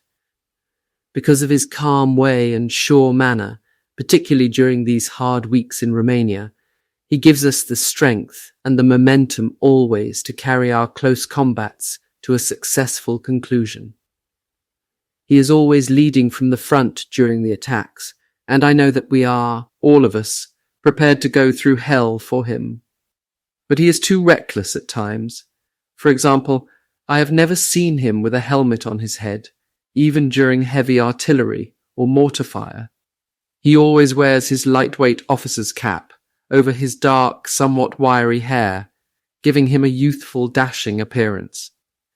Even though he has suffered several injuries, he believes, as all of us do, that he will survive. And since he's come through many a hot situation unscathed, he's become a symbol of invulnerability. It therefore hits us all that much harder when, during an attack, his exemplary, irreplaceable life is brutally snuffed out when his head is split open by a shell. So, as not to anticipate my notes on his death, I would like to follow the right sequence of events and begin with how we, on a beautiful spring day, are in position outside a Romanian village and letting the sun really warm us through. Although we can't detect any enemy movement in the village, we know that the Russians have occupied it. Everything appears quiet, almost serene. The spring sunshine is playing on the fresh green grass all around us. The heat makes us tired and lazy, and even I doze off a bit at the edge of my foxhole. I look over at my chief, who is sitting on the ground in a hollow nearby. He is whittling a new shape in his knotted stick. All the soldiers are enjoying the sun, and the peace and quiet an interlude between the bloody combats of this brutal war provides. No shells are screaming through the clear air which separates the two front lines. Only once in a while does a drunken cacophony or the high-pitched yell of a Romanian woman show that Ivan is busy in the village. Just a few days ago, I pitched a completely drunken Ivan out of the bed of a shrieking Romanian woman in a village we had just occupied. He was so legless that he did not even realize that he was fighting a war and that we were his enemies. As he was not even in a condition to be taken away with the other prisoners, we decided to pull all of his clothes off and throw them down a well. Then we tossed him amongst some cackling chickens on a dung heap. Unfortunately, we couldn't hang around for him to wake up. We just hoped that the Romanian women would not let him escape his just deserts. We were just discussing this incident of a few days ago with Warias and Fritz Hamann and imagining Ivan waking up when we hear the chief calling out in a surprised voice, "What is the matter with those Ivans over there?" He then runs over to me in the foxhole and looks through his field glasses towards the village. "They must be struck with the tropical frenzy, those creeps," he mumbles to himself and begins to laugh. As I look through the field glasses, I break out in laughter too. "Must be drunk, Herr Oberleutnant. They're dancing around like lunatics," I remark, amused.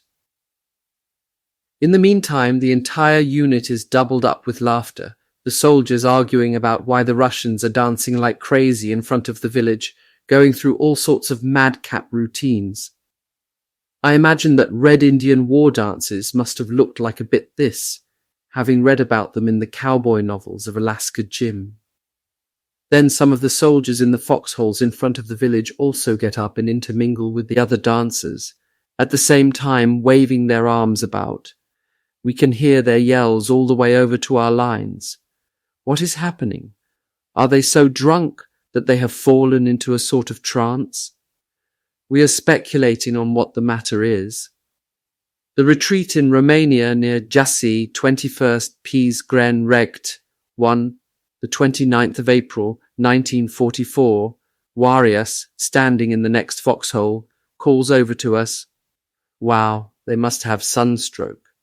They're actually running over here." Right, we can see it now. A bunch of Russians are running directly towards us, as if they are chased by the very devil. As they're running, they're flapping their arms all about as if trying to fly. What is this? A new tactic by the Russians? I'm already behind my machine gun and keeping a careful watching the oncoming enemy just in case. I reckon there are about 20 of them rushing towards us. Soon they'll have reached the rifle platoons on our right flank. The Oberleutnant, who has been keeping them under observation through his field glasses, lays his hand gently on my shoulder. "Don't shoot, they're unarmed." I immediately take my finger off the trigger and watch the Russians, one after the other, leap over our foxholes and keep on running. Our men crouch right down and let them tear on past. "What the devil's going on?" I hear our chief calling. Then someone replies, "Bees, a great swarm of mad bees." Some of our men get up out of their foxholes and run after the Russians. So, a swarm of bees is the answer to the riddle. They cause such panic that the Russians even threw away their weapons and rushed over towards the enemy. To us, it was an interesting spectacle, full of comic entertainment, although we're thankful the Russians didn't run across our foxhole. God knows it's no fun being attacked by a swarm of bees. The Russian soldiers who ran over to our lines, and many of our own, have been badly stung. But then someone comes up with the idea of setting fire to bundles of straw from a stack and dispersing the bees with smoke. We took 19 Russians prisoner in this manner. However, they first had to be treated. 2 of our soldiers had heads which looked more like balloons, which rendered them hors de combat for a short time. The 29th of April. In the grey of the morning, our tanks are moving forward gingerly. They are so silent that we only realise they're there when they're almost upon us. As our artillery opens fire, we follow immediately behind and take the enemy so completely by surprise that he leaves everything where it is and flees the village. We even surprise some of the Russians in their sleep. The confiscated Panji wagons are brimful with food and wine casks. The successful Soviet army are living like kings. Their motto is eat, drink, and with animal lust, rape the Romanian women. Following us come the Romanian troops, and they reoccupy the village. Our fighting has just begun for this day. After a short break, we drive on in a northwesterly direction towards the city of Horlesti. With support from Romanian artillery, as well as from our own assault guns, we force the enemy back, in spite of his determined defense. Above us, vigorous dogfights are developing between our pilots and the Russians. When, after some time, we reach a new Soviet trench system, we are met with murderous artillery and mortar fire. The enemy doesn't intend to pull back any further, and our forward momentum is stopped. We crouch in the protective holes which Ivan has left behind all over the place. "Bring the gun into position and hang on," says the chief, watching through his field glasses the forest to our left in front of us, from which we are getting heavy machine gun fire. With Warias's help, for the time being he is my assistant gunner. We set the machine gun up as close to the ground as possible and aim it at the point where the fire is coming from. The Soviets are sitting firmly in their positions in front of us and apparently also have mortars with them in the forest. They are hammering us with them so hard that the splinters are zinging around our heads, and we have to crouch down after each burst. Warias, beside me, complains, "Damn, now we could really use our pots," and like idiots we had to forget them and leave them back on the trucks. He's right. I too have just been thinking about our helmets back on the truck, which we've exchanged for our peaked caps. Whoever would have thought that the Soviets would employ this many heavy weapons? But we had actually become quite lax as regards our helmets during the last few weeks. As soon as we put them on, we changed our minds, saying that the heat had made wearing them too unpleasant. The real reason was, however, our indifference, and the belief that nothing could happen to us old-timers, and until now everything had gone well. Besides, the chief never wears a steel helmet, even though his runner, Obergefreiter Kluger, always had it on his belt.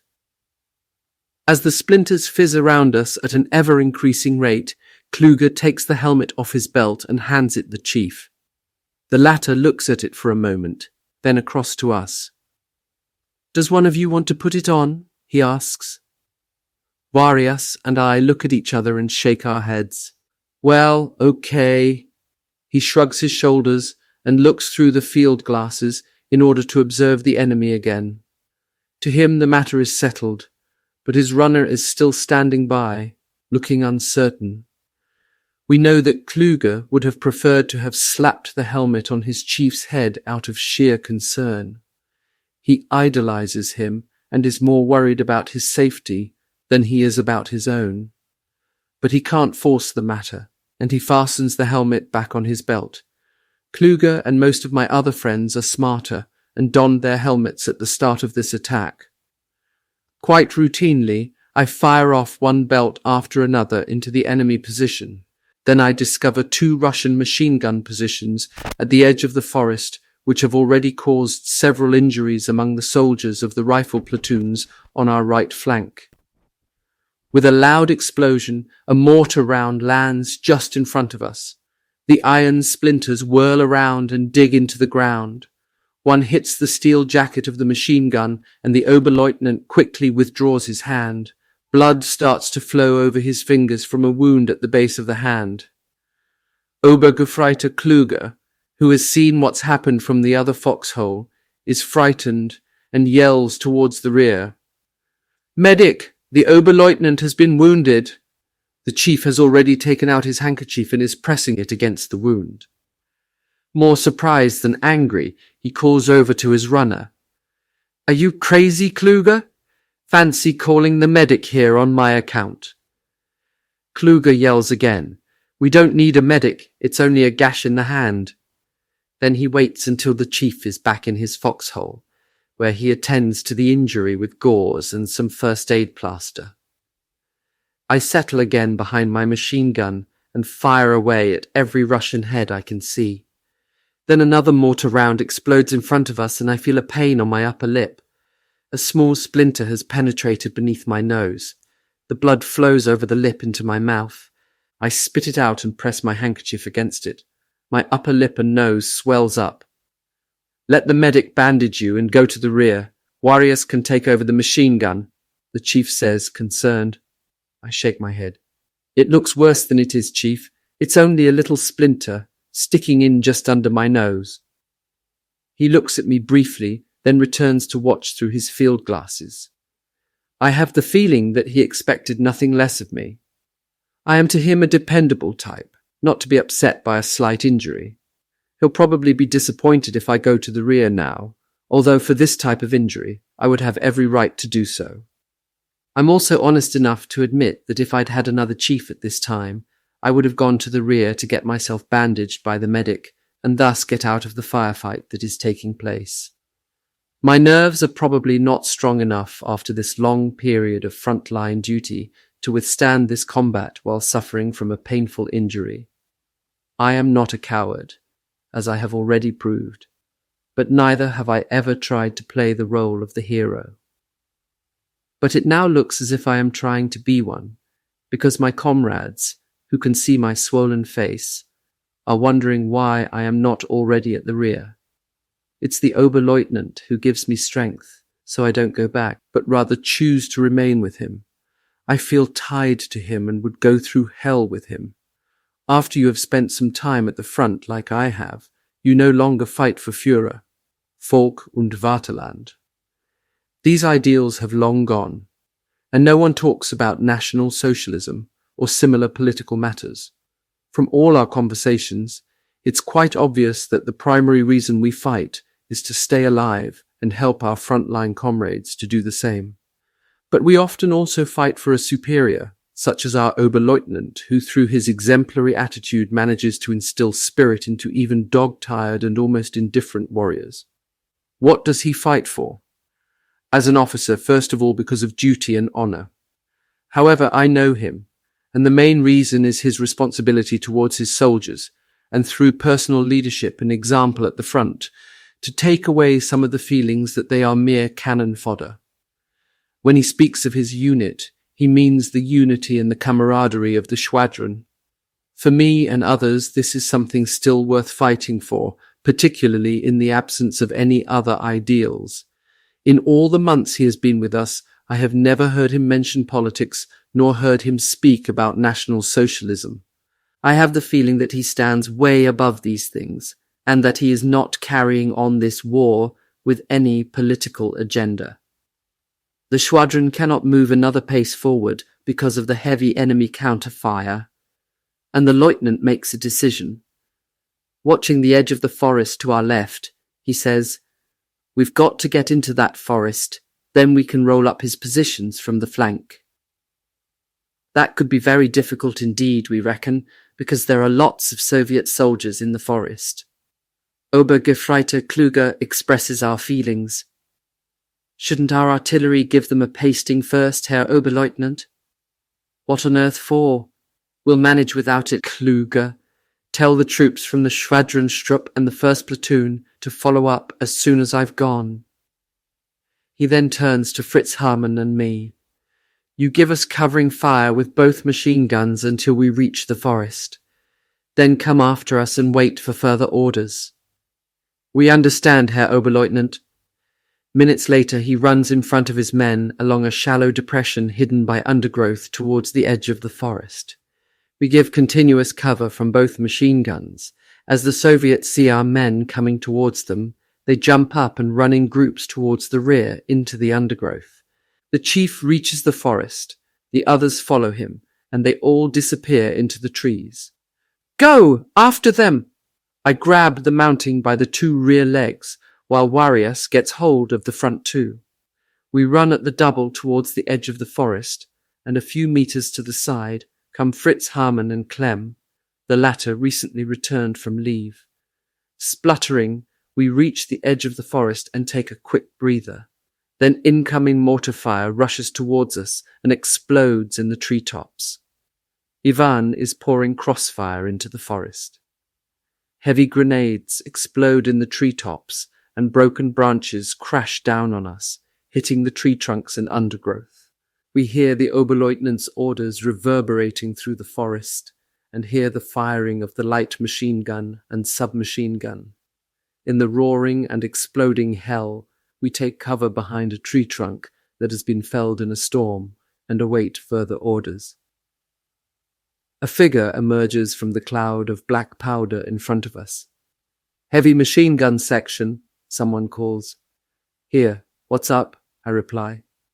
The Oberleutnant wants the 2nd HMG to move about 100 meters to the right edge of the forest to secure our flank. The 1st HMG is to follow me. Fritz Hayman is already up and running with Clem through the undergrowth to the right flank. We stumble over roots and fallen branches and rush after the runner. Above us, the mortar rounds are howling and exploding in the trees. Warius coughs and curses. I can hear his voice, but in the hellish din, I can't understand a word he is saying. He's probably thinking, as I am, that we'd be prepared to give it everything if only we had our helmets on. But we haven't got them. The only thing I can do is tuck my head down between my shoulders and pray that no splinter will hit me, although at the moment they are raining down all around us. I can feel goose pimples over my head, and I can literally feel my hair standing up. At last we catch up with the men of the rifle platoons. They already have a few slightly wounded. A medic is currently attending to them or sending them to the rear. "Where is the Oberleutnant?" the runner asks an Unteroffizier. "Further up front." We hurry between the trees towards the front. Suddenly our chief is standing beside us. "Hurry up, men," he says. "You've got to get your machine gun into position on the edge of the forest. The Oberleutnant is there." Then he disappears with some men in the same direction. We run over tree trunks and splintered branches to the edge of the forest. The legs of the mounting keep getting caught up in shrubs, and we stumble and fall. As we get close to the edge of the forest, we are met with a yell from Kluge, which hits us like a bullet. "Medic, the Oberleutnant has been badly wounded." We run the few paces over to Kluge. Then we see the Oberleutnant. He is lying with eyes closed and an ashen face on the forest floor. Beside him are his ornately carved knotted stick and his submachine gun. His runner, Kluge, is crouched beside him and is applying a compressed bandage to a head wound caused by a mortar splinter from the treetops. Kluge is sobbing like a child, his tears drawing light furrows in his grubby face. Warius and I are deeply touched, and my throat is dry. Others join us, their expressions pained. We are all lying around on the ground staring speechlessly at our squadron chef, whom we all thought invulnerable. I can only imagine each man's thoughts, because in spite of the fury and thunder all around us, we are at this moment quite numb. If the world had suddenly come to an end, none of us would have moved. Only when the Sanitätsunteroffizier has bandaged him do we loosen up. The anxious question which can be read in our faces is answered by the medic while he continues with his bandaging. "The Oberleutnant is still alive," he says, "but the splinter has penetrated into his head. He must be taken back to the main medical station as quickly as possible and be seen by a doctor." Then the medic points to the helmet, carried as usual on Kluge's web belt. If he had worn that, the splinter may not have gone in. We know that Kluge mustn't blame himself. He had done his duty many times by offering his superior his helmet. Our Oberwachtmeister, who was also affected by the chief's condition, reminds us that we were in the middle of an attack. "Okay, everybody up to the edge of the forest in position," he calls out to us. Only minutes have passed since this painful incident, and we can already hear the rattling of Fritz Hayman's heavy machine gun. We grab the HMG by the legs once more and run towards the edge of the forest. My throat is still tied up in knots and my knees are shaking. But we are at war, and no one's interested in how an individual soldier is feeling. I fire my weapon like an automaton, and with the others rake the enemy flank from the edge of the forest. Stukas appear in the sky a little later to bomb the enemy, and as a result, we are able to push him back several kilometers. The example set by the Oberleutnant has been a major factor in our victory, but it has been a temporary, indeed meaningless victory, won and paid for with high losses. Apart from the serious injury to our chief, we have several dead and many wounded. After we reach the MBL at the north end of the edge of the forest and settle down a bit, we miss Waldy and Obergefreiter Krekel, who during the attack had held the link to the rifle platoons, together with Gustav Köhler. Gustav reports that Waldy has been wounded by a mortar splinter in his hand and his thigh. He has been taken back to the rear with the rest of the wounded. He had just had time to call over to Gustav to send us his greetings and tell us that we'd soon be following him.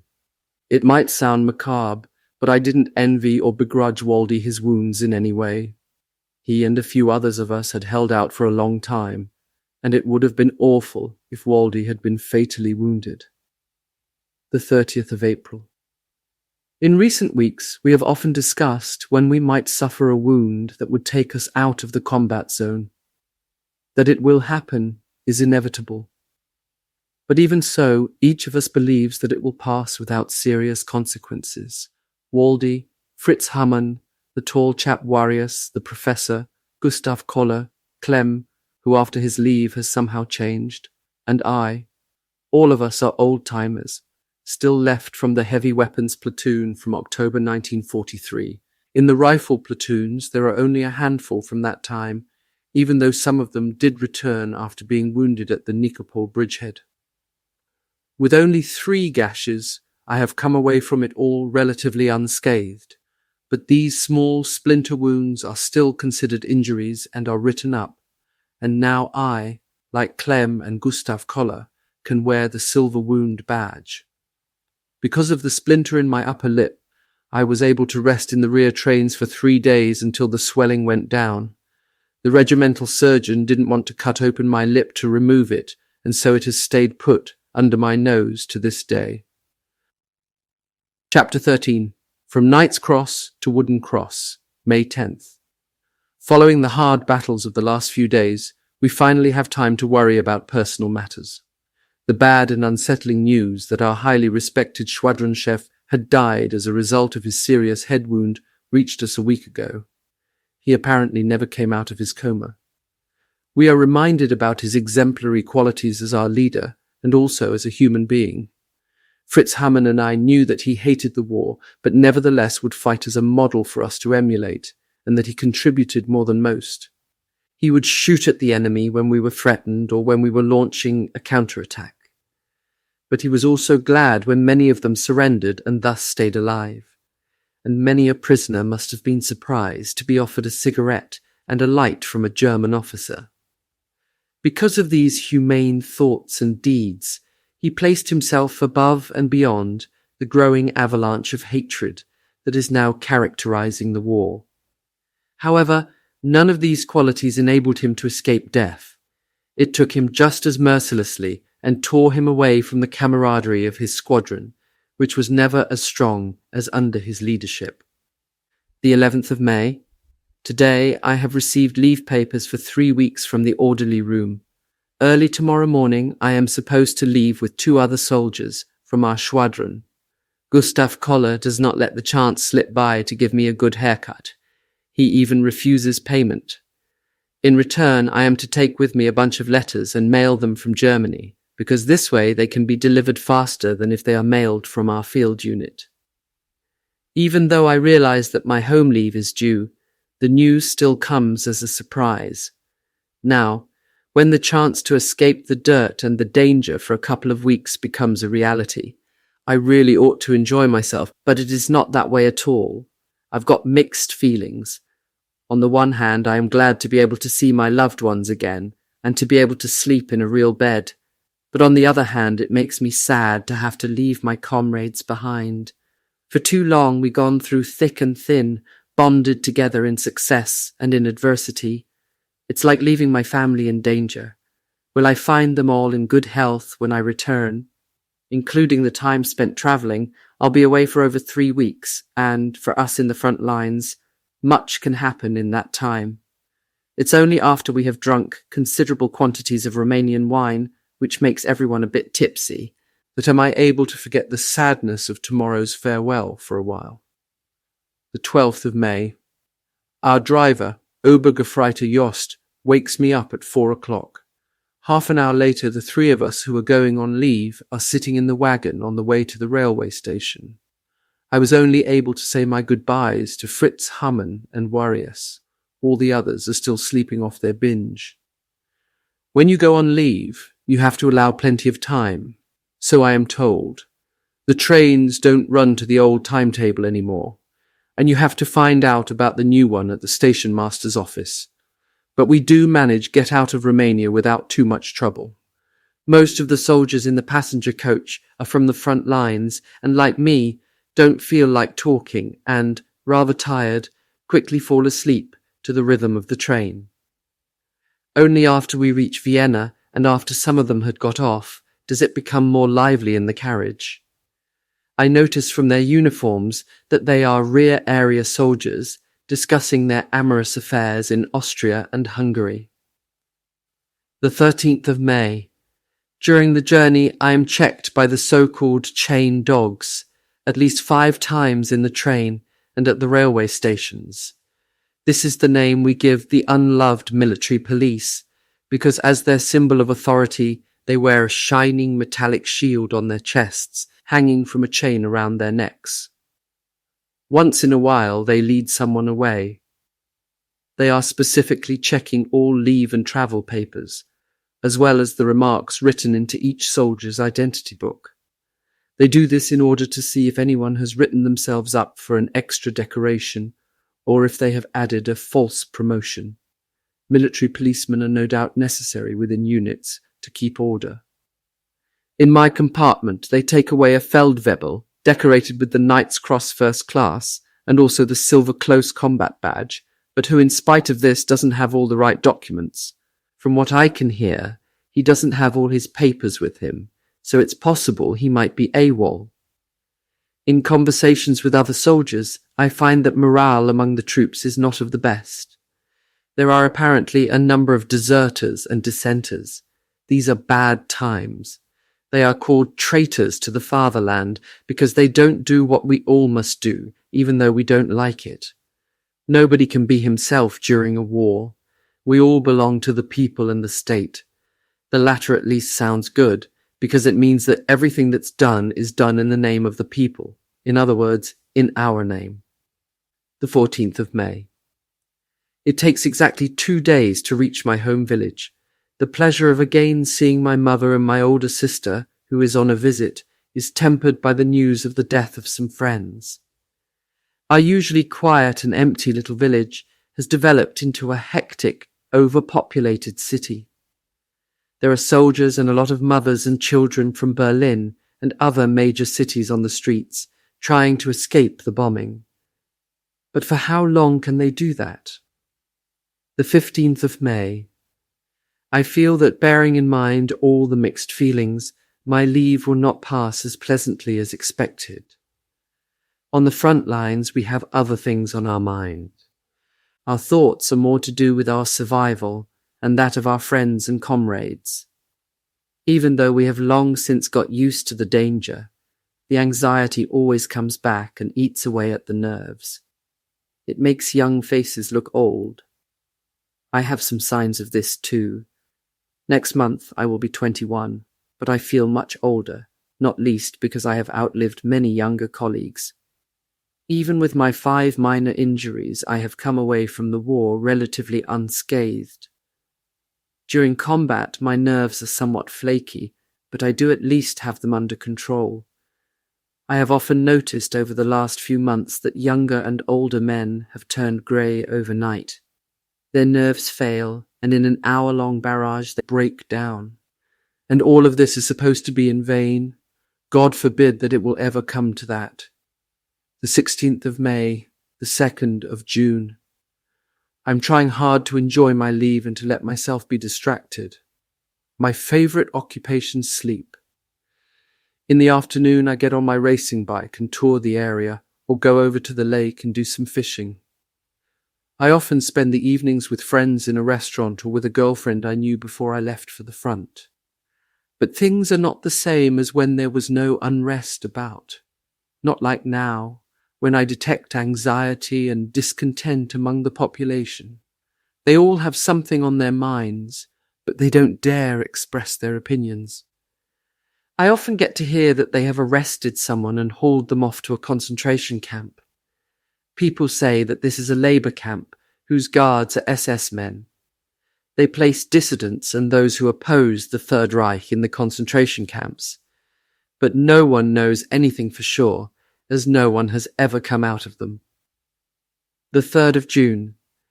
I haven't been able to get to sleep lately. Too many things are running through my mind and I'm always thinking about my friends. I have the feeling that I won't see all of them again.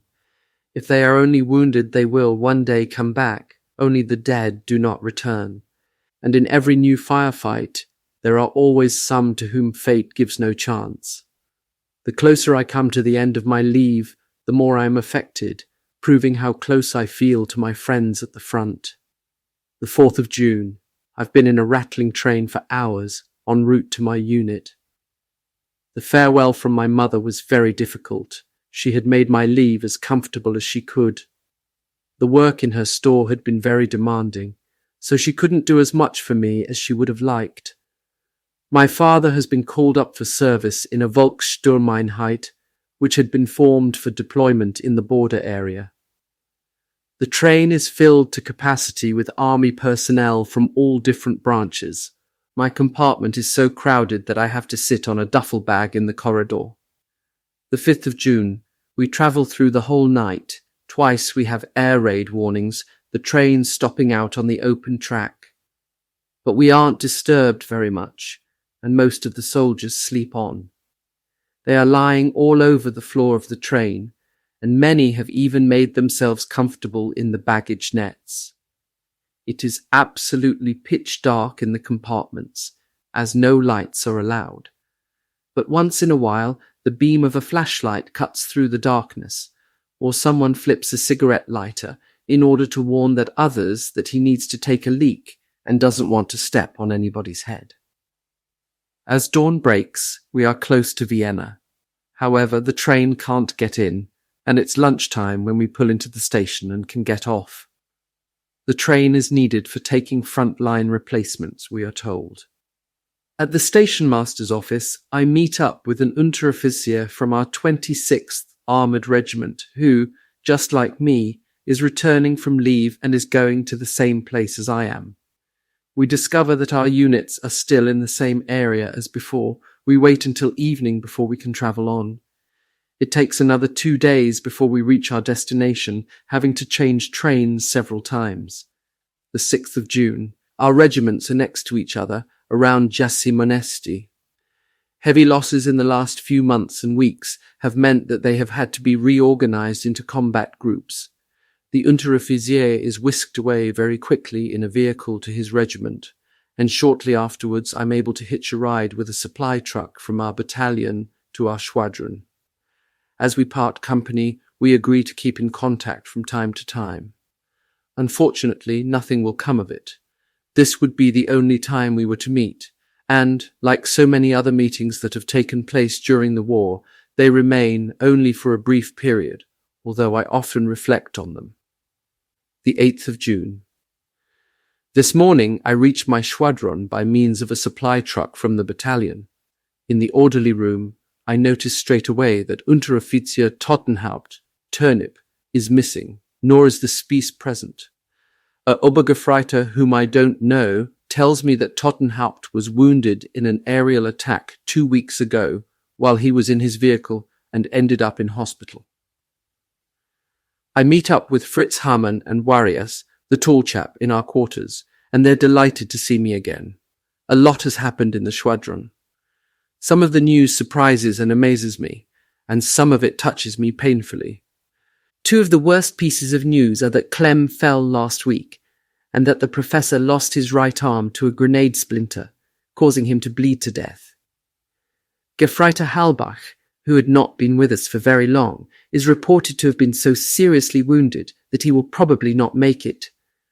These bad tidings remind me once again how terrible the war is here on the front. I can't see Gustav Kohler, so I ask after him, and I learn something surprising. Both of them let me wait for a moment, then Fritz blurts out, "Gustav got the Knight's Cross." What? What did he get it for? What happened?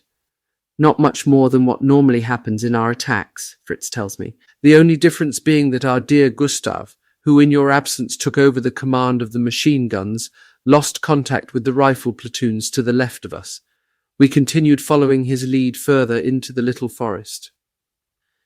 As I and my assistant gunner were almost out of it, the other end, 3 T-34s were standing in the edge of the forest with their crews outside. They were talking in an agitated manner with an officer. We immediately brought both machine guns into position among the T's, and Gustav and I fired on the Russians. 2 died right away, and the rest we took prisoner. After one of our men guarded the prisoners, we realized that the tanks were securing the Russians' flank, and that even an artillery observer with a communications link was there, connecting up the Russian crossfire. What happened then was a real party. We were able to fire into the trenches from the edge of the forest just as hard as we could. So the attack by our lot, which had been stopped, could get moving again, and our regiment could roll up the Russian trenches with very few losses on our side. That was about all there was to it. Well, at least all there was to report. As a result of the 3 captured tanks and the firing into the trenches, Gustav received the Knight's Cross and Warriors, and I got the Iron Cross First Class. Hey, that was great. I was happy. But actually it was an accident because, well, Gustav lost the connection, right? Right, confirms Warriors. But no one asks questions afterwards. It's results that count. Where is Gustav now? No idea. Since he came to the regimental headquarters yesterday to get his Knight's Cross, no one's heard of him. They say he was promoted to Unteroffizier and will have to go on a course. Nothing more has been heard about him. To my great regret, I would never see Gustav again. We all know how it is when a fellow is awarded the Knight's Cross. He is no longer his old self, but becomes a sort of a celebrity to be paraded around all over the place. I knew Gustav, and I don't believe he will have felt particularly happy being shown off as some big hero. He knew full well that he was no more a daredevil than any of the rest of us. As Fritz Hamann says, they did the right thing when they lost the connection to the rifle platoons. They did the right thing when they fired at the tank crew before they could get back into their tank and blow them to kingdom come. Then they had the good fortune to find themselves right on the flank of the enemy so that they could fire into them and thus enable the regiment to take the enemy positions while suffering only minor casualties. Poor Gustav.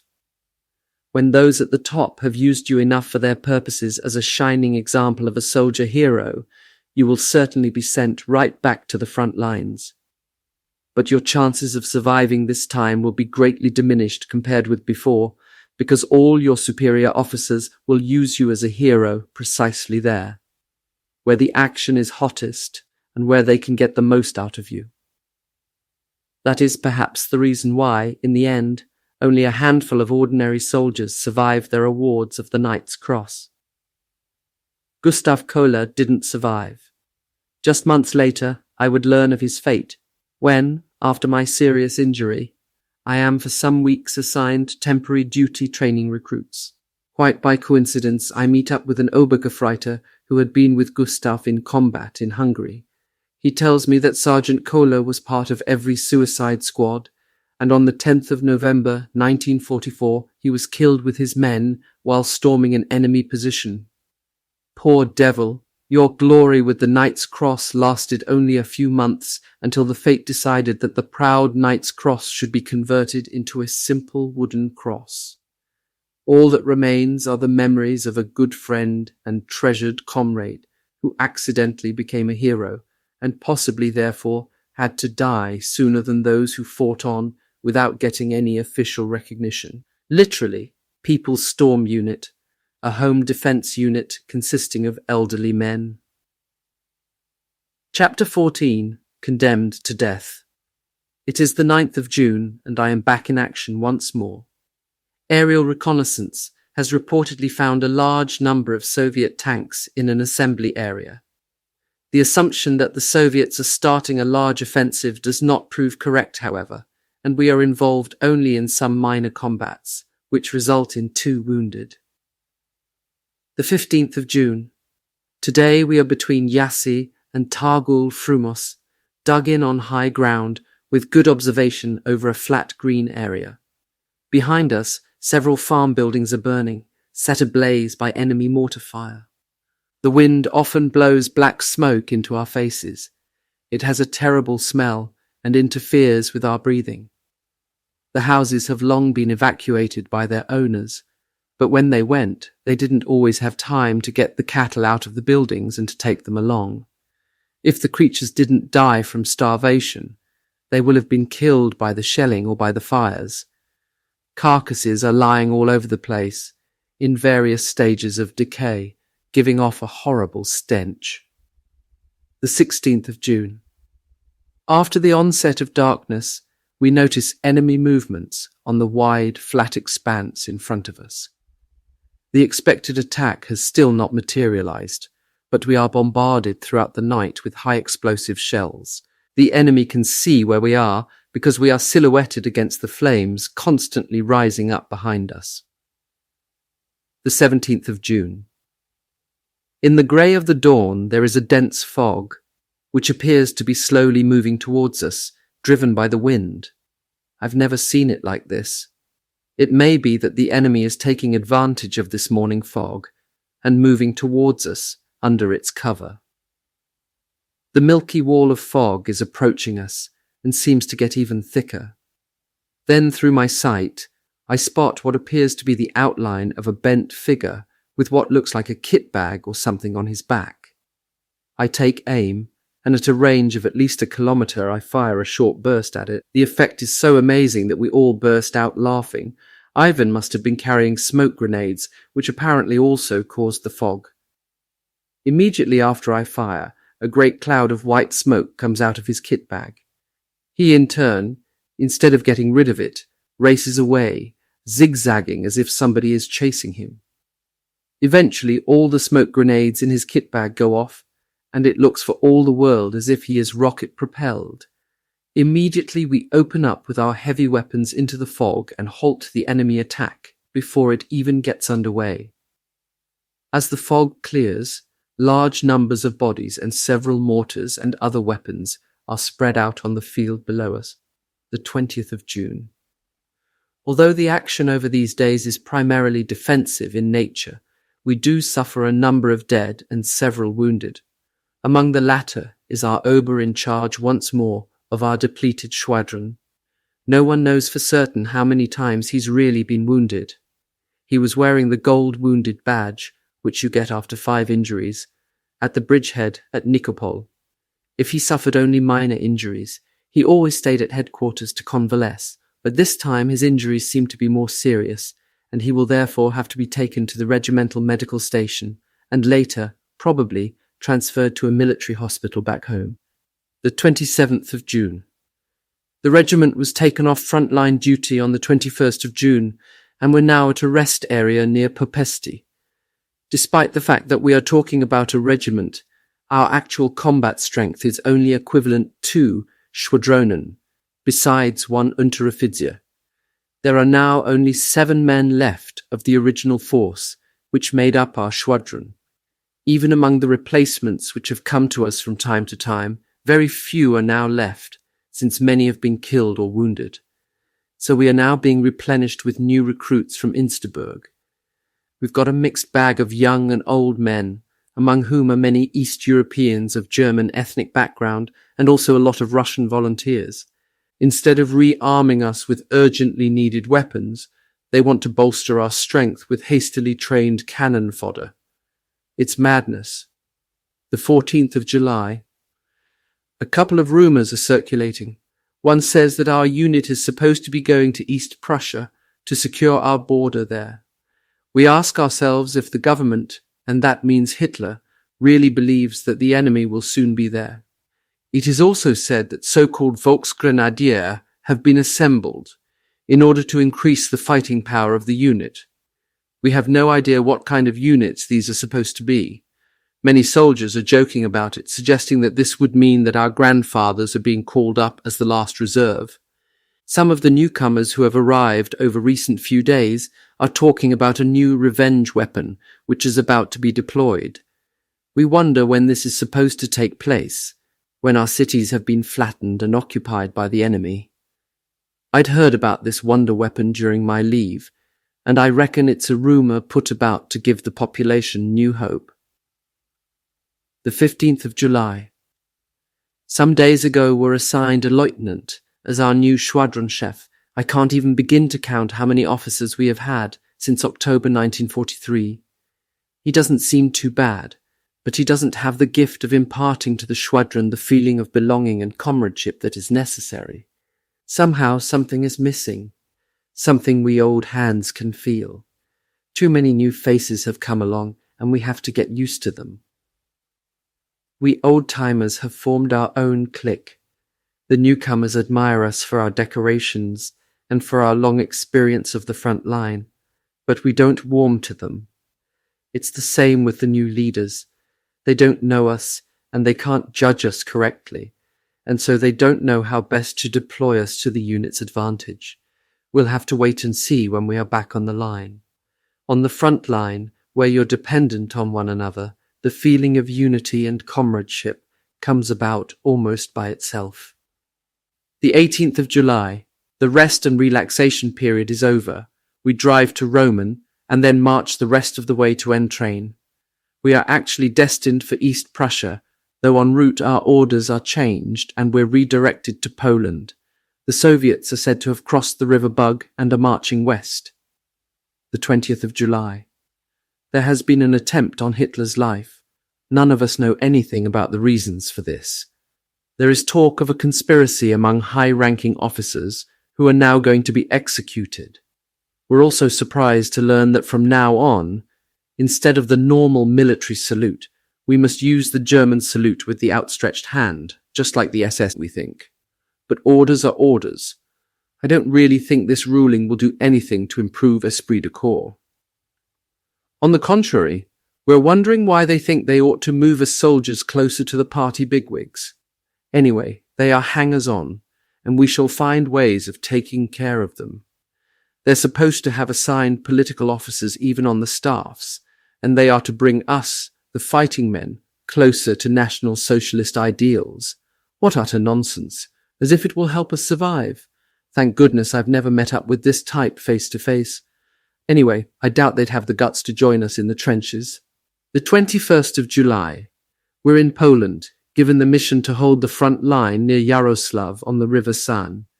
The enemy has already tried to cross the river at several points. During day one, we meet up with German troops cut off from their own units, generally panic-stricken and wandering aimlessly around in the lowlands along the banks of the river. They tell us that many of their comrades have been shot by Polish partisans. During the night, we are involved in heavy fighting and manage to prevent the enemy from crossing the river. The 25th of July. While it is still dark, a formation of tanks with mounted infantry launches an attack. We have no anti-tank weapons and have to evacuate our positions. Everyone runs back in panic, seeking protection in a cornfield. The tanks chase us and overtake us. The mounted Soviets attack, and many of us are killed in hand-to-hand fighting. Warias and I manage to hide under some straw that has been flattened by the rain. Because of the dark, we are very lucky and don't get discovered. After an hour, as some of the tanks have been destroyed and the enemy is again forced back, we risk pulling out of the cornfield. Nothing has happened to us, and we have even been able to save our heavy machine gun. The fighting in Poland, early August 1944, around the Vistula, Weichsel. It's been a bloody day with heavy losses. Many of the men have been butchered in close combat with enemy infantry. They lie there with crushed heads and slit stomachs. Many have been flattened by the tanks. Since our flight through the cornfield, our commander, the lieutenant, has gone missing. He was last seen with a tank catching him in the field, and he was running back with some soldiers. No one knows whether he is wounded, was killed, or fell into enemy hands.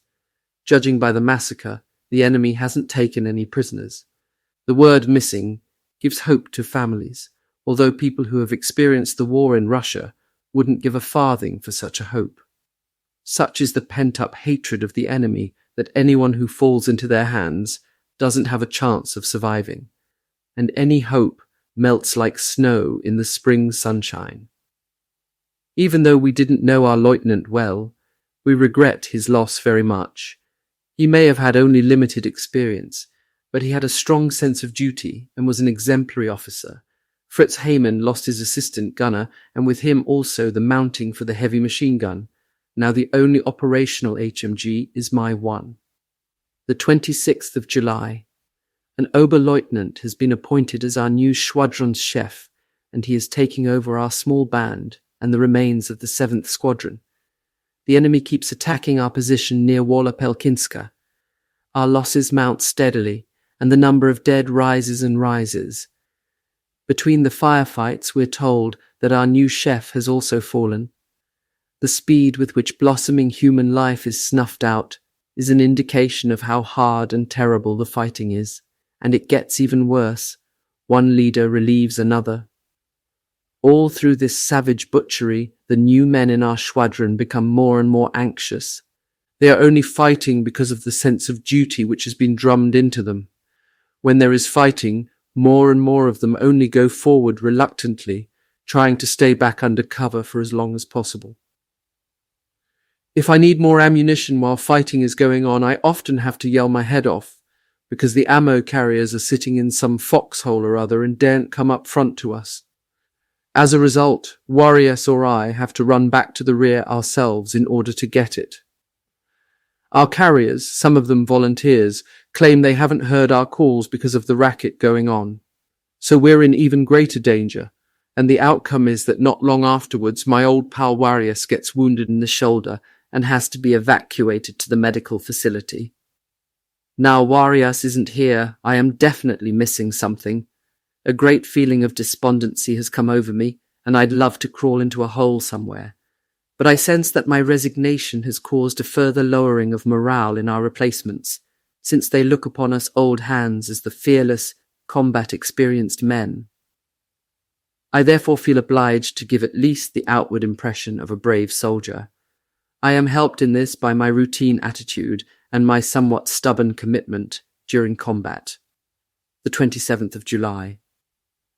The enemy has crossed the river Wisloch in the north with strong forces and is fighting his way forward. We're trying to hold him back between Landshut and Reichshof, but we only partly succeed.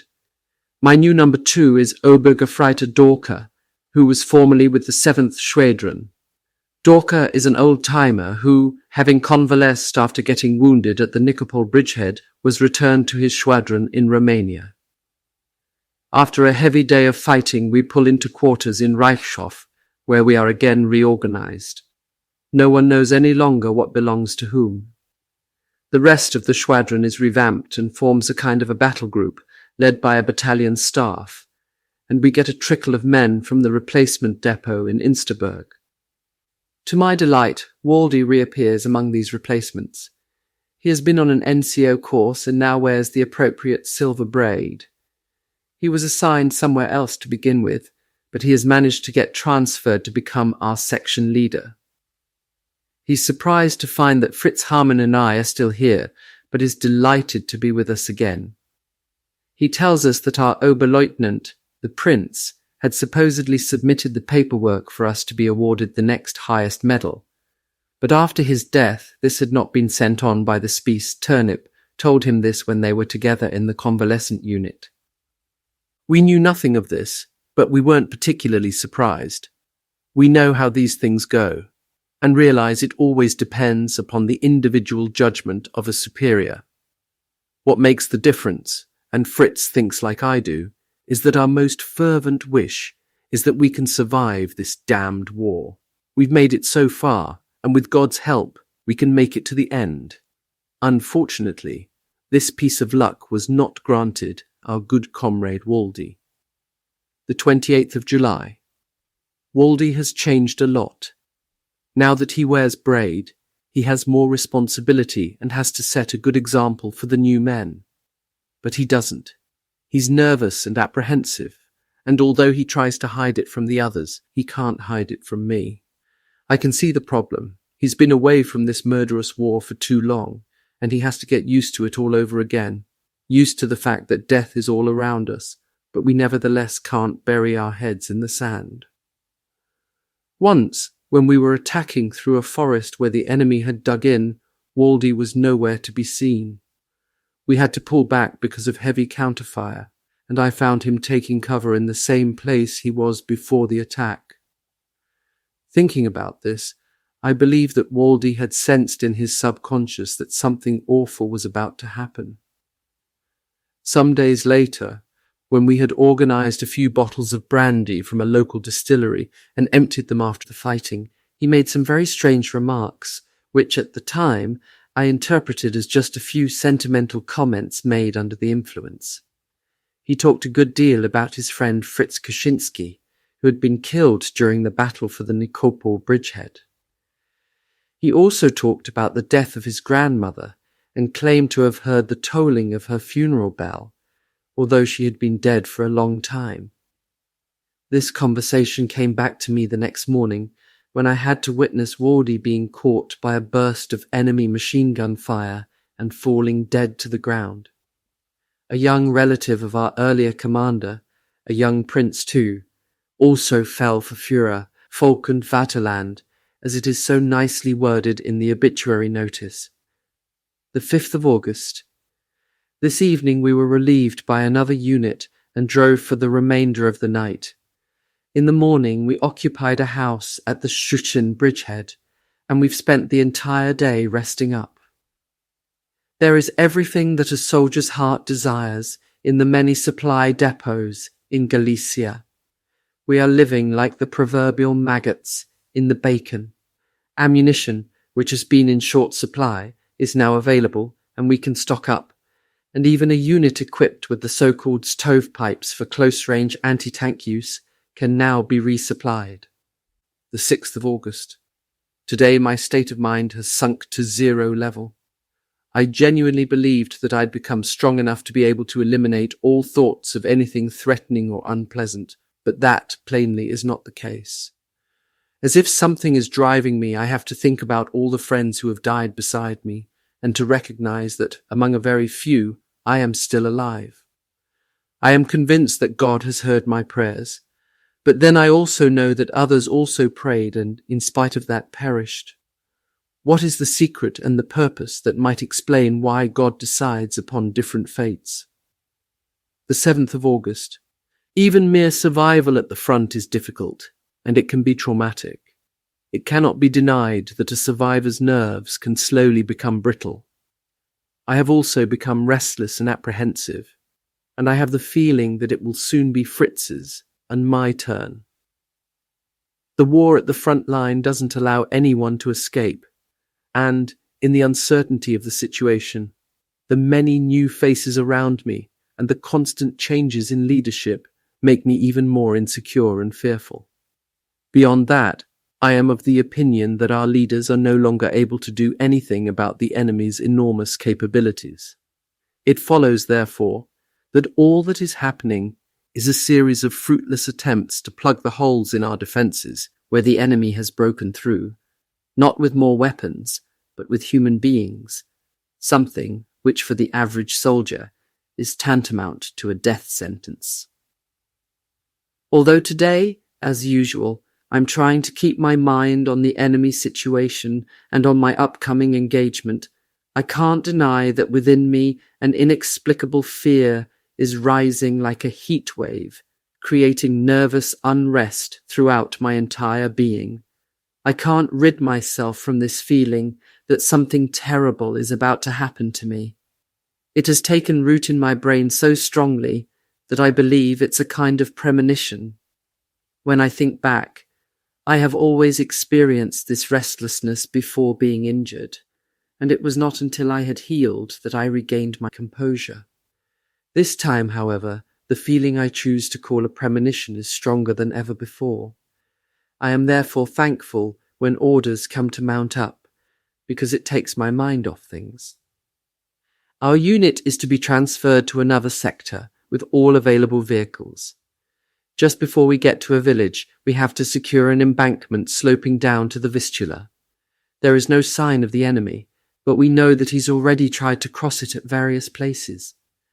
Stretching from the edge of the village down to the Vistula is a harvested cornfield, and at the edge this drops down for a short distance to the river. The farmer has not apparently had time to gather in all the sheaves.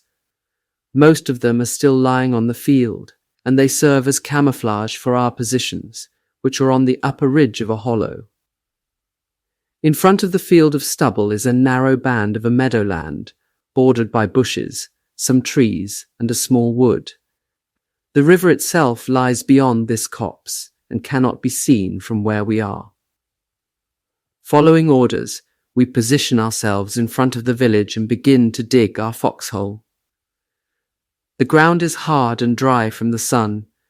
It's a hot August day and the sun is baking our hides. In spite of heavy perspiration, the digging is no problem for Obergefreiter Dorker, my assistant gunner, and myself. One have mentioned once before that Willi Dorker and I have already dug hundreds of foxholes in the ground. But now we nearly throw up our last cup of coffee when an Unteroffizier comes over and tells us that an officer has given orders that we are to move our heavy machine gun further to the front in the sloping cornfield. We can't believe we've heard him properly. Why should we exchange a position with a great field of fire and good protection for one which is easy for the enemy to spot? Whoever gives these kinds of orders can't, God knows, have much in the way of front-line experience. The Unteroffizier is also unhappy. He is supposed to position himself in the field off to the right with his light machine gun. With gritted teeth, we begin to dig our new hole. Sweat runs out of our buttonholes, but deep in the earth it is moist and cool. After we have made our hole, we camouflage it with sheaves of corn and disappear into the depths. As it gets dark, restlessness overtakes me.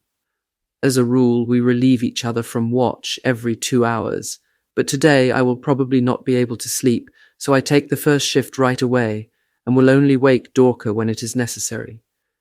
A gentle night breeze wafts over from the Vistula, and at first I find it quite pleasant. There are no clouds in the sky, and the stars are glittering under a deep blue canopy. The smell of newly harvested corn rises from the field and is heavy in the air. The smell awakens memories. I am reminded of home and the enjoyable, albeit brief time spent harvesting duty with my girlfriend Traudel. She was a real farmer's daughter and once told me that the corn was for her the symbol of growth, development and fulfillment. I know what she meant, but at the moment I'm oppressed by the smell of the ripe corn, mixed with the rather mouldy reeds from the Vistula riverbank, which the wind wafts over to us.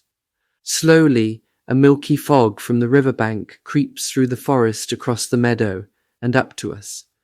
After a time it grows thicker, and the suffocating vapours float back and forth like ghostly beings in the wind. I peer into the fog and jump at each insignificant little noise.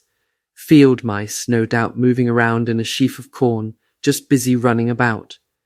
Still, a restless feeling remains in me. As a matter of fact, the restlessness increases when I realize that we're alone in front of the cornfield without anyone to the side of us. Even the other machine gun with the sergeant is somewhat behind us. The fog creeps slowly higher up towards us, and now it's so thick that we can only see the outlines of the village. The moisture deposits itself on the machine gun and makes me feel chilly.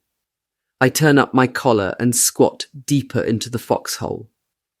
We have covered the bottom of the hole with straw. Dorker is sitting curled up in one corner, with his back leaning up against the wall. He is breathing deeply, and I can hear him quietly snoring. I let him sleep, even though he should have relieved me from my watch long ago. I'll wake him up when I feel tired.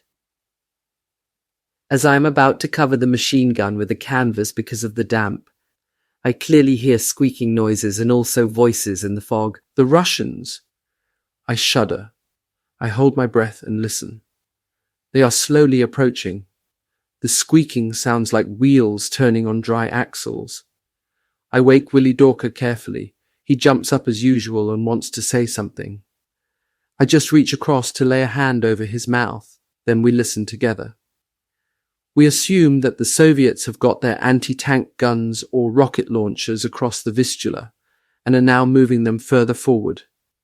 They are not being very quiet about it, and we reckon they have no idea that we're lying right here in front of them. If they get much closer, we might be able to surprise them by opening fire and perhaps chase them away from their guns. We did this successfully once in Romania with 2 ATGs. Dorka removes the canvas cover from the machine gun, and I get in position behind the weapon. We wait and stare into the fog, but it looks as if they're not coming any closer. Then suddenly we hear other noises. The Russians are hacking and shoveling in the ground. Damn it! They are digging in their guns directly under our noses, says Dorka, annoyed, and then he adds, what a mess. What should we do now? Nothing for the moment, I answer nervously. The fog's too thick. We don't even know for sure exactly where they are, and we just can't just fire into the fog at random. But they can locate us quickly and can easily finish us off. Yeah, but we have to do something. Dorka is excited and steps from one foot to the other. When they have dug themselves in, then God help us in the morning. At this range, they are going to spot us straight away. I know, I say, and feel how my thoughts about tomorrow morning drive my heart up into my throat. It's obvious that we can't stay here, I say to Dorka. The best thing would be for you to go back up to the young Oberleutnant and ask him where we should move to. Maybe he'll send down a strong force to surprise the Russians while they're digging. Dorka dashes out of the foxhole and runs up to the houses. Shortly afterwards he returns, and I can hear him cursing quietly. What did he say? I ask, expecting something bad. The bastard said we've got to stay put, Dorka spits out angrily. That can't be true. Did you tell him how close those guns are to us? I ask incredulously. Of course. He said he already knows that the Russians are digging in their guns in front of us. We're to stay here until the tanks come. And exactly when are they supposed to be here? He didn't say. But the Unteroffizier to our right rear is hopping mad as well. He reckons that the silly arse knows full well that no tanks are expected. They were assigned to another sector yesterday. Well, then we might as well write our last will and testament. Just how can an officer be so irresponsible? As soon as the fog lifts, they will be able to reach us with their shelling. Judging from the noise they're kicking up, the Russians must be close enough to chuck stones in our hole. We won't stand a chance if we stay in it. It's a death warrant. That's the way I feel right now. Who could be so idiotic as to let someone come here and give a stupid order that will decide whether we live or die?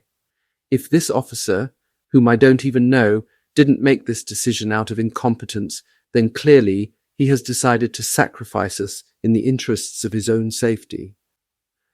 I mumble this last sentence to myself, but Dorka hears it and says with a grimace, I reckon the idiot has his pants so full of crap that he thinks we can hold the Russians up long enough to allow him to escape. We should upset this bloke's plans and go back to our first position, up there at the top of the field. Are you mad, Dorka? I stop him in his tracks. This miserable fellow would sure as hell have us in front of a court-martial in no time. We can't do anything else but wait this one out and trust to luck. I say this, although I know that our lives are now worth less than the straw we are standing on. I have been on the front long enough to be able to size up a situation correctly, and to know that belief in luck is a very weak subterfuge. Here only a prayer can help us, to ask God that he will be with us in this bitter hour of our wretched lives. Unlike me, Dorka is a Catholic. While I pray silently, he crosses himself and prays with trembling lips. He reminds me of Swina that time in Ritchow. Swina was very religious, but even so, God had not preserved him. The fog becomes even thicker towards the morning.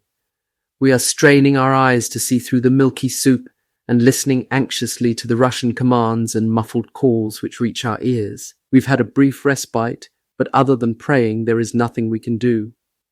All the experience amassed during the war is not worth a tinker's cuss when you sit in a rat trap like this, from which there is no escape. Slowly, over the next hour, the fog begins to lift. First, the houses behind us come into view. Then the first rays of sunshine hit the stubble field. I look for the light machine gun position diagonally behind me and recognize the sheaves of corn heaped around it. Somebody raises a hand and waves, and I wave back. I reckon the LMG will be brought in position first, when it is needed. Until then, they can keep it hidden. Our HMG, on the other hand, must, because of its mounting, stand ready in position, all set to fire. We have lowered it and camouflaged it well with straw, but at this range and on this slope, we can expect the enemy to see it immediately. We open fire. And so it is. As the wind removes the last vestiges of fog in front of us, we are staring directly into the barrels of 4 guns. The range is about 100 meters. They must have discovered our positions or else just fired first, where the sheaves of corn are stacked up. As the muzzles flash, we feel the blast in our faces. That's how near they are. There is a sharp explosion, the sheaves are blown into the air, and our machine gun is now in the open. "Anti-tank guns!" yells Dorka, thunderstruck, and crosses himself. At the same moment, a second shell hits the mound and shatters the HMG to pieces. Dorka yells and clutches his throat. He looks dumbstruck at his bloody hand and presses it against his wound. Panic-stricken, he jumps out of the hole and runs up the field towards the village. Right behind him, another round explodes and rips off both his legs. His backside is thrown into the air and falls, covered in blood, onto the ground. Only seconds have passed, and as I again look towards the front, another flash comes from a gun barrel. The shell hits in the mound in front of my position at full force and covers half my hole with dirt. I pull my legs out of the dirt and press myself tightly down onto it. Then the next round explodes immediately in front of me and sends a glowing splinter towards me. I feel a heavy impact on my upper right arm and some light splinters hitting my chest. Blood immediately starts running warm down my arm and dripping out of my sleeve. For a moment I am numb, then I feel a burning sensation and pain. "You will bleed to death here in this hole," I think, and then I am gripped with a terrible fear. Just get away from here. The fright drives me out of my hole. I press my left hand over my wound and dash away. Instinctively, I do not go the obvious way, up to the houses, but propelled by terror, I run to the right, towards the copse. I know that the direct fire gunners must first physically shift their aim in order to pick up a new one. In this case, me. The shells start to land around me only after I have been running for a bit. They are firing at me as they would at a rabbit, so I behave like one by constantly zigzagging. I carry on like this to force the gunners to adjust their sights all the time. But I am running out of steam. My lungs are heaving like a pair of bellows, and I sense a light, dizzy feeling. I can't stop the bleeding with my hand. The blood is running continuously out of my sleeve and is now soaking my trousers. Anti-tank shells are exploding to the right and to the left, the dirt showering me in the face. Wheezing, I keep on running in zigzag fashion, running for dear life, afraid of being blown to bits by the next shell. But the trees in the wood are coming closer all the time, and then there are only a couple of paces left. Finally, I can hide from the enemy gunners. Their shells are exploding like mad in the trees, causing trunks and branches to snap like matchsticks. Well out of breath, I run further into the woodland, then fall to the ground. I am safe, but I'm not yet saved. I stand up again, but my knees are weak. The blood I have lost has weakened my body, but I must carry on. With my last ounce of strength, I run further through the wood and under cover of the hill, back into the village. There are only 200 meters left to the edge of the village. My knees shaking, I reach the first houses. There are several vehicles between the houses, and 2 officers are watching the sloping ground down to the Vistula. The enemy's ATGs are now firing into the village, but they are receiving considerable counterfire from our heavy mortars. When the 2 officers see me, they wonder why I am coming from that particular direction. I explain to them where I was wounded, and that Obergefreiter Dorker was killed. Neither the Major nor the Rittmeister knows there is a forward HMG position in the stubble field, thinking that the trenches at the edge of the village represent the most advanced line. They are surprised that I've managed to escape, bearing in mind my wounds from the ATG fire. Then I collapse in a heap, and a driver just manages to catch me. The Major orders the driver of his VW Jeep to take me to the medics. Besides 2 medics, the Oberarzt of the battalion is there.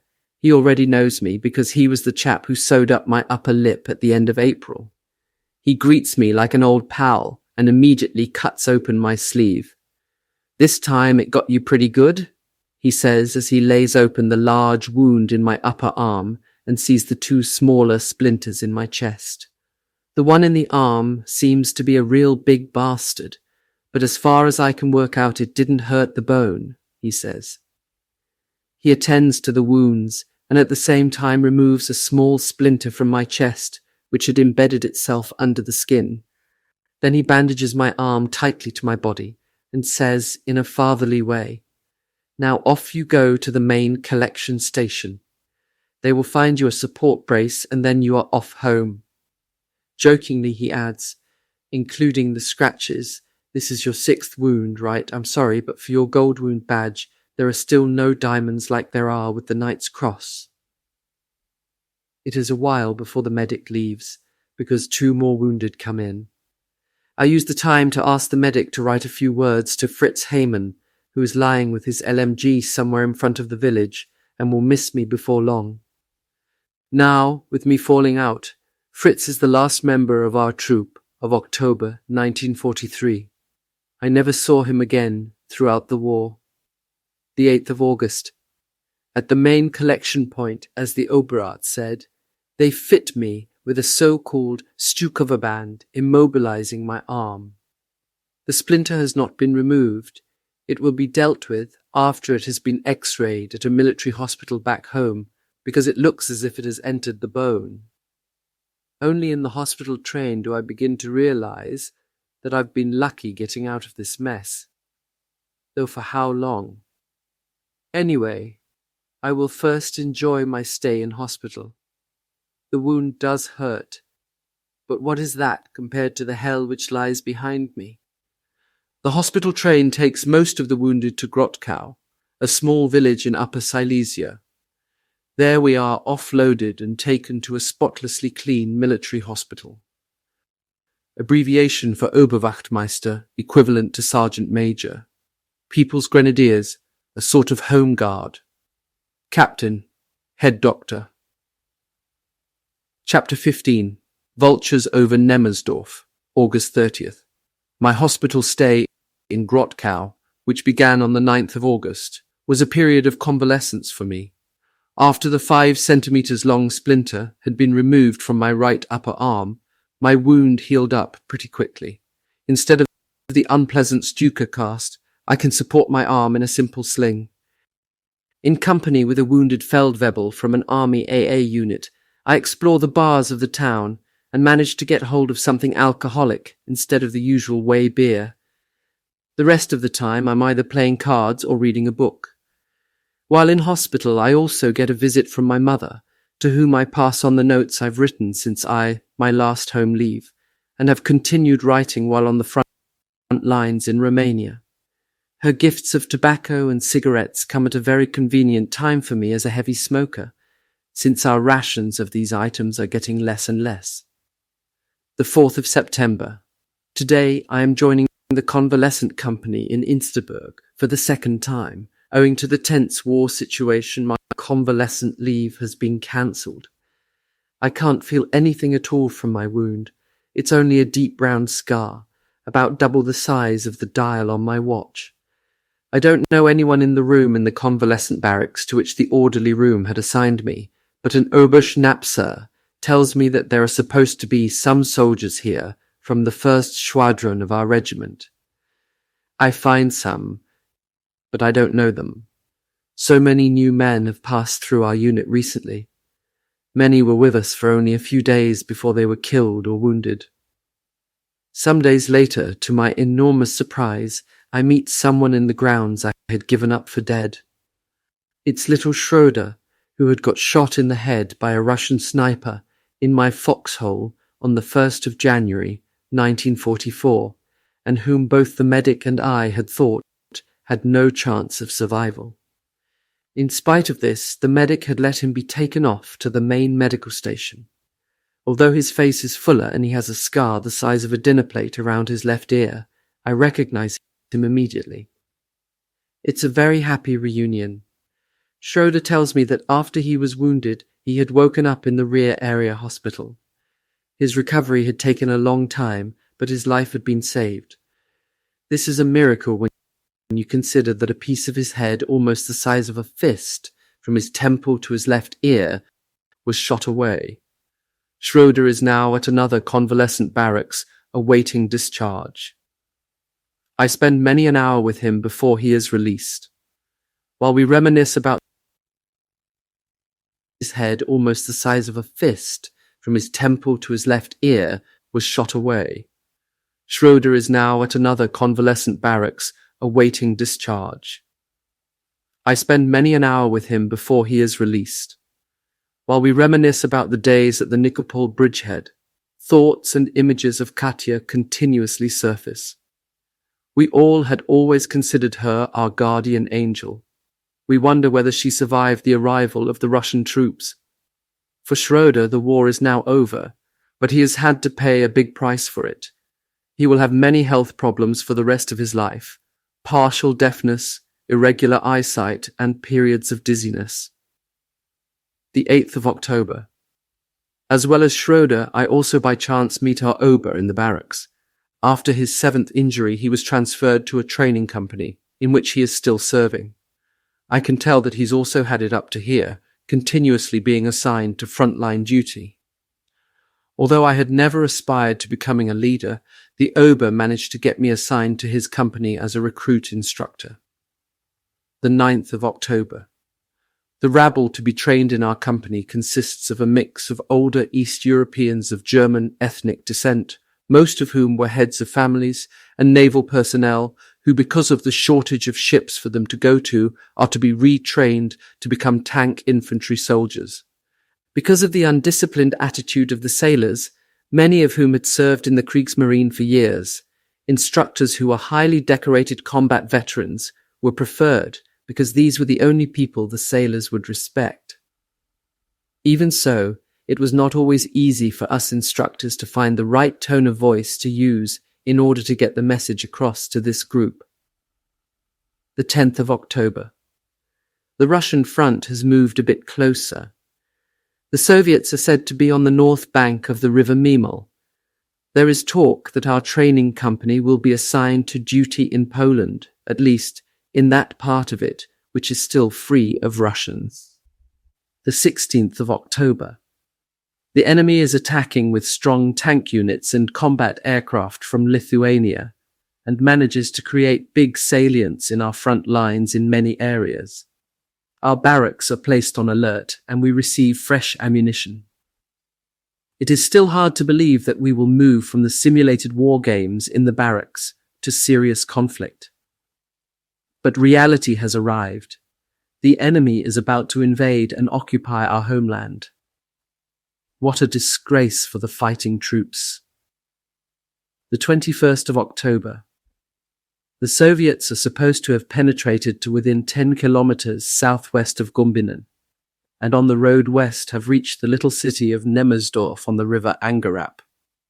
Everything in the barracks is thrown into confusion. Vehicles with officers in them dash back and forth, their commands echoing through the barracks grounds. Old trucks with wood-burning gas generators drive up to be loaded with new recruits not yet trained. These trucks have up till now only been used for supply and other basic training duties. We are now loaded onto these vehicles, and we have to squeeze down onto the floor amongst all the ammunition boxes and sacks of wood. After a short distance, the roads are getting so choked with refugees and their carts, horses and wagons that our column has to make wide detours through forests in order to reach the specified combat sector near Nemmersdorf. We dismount during the afternoon and advance on Nemmersdorf on both sides of the road. Surprisingly enough, there is no combat noise to be heard. But then further discussion is suddenly interrupted by enemy tank fire. The enemy is standing about 2 kilometers to our side and shooting on the street. Everyone immediately seeks cover in the ditch. Under cover of the darkness, we move nearer to the village and dig in on a small hillock. The Russians are reported to have taken over the trenches that in recent weeks were excavated by the Volkssturm and the local civilian population in order to defend the village. Our training company is going to storm these trenches with shouts of hurrah, we are told. The night passes quietly, but the recruits are nervous and can't get off to sleep. For them and the former sailors, it will be their first engagement. The 22nd of October. A hazy fog covers the fields this morning, and the only view of the village is a few dim outlines of houses. Our company is located on the right flank and awaiting orders to attack. However, even before our orders arrive, the recruits from the other company are storming forward yelling hurrah. They receive heavy machine gun and rifle fire in return. I can hear lots of voices calling out for medics.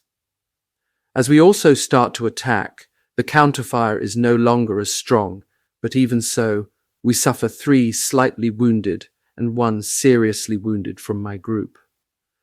The losses from the other companies could be considerable. Together with some officers, it seems that a large number of NCOs and soldiers have been killed or wounded. The enemy suffers heavy casualties in the trenches. The rest try to get away, but they are captured one by one. Out of the barracks in Insterburg and into action towards Nemmersdorf. We don't meet any more Soviets as we sweep through the village. Instead, we discover terrible incidents involving mangled bodies, reminding me of the atrocities committed by Soviet soldiers on their own villagers, which I saw during our retreat in the spring of 1944. Here it is German women, from whose bodies they have ripped clothing, to shame and then mutilate them in the most inhuman manner. In a barn, we come across an old man whose throat has been drilled through with a pitchfork so that his entire body is hanging on the barn door. In one house, all the feather cushions have been cut open and smeared with blood, and among the feathers lie the dissected bodies of 2 women and 2 murdered children. The sight is so terrible that some of our recruits run out in panic and vomit. It is impossible for me to describe all the terrible sights we have witnessed in Nemmersdorf. I can't find the right words, and it is repugnant to have to talk about the horrific acts perpetrated on innocent women, children, and old people. For a moment I have to think back on what the recruit said when he saw ravens and crows and so convincingly spoke about the buzzards being over Nemmersdorf. Was it a coincidence that, at exactly that moment, such a large flock of birds was in the village? Or was there more to it? A premonition, perhaps? Unfortunately, I can't discuss this further with the young man in question, because he was the one who was badly wounded this morning during our assault. The 23rd of October. After the battle for Nemmersdorf, We learned that the local National Socialist Workers' Party office hadn't warned the population soon enough about evacuating the village. The people were therefore surprised in their sleep by the Soviets and couldn't escape. The party bigwigs, however, were all able to get away in time. The 25th of October. By concentrating strong German units, the Soviet troops are again pressed back and the front lines once more stabilized. Our reserve battalion remains for a few more days to secure the NEMMERSDORF area and reoccupy the strongpoints and trenches. This morning we are relieved and return to the barracks in Insterburg. Over the course of the next few days, there is a general disintegration of the Insterburg training area. The training companies are finally going to be deployed. The 27th of October. Today we're leaving, but no one knows where we are off to.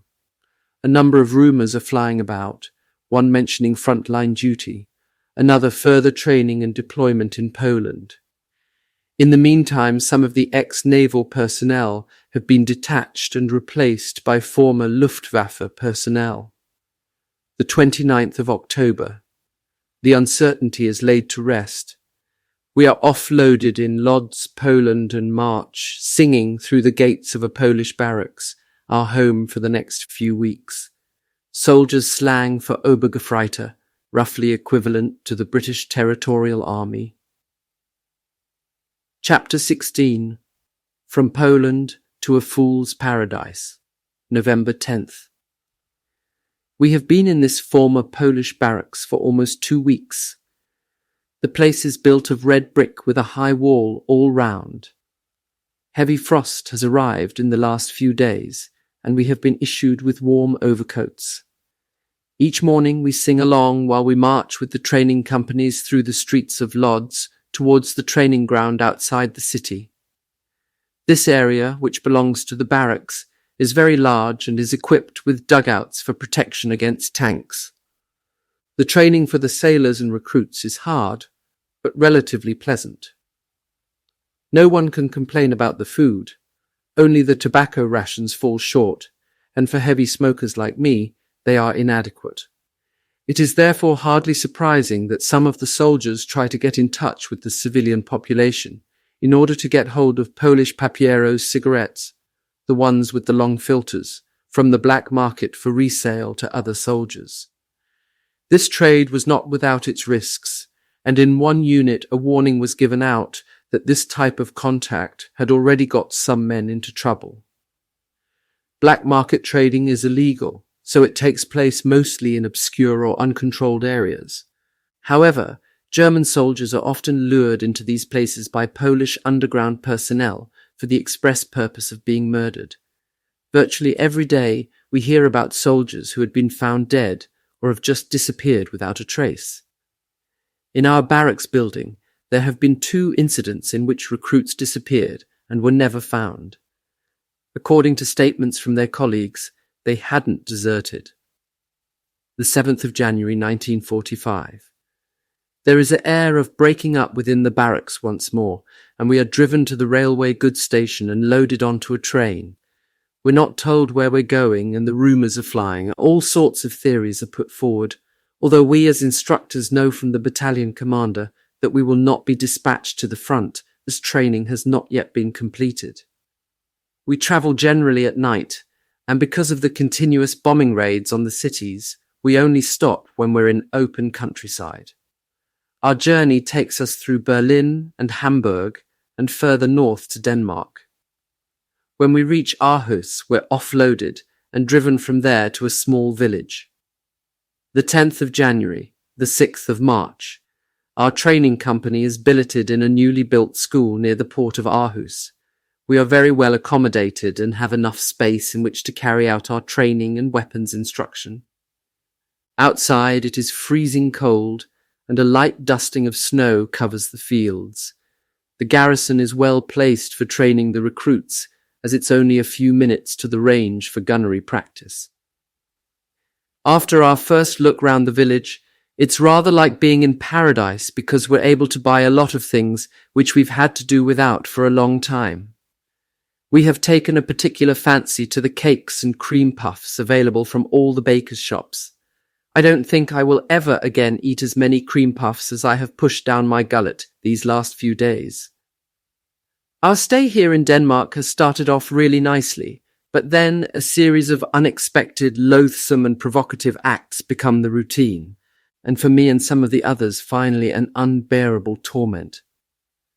The reason for all this is the new company commander, who doesn't know enough about combat training and leadership.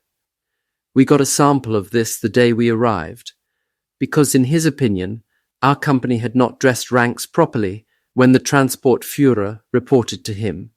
He made us stand in the freezing cold in front of the school for an hour. Only then did he accept the transport Führer's report and dismiss us. This was a pretty selfish demonstration of his authority. He made himself look ridiculous. He was a comical-looking lieutenant who belonged to the Old Spit and Polish Brigade, and who recently, mainly out of pity, had been promoted from Stabsfeldwebel to officer rank. In his case, the compassion was probably well directed, because he had at some time unfortunately lost his left arm and been injured in one eye, which had gained him a silver wounded badge and the Iron Cross Second Class. The loss of his left arm in no way prevented him from using his right arm in the manner of a jumped-up drill sergeant. Neither did it stop him constantly patting us in order to correct our body posture as we were submitting our combat reports in front of the recruits. To show us up in this way was bad form, coming from a superior in the presence of recruits, to whom it must also have appeared pretty silly. As a result of his constant nagging and touching of the instructors and recruits, correcting a shoulder which might sag a half a centimetre, or correcting a salute because the raised arm did not reach above the eyebrow, he was soon known only as Holzauge, Would-I, to us and to the recruits. Over the next few weeks, Would-I gave us the creeps with his constant pettiness and fault-finding, diminishing more and more the desire of everyone to serve in his company. Once, when we were pitted against a unit of Danish partisans who had blown up a railway line, we learned from a Wachtmeister from another company that our company commander had only been commissioned a few months ago, and that this was the first company command he had had. Apparently he had never understood that service as a company commander required a new outlook and a different attitude. Would-I may have looked like an officer, but as a result of his childish demeanour, he was just a brainless drill sergeant. The 8th of March. We have been here in Denmark for almost 2 months, and orders come for our recruits to be assigned to the front. Even though we've been expecting these orders, they nevertheless do come as a bit of a surprise. I'm immediately faced with a dilemma. Should I remain here and let myself be exposed to the whims of a stupid officer, or volunteer to go to the front with the recruits? Following a conversation with our Ober, who very wisely keeps out of any controversies, but who nevertheless wants to talk me into staying, it becomes clear that he can't do anything to change the way the company is run. I therefore decide to do my duty at the front, rather than continue to be exposed to the unpleasant atmosphere here. It isn't an easy decision to make, but it does characterize the bitter disappointment which I feel I'm suffering in this degrading situation. As I tell Would-I my decision, it's clear that my leaving the company in this manner is to his personal disadvantage. In his plump, sanctimonious manner, he refers to my gold-wounded badge and my other decorations, and furtively asks if I have considered things properly, as I have already done more for the fatherland than many others have. For this, I really ought to punish Would-I and stay put, but I know that it is precisely because I am a mere Obergefreiter with high honours that I bother him, and that this irritates his enormous ego. The 10th of March. Our training company, now designated a Ersatzkompanie, has boarded on a train and has reached Hamburg. We are picked up from the station and taken to a barracks. Another company arrives after us. Like us, it has been trained in Denmark, and with it is Gerhard Bung, with whom I trained in Insterburg in 1942. Bung had decided to go on for additional training, and had in the meantime become a Fahnenjunker Feldwebel. He had completed his tour of duty at the front line and has been decorated with the Iron Cross Second Class and the Bronze Close Combat Badge. He tells me that our division has been fighting in East Prussia, but exists now only as a combat group. We are to be supplied only with new uniforms, as we are replacements for the elite Großdeutschland unit, greatly decimated in combat near Stettin, on the eastern side of the Oder. Bunge is right. Back in the days when I was a recruit, I would probably have been very proud to wear the narrow black sleeve insignia with the silver inscription Führerbegleit Brigade Großdeutschland. Now the designation Großdeutschland seems more like a joke, not least because this supposedly elite unit is now nothing but a bunch of half-trained Hitler Youth members, retrained Kriegsmarine and Luftwaffe personnel, and elderly ethnic Germans from Eastern Europe who can only speak broken German. A dreadful bunch, the like of which I have never seen, even in 1942, after the flight from Stalingrad. The 14th of March. We have got our new uniforms and have been issued with weapons and equipment for our assignment at the front. But having received orders to depart, we now get orders to stay where we are. Apparently there is not enough transport available, and so we're told to await further instructions in the barracks. Is this a last brief respite before the final curtain? We use the time to get to know the Reeperbahn, the infamous red light district in Hamburg, but what a disappointment. Many of the houses are bombed out. One place which provides us soldiers with some entertainment is the Hippodrome, but after half an hour there is an air raid alarm. Everyone runs to a basement or to the underground bunkers. This is my first experience of the massive Allied air raids on Hamburg. The war is now everywhere. It destroys cities and people from the air, and the horror is reflected in people's faces, which are furrowed with fright, sorrow, and sadness. They all appear years older. The war shreds nerves and daily demands wounded and dead. It tears friendships and families brutally apart and brings them unspeakable unhappiness and suffering. Wojna kaput. Just as Katya had expressed this wish, full of desperation and pain, at the Nikopol bridgehead, so also must the people here with us have said it 1,000 times, the longing that this wretched war might end quickly. But it doesn't stop. It rages on. It destroys everything around it, except war itself. All the fanatics who are now under pressure will either lose face or be brought to book. Many people still believe them. They understand how to juggle and twist the events. They believe in the top secret wonder weapon everyone is talking about. I am skeptical, very skeptical, because in the past so much has been promised and not delivered. But one thing I'm certain about, I have no desire to stick my neck out. I feel that, for us, things are moving inexorably towards a conclusion. Soviet troops stand on the Oder, and the Allies are about to cross the Rhine. The 19th of March. Our marching orders came 2 days ago. Then we were loaded in a train and taken to Stettin. We came under enemy artillery fire near the railway, which resulted in 1 dead and 2 wounded. While we were offloading, everything was in uproar, with people running around like headless chickens, and we old hands were hard put to it to hold things together. After months resting, I will have to get used to being at the front again, and get used to the fact that Ivan has his claws in me once more. So how long will it last this time, and how will it all end? The 20th of March. After a tiring march, we reach the unit to which we will be subordinated. In a large village square, we are welcomed by an officer, some Feldwebel, and several Unteroffiziere, who immediately begin to sort us out and organize us, the replacements. A somewhat older major with the Iron Cross badge of the First World War seems surprised to see me with the fresh troops. He comes over to me and says, "How come, old boy?" I look at him and think that he might be right, if he means my age. I pull myself together as usual and say, "If Herr Major is talking about my combat experience, then I admit I have a few things behind me." He nods and asks directly where I was involved and what I had been doing up to now. In the end, I tell him that I would feel happiest behind an HMG. The major shakes his head. I'm sorry, but all the machine gun positions are assigned, and the Gruppenführer positions were filled just 2 days ago. That, of course, could mean that things become very hot for me. Disappointed, I reply. Then I will probably be assigned to the front with rifle in hand, Herr Major.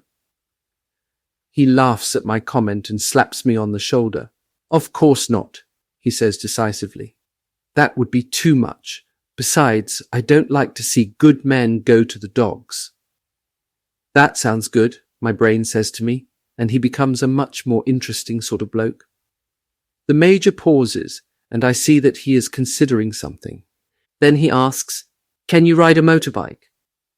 Jawohl, Herr Major, I answer quickly and with pride.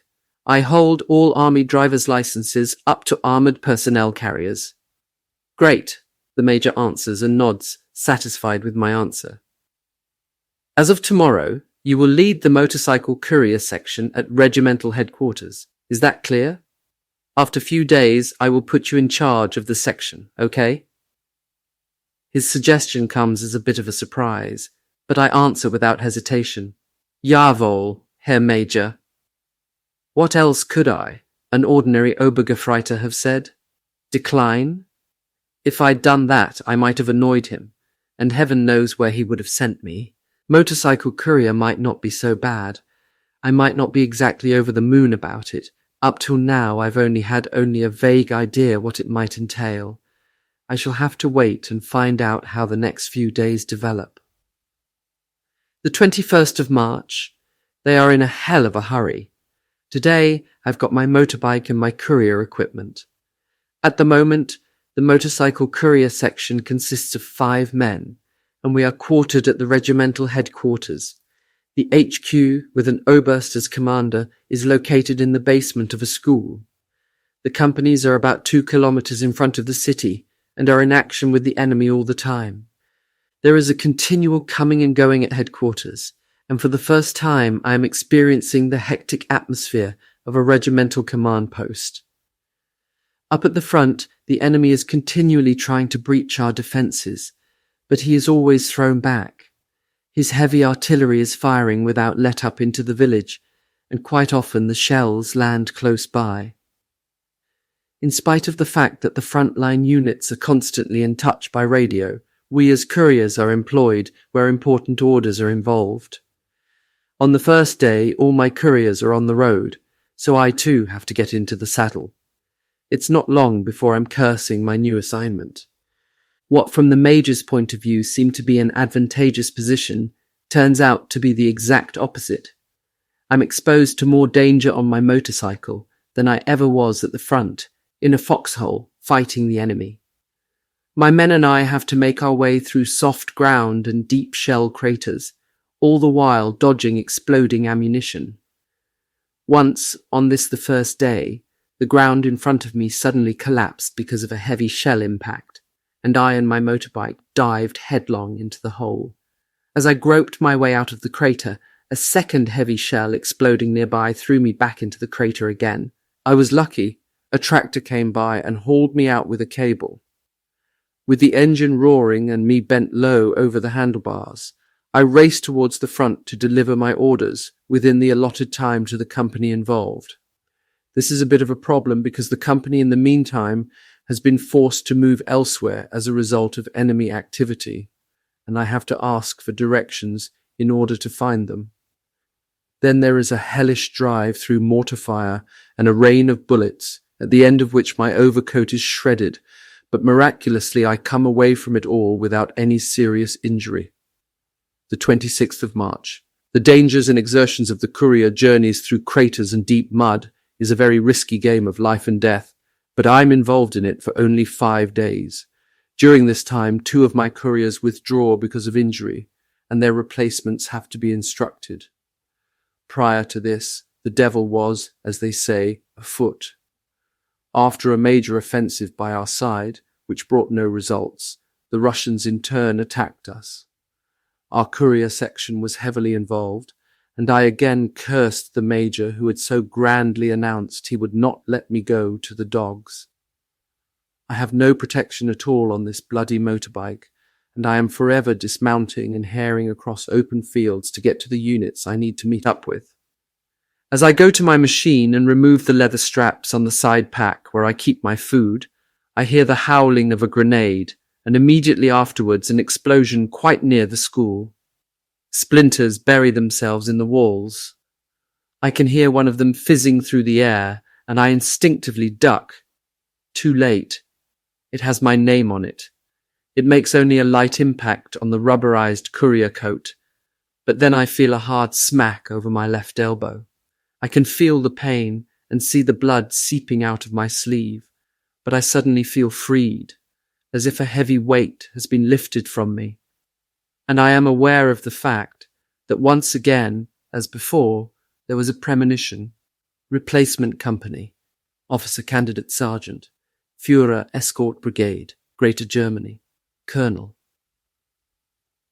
Chapter 17. Better dead than Siberia. Completely at ease, I walk back down into the basement and the assistant surgeon gives me a first aid dressing. A large splinter has bored through the flesh above the elbow joint and lodged against the bone. The doctor believes that it has not affected the bone itself. As the major is not at the moment at the command post, I walk over to the regimental commander and, in accordance with regulations, report my injury. As he gives me his hand, I get the feeling that the Oberst is rather glad for my sake that I have been granted a Heimatschutz. However, some of those present are jealous and obviously envy the fact that after less than a week here, I can leave the combat zone because of an injury that is not life-threatening. I know because several of the men are calling out after me. Even though they may not show it openly at the command post, I can see that they all have their noses full of the war, and certainly only fight because they have, as German soldiers, taken the oath of allegiance to the flag and are sworn not to desert. I can't free myself from this obligation either, although I no longer believe any of the propaganda. I don't think that there's anybody who, at this stage of the war, seriously believes that it will work out in our favour. The fighting which is still being conducted by the troops is just a last stand, a last gasp before defeat. But no one dares to express this view openly. Although I am among friends, I'm not necessarily among the like-minded. For example, on the way here we saw military policemen along the road who would brutally shoot dissenters or even hang them publicly as a deterrent. One of my couriers is bringing me on the motorbike to the medical station, where shortly afterwards I am loaded into an ambulance which is supposed to take us to Stettin. We aren't safe, however, until we have passed the Oder Bridge, which is outside enemy artillery range. The bridge has been damaged, and so we have to wait until nightfall before we can finally cross it in safety. I feel better now, for the first time in a long while. The 27th of March. The ambulance brings us to a large military hospital in Stettin, filled to the brim with wounded. The two medics only offload the seriously wounded and those who cannot walk unaided, and don't concern themselves with me or two other slightly wounded. With all these hectic goings-on, it is impossible for us to find a doctor who can even inspect our injuries, so we doze through the night in a packed corridor, and are delighted when, in the morning, we are served hot coffee with bread and marmalade. As I am only able to use my right arm, a fellow with a head injury helps me slice the bread. The 28th of March. Still, no one attends to us during the morning, although a Red Cross sister looks after us and gives us some painkillers. She tells us that the city is in the middle of trying to evacuate the wounded to other military hospitals in the west, and that we should therefore try to get away on one of these hospital trains. "Away to Hamburg!" calls an Obergefreiter from our group wearing a headband.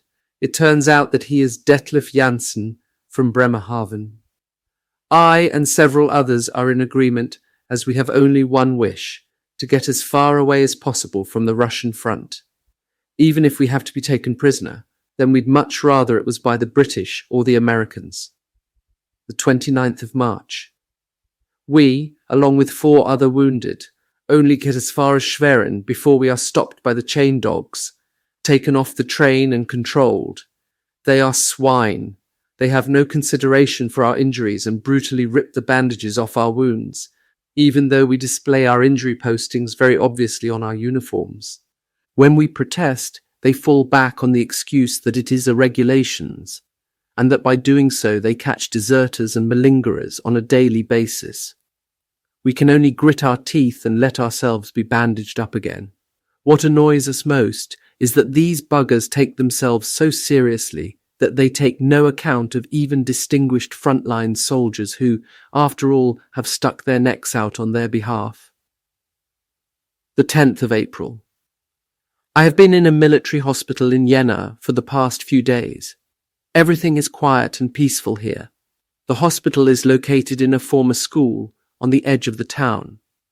My bandage has been changed and my festering wound cleaned up. The splinter is supposed to be removed because it gives me trouble. The food here is excellent, although the smoking requisites are in rather short supply. We each receive 1 pack of tobacco. This is hardly enough, so we try to dilute it with blackberry leaves. It tastes awful. An older soldier, who has been here for some time and knows his way about, brings us some special herbs which he finds in the forest around here. These are dried and then mixed in with the tobacco so we can stretch our ration. The question is whether our lungs can stand the mixture in the long run. The 12th of April. Literally overnight, an atmosphere of disintegration has come over the hospital. It is going to be evacuated. Today I am finally able to contact the anti-aircraft unit near Apolda, where my girlfriend Traudel has been serving. Her unit is also in the middle of packing to move off somewhere, so I can only talk with her for a few minutes. We never make contact with each other again. The 13th of April. I have decided to join a group of wounded going to Plauen in Vogtland, but here again it is the same problem. An overfull hospital. No one worries about us. Everybody is concerned about only one thing: getting to safety. I get to know a Gefreiter who comes from Marienbad in the Sudetenland. He tells me that his parents own a small watchmaker's shop there. This conversation reminds me of the soldier who had his leg amputated over Christmas 1942 and who had been my neighbour in the hospital train after the death run at Ritschow. He told me that he came from Marienbad and described the beauty of the place in such glowing terms that there and then I made up my mind to get to know it. So, as fate spins its web, I now find myself quite close to this lovely health resort. I didn't take long to decide to join the young fair-haired Gefreiter and a few others who were also trying to get there. The 14th of April. Last night we stayed in Eger and received ample marching provisions. We were lucky enough to get a lift from the railway station for a good part of the distance, in a truck that was going to an army supply depot. We walked the rest of the way. The weather has been cool for days, but to make up for that, sunny. The walk, which took us through wonderful pine forests, did me good, and I could breathe the woodland air deep into my lungs. I would have felt good all over had it not been for the pain of my wound, which, because of all this increased activity, had begun to fester and produce pus. I am therefore thankful when we reach Marienbad, where I can go to a hospital to get treatment. The 21st of April. The time here passes much too quickly, and we would all like to slow the clock down, if it were possible. We follow the advance of the enemy front on both sides with the greatest interest. Everyone hopes that the Americans will get here first. Indeed, many want to try to get to the American lines on foot, but they are not near enough yet. Still, everything is quiet in Marienbad and round about. The frontline units engaged with the enemy have begun to pick up all the soldiers who have finished their convalescence. I am not yet fully recovered, so I'm staying here for more treatment. My wound is still festering. Even the bone itself is apparently deteriorating. Good, I don't have a problem with that, because the pain is quite bearable. The 29th of April. Yesterday the rumour got about that the Americans will come from the west and possibly be here in the Sudetenland before the Russians. We breathe somewhat more easily and hope that this will come true. Marienbad is wholly a hospital town, with no German soldiers stationed here. It will therefore be surrendered to the victors without a fight. However, there are German troops in the outskirts of the town and in the forests. There is talk about some over-enthusiastic group commander putting up some sort of resistance to the American troops. No doubt there will be, in this endgame, some brain-damaged troop leaders who will follow Hitler's orders to the letter and fight to the last round of ammunition. They can do what they like, but I hope they do it alone, without endangering everybody else. To fight the Americans now would not only be crazy, but also a betrayal of all the wounded in this town. It would mean that the US Army would be held up and perhaps not get to Marienbad before the Soviets do. If that's the case, we fear for ourselves and the civilian population. God preserve us. If we have to go to prison, then let's hope it's with the Americans, who, contrary to the Soviets, treat their prisoners in accordance with the terms of the Geneva Convention. The 30th of April. We can all feel that the end is at hand. Even the food supply has been interrupted, and some have begun to clear the depots. I had my treatment in the hospital today, so I didn't learn until quite late that a uniform depot had been emptied. The soldiers are all running around in new uniforms and boots. I managed to get a pair of brown shoes which were too small for someone else. The 1st of May. Gefreiter Biernath from our guest house and Obergefreiter Vogel from our room have suddenly started to learn English from a book. They are practicing the words they will use when they meet up with and welcome the Americans. The rest of us don't like what they are doing. We consider the two of them to be turncoats, who after our defeat will immediately offer to work with the enemy in order to perhaps secure some advantage from it. I don't know if you should make judgments. Perhaps they bear no resentment towards our enemies, to whom we will now be delivered without any recourse to law. They were with an anti-aircraft unit, and so never learned about the terrors of the front. Lucky them to have survived the war in this manner, and so they will also be able to forget the war very quickly, unlike me and the many others who have escaped the hellish inferno of the Eastern Front and now stand in front of a heap of shattered remnants. Within me there is a feeling of indescribable disappointment, and I feel hatred for anything which has to do with this war. The 4th of May. Over the last few days, stragglers have been arriving in town in a steady stream, but they are immediately picked up by combat units and driven away. The surrounding forests are now supposed to be full of these stragglers, all fleeing west so as not to fall into the hands of the Russians. 3 days ago, we heard about the suicide of Adolf Hitler and Eva Braun. We were shocked that the proud leader had decided to shirk his responsibilities in this cowardly way. But within a couple of hours, he is forgotten. We have our own problems. It is reported that the Russians are not far away and will soon be here. We therefore sleep very uneasily, hearing the roar of artillery fire from both sides getting steadily nearer. The 5th of May. The day starts cloudless. The sun has warmed up the fresh green trees and the bushes and creates clean shadows on the well-kept footpaths. The grass in the parks and in the gardens is dark green, and the hedges along the paths are in full bloom and exuding a wonderful aroma. It is a beautiful spring day and a wonderful one, not least because news has now reached us that today Marienbad is to be turned over to the Americans without a fight. We therefore await a bloodless entry by American forces within a few hours. We are curious about the Americans.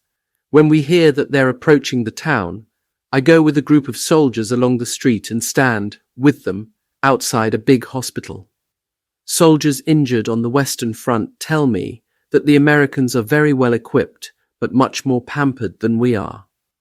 Without their abundant rations and the huge amount of heavy weapons support they enjoy, they would never have been able to measure up to German soldiers, nor would they have survived in combat like them. But why make comparisons? They are the victors, and we will soon meet them face to face. We can soon hear the rattle and droning of tank tracks drawing slowly nearer. Then we see them. I wonder why it is that so many soldiers are sitting on the tanks as if they are about to open fire. As they come closer, a shiver runs down my back. They look like the Russians, only the uniforms are different. They are kneeling on the tanks and holding their submachine guns at the ready. Their faces are hard, and they have a tense and a watchful glint in their eyes, something I know so well. As they pass our group, they aim their weapons at us. I can see their eyes sparkling, and in their dirty faces I recognize their preparedness to kill. But I also recognize fright. Can't they see that we all have bandages on? No one thinks about resisting. Or is it that they have respect for the German soldier and are therefore very nervous?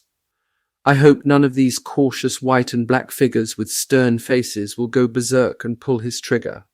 We therefore keep quiet and make no movement until they have gone past. Then, all of a sudden, a couple of women and girls are standing there with flowers. The ice is broken. The 6th of May. Our freedom is over. As of today, orders are that all German soldiers are confined to barracks. You can still hear some exchanges of fire from the forests around Marienbad.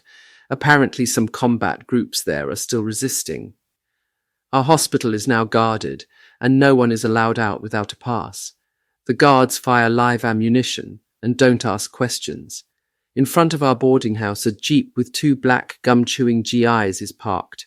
Tomorrow the hospital will be checked for SS men and convalescing soldiers. The 8th of May. Today we are being transferred from our boarding house to a large military hospital with the posh name Bellevue. Yesterday, the Americans transferred many convalescents and soldiers from the Waffen-SS onto trucks and took them off somewhere. The result is that the hospitals are no longer so full. The 9th of May. There no longer is any salt in our food. The thin soup tastes terribly flat. People say that the Czechs have confiscated the salt. We assume that it is to punish the loser. When I look out of the window, it makes me wonder where all those Czech soldiers have come from. In the meantime, the end of the war has come about with the official signing of the surrender by Gross-Admiral Dönitz. The 13th of May. Everything is suddenly happening much too quickly, and we've no time to think. Given time, I and many others would undoubtedly have tried to escape. Yes, there were murmurings about being turned over to the Russians, but everyone hoped for a fair deal from the Americans, that they would not be so unfeeling as to turn their prisoners over to the Red Army. But this morning, when we're called into formation in the hospital and wait for transport, we know that our hopes have been dashed. On the way to a barracks, we meet up with a number of women and girls who have heard about our move and are looking for members of their family and friends. They wave frantically to us, but none of us waves back. We're all sitting on the trucks in silence with pale and stony faces, unable to comprehend how our hopes of a fair imprisonment can have changed overnight to a terrible, deadly future. Travelling to Russia means nothing less than imprisonment in Siberia. A terrible word, it hammers away inside my head. Can the Americans begin to imagine what the word Siberia means? Do they understand the fear, horror, and hopelessness that this word conjures up? We who have fought against the Soviets, we can imagine what awaits us in Siberia. In the barracks area, we receive our first taste of what lies ahead. We are led into rooms furnished with beds comprising bare wooden planks, with just a blanket on each. We are still guarded by American GIs, but all this changes when a goods train pulls in at the end of the barracks and some Russian soldiers emerge. I shiver, the very faces and uniforms that I have always feared. I had thought that I could forget all about them, but now I know that I can't. If I'm not seeing them in person before me, I'll be seeing them in my nightmares. We have to line up, and a translator comes over to us. He demands that everyone who is in the SS step forward. Only a few men do so. Next to be called forward are those who have only fought on the Eastern Front. He warns us to own up, since our units can easily be checked. I just keep quiet. My brain is working feverishly as I try to figure out a way of getting out of this. I am quite determined not to allow myself be taken to Siberia. I'd rather get shot running away, as happened to 2 other soldiers who tried to flee when they entered the camp. The 14th of May. I know from previous experience that I get a fever every time my wounds get infected, so I reckon I have to organize a new infection. The grenade splinter created a sort of little tunnel from the point of entry to the bone, through which pus would drain. A thin layer of skin had now grown over this hole, and it is this new skin that I now have to open up. I managed to lay my hands on a rusty nail. I realized that things could turn serious, but in my desperation, I would rather die from blood poisoning than be sent to the hell of Siberia. I choke back the pain and puncture the recently healed skin with the nail until the blood oozes out, and in order to speed up the infection, I poke several centimeters of gauze bandage into it as well. The 15th of May. My plan has worked. During the night I had terrible pains in my arm, but this afternoon my head is hot, and I go down with a fever. As I make my way to the medical station, I am dizzy and start to black out. The medic puts me on a stretcher straight away and gives me an examination. All I can remember after that is telling the ambulance driver to get me to the hospital in the Bayerischer Hof, which he does. From that point, everything is a blank. The 17th of May. This morning, as I wake up, I am bathed in sweat. I have been having nightmares about the war and all its horrors. Gradually it dawns on me where I am. I'm lying in a clean bed in the hospital in the Bayerischer Hof with 3 other wounded, in a light and airy room. A friendly nurse is bringing coffee. She gives me a cup. It tastes like bean coffee, but is thin and flat, as if it has just been reheated. As I try to sit up, I note how weak I am, and that my left arm is swathed in a thick bandage from elbow to upper arm. A doctor comes along. He asks me why I am out of bed. I wonder if he's the one who treated me. As if reading my thoughts, he says, "That was a hell of a length of bandage stuck in your wound. I had to make a long incision above the elbow. I just caught you in time, another 2 hours, and you wouldn't have made it." I go to say something, but he hushes me up and says with a twinkle in his eye, "It's okay. I looked in your passbook and I know why you did it." The 3rd of June. The time has flown. The hospital has been gradually emptying and there are now only a few left needing treatment. The food has improved, but we don't get tobacco any longer. Some of the patients have got into contact with the outside world and managed to get hold of American tobacco every so often, rescued from ashtrays by German employees working for the Americans.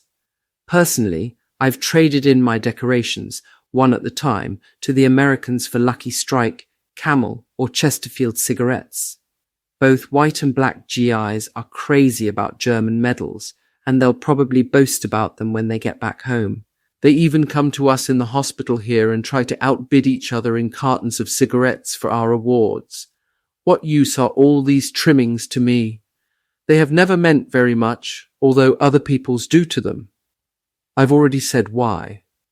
And now, since we've lost the war, they are only worth their weight in the metal they are made from.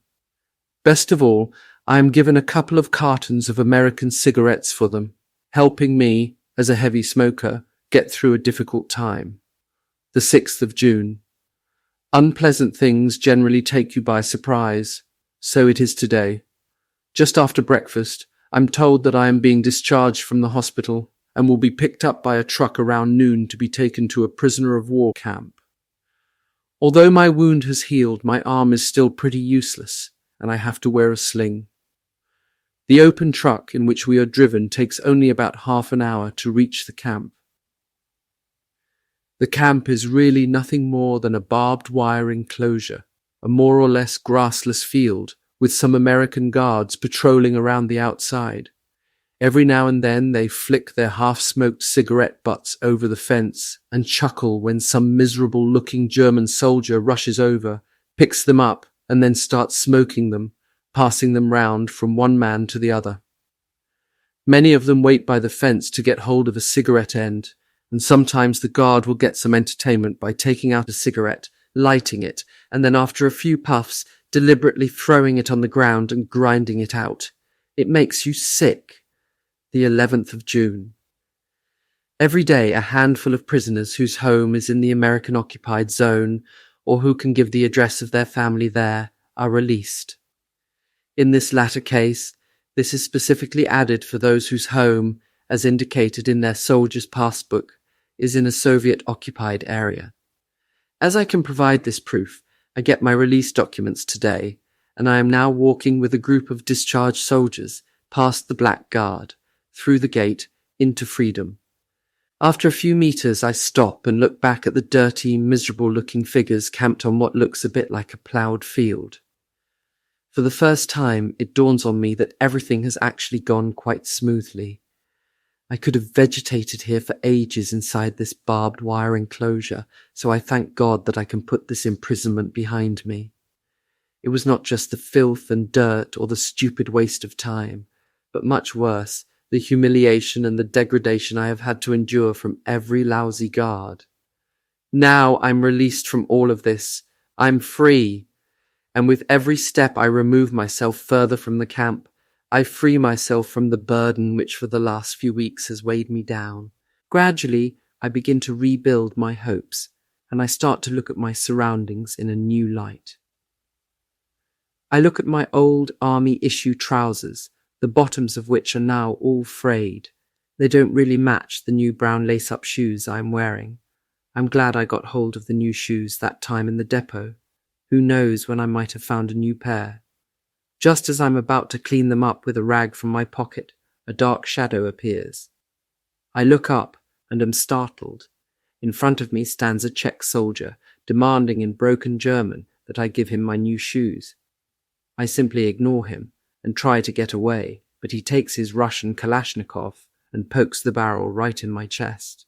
I can see his hate-filled eyes and know that he will not hesitate to pull the trigger. I am his enemy and he is the victor. I belong to him and he can shoot me if the fancy takes him. So I hastily pull off my shoes and give them to him. In the meantime, the Czech had also taken off his worn-out shoes, which he throws in front of me.